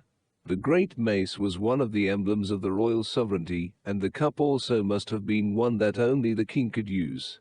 The mace cover was an instrument by which the genuineness of the symbols of their rank conferred on the different princes was tested. 2. According to Kun Ying Ta, when the king received the record of the charge, he was standing at the top of the eastern steps, a little eastwards, with his face to the north. The historiographer stood by King Kang's coffin, on the southwest of it, with his face to the east. There he read the charge, after which the king bowed twice, and the minister of religion, on the southwest of the king, presented the cup and mace cover. The king took them, and, having given the cover in charge to an attendant, advanced with the cup to the place between the pillars where the sacrificial spirits were placed. Having filled a cup, he advanced to the east of the coffin, and stood with his face to the west. Then going to the spot where his father's spirit was supposed to be, he sacrificed, pouring out the spirits on the ground, and then he put the cup on the bench appropriated for it. This he repeated 3 times. At the conclusion the minister of religion conveyed to him a message from the spirit of his father, that his offering was accepted. The Grand Guardian received the cup, descended the steps, and washed his hands. He then took another cup, placed it on a half mace which he carried, and repeated the sacrifice. He then gave the cup to one of the attendants of the minister of religion, and did obeisance. The king returned the obeisance. The Grand Guardian took a cup again, and poured out the spirits in sacrifice. He then just tasted the spirits, returned to his place, gave the cup to the attendant, and did obeisance. The king returned the obeisance. The Grand Guardian descended from the hall, after which the various sacrificial articles were removed, and the princes all went out of the temple gate 3 and waited. 1. Preparatory, that is, to his offering a sacrifice. 2. That is, probably, repeated the sacrifice to the spirit of King Kang, as if to inform him that his charge had been communicated to Hissen.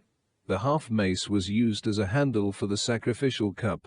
This ceremony appears to have been gone through twice. The Grand Guardian's bowing was to the spirit of King Kang, and the new king returned the obeisance for his father. 3. Meaning the fifth or last gate of the palace.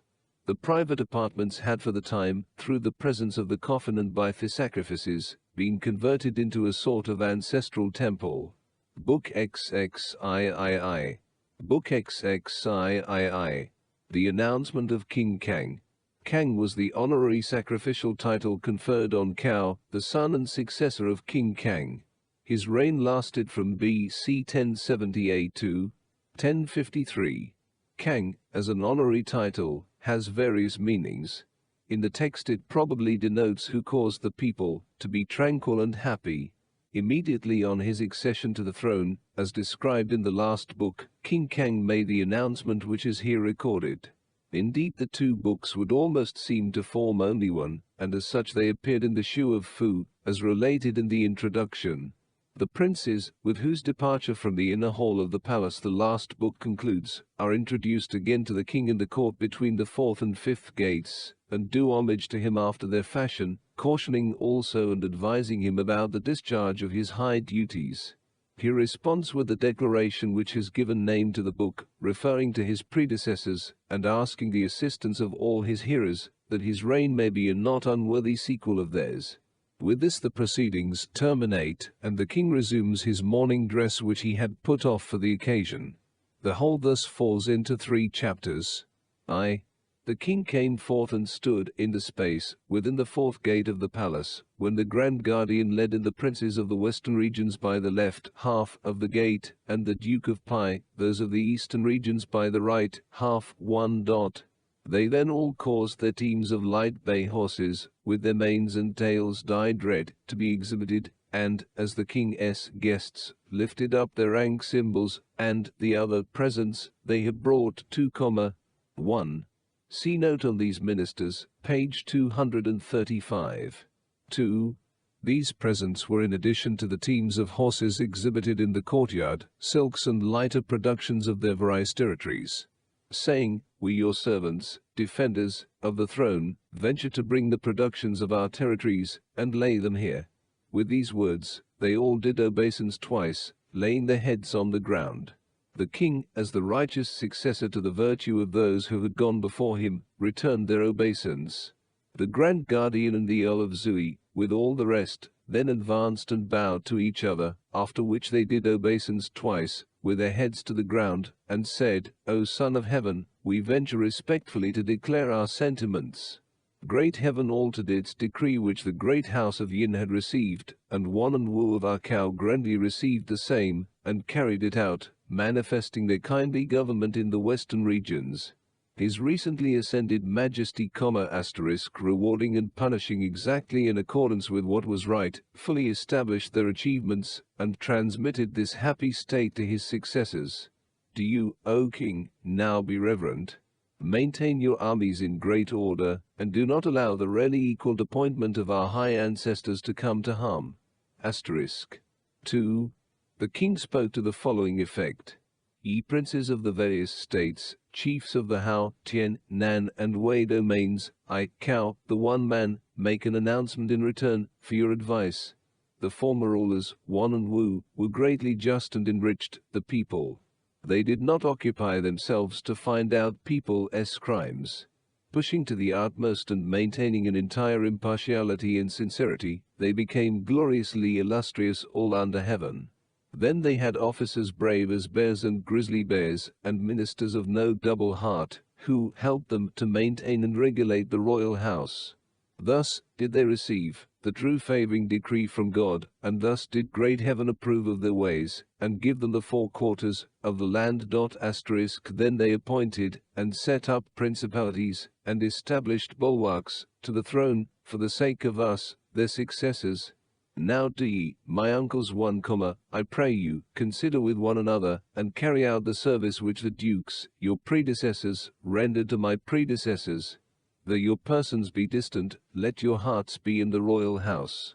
Enter thus into my anxieties, and act in accordance with them, so that I, the little child, may not be put to shame. The dukes and all the others, having heard this charge, bowed to one another, and hastily withdrew. The king put off his cap, and assumed again his mourning dress. The announcement of King Kang. Book XXIV. The charge to the Duke of Pai. The king who delivers the charge in this book was Kang, and the only events of his reign of 26 years of which we have any account in the Shu and in Sima Qin are it and the preceding announcement. Book Xi relates the appointment of Kun Khan by King Kang to the charge which was now, on his death, entrusted to the Duke of Pai, who is mentioned at the commencement of the testamentary charge. By the labors of the Duke of Cao and Kun Khan a considerable change had been effected in the character of the people of Yin, who had been transferred to the new capital and its neighborhood, and King Kang now, 1. Meaning the various princes, and especially those bearing the same surname as himself, appoints the Duke of Pai to enter into and complete the work.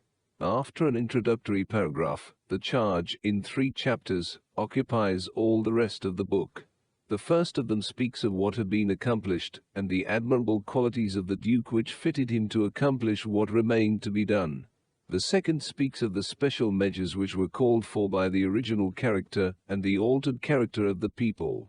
The third dwells on the importance of the charge, and stimulates the Duke, by various considerations, to address himself to fulfill it effectually. 1. In the 6th month of his 12th year, the day of the new moon's appearance was Kangwu, and Onzan Shan, the 3rd day after, the king walked in the morning from the honored capital of Cao to Fang 1, and there, with reference to the multitudes of Kang Cao 1, gave charge to the Duke of Pai 3 to protect and regulate the eastern border. 2. The king spoke to the following effect. O Grand Master, it was when Wan and Wu had diffused thegriate virtue all under heaven, that they therefore received the appointment which Yin had enjoyed. The Duke of Cao acted as assistant to my royal predecessors, and tranquilized and established their kingdom. Cautiously did he deal with the refractory people of Yin, and removed them to the city of Lo, that they might be quietly near the royal house, and be transformed by its 1. That is, he went from Hao, founded by King Wu, to Fang, the capital of Wan. The king wished to give his charge in the temple of King Wan, because the Duke of Pai had been one of his ministers. 2. Kang Kao was a name of the new or lower capital of Lo, perhaps as giving completion or full establishment to the dynasty. 3. The Duke of Pai had succeeded the Duke of Cao in the office of Grand Master under King Kang. Lessons. 6 and 30 years have elapsed. The generation has been changed, and manners have altered. Through the 4 quarters of the land there is no occasion for anxiety, and I, the one man, enjoy repose. The prevailing ways now tend to advancement and now to degeneracy, and measures of government must be varied according to the manners of the time. If you, now, do not manifest your approval of what is good, the people will not be led to stimulate themselves in it. But your virtue, O Duke, is strenuous, and you are cautiously attentive to the smallest things. You have been helpful to and brightened 4 reigns with deportment all correct leading on the inferior officers, so that there is not one who does not reverently take your words as law. Your admirable merits were many and great in the times of my predecessors. I, the little child, have but to let my robes hang down and fold my hands, while I look up for the complete effect of your measures. 3. The king said, "O Grand Master, I now reverently charge you with the duties of the Duke of Cao. Go, signalize the good, separating the bad from them, give tokens of your approbation in their neighborhoods 3, making it ill for the evil by such distinction of the good, and thus establishing the influence and reputation of their virtue, when the people will not obey your lessons and statutes. 1. Probably, from the death of the Duke of Cao. 2. Those of one Wu Kang and the existing reign of Kang. 3. Setting up, that is, some conspicuous monument, with an inscription testifying his approbation. All over China, at the present day, such testimonials are met with.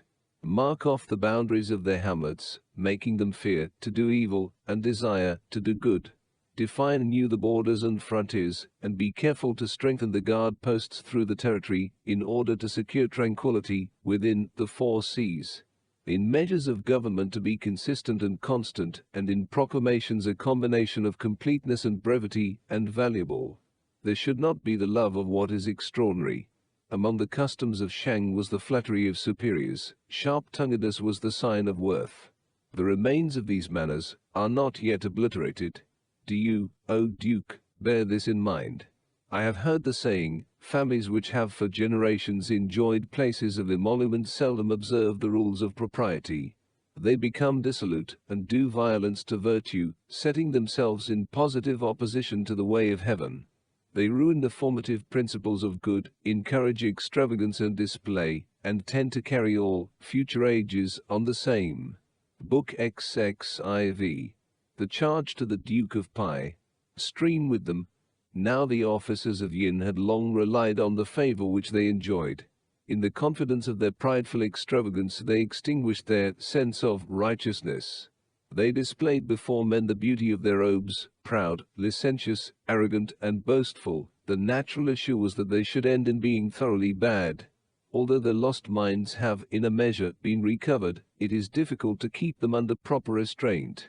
If with their property and wealth they can be brought under the influence of instruction, they may enjoy lengthened years, virtue, and righteousness. These are the great lessons. If you do not follow in dealing with them these lessons of antiquity, wherein will you instruct them? 4. The king said, "O Grand Master, the security or the danger of the kingdom depends on those officers of Yin. If you are not too stern with them nor too mild, their virtue will be truly cultivated." The Duke of Cao exercised the necessary caution at the beginning of the undertaking. Can display the harmony proper to the middle of it, and you, O Duke, can bring it at last to a successful issue. You 3 princes will have been one and aim, and will have equally pursued the proper way. The penetrating power of your principles and the good character of your measures of government will exert an enriching influence on the character of the people, so that the wild tribes, with their coats buttoning on the left 1, will all find their proper support in them, and I, the little child, will long enjoy much happiness. Thus, O Duke, there in Kangkao will you establish forever the power of Cao, and you will have an inexhaustible fame. Your descendants will follow your perfect pattern, governing accordingly. Oh, do not say, "I am unequal to this," but exert your mind to the utmost. Do not say, "The people are few," but attend carefully to your business. Reverently follow the accomplished achievements of the former kings, and complete the excellence of the government of your predecessors. 1. Confucius once praised Quan Kung, a great minister of Kai, in the 7th century BC, for his services against the wild tribes of his time, saying that but for him, they in China would be wearing their hair disheveled and buttoning the lapels of their coats on the left side. See Analects, Ziv, Zvi. The long robes and jackets of the Chinese generally stretch over on the right side of the chest and are there buttoned. Book XXIV. The charge to the Duke of Pai. Book XXV. The Kanya. According to the note in the preface to the Shu, the charge delivered in this book to Kanya, or possibly the Prince, was by King Niu, and its dictum is not challenged by any Chinese critic. The reign of King Cao, who succeeded to Kang, is thus passed over in the documents of the Shu. Niu was the son and successor of Cao, and reigned from BC 1001 to 947. Kanya's surname is not known. He is here appointed to be Minister of Instruction, and as it is intimated that his father and grandfather have been in the same office, it is conjectured that he was the grandson of the Earl of Zui, who was Minister of Instruction at the beginning of the reign of King Kang. The book is short, speaking of the duties of the office, and stimulating it to the discharge of them by considerations drawn from the merits of his forefathers, and the services which he would render to the dynasty and his sovereign. 1. The king spoke to the following effect. "O Kanya, your grandfather and your father, one after the other, with a true loyalty and honesty, labored in the service of the royal house, accomplishing a merit that was recorded on the grand banner 1. I, the little child, have become charged by inheritance with the line of government transmitted from Wan and Wu, from Kang and Kang. I also keep thinking of their ministers who aided them in the good government of the kingdom. The trembling anxiety of my mind makes me feel as if I were treading on a tiger's tail, or walking upon spring ice. I now give you charge to assist me." 1. The grand banner was borne aloft when the king went to sacrifice. There were figures of the sun and moon on it, and dragons lying along its breadth, one over the other, head above tail. The names of meritorious ministers were inscribed on it during their lifetime, preparatory to their sharing in the sacrifices of the ancestral temple after their death. Be as my limbs to me, as my heart and backbone. Continue their old service, and do not disgrace your grandfather and father.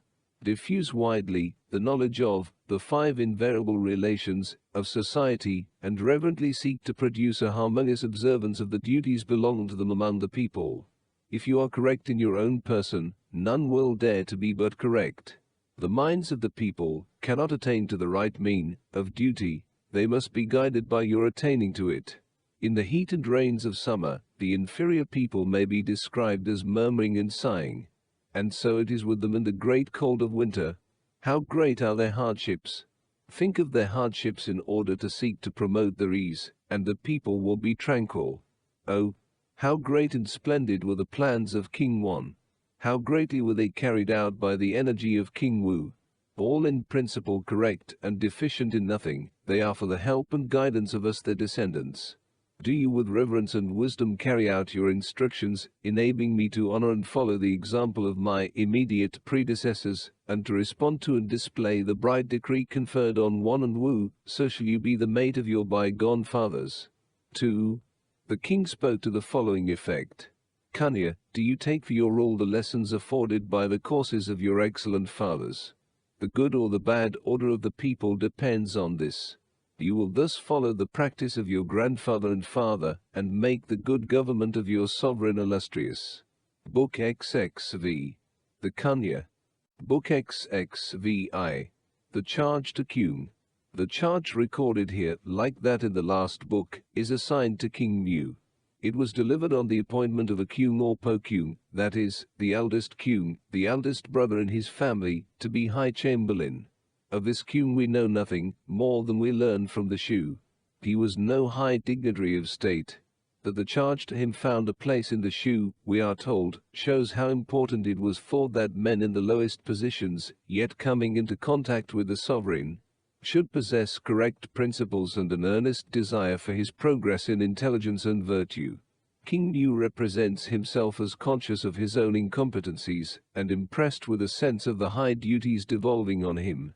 His predecessors, much superior to himself, were yet greatly indebted to the aid of the officers about them. How much more must this be the case with him? He proceeds to appoint Kyung to be the High Chamberlain, telling him how he should guide correctly all the other servants about the royal person, so that none but good influences should be near to act upon the king, telling him also the manner of men whom he should employ, and the care he should exercise in the selection of them. The king spoke to the following effect. Po Kyung, I come short in virtue, and have succeeded to the former kings, to occupy the great throne. I am fearful and conscious of the peril of my position. I rise at midnight and think how I can avoid falling into errors. Formerly Wan and Wu were endowed with all intelligence, august and sage, while their ministers, small and great, all cherished loyalty and goodness. Their servants, charioteers, chamberlains, and followers were all men of correctness, morning and evening waiting on their sovereign's wishes, or supplying his deficiencies. those kings, going out and coming in, rising up and sitting down, were thus made reverent. Their every warning or command was good. The people yielded a reverent obedience, and the myriad regions were all happy. But I, the one man, am destitute of goodness, and really depend on the officers who have places about me to help my deficiencies, applying the line to my faults, and exhibiting my errors, thus correcting my bad heart, and enabling me to be the successor of my meritorious predecessors. Now I appoint you to be High Chamberlain, to see that all the officers in your department and my personal attendants are upright and correct, that they strive to promote the virtue of their sovereign, and together supply my deficiencies. Be careful in selecting your officers. Do not employ men of artful speech and insinuating looks, men whose likes and dislikes are ruled by mine, one-sided men and flatterers, but employ good men. When these household officers are correct, the sovereign will be correct. When they are flatterers, the sovereign will consider himself a sage. His virtue or his want of it equally depends on them. Cultivate no intimacy with flatterers, nor get them to do duty for me as my ears and eyes. They will lead their sovereign to disregard the statutes of the former kings. If you choose the men, not for their personal goodness, but for the sake of their bribes, their offices will be made of no effect. Your great want of reverence for your sovereign will be apparent, and I will hold you guilty. The king said, "Oh, be reverent. Ever help your sovereign to follow the regular laws of duty, which he should exemplify." Book XXVI. The Charge to King. Book XXVII. Book XXVII. The Marquis of Lu on Punishments. The charge or charges recorded in this book were given in the 100th year of the king's age. The king, it is again understood, was Mu, and the 100th year of his age would be BC 952. The title of the book in Chinese is simply Lu's Punishments, and I conclude that Lu, or the Marquis of Lu, was a high minister who prepared, by the king's orders, a code of punishments for the regulation of the kingdom, in connection with the undertaking, or the completion, of which the king delivered to his princes and judges the sentiments that are here preserved. The common view is that Lu is the name of a principality, the Marquis of which was Mu's minister of crime.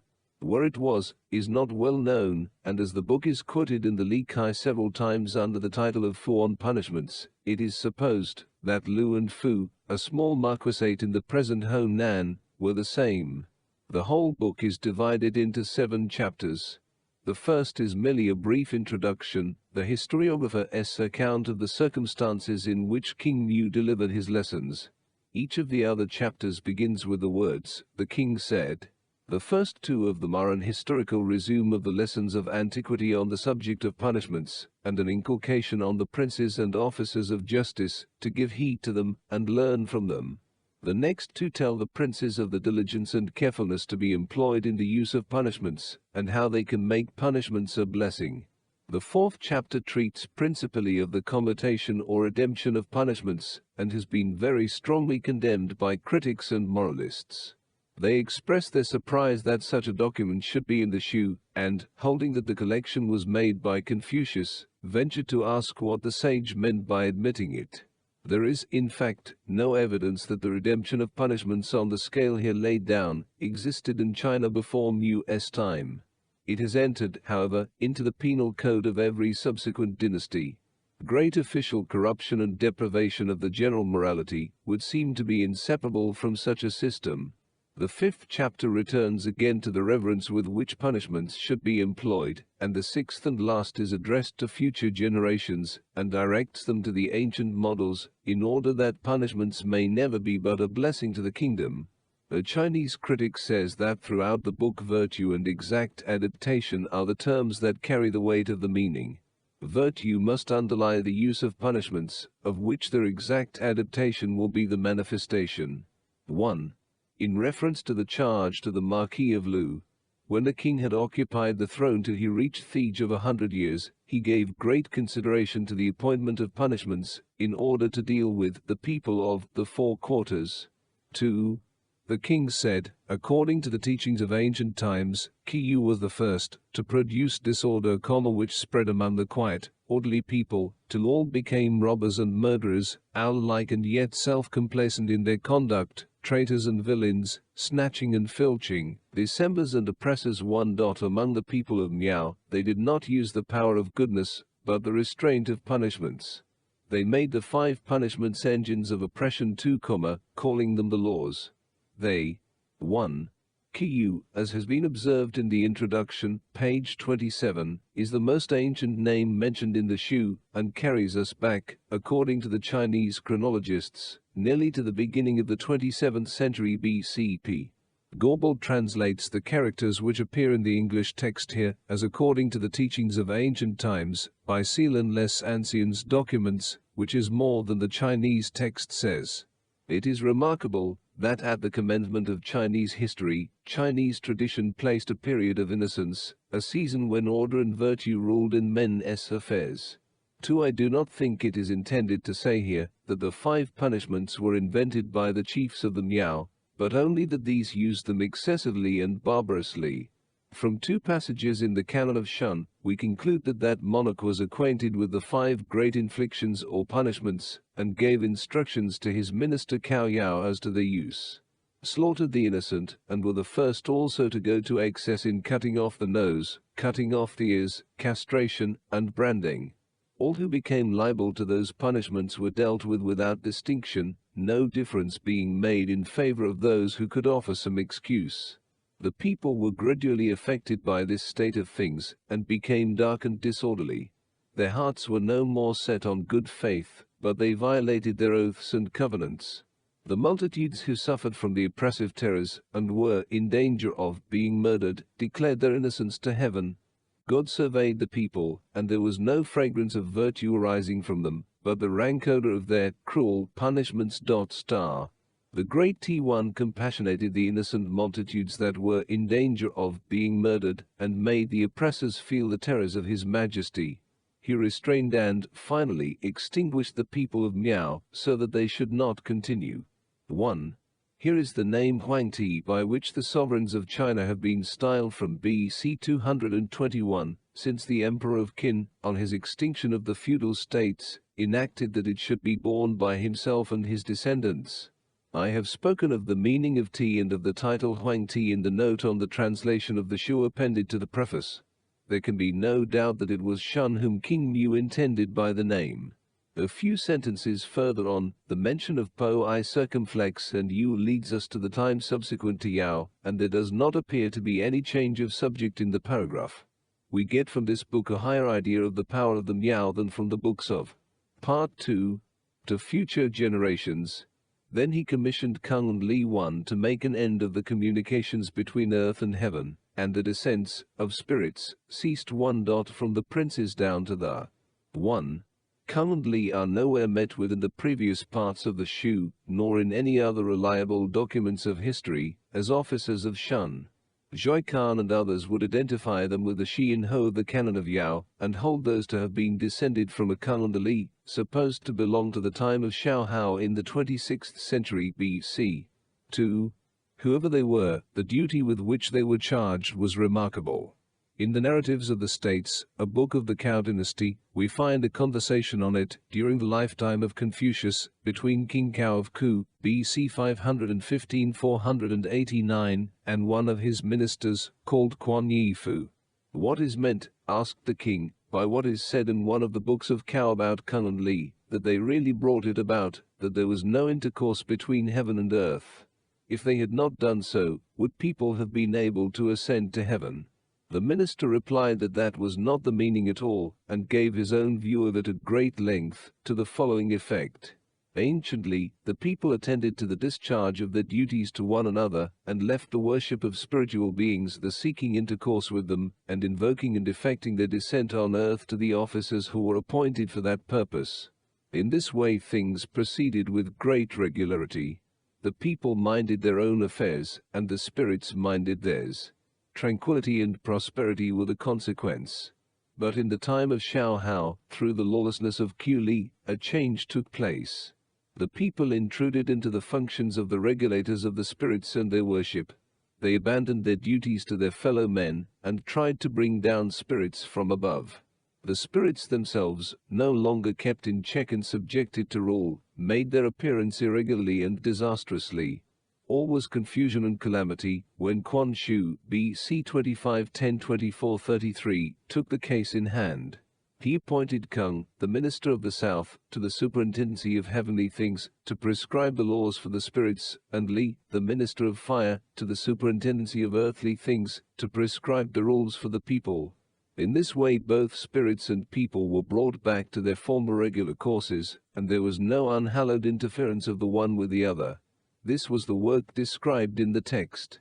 But subsequently the chief of San Miao showed himself acutely redivivus, till Liao called forth the descendants of Kung and Li, who had not forgotten the virtue and functions of their fathers, and made them take the case in hand again. Inferior officers all helped with clear intelligence the spread of the regular principles of duty, and the solitary and widows were no longer overlooked.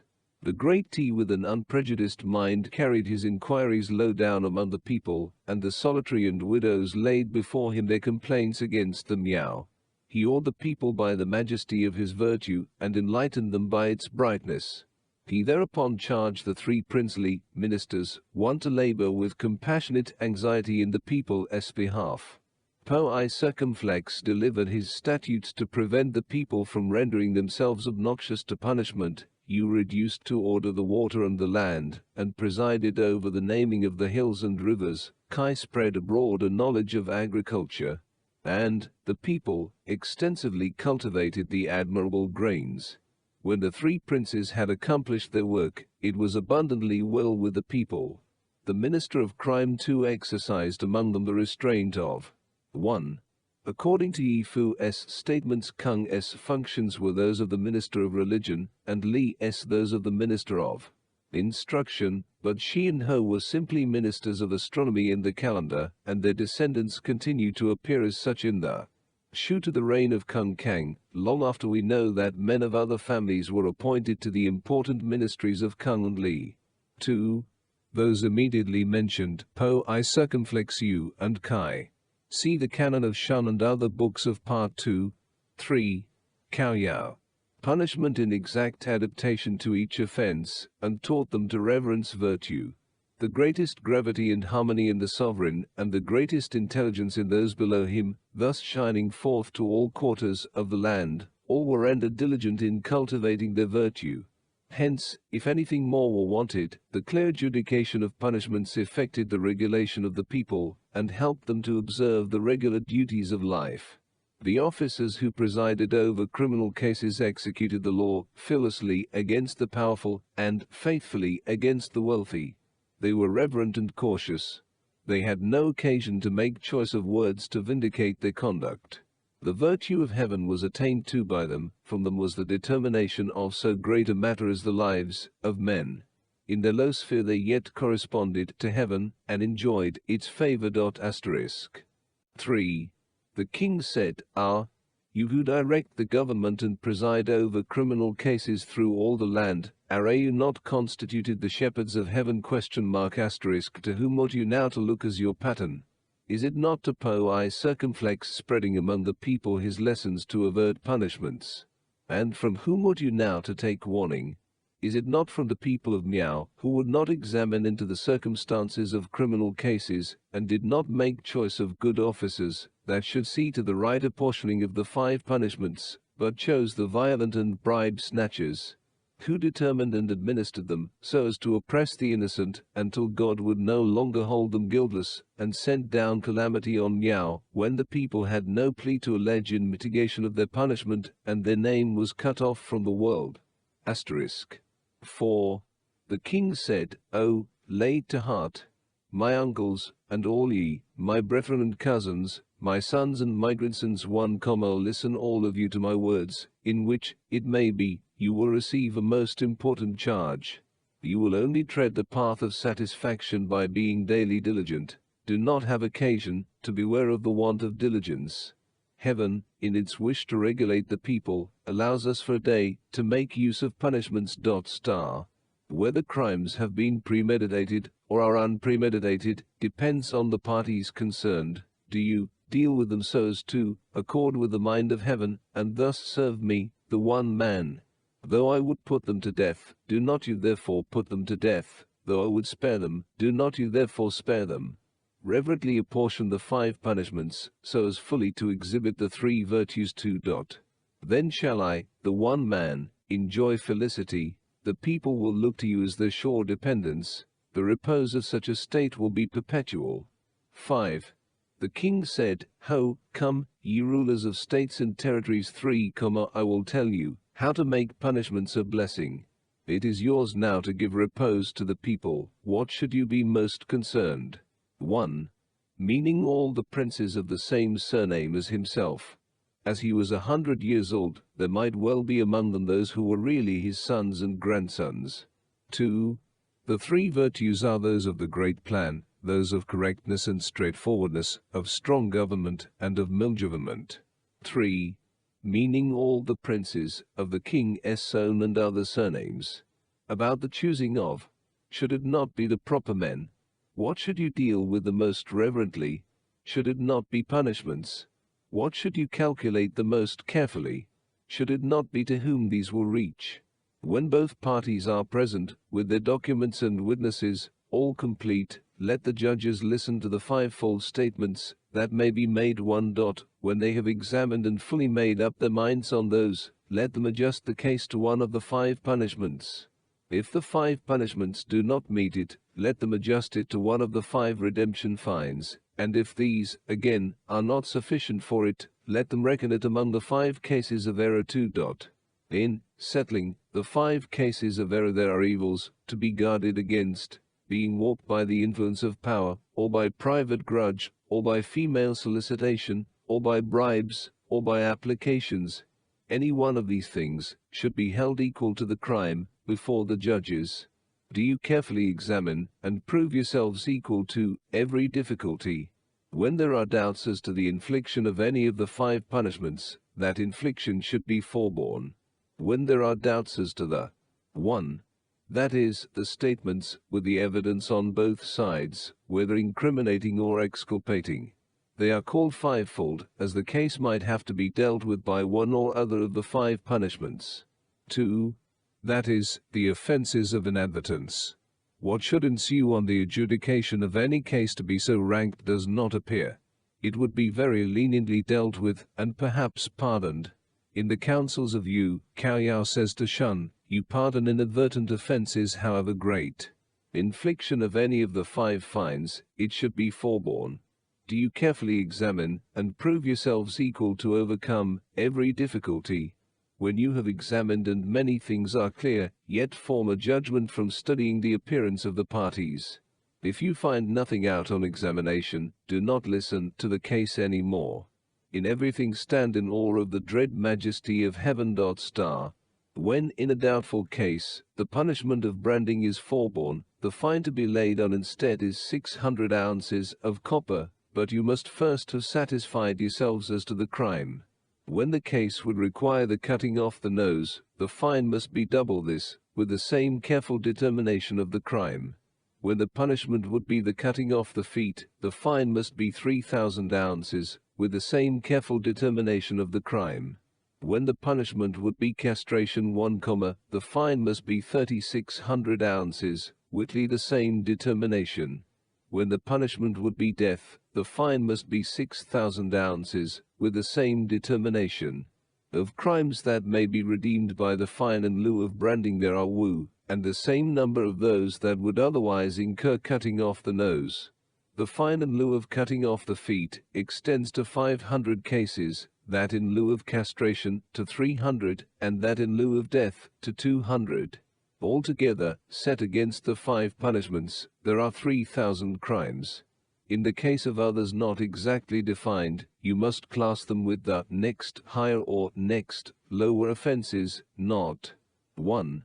Or solitary confinement in the case of a female, admitting assumptive and disorderly pleadings, and not using obsolete laws. Examine and act lawfully, judging carefully, and proving yourselves equal to every difficulty. Where the crime should incur one of the high punishments, but there are mitigating circumstances, apply to it the next lower.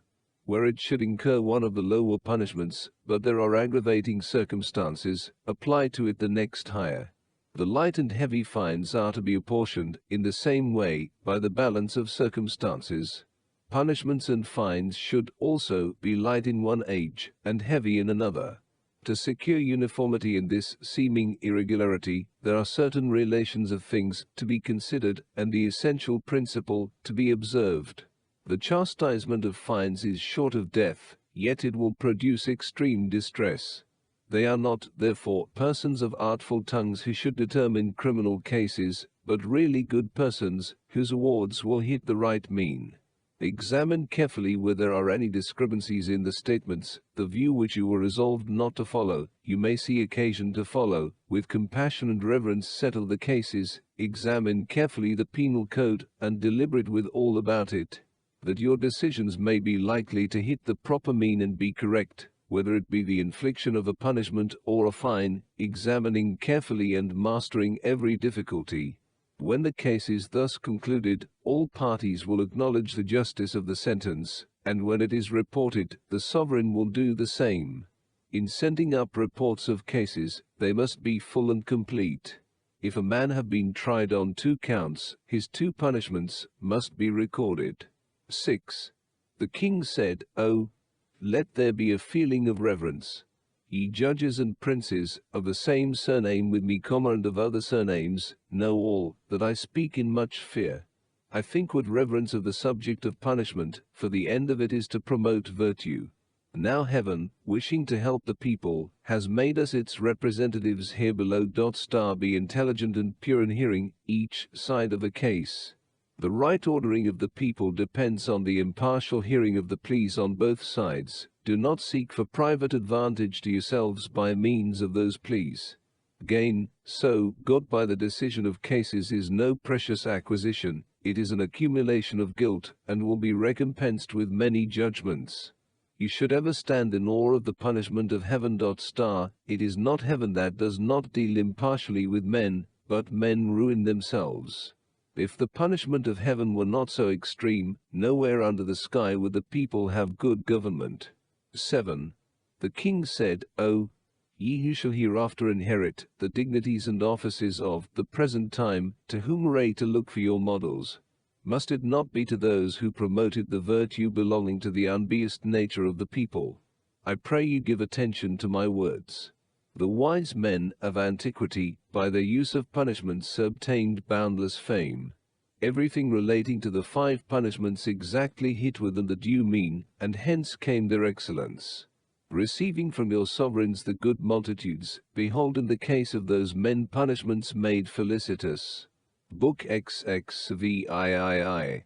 Book XXVIII. The charge to the Marquis 1. The king to whom this charge is ascribed was Fing, B.C. 770-719. Between him and Mu there was thus a period of fully 2 centuries, of which no documents are, or ever were, in the collection of the Shu. The time was occupied by 7 reigns, the last of which was that of Nai, known as King Yu, a worthless ruler, and besotted in his attachment to a female favorite, called Pao Si. For her sake he degraded his queen, and sent their son, I circumflex Q, to the court of the Lord of Shan, her father, to learn good manners. The Lord of Shan called in the assistance of some barbarian tribes, by which the capital was sacked, and the king slain, and with him ended the sway of the western cow. Several of the feudal princes went to the assistance of the royal house, drove away the barbarians, brought back I circumflex Q from Shan, and hailed him as king. He is known as King Fing, the tranquilizer. His first measure was to transfer the capital from the ruins of Hautalo, thus fulfilling at length, but under disastrous circumstances, the wishes of the Duke of Cao, and from this time, B.C. 770, dates the history of the Eastern Cao. Among King Fing's early measures was the rewarding the feudal lords to whom he owed his throne. The Marquis of Qin was one of them. His name was Q, and that of I circumflex Ho, by which he is called in the text, is taken as his style, or designation assumed by him on his marriage. 1. The accomplished was his sacrificial title. The lords of Qin were descended from King Wu's son, Yu, who was appointed Marquis of Fang, corresponding to the present department of Taiyuan, in Shanxi. The name of Fang was afterwards changed into Qin. The state became in course of time one of the largest and most powerful in the kingdom. The charge in this book is understood to be in connection with one's appointment to be president or chief of several of the other princes. The king begins by celebrating the virtues and happy times of Kings Wan and Wu, and the services rendered by the worthy ministers of subsequent reigns. He contrasts with this the misery and distraction of his own times, deploring his want of wise counselors and helpers, and praising the Marquis for the services which he had rendered. He then concludes with the special charge by which B would reward the princess' merit in the past and stimulate him to greater exertions in the future. 1. The king spoke to the following effect.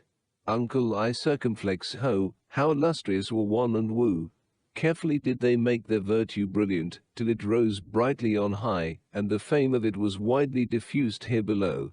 Therefore God caused his favoring decree to light upon King Wan. There were ministers also, thereafter, who aided and illustriously served their sovereigns, following and carrying out their plans, great and small, so that my fathers sat tranquilly on the throne. Oh, an object of pity am I, who am but as a little child. Just as I have succeeded to the throne, heaven has severely chastised me. Through the interruption of the royal bounties that ceased to descend to the inferior people, the invading barbarous tribes of the West have greatly injured our kingdom.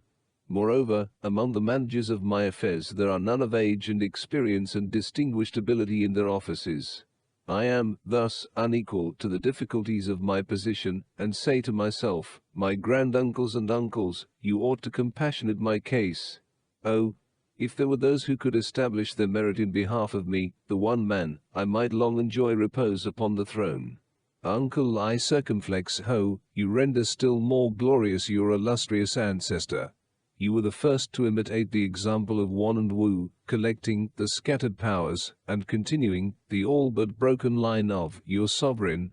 Your filial piety goes back to your accomplished ancestor, and is equal to his.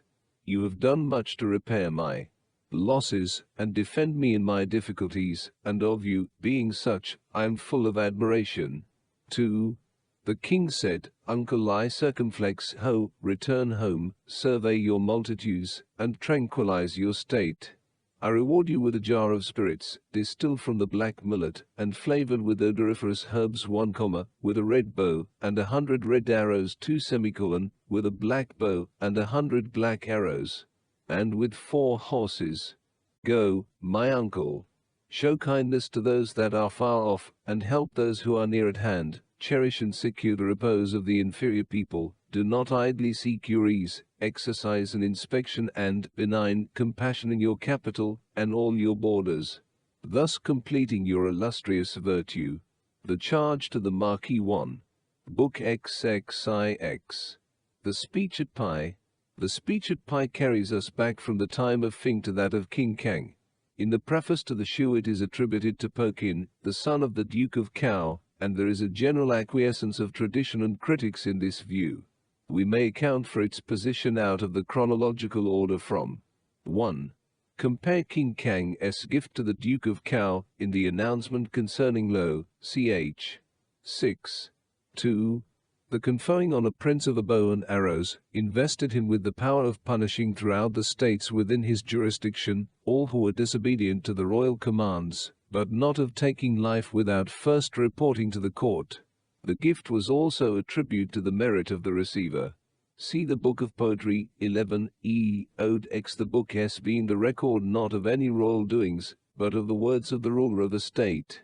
The speech has reference to some military operations against the wild tribes on the Huai River and in other parts of the province of Shu, and we have seen that they were in insurrection many times during the reign of Kang. We thus cannot tell exactly the year in which the speech was delivered. Po Kin presided over his state of Lu for the long period of 53 years, and died BC 1063.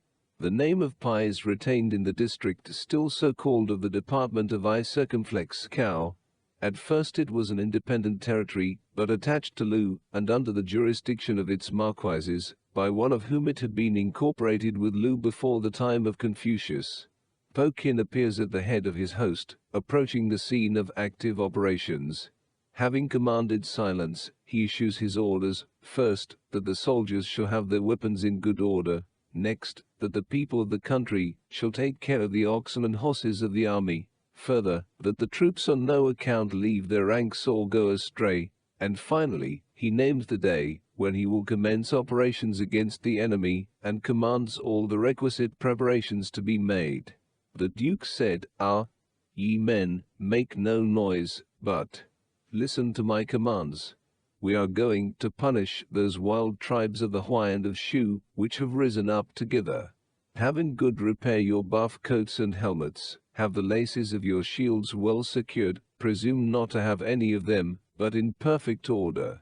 Prepare your bows and arrows, temper your lances and spears, sharpen your pointed and edged weapons, presume not to have any of them, but in good condition.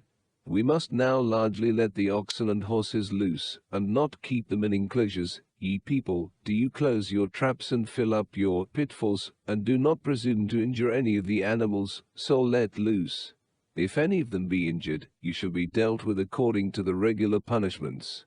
When the horses or cattle are seeking one another, or when your followers, male or female, abscond, presume not to leave the ranks to pursue them, but let them be carefully returned.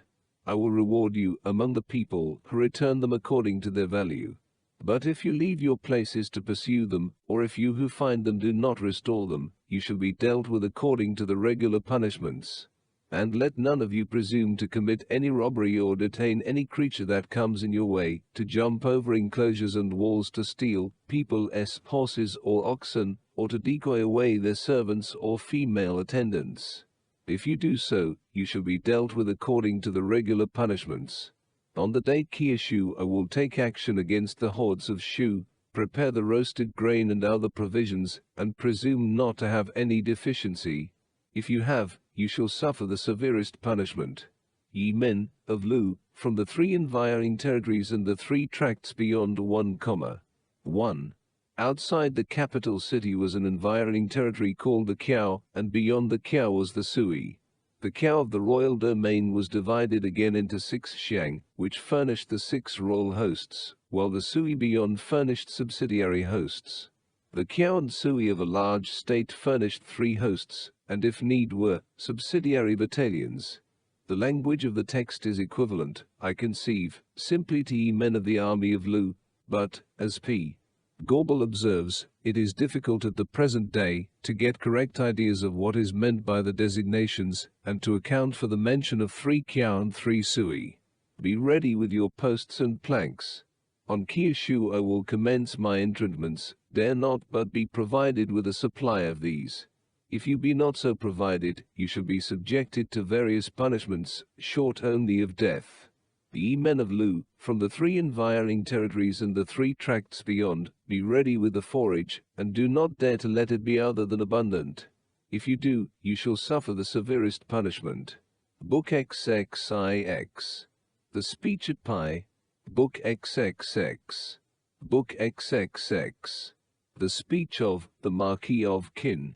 The state of Qin, at the time to which this speech belongs, was one of the most powerful in the kingdom, and already giving promise of what it would grow to. Ultimately, one of its princes overthrew the dynasty of Cao and brought feudal China to an end. Its earliest capital was in the present district of Kangshui, Qin Cao, Kansas Sioux. Qin and Qin were engaged together in BC 631 in besieging the capital of Kang, and threatened to extinguish that state. The Marquis of Min, however, was suddenly induced to withdraw his troops, leaving 3 of his officers in friendly relations with the court of Kang, and under engagement to defend the state from aggression. These men played the part of spies in the interest of Qin, and in BC 629, one of them, called Kaidzi, sent word that he was in charge of one of the gates, and if an army was sent to surprise the capital, Kang might be added to the territories of Qin. The Marquis, known in history as Duke Mu, laid the matter before his counselors.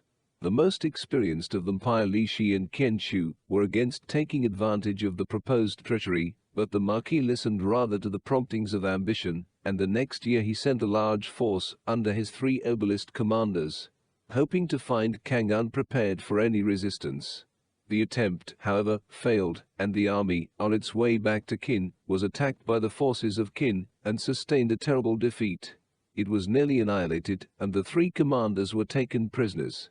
The Marquis of Qin was intending to put these captives to death, but finally sent them to Qin, that Duke Mu might himself sacrifice them to his anger for their want of success. Mu, however, did no such thing.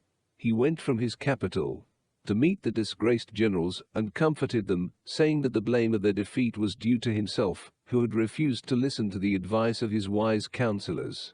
Then also, it is said, he made the speech here preserved for the benefit of all his ministers, describing the good and bad minister, and the different issues of listening to them, and deploring how he had himself foolishly rejected the advice of his aged counselors, and followed that of new men, a thing which he would never do again.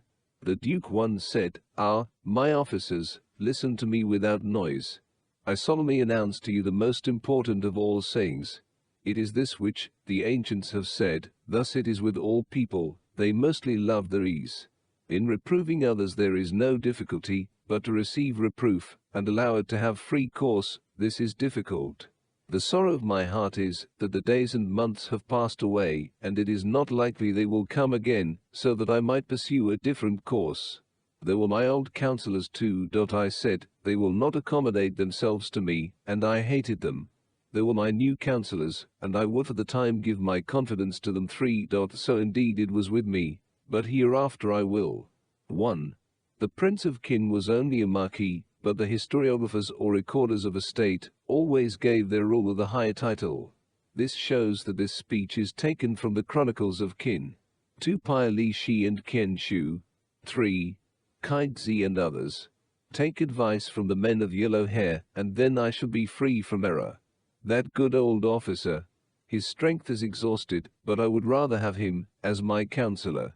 That dashing brave officer, his shooting and charioteering are faultless, but I would rather not wish to have him. As to men of quibbles, skillful at cunning words, and able to make the good man change his purposes, what have I to do to make much use of them? I have deeply thought and concluded.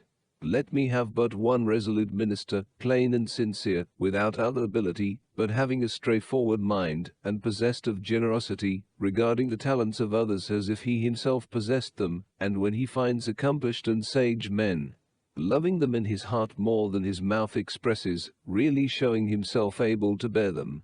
Such a minister would be able to preserve my descendants and people, and would indeed be a giver of benefits.